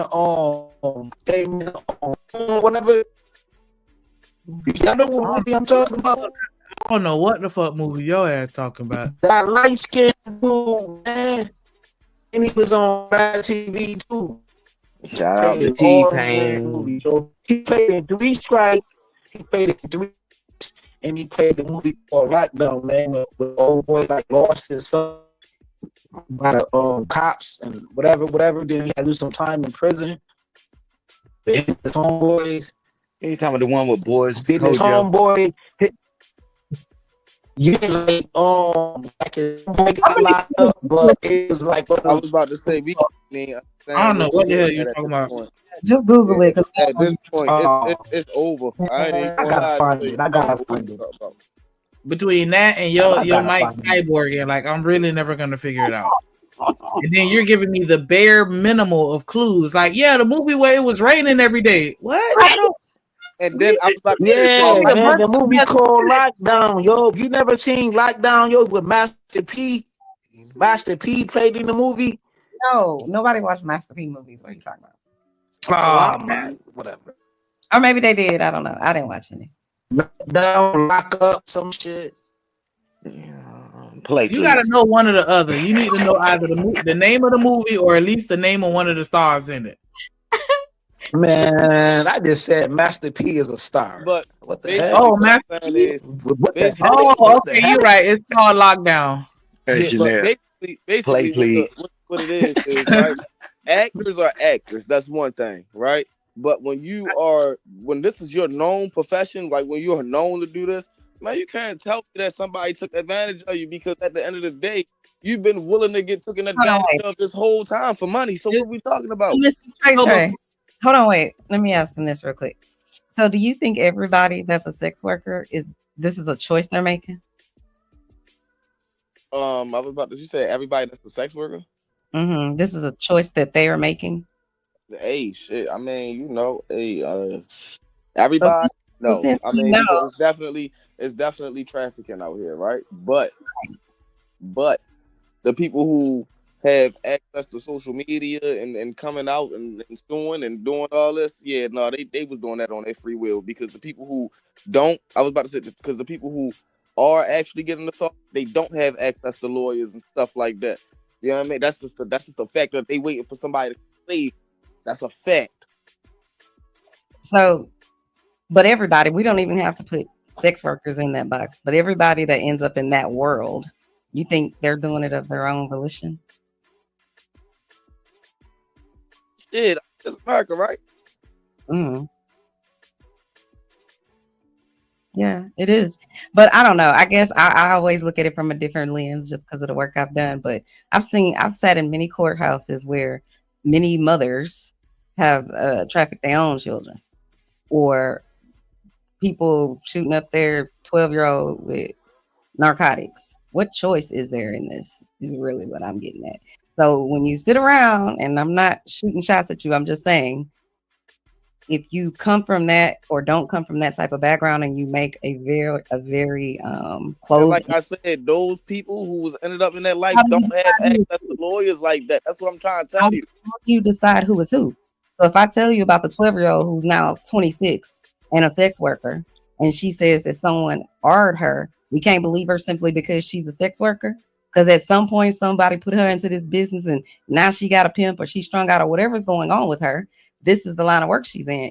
We can't believe her simply because that's her quote unquote chosen perfection. You don't know what may have driven those people to that work, or they may not have even gone there willingly. So you shouldn't speak in absolutes and say, well, we can't believe them. It's dangerous to do so. And it's dangerous to believe. It's all I'm getting at. And it's also dangerous to believe accusations of sex. I'm not saying. I'm not saying that you can believe whatever you want to believe. No, we if I could by just by American standards, though, we're not going to be. Go ahead.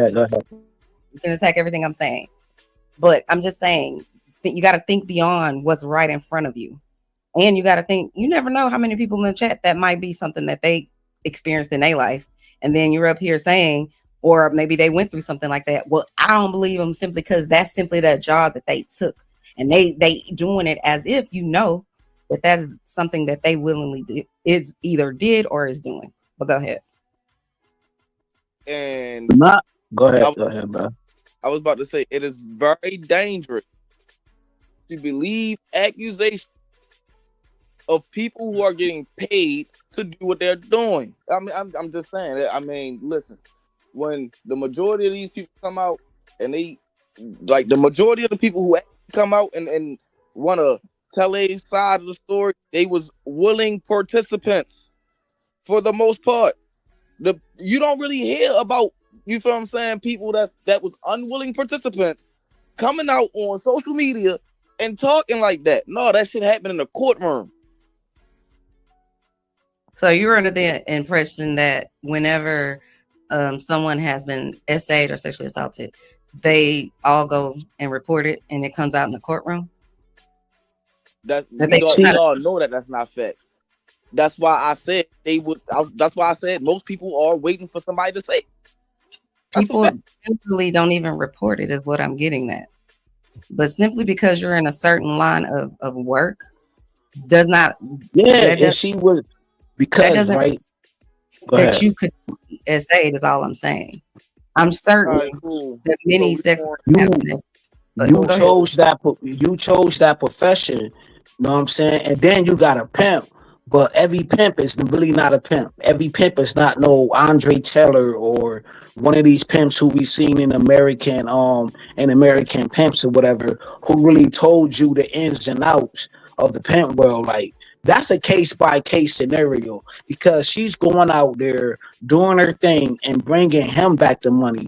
Really, she's in control of the situation, because she could take that money and really be a madam or do her own thing. That's what I'm saying. It's a case. It ain't like she was a wife. It ain't like she was in a house and a burglar came in a house and took her by force. It's like this woman is getting in and out of cars every single day. You don't know what car you gonna get in and meet one of them B2K motherfucker, you know what I'm saying? B2K type of cats or a SA type of cats. It's like you taking a risk each and every day when you put yourself out there. That's the underworld. Anything is liable to happen to you. You know what I'm saying? So that's like a case by case scenario. I don't know. Maybe I don't see it like that, but I do feel bad that females who do have to go to them standards and sell their bodies or whatever just to have an income or feed their kids, whatever the case may be. But that's a case by case. That's a touchy situation, yo. You know what I'm saying? Because I feel like these spaces like to go to very extremities when we having like casual conversations. Like, I like to go to the extreme of things. Like, it's crazy to me. Sexual assault is extreme. Period. Point blank. Talking about a chick who chose a lifestyle and also your like, lifestyle that you choose, it could also be extreme. So I was about to say the lifestyle that you are in could also be extreme. So you absolutely. That's what I just said. Yeah. That's extreme. It's extreme, but like I said earlier, I've sat in the courtrooms with these people who I just explained earlier, and Mr. Trey brought up sex trafficking or human trafficking, because sex trafficking is a part of human trafficking. But at any rate, like I said before, you don't know. You're looking at the outside, and we don't know. And I'm saying in terms of what happened with the Tyler Perry guy, we don't know. And I do agree that it's dangerous to accuse someone or people to just automatically believe. I'm one of those people that's gonna believe. It is what it is. It ain't changing over here because of the work that I do. It's not changing over here. I'm going to automatically believe unless you can show me something else. And it's never going to change over here because I've worked with victims my whole entire adult life. But my point is, if I say to you, I give you a scenario where this has happened to these people since they're 12 years old. They was already in this life. And then you're saying that at 25, just because they're still in this life, that's the real life that they know have been forced into, then well, she couldn't possibly have been, AR'd because that's the line of work she in. Well, you don't really know her history. You can't always judge a book by its cover. So just as much as you can't necessarily say that he did it to her, if she's a sex worker or, whatever, then I can say the same thing. How do you know that she didn't get raped or whatever? You don't. And like I said before, sexual assault, called it. You called it. Crazy as hell. I ain't gonna sit But there and I just man, it, what? y'all gotta understand that. Y'all gotta Believe. understand that. But You can be it's merit. sensitive all you want. I'm not sensitive to none of that shit. That look, if you look at the end of the day, you like you say, you on the side of the victims. That's all fine and dandy. I'm not, and that's just what it is. Like, hey, if you a S worker out there and you claiming something happened, man, listen, hey, cry with somebody else. That's all I'm saying. Trey, can you at least Trey, can you at least acknowledge that some people are in that situation because they don't have a better option? Some people in that situation just because that's all they know. But hey, at the end of the day, just like the motherfucking dope boy that don't get no goddamn excuses. I ain't giving you no excuses either. Okay. Hey, Shanika, play so we don't get fined. Thank you. Yeah, but I just wanted to real quick the movie that he was talking about, Lockdown. It's so funny that I forgot about that movie because that's the movie that guy played in when they had that grape scene at the prison, and it fucked his head up. And the guy that I'm talking about, he played in The Wood. If y'all remember the movie The Wood. Oh yeah, he played the little girl. Brother, right, Stacy. right. That was you gonna beat him up or whatever, and then he was like he was cool with him. That guy played in Lockdown. So should he get 250 million through all the things that he been through, all the scenes that he done played? Should he get? Know what I'm saying? How about him? How about his situation? Nobody don't feel pity for him because y'all talking about sex workers and this and that. Like we need to feel pity for him. I mean, for the females who do sex work. But how about this dude who actually like played these weirdo movies and like things happen to him? Like he played these movies over and over again. Should he get 260 million? Let's see. Say that you wrote a character in because that is something that you are attracted to, goes to the history and the rumors of Tyler Perry and the men that he has hired to be in his plays over the years.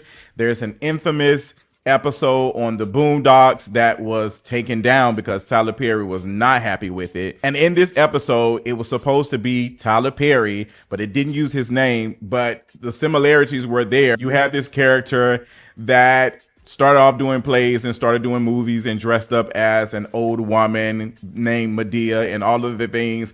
And in the background, you see the character have these very chiseled men in the background, like these very chiseled men. Going back, watching all the Tyler Perry plays, you remember seeing these actors who weren't the best actors, but they were just there to be eye candy. Like the men were always very, very desirable, very Christian Keys and you threw body, very toned, very muscular. They were usually light skinned.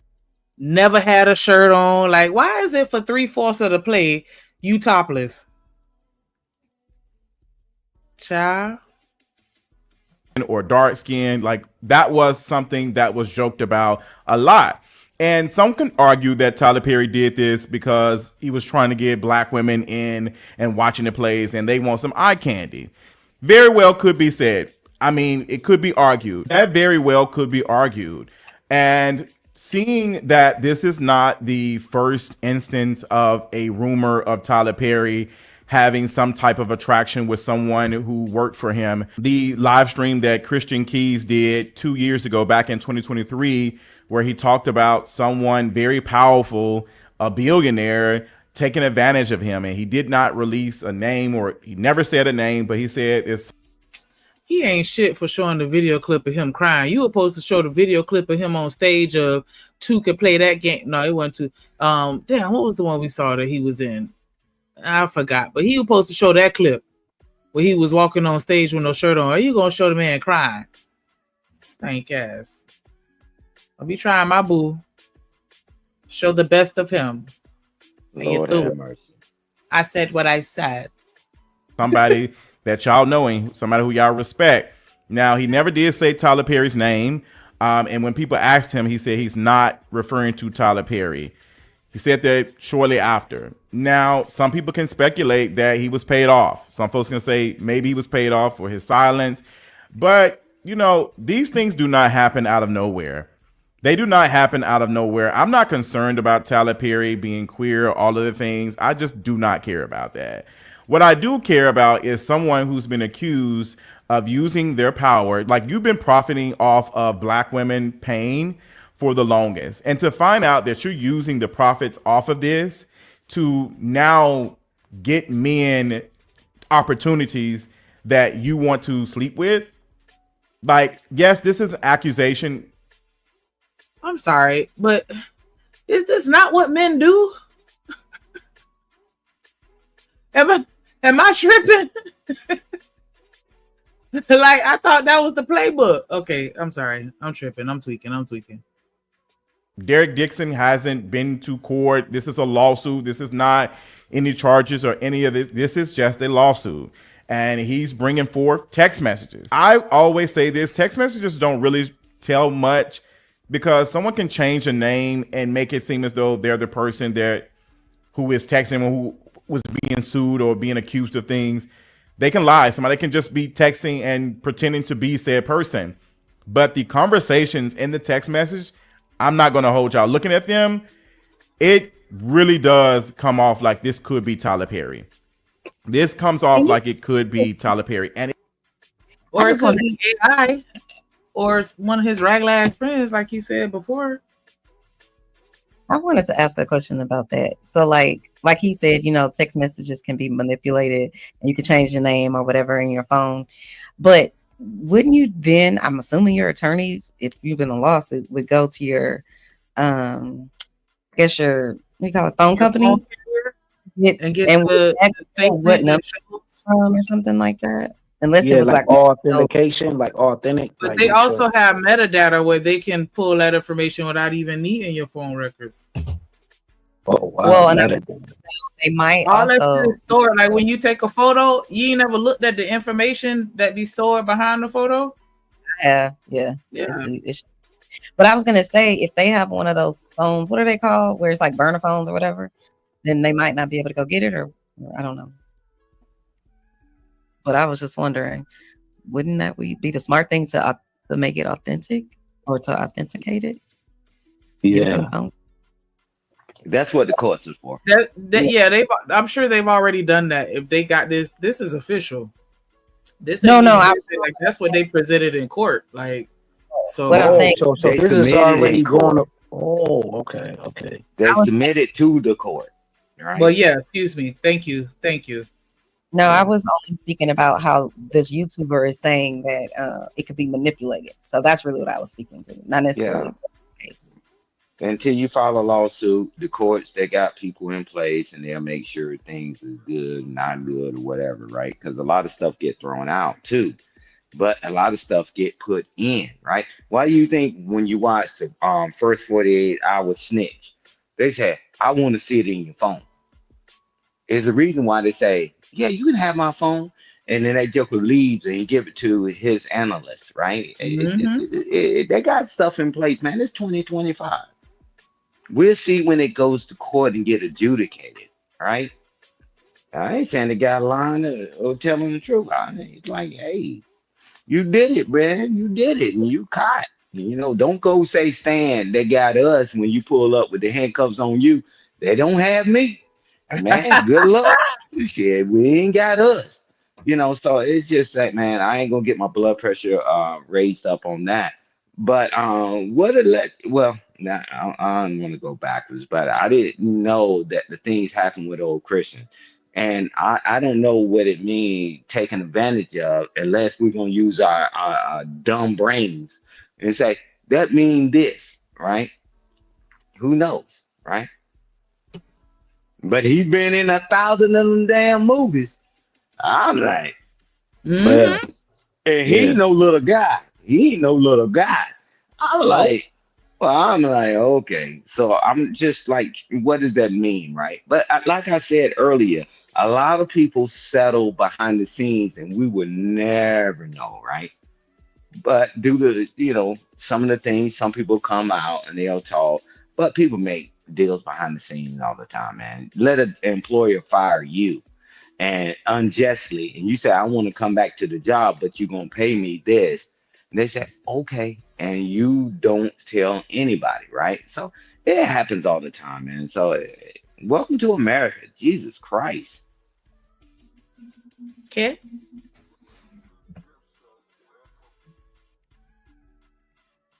If it is Tyler Perry, in these text messages, you see the textbook grooming. You see Derek Dixon not really showing interest in Tyler Perry like that. He's not interested. And Tyler Perry keeps advancing, keeps flirting and asking and requesting for him to flirt back. He's making innuendos and just wait on it.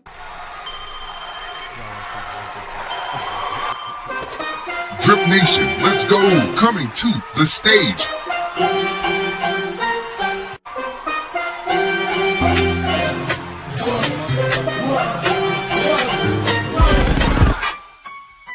I'm just playing with him. Yeah.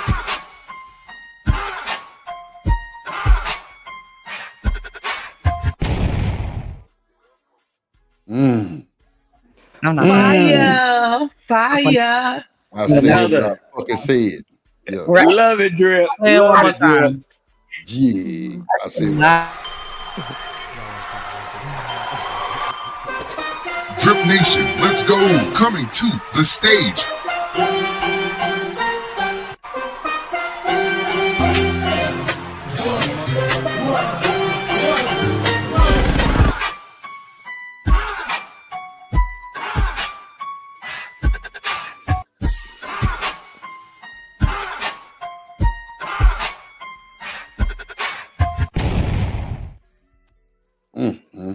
That motherfucker statement.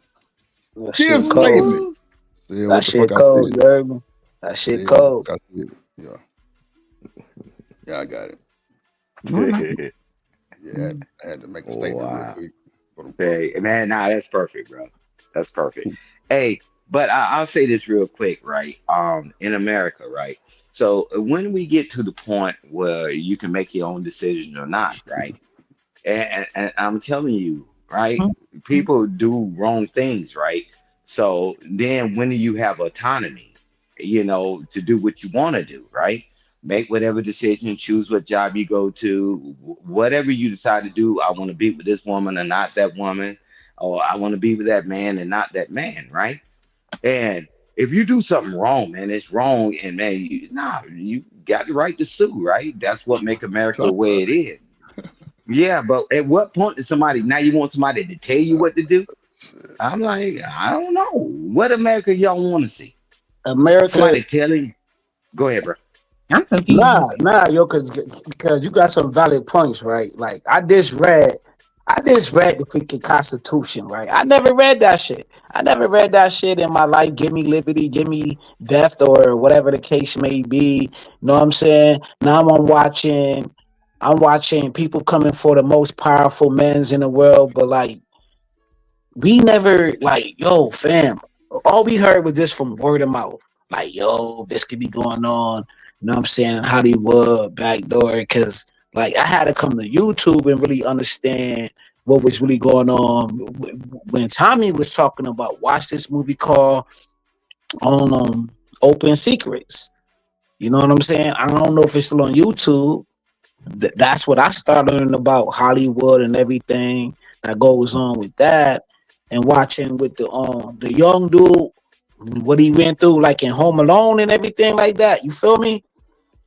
Like, so I ain't really know nothing of it, dog. All I'm saying is, Nori said it best. You're gonna have to take that door, man. And then Corey be talking about that backdooring. Like, it's real. And I'm not gonna put no charges on Tyler Perry because the other side, they stick up for their people.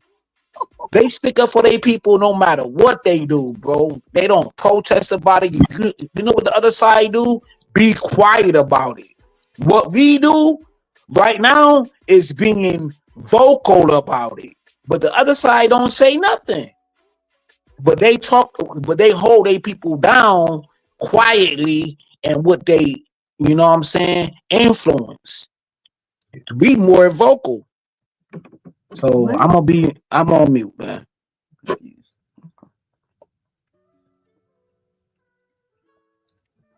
Yeah. Well, the only thing I have to say, man, we in America and we got laws if somebody mistreats someone. And, it's no way you can control it all, right? There's no way.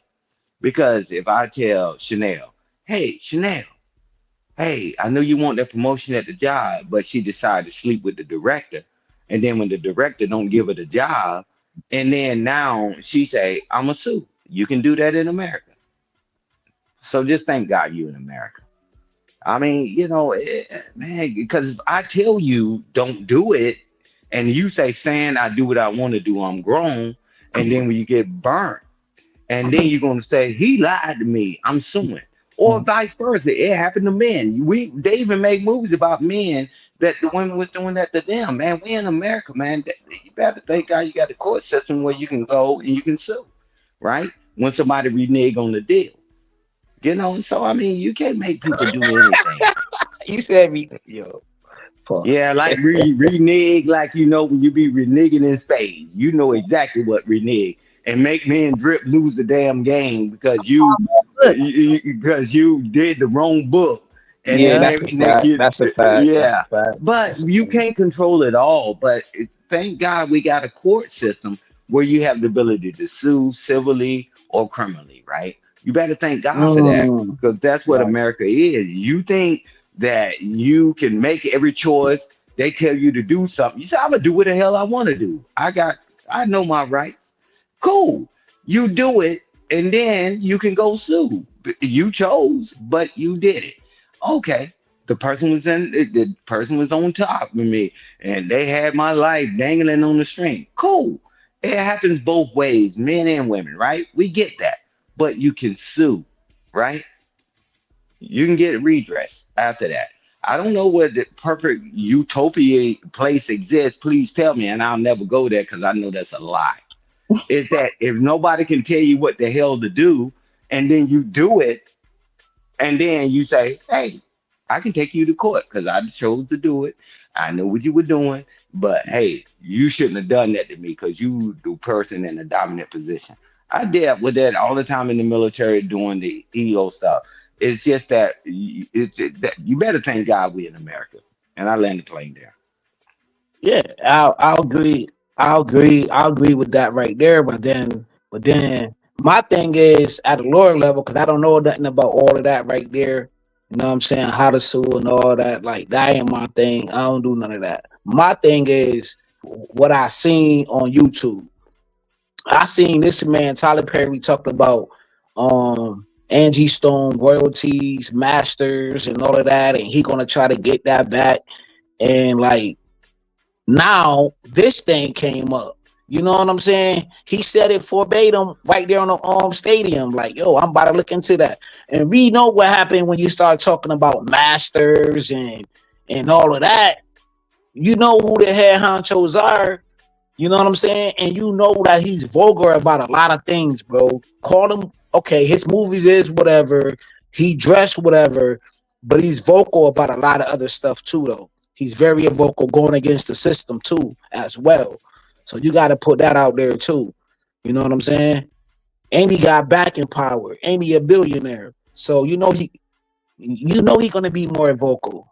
You know what I'm saying? So that's all I'm trying to say. I'm going by what I'm saying with like the Diddy. He went after companies, liquor companies. We seeing what we seeing. That's all I'm going by.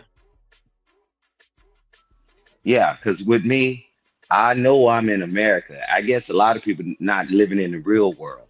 And I'm telling you, watch your six, right? Watch your six. I don't care whether it's the accuser or the person defending himself. Thank God you in America that you got a court of law. That's it. Man, I can't adjudicate it. I don't wear a robe and you hit the gavel. I mean, because a lot of countries, man, whatever said is done, right? And I'm just saying, y'all, please don't leave America. Please. Please.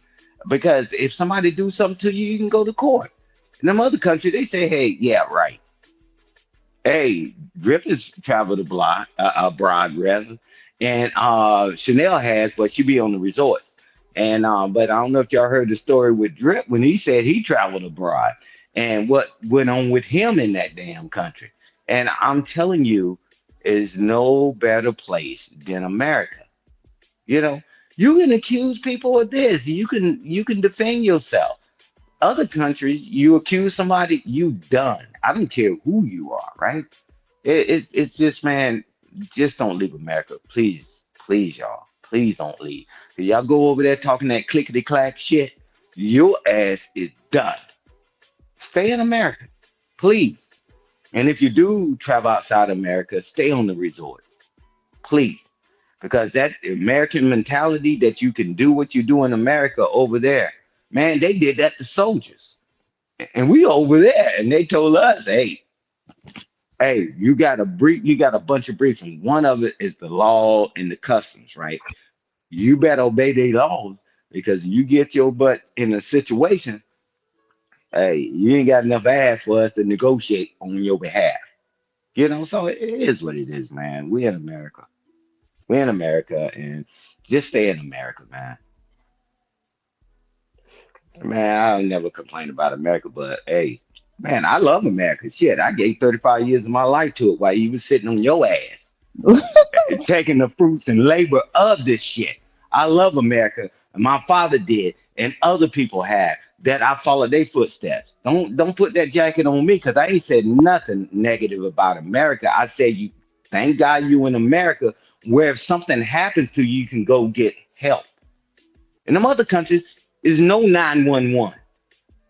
There's no lawyers like that. So I mean, let it rock out. That's why I always say, welcome to America. That's what man. Listen, people don't be understanding how motherfucking accusations and just the accusation itself can end somebody's, whole career or what they doing, and it's really no consequence for them when they wrong. But you won't believe all victims. The fuck out of here. Yep, and it ain't changing. Mm-mm. So who really Yeah. the victim at the end of the day? Yeah, but Chanel just tell you she go to the courts all the time. She sees it real time. And when I was in that field, I had to go to the court martial hearings, and I had to do that. And I seen things real time. I mean, people got this thing in their head what they want the world to be, and I'm telling you that's not what it is. Mm-hmm. I don't care. And We got reports. I was about to say, but when you see it real time, it's literally two sides, right? You got the state that's going to do anything and say anything to make you look bad. Then you got the people who going to defend you. That's just what it is. So the state can say anything and anything and everything, and they can be dead ass wrong. And the way they spin it be crazy. But somebody that's defending you when they, you feel what I'm saying, tell the truth and all that, then yeah, that's what I'm saying. Like, hell no, like you can't have it on both sides of the coin. Like, you feel what I'm saying? I mean, hey, You never will. And that's the point. Chanel talk about her experience. She ain't the only person that does it, and I'm not the only person. But I can guarantee you this: look up Cocoa Beach, Florida. That's the only place you can get certified to be an equal opportunity advisor. That's the only place, and there's only a handful of people that do it. I'm telling you, we just sharing our experience. That's it. You go in the court, you go to the court martial hearing. We have to fill out documents and we got to get it dang on line by line. And still, a lot of times, unfortunately, it gets thrown out. Or they say, well, we're going to give them a lighter punishment. That's all me and Chanel is saying. It's just like, man, we live in the world. We think we got them ironclad. And I learned early on when I started doing that position, I like, man, got dead to right and this and this and this and that. Yeah, right. Go in that court, the judge says, tisk, tisk, tisk. And Chanel sees it all the time as well when she in the capacity of going to court. I'm just telling you, man, y'all got to understand, we live in the world that they can do whatever the hell they want to do within left and right limits. Don't get it twisted. That's a fact. Yeah. So I'm just telling you, we did this shit real time and she's still doing it. You know, that's why I don't like talking about these conversations because people gonna have But their opinion and they don't give a yeah. damn about your opinion. Y'all talking Oh on YouTube and all nah, that, they don't care. Let me just because say this. Just go say ahead, this. go ahead, mama. And I know that there are always going to be people in the world who don't believe for whatever reason. I get that. You know what I'm saying? Um, because even when I was much younger and didn't know that the world is the way it is, I would be like, oh, well, yeah, why was she there late at night and she knew this and, yada, yada, yada. I was ignorant to it. But when you start going into courtrooms, and I can just say I worked in family court the majority of the time, and there was all kinds of sexual abuse allegations for 3-year-olds, for 1 month olds, for 16-year-olds, 4-year-olds, whatever the case may be. When you start seeing case after case after case after case of this, and because I know this thing to be a fact in the course that I worked in, at least in Houston, Texas, these people never get criminally, I'm gonna say probably 1% of them, I never saw them get criminally charged ever. And I worked there for many years, never saw one man get criminally charged. And I'm not saying they all were, SA and people, but I'm saying I'm probably gonna believe the 9-year-old. I'm probably gonna believe the 15-year-old. Do I know it to be a fact? No, not necessarily. I'm just saying to you, when you work in a court system that's supposed to be justice and fair and all of that kind of stuff, and you see the repercussions of what happens to these young people or to these children that become young adults and then become, actual adults, and it's still there, they're scarred for life. And then you come somewhere, and I'm not saying anything about anybody on this panel, but I've heard that type of rhetoric my whole entire career. But you go somewhere, you listen to people tear the victims down like they mean nothing and it's so trivial to them, and they've just decided that these people lying because it's about money. And I'm not saying I know it all, but I'm saying it helps you get some perspective in life when you go and you sit with those victims and they tell you about the stories about their daddies and their uncles and their cousins and whomever else did whatever else to them. Then eventually your heart should, at least if you're a human being, should be like, well, you know what, I could just say I don't know it all, but I'm not gonna just say they all lying, which is what I hear a Yeah, lot of. but what you doing right now is called. And I'm not saying all of the men are sexual assault, Yeah, perpetrators. yeah, SA. I get that. I get all of that, yo. So I had to come in this space and learn too. I actually go to like other platforms, way deep to like Dr. Tia Johnson platform. Now I mean, like professors, like dudes who wrote books, dudes who do studies about this and everything, right? And the whole thing is there's a lot of cases like this space has said, like y'all has say, that there's are a lot of boys that's going through this too. And then it is a lot of men doing that to women because I don't know your life experience. I'm not in a courtroom with you or anything like that, but there's new information coming out every day, new case studies coming out every day. We got police officers who's in these spaces as well and who's seeing these cases. You know what I'm saying? And I know some of these police officers who go to these houses and who took these boys and to their homes and who talk about their traumatic experiences. You know what I'm saying? So right now it's like 50-50, yo. If you really, it's deeper than ether. You know what I mean? You don't know why that young girl had to get kicked out of her house because of what situation was going on, and she told her mother, and her mother was like, yo, I don't believe you. So let's go deeper than surface levels than what you see in a courtroom. Let's go by what we see in a home, that the mother was like, yo, I don't believe you. I want this D in the home. Either you're gonna deal with this or get the F out my house. You know what I'm saying? That's the real situation. So let's keep it real, yo. You Where talking where about do the roots minors or we start at? talking It about always adults? starts inside of the house, bro. Come We on, talking man. about minors or we talking about adults in the industry? And I get what you mean, Trey, but what I'm saying, the part that Right. I'm just trying to get across or convey is more about these children eventually become those adults and you don't know the story. And so when you don't know the story, Yeah, you don't want to blame the mom there neither was though, because she No. got no parts in it too. or 14 or whatever it is. So it's up to me to follow your whole story when you're talking about the No. Hear me situation. out. Okay. Hear All me right. out, Mr. Trey. I'm not trying to convince you. So I'm not trying to tell you to change your state of mind. I'm just giving you information. And I'm saying at some point, you have to look at the information and the stats, and maybe you don't. I'm not going to tell you to do that. I'm just going to simply say this. Those women that you're talking about, and of course not all of them, but I'm saying all of the children that came through across my desk in the courtroom, those children grow up to be adults.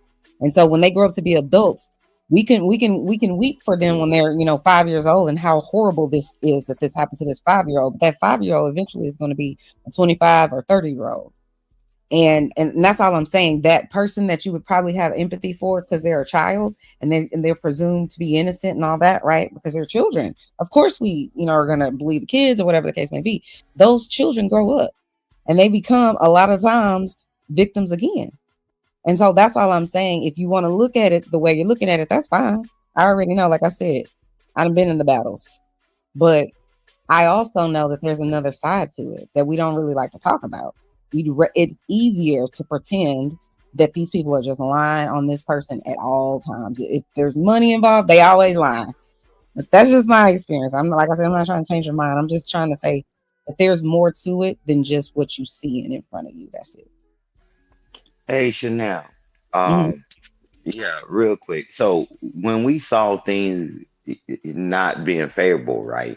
So we set up a committee, right? It Mm-hmm. included EO, Sharp, which is the S part of it, and then we had IG and IG, right?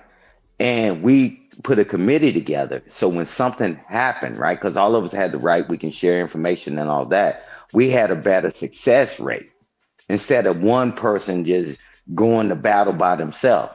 We looked over all the documents and all that because you can say what you want to say, right? And but I can believe in my heart, right?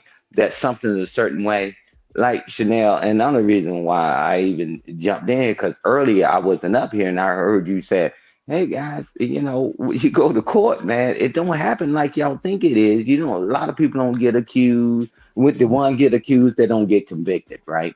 So we had to put a team together in the military. We got all the dang on different departments, and we had a better success rate when somebody did something wrong. Some of them they lost their rank, some of them they got kicked out, and they lost all their benefits, right? So this is not something I'm just talking about. I'm telling you that's something that I did, and I'm like, man, it ain't as simple as people think it is, man. But I digress. My mic is muted. Yeah, Stanley, we know, right? In cases like that, when it comes to things like that, we don't know every single case. We don't know everything that really happened. I'm just saying a situation. She going by her experiences. I'm going by my experiences. But all we know is this. This is a fact. When people like that go to prison, guess who take care of that work though? It be Pookie and it be Pookie and Ray Ray. And Pookie and Ray Ray don't get a lot of credit because them dudes put in a lot of work. A lot of bloodshed been going on in prisons for years when they hear about them heinous ass crimes like that. And I don't see nobody saying giving it up to Pookie and Ray Ray when they handle that work. When I'm in these spaces, oh, they dusties, they the deadbeat baby daddies, they do this, they do that, but they don't talk about when Pookie put in that work though when it comes to little kids though. Or when a woman, you know what I mean? Like, I don't want to go to the extremities, bro. So this, I don't know, bro. I just I'm have a saying different when we outlook talking on about things, adults, bro. I really I thought do. we were talking about adults. I ain't think we were talking about kids, but we talking about kids. Oh God, and I don't even want to have a conversation.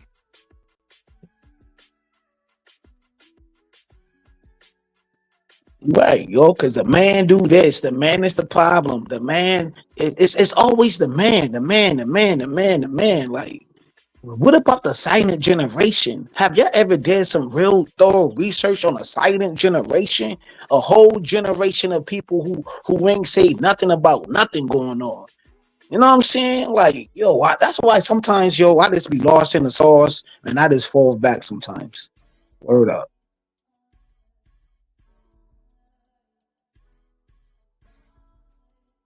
And you through.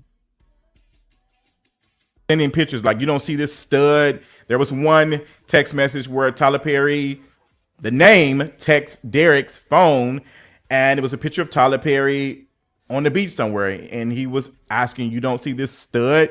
And Derek Dixon text message, from what it seems like he was just not interested like that, and it kind of supports what he's saying in the lawsuit is that he didn't have any attraction to Tyler Perry. He wasn't interested in any type of relationship other than just having a job. He wanted to have a job, and he did not want to be on the opposite side of Tyler Perry. He wanted to be in good graces with him to get opportunities. This is how these things work. And it's not uncommon. Like, this happens. Like, when we talk about desire, like, this is one of the things where desirability becomes very, very complicated, because Tyler Perry, for all intents and purposes, desired this white man. He was very much interested in him, and he gave him opportunities based off of just that. If that is to be true from what is being said in the text message, if this is Tyler Perry, we don't know. This is all alleged. We don't know if this is Tyler Perry.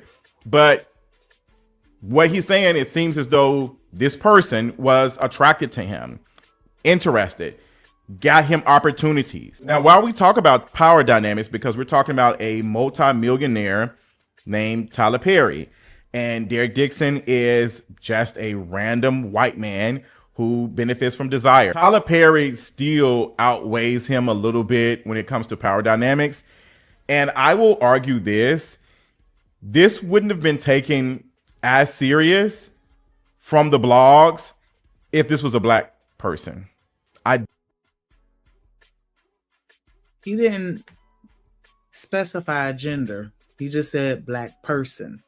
So it could be woman or man. But do you agree? I don't even understand where he's making that conclusion. How would it be different? Maybe I'm missing it some kind of way.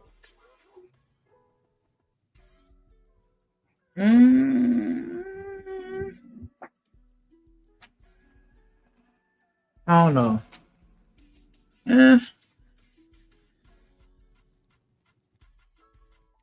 Because I don't get what he means by it would be different. Like, do you understand what he's asking? Because I'm confused what he means. I mean, I don't. To be honest, I'm not even 100% sure of how the overall public is taking it.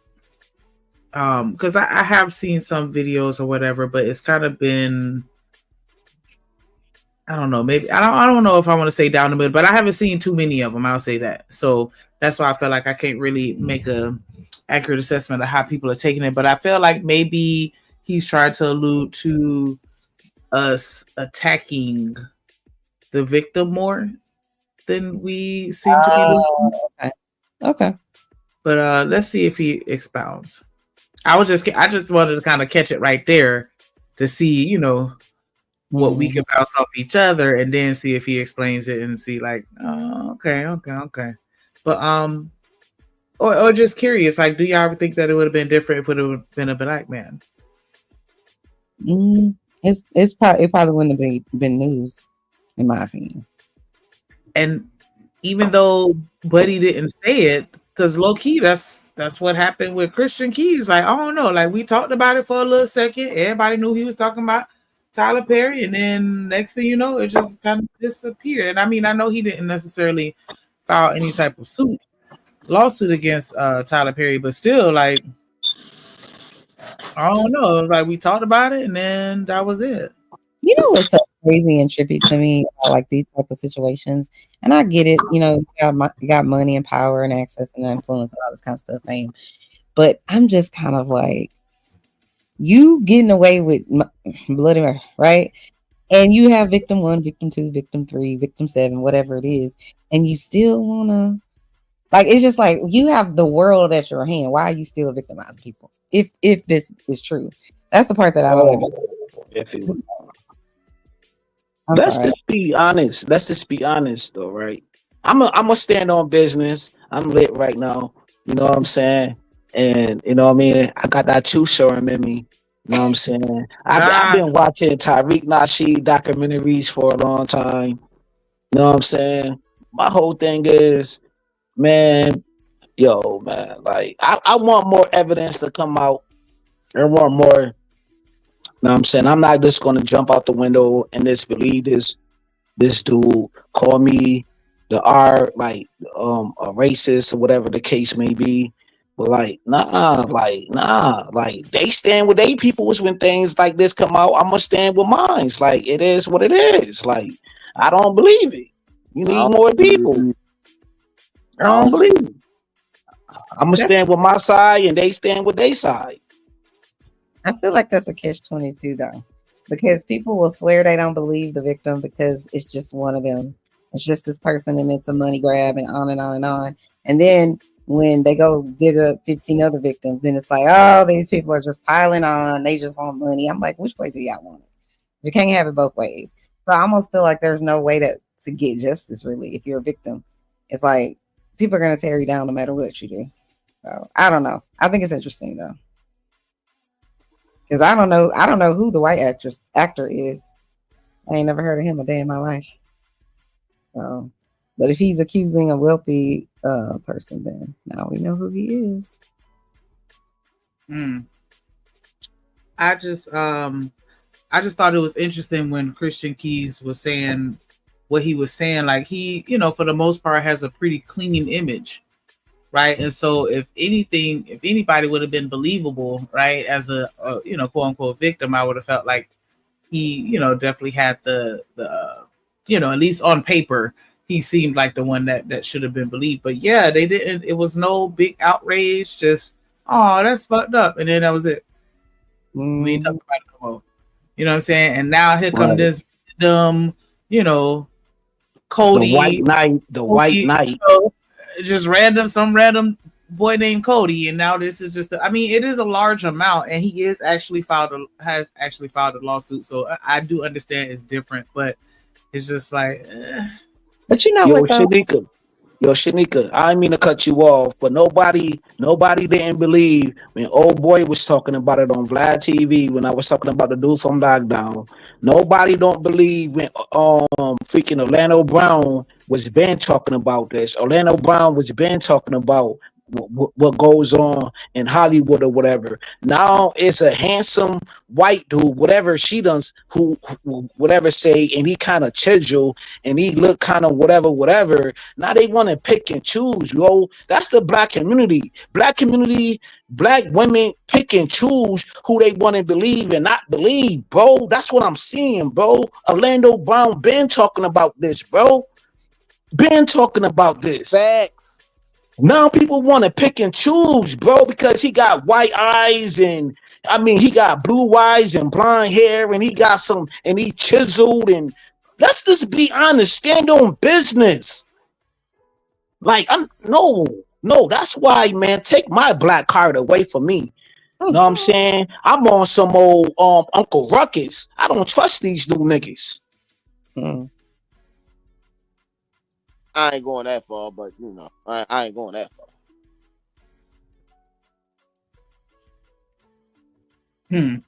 Yeah, I don't subscribe to the we just don't get this black person's back because they black.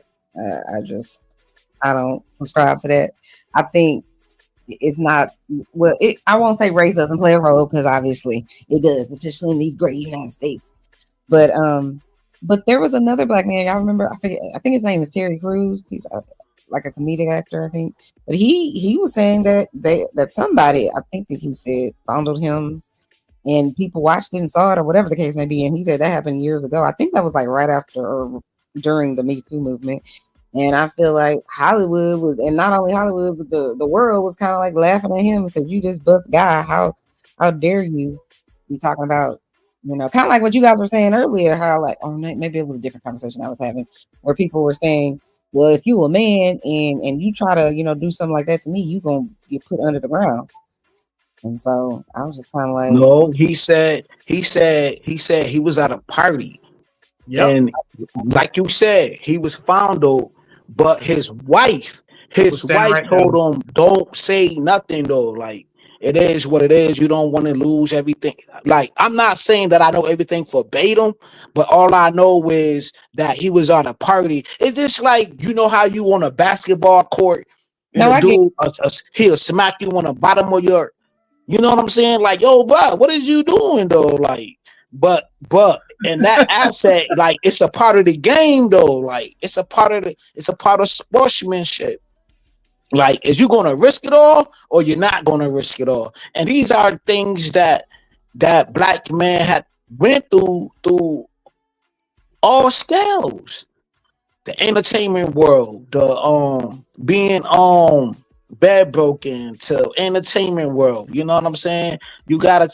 It's sad to say, but you in that aspect, he had to chuck it up because his wife said, "Yo, leave it alone because you moving so fast." He said this in an interview. He said it. He said he had a conversation with his wife. I'm not disagreeing with that. I'm simply saying the public, a lot of chatter in the public, at least that I heard, was kind of like, how could you allow that to happen to you? You a whole buff man and all that kind of stuff. That's what I'm speaking to. I'm sure his wife probably said, you want to maybe take a step back and how this could end your career type of thing. Because I think somebody on the panel was saying something about it would end someone's career. Maybe Shanika was talking about it. So that's why he charged so much or filed a lawsuit for so much, because he know he ain't gonna be able to work again in Hollywood. That's probably what his wife was saying. Yeah, see, I know the black community. The black community was like, yo, when you was in that Friday movie, when you was sitting in your drawers talking about how you like Tupac and all that, like, yo, fam, like you gotta take it on the chin. That's the black community. The black community is hard. The black community is rough. You know what I'm saying? The black community, yeah, like, yo, dude, you a chisel dude. Why you ain't snuff him? Why you ain't like risk it all? That's the black community. And then when he lose everything that he built, the black community is not gonna help you get back on top. But them white people that be underneath the underpass of the highway that be asking y'all for some money, them white folks get them white folks $20, $30, $100 underneath the underpass though, because they take care of their community. Just like the small hats. The small hats take care of their community from the highest of standards to the lowest of standards. You know what I'm saying? They look out for their people. So when they down and out. That's just what I see. You know what I'm talking about? Yo, but I'm on mute. I digress. Do not think it will be taken serious. I think it will be taken as a joke. People will be laughing about it. Like you knew what you were getting into when you did that with Tyler Perry. But this is a white man. He benefits from that. His innocence, he benefits from that. Automatic. Like, and I'm not saying that he's lying or any of that. What I'm saying is the benefit of the doubt is going to be given because he is a white man. And I argue this. I kind of believe these things because this sounds like a powerful person that is coming on to someone who is clearly not interested, but is using their influence and their ability to get them into spaces to get them to be interested in them. The text messages say a lot and they're very descriptive. There are conversations about deals that Tyler Perry had with Amazon and Netflix. This doesn't sound like just somebody made a profile or whatever Tyler Perry. This sounds like this could possibly be Tyler Perry. We don't know, but the conversations are very detailed. And it seems like he's having a conversation with somebody who is Tyler Perry. Now, going back to my point that if this was a black person, it wouldn't be taken as serious. It wouldn't. It just wouldn't. And I think that is something that we need to consider when people come forward. People did not take Christian Keys serious when he did the live stream. Yes, Christian Keys never said that Tyler Perry was the person, but he talked about a very powerful figure taking advantage of him and coming on to him and promising him opportunities and all of these things. People made jokes about it. They laughed about it. Folks even said that, hey, you are attractive, you're desirable. What do you think is going to happen? And I feel like y'all are saying a lot. I feel like anyone who will argue and say you knew what you were getting into are some of the same people who would do some of these same things if they have the power and influence that Tyler Perry has. Oops. Wow. What you think about that, Shanika? I think that while I could understand that black people are going to take that perspective, I think that it is a very harsh opinion to have, because at the end of the day, like, everybody is not on the same level, and we even talked about the difference between a 12-year-old from New York versus a 12-year-old from West Bubblefuck USA, Idaho, Wisconsin, or some shit like that, right? And so, and then not only that, like, you're dealing with people that I would imagine this is their passion, or this is their dreams, like, this is and so that makes them vulnerable, right? And so I could see definitely how someone of power can easily manipulate somebody, and so to just be like, yeah, like, you knew what was up, or that's on you. Like, I can't also see how that could be just like, oh man, we do need to get out of that mindset, like, because some people just really, I don't want to say dumb, but just naive to certain things, and we can't assume that just because we're hip to the game, or think that we are, that everybody on the same level. And so, but I do think that we're harsher on ourselves than we are to other people, and I feel like this case is really proving that. Like he said, like, when it comes to us, we don't care, we sweep it under the rug, it's whatever, and then here comes somebody else, and right, people making a big deal about it, and they really sitting down and thinking like, damn, is this really who he is? Like, do we need, right, like, now you want to cancel him? We should have been did that. Right. Because he is flamboyant. Don't get me wrong. He said it multiple times. He is flamboyant, right? Tyler Perry is very flamboyant. He's flamboyant. We seen the KS, RIP, you know what I'm saying? Rest in heaven, rest in paradise, all of that good shit. We seen KS in these spaces being flamboyant. We seen Tyler Perry being flamboyant. You know what I'm saying? But do you think that they will go to them extremities though? Like, really? Like, bruh, even though you flamboyant, don't mean that you gotta be, I don't know.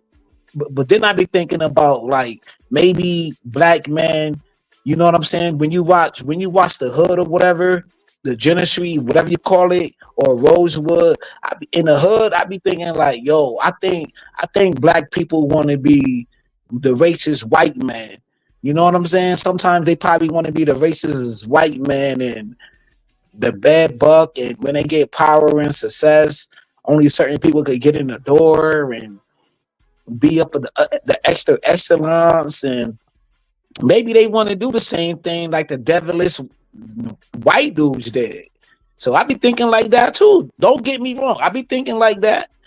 Like, it's like payback. You know what I'm saying? It's like payback with the white man and did us. Hey, if we do bad break them, shit, they did this to a whole genocide of people though. So maybe one or two really don't mean nothing though. You know what I'm saying? Like, let's keep it real. You feel me? I just know when I saw that grown man crying on live, it made me feel some type of way. And I But a whole generation of black folks done got hung. Mostly black men. We had to go to Jim Crow, Reconstruction. You know what I'm saying? The slave trade. You know what I'm saying? We had to go through water. You know what I'm saying? The prison industrial system. So if one or two white dudes get the backyard in, like Kevin Hook, Corey Holcomb say, hey, it is what it is. Yeah, but what about 500 years, man? We've been through 500 years of getting bad broken. So if one or two white dudes get, you know what I mean, get cracked, it is what it is. They done cracked a lot of us. I'm just keeping it real.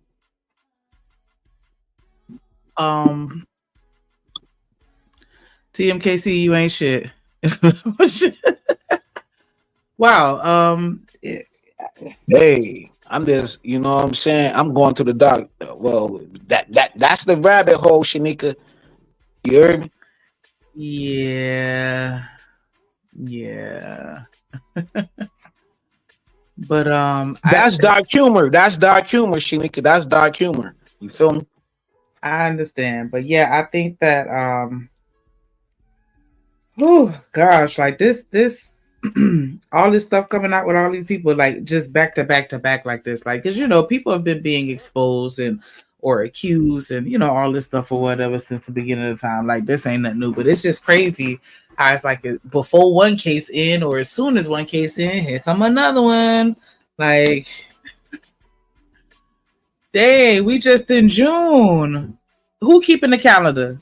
That's what we need. We need somebody to keep the calendar Cat of like Williams. the Cat biggest Williams keeping the calendar. the Cat biggest, Williams no, got I'm all the saying, dates. I'm dead ass. The biggest events of each month, and then at the end of the year, we can go back and rewatch those streams and just kind of like just have that playback the year and rewind. Cause Yeah. boy, every month has been somebody. Every Oh month, man, that's a fact. every month, That's a and it's fact. just like, who's next?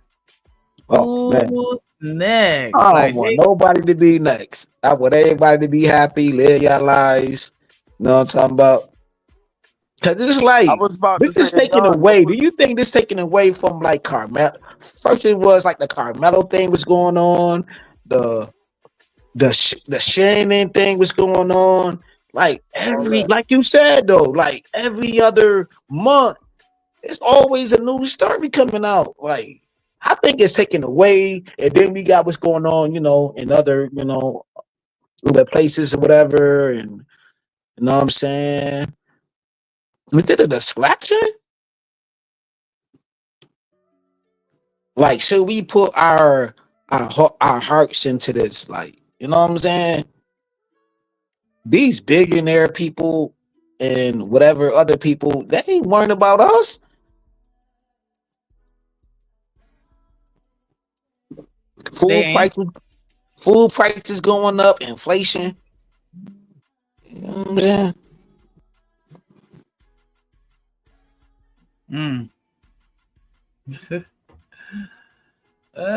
For real, Reese, just think about how low these people been getting away with this shit for decades.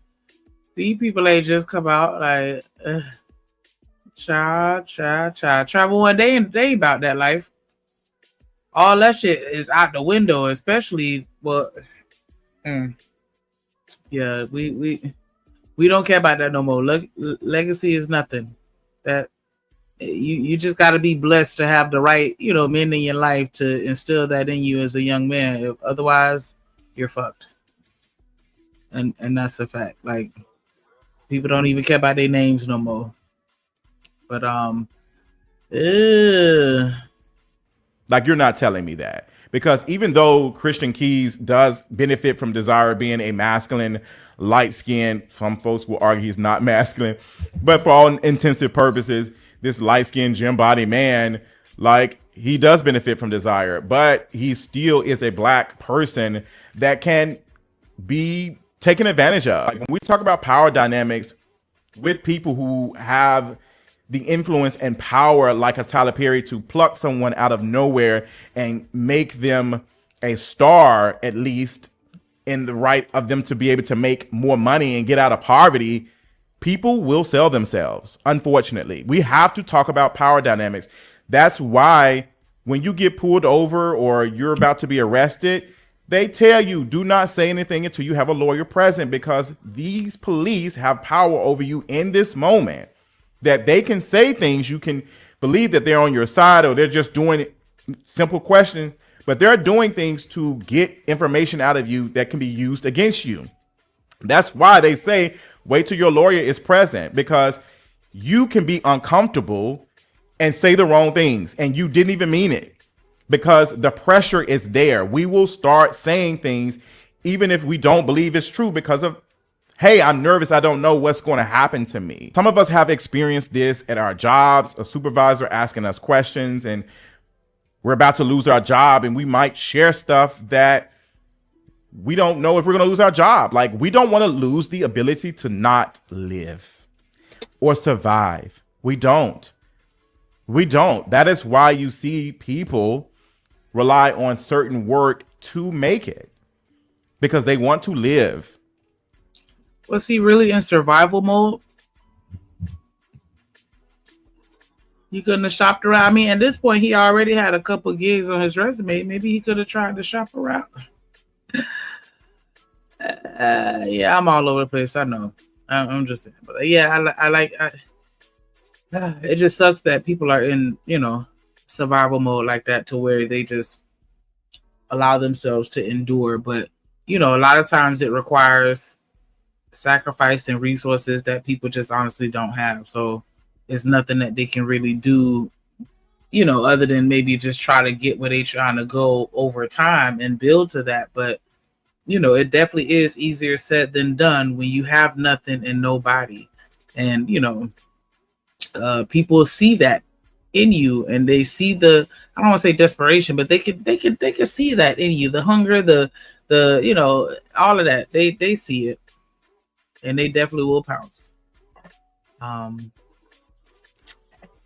Yeah, I still think, like I said earlier, I think that for the lawyers to take the case, they feel like they win. They're not going to take no case if you don't have a substantial amount of evidence to where it's like you can at least, you know what I'm saying? You gotta have, he got something, and whatever they have, they feel like it's strong enough. Yeah, and I believe it's going to be. I don't mean to cut you off, Shanika. I'm, totally sorry about that. But like you be saying though, like they want to take this case, and like this going to be like a high profile case. This is Tyler Perry. This is about to boost their career. These are lawyers that could become, governors of the world, judges of the world, presidents of the world, if they win this case though. So it's going to be very political too. You know what I'm saying? In their favor. You know what I'm saying? Yeah. I'm taking on a billionaire case. He's a billion. At the end of the day, Tyler is a billionaire. This is like taking on an OJ case. Do you know how to promote it? Old boy, you know what I mean? God bless his soul, whatever his name. I ain't good with names. But that shit perpetuated his career. So it's always going to be a win-win for everybody, though. You know what I'm saying? Who's ever in it? Yeah, I just know a lawyer ain't signing up to lose no super high-profile case. They got something that they feel is strong, and so we'll see how this all plays out, and what additional evidence they bring to the table, or how far it even goes. Like, I don't know. We'll see if he settles. I'm curious, because the fact that he ignored the EEOC, or allegedly or whatever, I don't know. They might be playing hardball. He got the money to do it, so you know what I'm saying. Like, what's the other? I forgot the other buddy name is, but the other buddy, his money gonna run out way faster, and so we gonna see. I don't know how much more of this video we could watch, but this is, yes, a lot of the OnlyFans and Just for Fans and all of that has gotten a lot of attention and has become mainstream, but there are still thousands and thousands of workers who do this to survive. Even the ones who may glorify it, they are trying to survive. And it's not glitz and glamour for a lot of them. A lot of them are trying to survive. All of us are trying to survive. In any way, shape, or form, we're all somewhat selling our bodies for money. No matter where you're working at, you might be selling your mind, you're selling your brain, you're selling yourself to make money. And it just reminds me of... Hold on, did he just call everybody a prostitute? I'm through. Of the conversation, because... What happened? Yo, I'm on the same wavelength, yo, what you said. There is a famous designer who is being accused of the same thing that has been around a lot of Black queer people and been at Black Prides over the last couple of years. who is now being sued or has a case or something about them doing the same thing as Tyler Perry. Like, these people know who are the most vulnerable. I remember when this designer was at DC Pride and they were at a club around black folks and they're white. So many men, even when it came to Andy Cohen at Black Pride around a lot of black folks, you had black men who were saying, hey, I wouldn't say anything. You got black gay men, no shade, making comments about, I'll sign an NDA. I will do these things. I don't care. Because you all understand that you want money. You will sell yourself. Like, that's basically, we're joking about it, but that's the thing. We will sell ourselves to have a better life. And everybody has a quote unquote price. You might not do it for $100 because $100 doesn't hit the same for you. But somebody who needs their $100, it gets them to the next 2 hours, will do that. And now you understand, you might not, but if you're selling yourself for a flight across the country or a vacation, there's a price on you too. And you understand the dynamics. And these people who have that power and that influence, they know they can continue to rotate them out because there is so many poor people.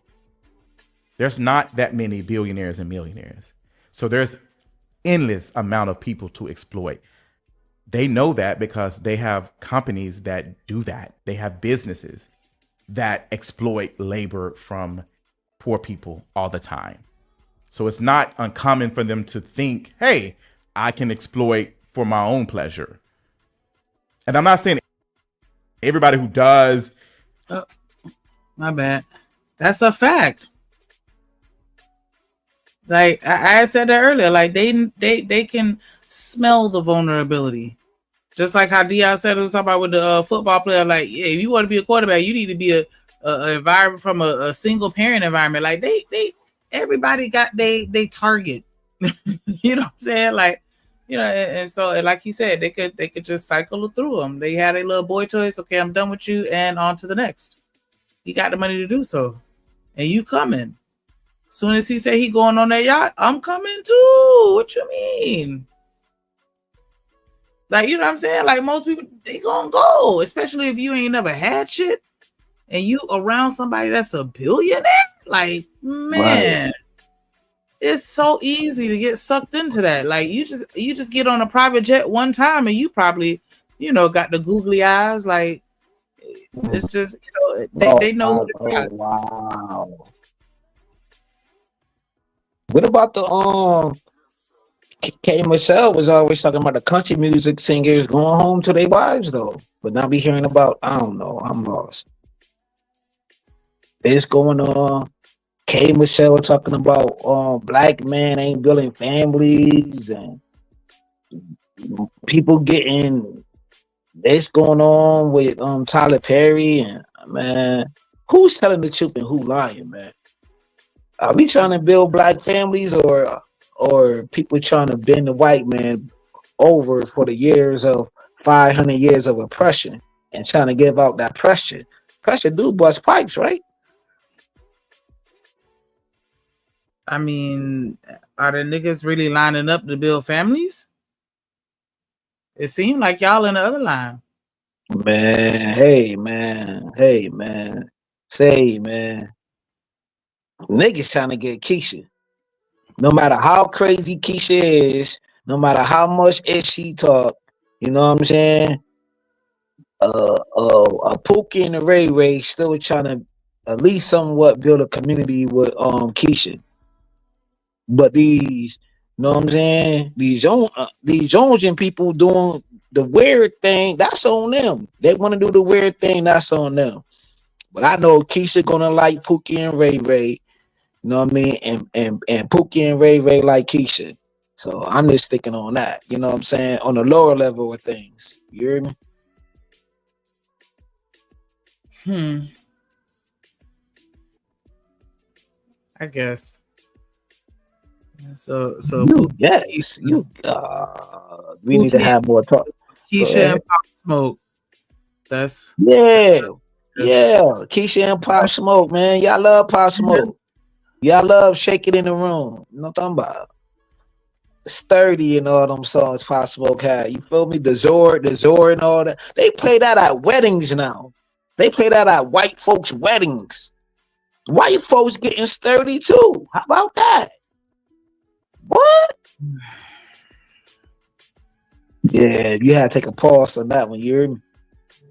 I don't know. Somebody need to get a belt and beat Keisha, Pookie, Ray, everybody. Oh, here you go. Here you go. Belt to ass. Nah, we just need some love. That's all we need. Here we go, Stan. Hard times create strong men. Strong men create good times. Good times create weak men. And weak men create hard times. Bars. So where we at? I feel like right now we in the good times creating weak men phase. Or we in the weak men creating hard times phase. I feel like we in one of those. Man, I'm like DMX, man. What do y'all really want from a nigga? Like, what the fuck going on? What do y'all really want from a nigga? Y'all don't even the fuck. That's it. Just a plan. That's in alignment with mine. Cause I'm not even gonna hold you. Like nowadays, if you really want to fuck somebody head up, all you gotta do is ask them, like, yo, where you see yourself in 10 years? A lot of niggas really don't have an answer to that. And I know because I've asked. And I'm not saying that there's nothing wrong with the white man. No, I'm just saying, just randomly, like just randomly in conversation, ask people that. Not okay, like I hear in these spaces like a woman want a 6-figure dude. You know what I'm saying? Tall. You know what I mean? Packing and all that. But like, if you do get all of that though, like what? Like, are you bringing peace to the house? Can you bring peace? Like stability? Like, what are you bringing if a dude build you a whole castle and you still got a crazy mouth? How is that gonna stand? Because everything that stand do fall, right? I don't know. Maybe I'm lost in the sauce. Why would I have a crazy mouth? Nah, I'm not saying you, but I'm saying no, I ain't talking about me as an individual. I'm just saying, like, and I say this, I've said this before, like, just like what I tell my kids, like, if you don't want to hit my mouth by cleaning your room, clean your fucking room, and then that'll shut me the hell up. Well, because what can I say?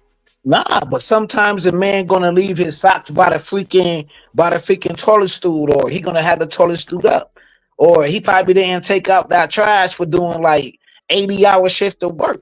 He gonna forget some shit because motherfuckers is tunnel vision around this. Know what I'm saying? But are you gonna yell about that shit, that simple shit, or why you can't pick up that sock? Why you can't put that toilet stool down to make peace in the house because it's a bigger picture. It's bringing stability. We got bigger problems to worry about than this. Some socks and a toilet stool up. Know what I'm saying? Because I dealt with that. I dealt with that for 18 years. I dealt with that shit. And a lot of brothers in these spaces dealt with that shit. So that's a concern. Where's going to be the peace if he's busting his ass every day, making sure you happy though? But you get mad at the simple shit. I'm just saying. I don't know. I'm just going by what I hear on YouTube. I don't know about that, but from what I've seen, like the men that were masculine men, like what I consider a manly man, they just naturally commanded a level of respect that they didn't have to ask for. And I feel like, when the man is on his square, it's like you gonna act right. And I'm not saying that women have to be handled or trained, or I need somebody that handle me. No, I'm not saying it like that. I'm just saying that when you, just like we was having a conversation about the lady with the master plumber, if you already a master plumber, then what the fuck she got to say? Not a fuck thing.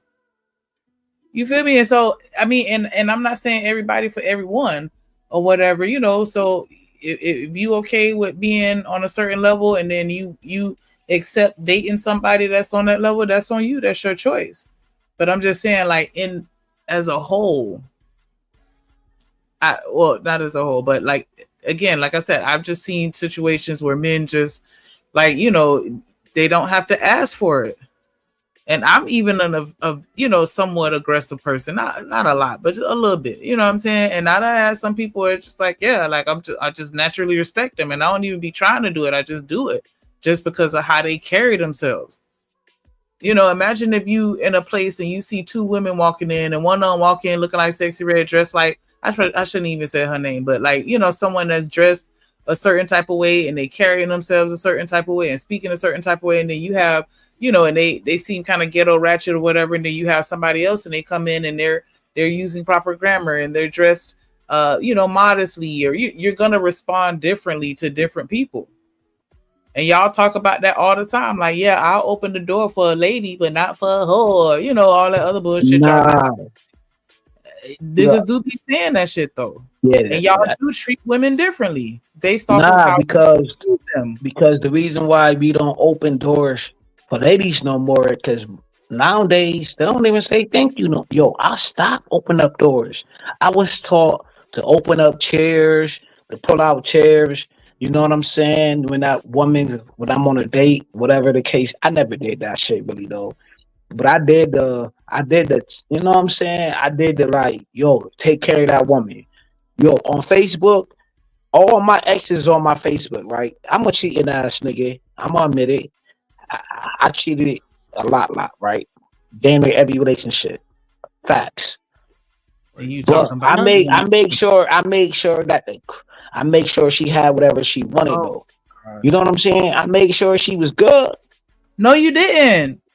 How? This is my Jones. This is my Wait. You know we were still live. Nah, yo, you live, yo, but you was on mute, Drake. You was on mute for a minute. Whatever. You was on mute the whole time, man. I said close the show like an hour and a half ago. When did you say that? Check your message. On my mama. Oh shit. No. You want me to sponsor? Damn, man. I'm gonna sponsor it. Damn, I don't got my. Nah, bro, you good. You good. My other phone. I'll sponsor the show. Hold on. Yeah, I'll do it tomorrow though. Okay, so look. It say, matter of fact, you responded. I say, what happened? You can close it. What the C got spaced out from the L. That's what I said. You can close it. And you said CNN. And a question mark, because I didn't know what the hell you was talking about. Hold on, why you so aggressive? I'm not being aggressive. I was just responding. Your tone got a little elevated. For what reason? I'm just saying I didn't know we were still live. Go ahead with the show. This is crazy, bro. Nah, yo, but Drip, I gotta get a new voter because I'm working off two phones. I'm on the phone right here live, and then I be on my other phone like when I do donate. But I gotta get a router. You know what I'm saying? The black man, the poor black man shit. But I got you on a donation though, bro. Nah, bro, you good. You ain't got to spend shit for you. Yeah. Bro, we got. I don't want no trouble because I like Shanika, man. You wildin'. Straight up, like I ain't had no attitude. I come in this motherfucker. I just didn't know we were still live. I didn't know we were still live. So anyway, let me fall all the way back. Go ahead, Chanel. What's up? Nah, kids, you good. I didn't know we were still live. That's all. I wasn't making no big deal. I just didn't know we were still live. And you go ahead, Chanel. Chanel, you down now? Yeah, I didn't say anything. Oh, what's up? You asked for the link? Yeah, I just wanted to join the conversation, but we're at the end, so I don't have to. No, the show ain't over yet. They like my voice. We got plenty of time. They like my voice, yo. I think Chanel like my voice on the low. Shit, she might gangsta. Let me know something. Teach me something. I will always shoot my shot, even if I miss. I don't care. Nah, we playing. You good? You have a nice voice. It's You can okay. have her. Oh, you so sweet. Yo, I never was told that in these spaces, though. Yo, I never was told that, mama. Yeah, right. Nah, that's the best. Like that's okay. What'd you say, Sneaker? I mean, Chanel? Damn. You didn't gave me away. I thought you was my people, but you're giving me away to the man with the good voice. You Okay. Oh. It may Okay. be a love connection. It's not. Oh, you hate it. I I used to do. watch Love Connections. Now I'm telling my age. I used to watch that I show. blew it up. Shit, you know Let my- what? Who's your boo? Marcus. He in the chat. Hey, boo. Oh, Hey. Marcus, your boo? Yeah, that's my boo. That's everybody boo. Oh, I'm hating on Marcus. Marcus, I'm hating on you. What? Damn. No need to hate. No Nah, need to Marcus, hate. you do be showing love to everybody, though. Yo, salute to Marcus. I love him. So 50 Cent might have allegations for him being abusive with his baby mama. Crazy word. Crazy word. Crazy word. Yeah. We want to see what's going on. I just choked it off, you know. And maybe. So you good with somebody choking your ass? No. I shouldn't minimize this. Came out wrong, but I'm saying I don't see him like punching a lady out. Is what I was getting at. Why you say you don't see that? I don't know. Maybe it's his personality because he just seems real goofy and funny and stuff like that. So I just don't get he beating up a woman, but he could. Who knows? They did pop out him 9 times. He said, right? Man, I heard that shit was. I heard that shit wasn't even real. Oh, really? Real shit. Wow. On my mom and them, I heard that shit was not real. He said they took 9 like me. I'm like, damn. All right. Well, didn't they do the same thing to Tupac though? Oh shit! I think so. Because wasn't he in jail? I don't know. He was in jail for. He got hit up one good time when they rode on that boy. Yeah, they hit him a whole bunch of times. Yeah. And then he he shot 2 cops. Did he? Well, undetective though. They was detectives. They was like dressed in regular uniform, like regular clothes. You feel me? Yeah. Yo, Pop was on that time though. Pop was, and he cussed the judge, but he ain't cussed the judge out. But yo, he gave a whole soliloquy about like why I'm in this courtroom though. Yo, that was monumental to me. I was a kid. I know what I was hearing. I'm like, Pop told the judge this. Yo, what's going on in the world? You don't got news like that no more though. My bad, yo. I'm on mute. No, I like that you use the word salute. Goddamn Chanel and Kill. Nah, yo, but I don't know how to spell it. I don't know how to spell the word though. Why didn't you want to? Hold on. At this point, he's a famous rapper. Junior is clicking. You know, he's a sex symbol in a sense because he's in great shape. Why wouldn't you want to be with somebody at that point in his career? Because he was abusive. Well, he still is abusive. I'm just not in his presence, but he's abusive. Emotionally, physically, he's abusive. And the last straw for me was he hit me in front of my daughter. And I said, as a mother, if I... Wow. That's deep. Is that your mouse on her forehead though? Is that what? Is that your mouse on her forehead or is it... My mouse on her forehead? Nah, I guess this is I think it's academics video, so it might be his mouse, but not mine. Oh, okay, gotcha. Yeah. I allowed her to see him hit me and stay with him. What example am I setting for my daughter? And that's when, first time he hit me, I was pregnant with Marquise. Belly out to here. Well, let me ask you. So Marquise, I'm pregnant with Marquise, so in 12 years. Why didn't you want to be with him? Just, at this point, he's a famous rapper. Junior is clicking. He's a sex symbol in a sense because he's in great shape. Why wouldn't you? My bad, chat.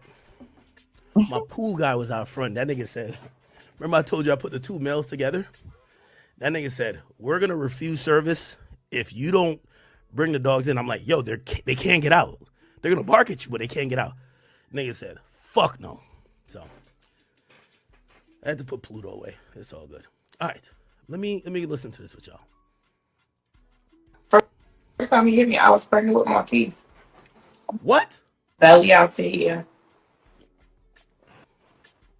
Well, let me ask you. So Marquise, I'm pregnant with Marquise, so he's been 12 years. Why didn't you want to be with him? Just, at this point, he's a famous rapper. Junior is clicking. Is the audio bad? You know, he's a sex symbol in a sense because he's in great shape. Why wouldn't you want to be with someone at that point in his career? Because he was abusive. Well, he still is abusive. I'm just not in his presence, but he's abusive. Emotionally, physically, he's abusive.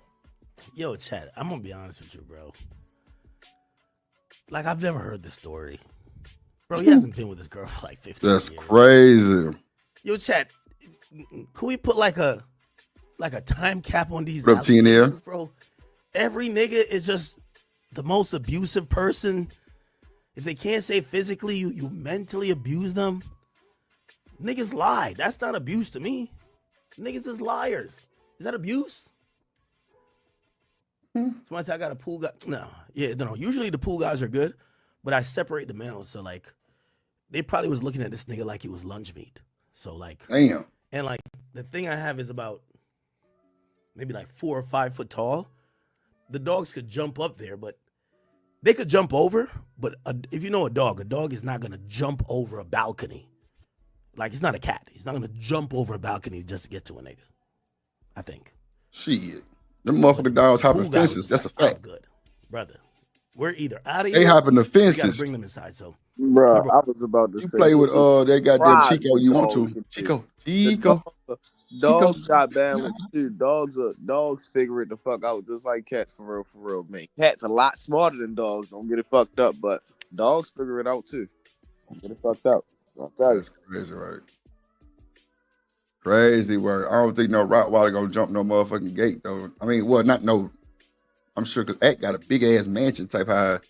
That motherfucker got big ass pillars and shit. There ain't no Probably way not that no motherfucker getting over there. Rottweiler, but a smart ass German Shepherd will figure it out and talk about something. Nah, not that nigga Gates, bro. Like I ain't gonna lie to you. He got them rich nigga gates. I ain't gonna hold you. He got them rich nigga gates, bro. Like them tall pillars where it's like cement and you can't. He ain't jumping that, bro. Ain't no way in hell. Cause he ain't gonna be able to grab on nothing. Real shit, cause it's all cement. Like if you look up Academic's house, that boy shit huge, my boy. Like super big. With big ass, tall ass gates around that motherfucker. That boy got that money on for the fun. What up, 2 cents? In the building. Shit. Hold on. the 2 boys inside.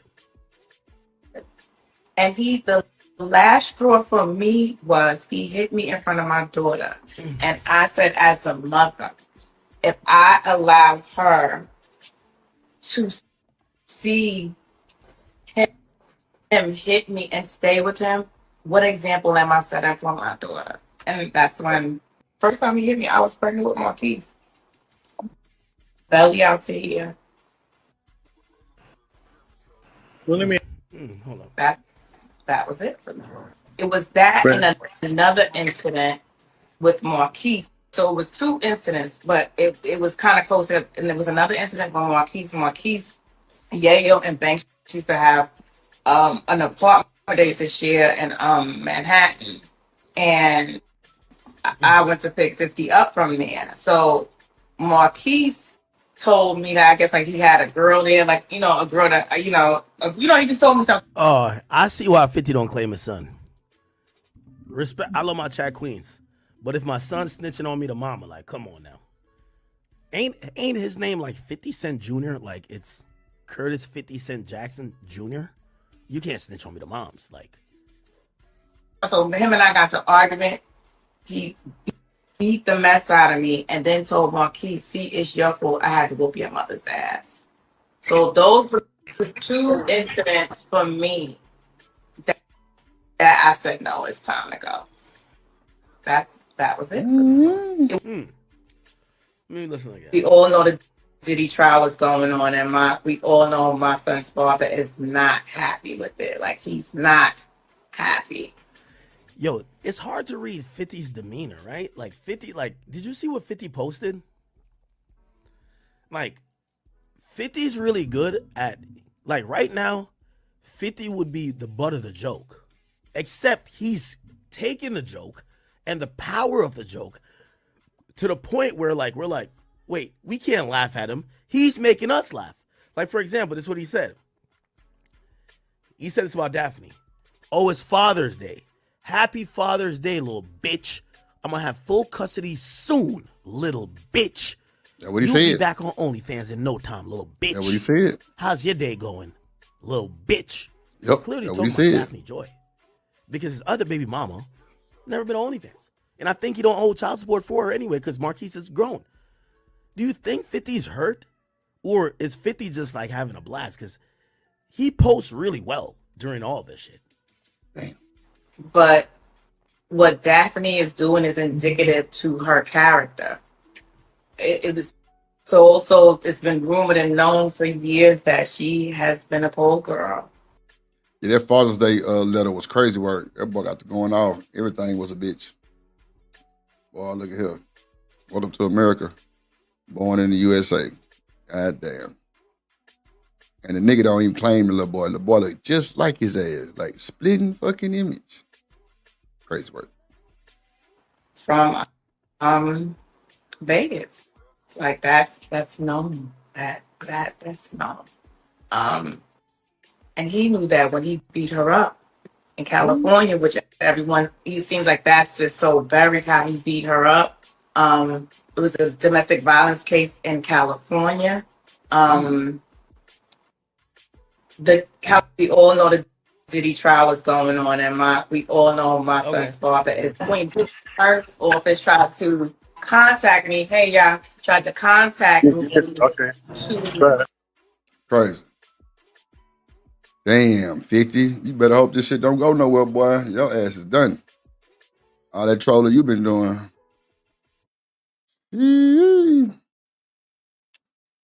God damn, man. Oh, that's it right there. To testify in that case. What? They contacted my child support attorneys for me to question me and to testify in Daphne Joy's domestic violence case, which I declined. Which I declined.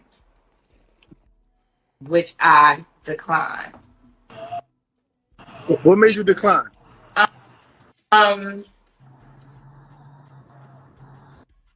As I'm a mother first and I'm a woman, but during the duration of the relationship with her and 50, she gave me so much shade and she was trolling me along with him. Like, she thought she was superior. She thought her and her child were going to be superior to Marquise and I. So I always hear that when it comes to women.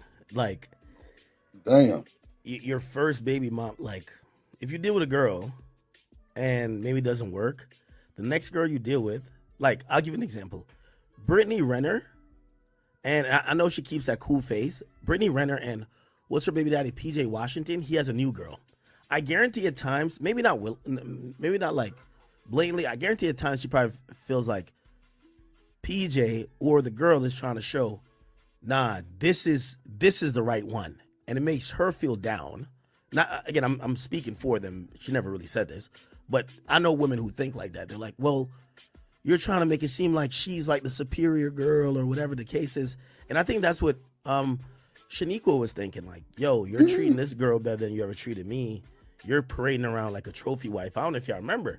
50 was taking pictures with her. 50 Cent, Daphne, Joy, Beach. He was taking pictures with her on the beach, all that type of stuff. He looked like he was kind of in love with her, bro. Again, I know now he's calling her a sex worker, but this was Fifth. Like, Fifth looked like he was having a good time, right? And we got to be honest. This looked like a man in love. Man, now you see your baby mama twerking with Diddy. It's crazy. She a SMEX worker. Shit. Welcome to America. God damn it. You know, when a man is in love, you come off looking very, out of character at times. And by the way, did y'all see Ja Rule? Ja Rule is jumping in this shit. Ja Rule don't give a fuck. Ja Rule reposted a clip that we had on here where Wack was talking to us. And it says Wack tells DJ Academics that Diddy's trial is messing with 50 mentally. This comes after he posted that Kanye West was part of the freak offs with his ex. And then he posted something else. Let me see. Someone says 50 was in love. They showed those same pictures I showed you. Look at Ja. He's laughing. He's laughing. Now, it's funny because, Ja, we love you and everything too. But, Ja, we've been asking you if you were in a Diddy trial. We've been asking if you've been doing freak offs with Diddy. You never answered. But because this is a way to kick 50's back in, you're now answering. We want some answers from you, Ja. So anyway, let's get back to this. I said, I'll sit this one out. When first office tried to contact me, hey y'all, tried to contact me Okay. to testify in that case. They contacted my child support attorneys for me to question me. Okay, let's keep it going. I'd love to know, y'all gonna know why 50 really is mad at Diddy, and it's not what y'all think it is. Yeah, it's a whole story behind It's that. a whole story behind it, and it's not over Lady Boy. It's not. I'd love to know, y'all gonna know why 50. What? I see, drop the T, bro. Ask the question, bro. Yo, listen, ask the question. Well, I'm just gonna just put it this way, okay? We're gonna probably spend up with that. Well, no, we're not probably like that. Right. We're definitely gonna spend a block on that. But it's just not what y'all think it is. It's not. It's no, it's really not. Yeah, Reese it's talking about. not like. Just put it this way: Puffy was the first one to sleep with someone's baby mother. Wow. Puffy was the first one to sleep with someone's Damn. mother. Okay, Daphne Joy. Only she's saying she slept with Puffy. What? And we could leave it at that.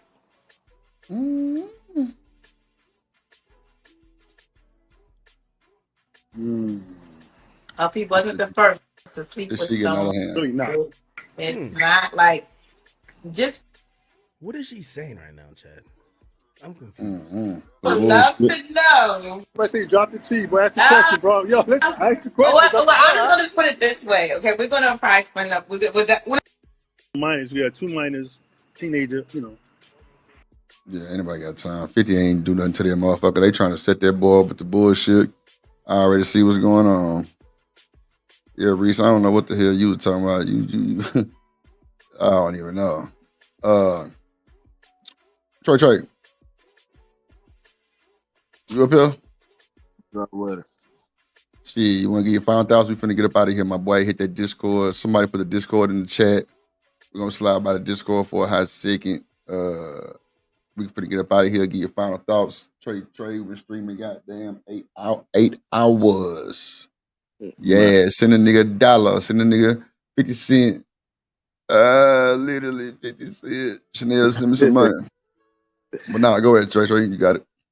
Oh yeah, I was about to say, man. Always, man. Appreciate you for having me.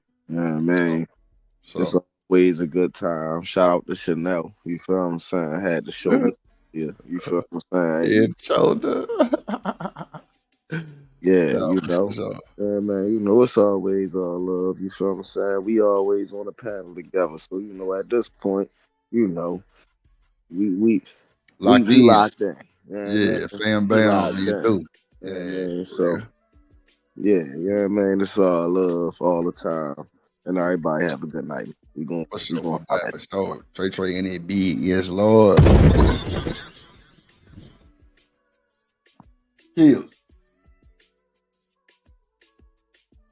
Kills, you sit up here.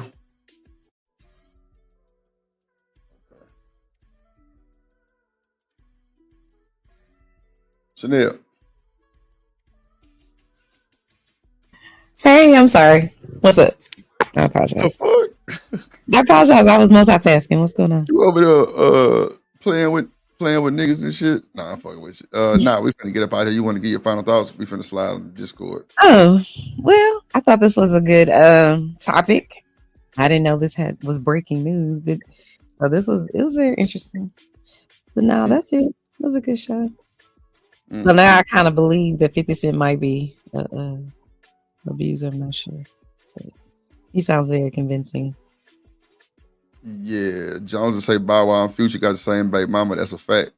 Do they? They got they got kids, and it's the NFL nigga got kids with her too. Hold on, is it the woman from that? Is it Love and Basketball or something like that? What's that lady name? Yeah, the little bright skinned chick. Yeah, she was the one called people monkeys or something. That's her. Nah, I said Bow Wow, not I'm talking about the baby mama. Nah, he wasn't dating her like that. Crazy woman. He does. Erica Mena. Nah, he wasn't dating her like that. Oh, he does. Oh, okay. Sorry. Nah, he ain't no baby mama. I'm bad. Nah, but he got some little thing that looked. I mean, I don't think she black. She kind of like Puerto Rican or some shit. But yeah, Future got a baby with her. He got a baby with her. Matter of fact, that's who got his daughter. Future got a baby with her, and then the NFL guy got a baby with her. Oh wow, she got 3 baby daddies. Damn. Yeah, and all of them rich. Ain't that some shit? Say that she ain't missed that one time. Win a Super Bowl, drive off in a Honda. She ain't missed. She ain't missed. She taking them to Red Lobster. Right. Hold on, wait. Didn't Red Lobster close though? That's a good question. I don't know. Beyonce probably bought it. Stop it. Real shit. She said she gonna take you to Red Lobster. Shit. The fuck? She did say that in that damn. They still open. Oh, they are. They like I didn't know who was still eating at Red Lobster. First of all, I'm just like, because I only went for the cheddar biscuits, and then they got hip to the game, and like, nah, y'all ninjas ain't getting no cheddar biscuits, so y'all order. Damn. You had a scheme for this shit. So wait, you mean tell me when you sit down, they wouldn't give you no biscuits? I would say they stopped doing that when I was probably like 18, 19. Yeah. Ain't no fucking way. But I think them and Olive Garden do that now. They be like, we know what y'all here for. But you know, Olive Garden, the same restaurant that owns Olive Garden, also owns Red Lobster. The whole conglomerate. Wait, so they don't give you under nothing the Darden umbrella. Don't act like I was the only one waiting to come there to eat the extra cheddar biscuits. I'm just saying, I didn't know they didn't give you nothing when you sit down. That's crazy because they thought people was gonna leave. That is insane. But why? Yeah, you give I did not know that. Biscuits. Yeah, they leaving. Yeah, we just don't look. They gonna order something, but it's just gonna be like a cup of like seafood bisque, but you know, $7.95 or some shit like that. So what's wrong with that? They still order. There's nothing wrong with it. I'm saying it's still a cost. You know what I'm saying? When you have a business, it's a cost. So, right. They say we're not giving these ninjas all these damn biscuits. And then if you know, like if you go to Olive Garden, they're only going to give you the breadsticks for the amount of people you have. Like when you first sit down, they only going to give you. So if it's 2 of y'all gonna maybe get three of them. They ain't giving them all like that. Man, Olive Garden got me fucked up. I asked for some more breadsticks. They gonna bring me my motherfucking breadstick. I'm gonna walk up out that motherfucker like Jim Brown. I ain't bullshit. Straight up. Fuck that. Like that's insane. Everybody don't got their mindset like fucking Chanel. God damn it. Shit. I'm taking something home too. I need something to go home. Straight up. Goddamn shit. Somebody told me they sold them hoes in HEB or in Walmart. They do. Shit. No shit. Listen, you could buy the regular kind or you could buy the ones that's already like in the frozen section. And remember I made a seafood pie and I told you I put the oh yeah, you did say that. But wait, what you mean you can buy the regular ones or you can buy it in the so like you can buy like a cake in a box, you could buy the cheddar biscuits like that and mix them up like kind of how I did with the seafood pot pie. Oh shit. What is it? Where you buy them in the box at? It's probably on the same aisle with cornbread and you know all that kind of stuff. No shit. Yeah, and then or you frozen too. Oh, you talking about in the box to like mix? Okay, I got you. My bad. I did say cake mix, right? Yeah, my bad. I'm sure. No, you good. I thought you said like a box. I mean, like a cake in a box. But I'm thinking like from like the bakery type shit, not like in a box like the goddamn flour. I got you, my bad. Yeah, that's crazy. You say you can buy them frozen too. That's wild. Yeah, the frozen ones are a lot easier because all you have to do is add the little seasoning packet to the butter when they're done, and then just like butter them. A little bit easier, but it's not difficult. So them hoes taste the same, or they kind of different? Yep, they taste the same. They good. You know what else is crazy? Sonic sell they tater tots in the store too. That's crazy. Do they?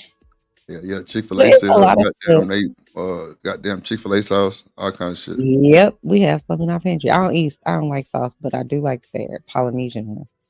But all the other sauce dip, I don't like this. They say welcome to America. They sell goddamn spicy ketchup from Whataburger too. Right.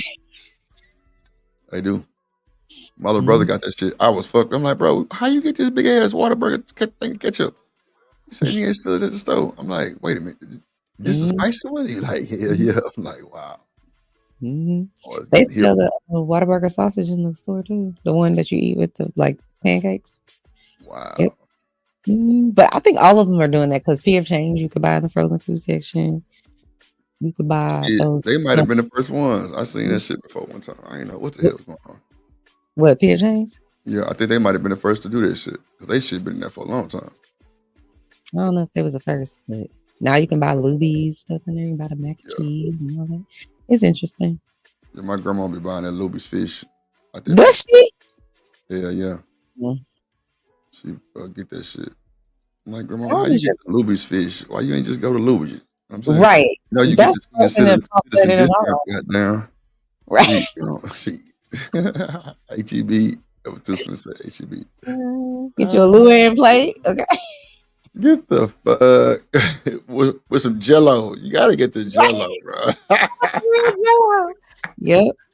I ordered. My mama, you gotta get the Jello. I had a kid meal today from Solana. Nope, I'm gonna get a kids meal. Sure am. Man, look, we finna slide to the Discord so we can hang out where we want to. Discord. Hey, I have one question. What the hell is the hideout? Because I don't even know how I get over there. What's that? Is it like a? It's another page I created. Oh, okay. Just go when I tell you to go, and you Well, got bye. All right. Bye, Drip Nation. Talk to you later. Talk to you in a minute. Well, folks, we've come to the end of the show, and it's been a long one. I've been trying to stay with this 2 to 7, 2 to 8, bro, but shit, it get ran and topics get good and folks get to coming up talking good conversation, man, and we end up at 10, 11 o'clock, and we shouldn't be that goddamn long. Shit. But hey, what can I say? If it's good, it's good. So it's all good with me. Make sure y'all hit that like button. Y'all watching the replay, leave a super thanks. Hit the Cash App, hit the super chat. Make sure y'all share the stream, man. Put us in the algorithm.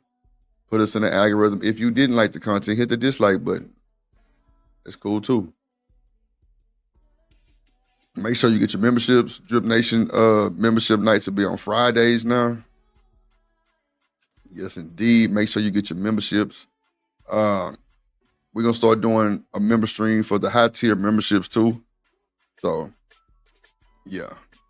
The high tier memberships get a little bit more perks. So, I'm going to start doing streams for them on probably Saturday, since it's kind of slow. Fridays and Saturdays kind of slow on YouTube. Yeah, I think I'm going to do that. Plus, I've been like trying to get this computer shit done, and man, this shit a headache, bro. Like, just going through different shit and then trying to clean my other ones and shit. It's just a bunch of shit going on. He's ain't too much tolerant going on. Damn, TMKC ended that boy with a 5-piece gifted. If you got a membership from TMKC just now, make sure you tell her thank you. Appreciate the TMKC. Pretty lady, appreciate it. You're a special lady. Looking ass. Ah, let's go.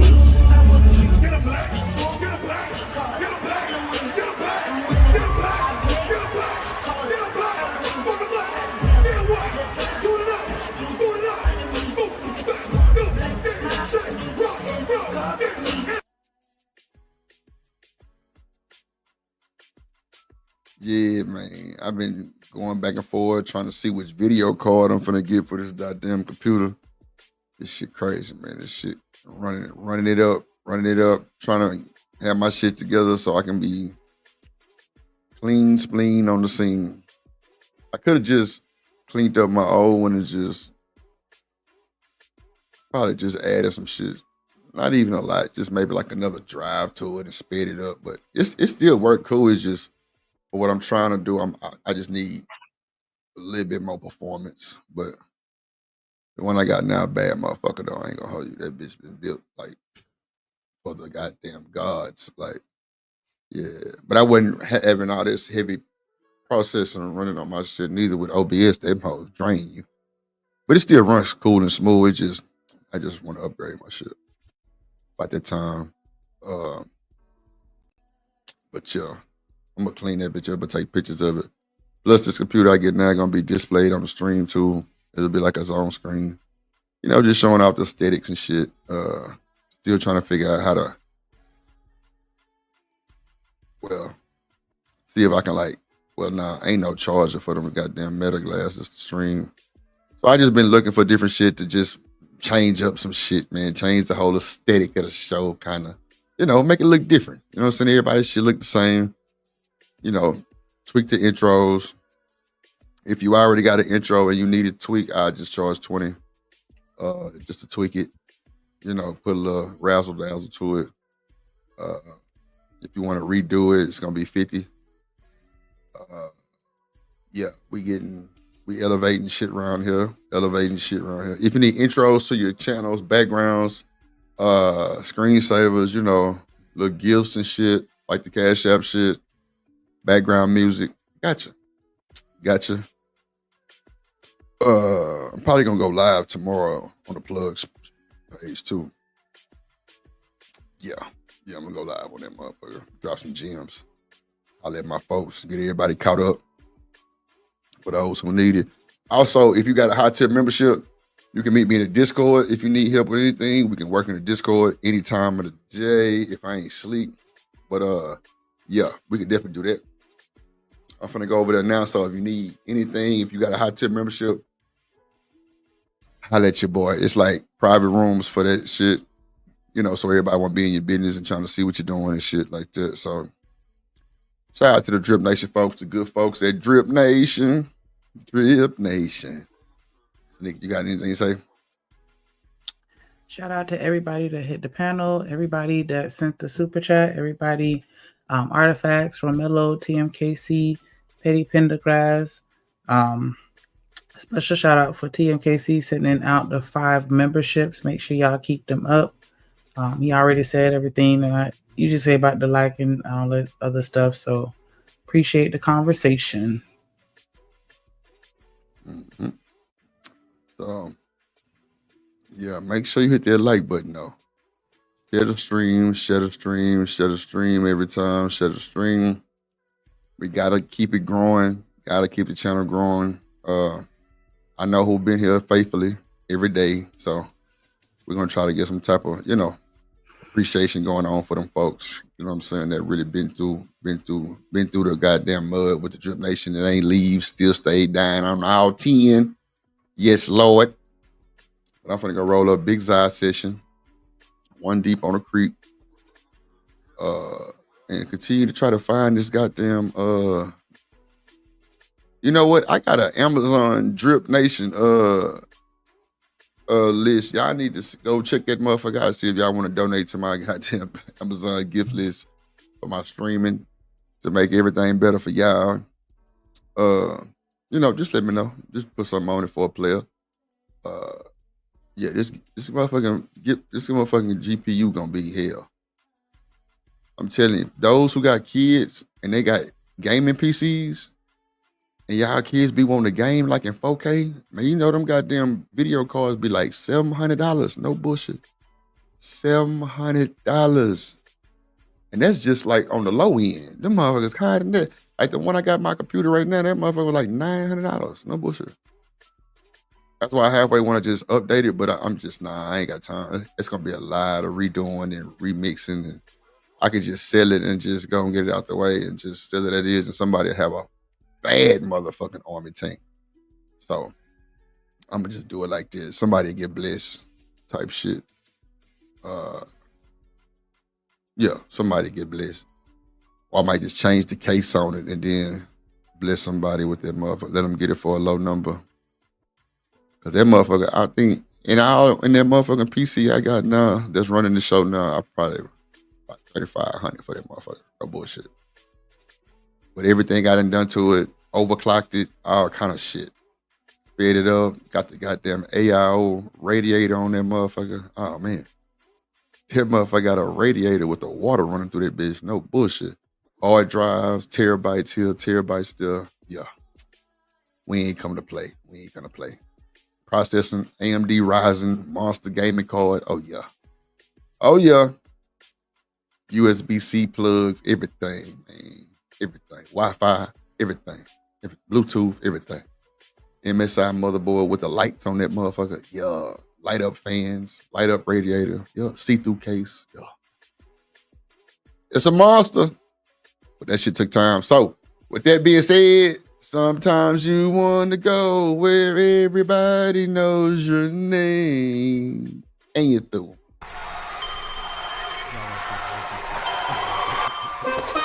Drip Nation, let's go. Coming to the stage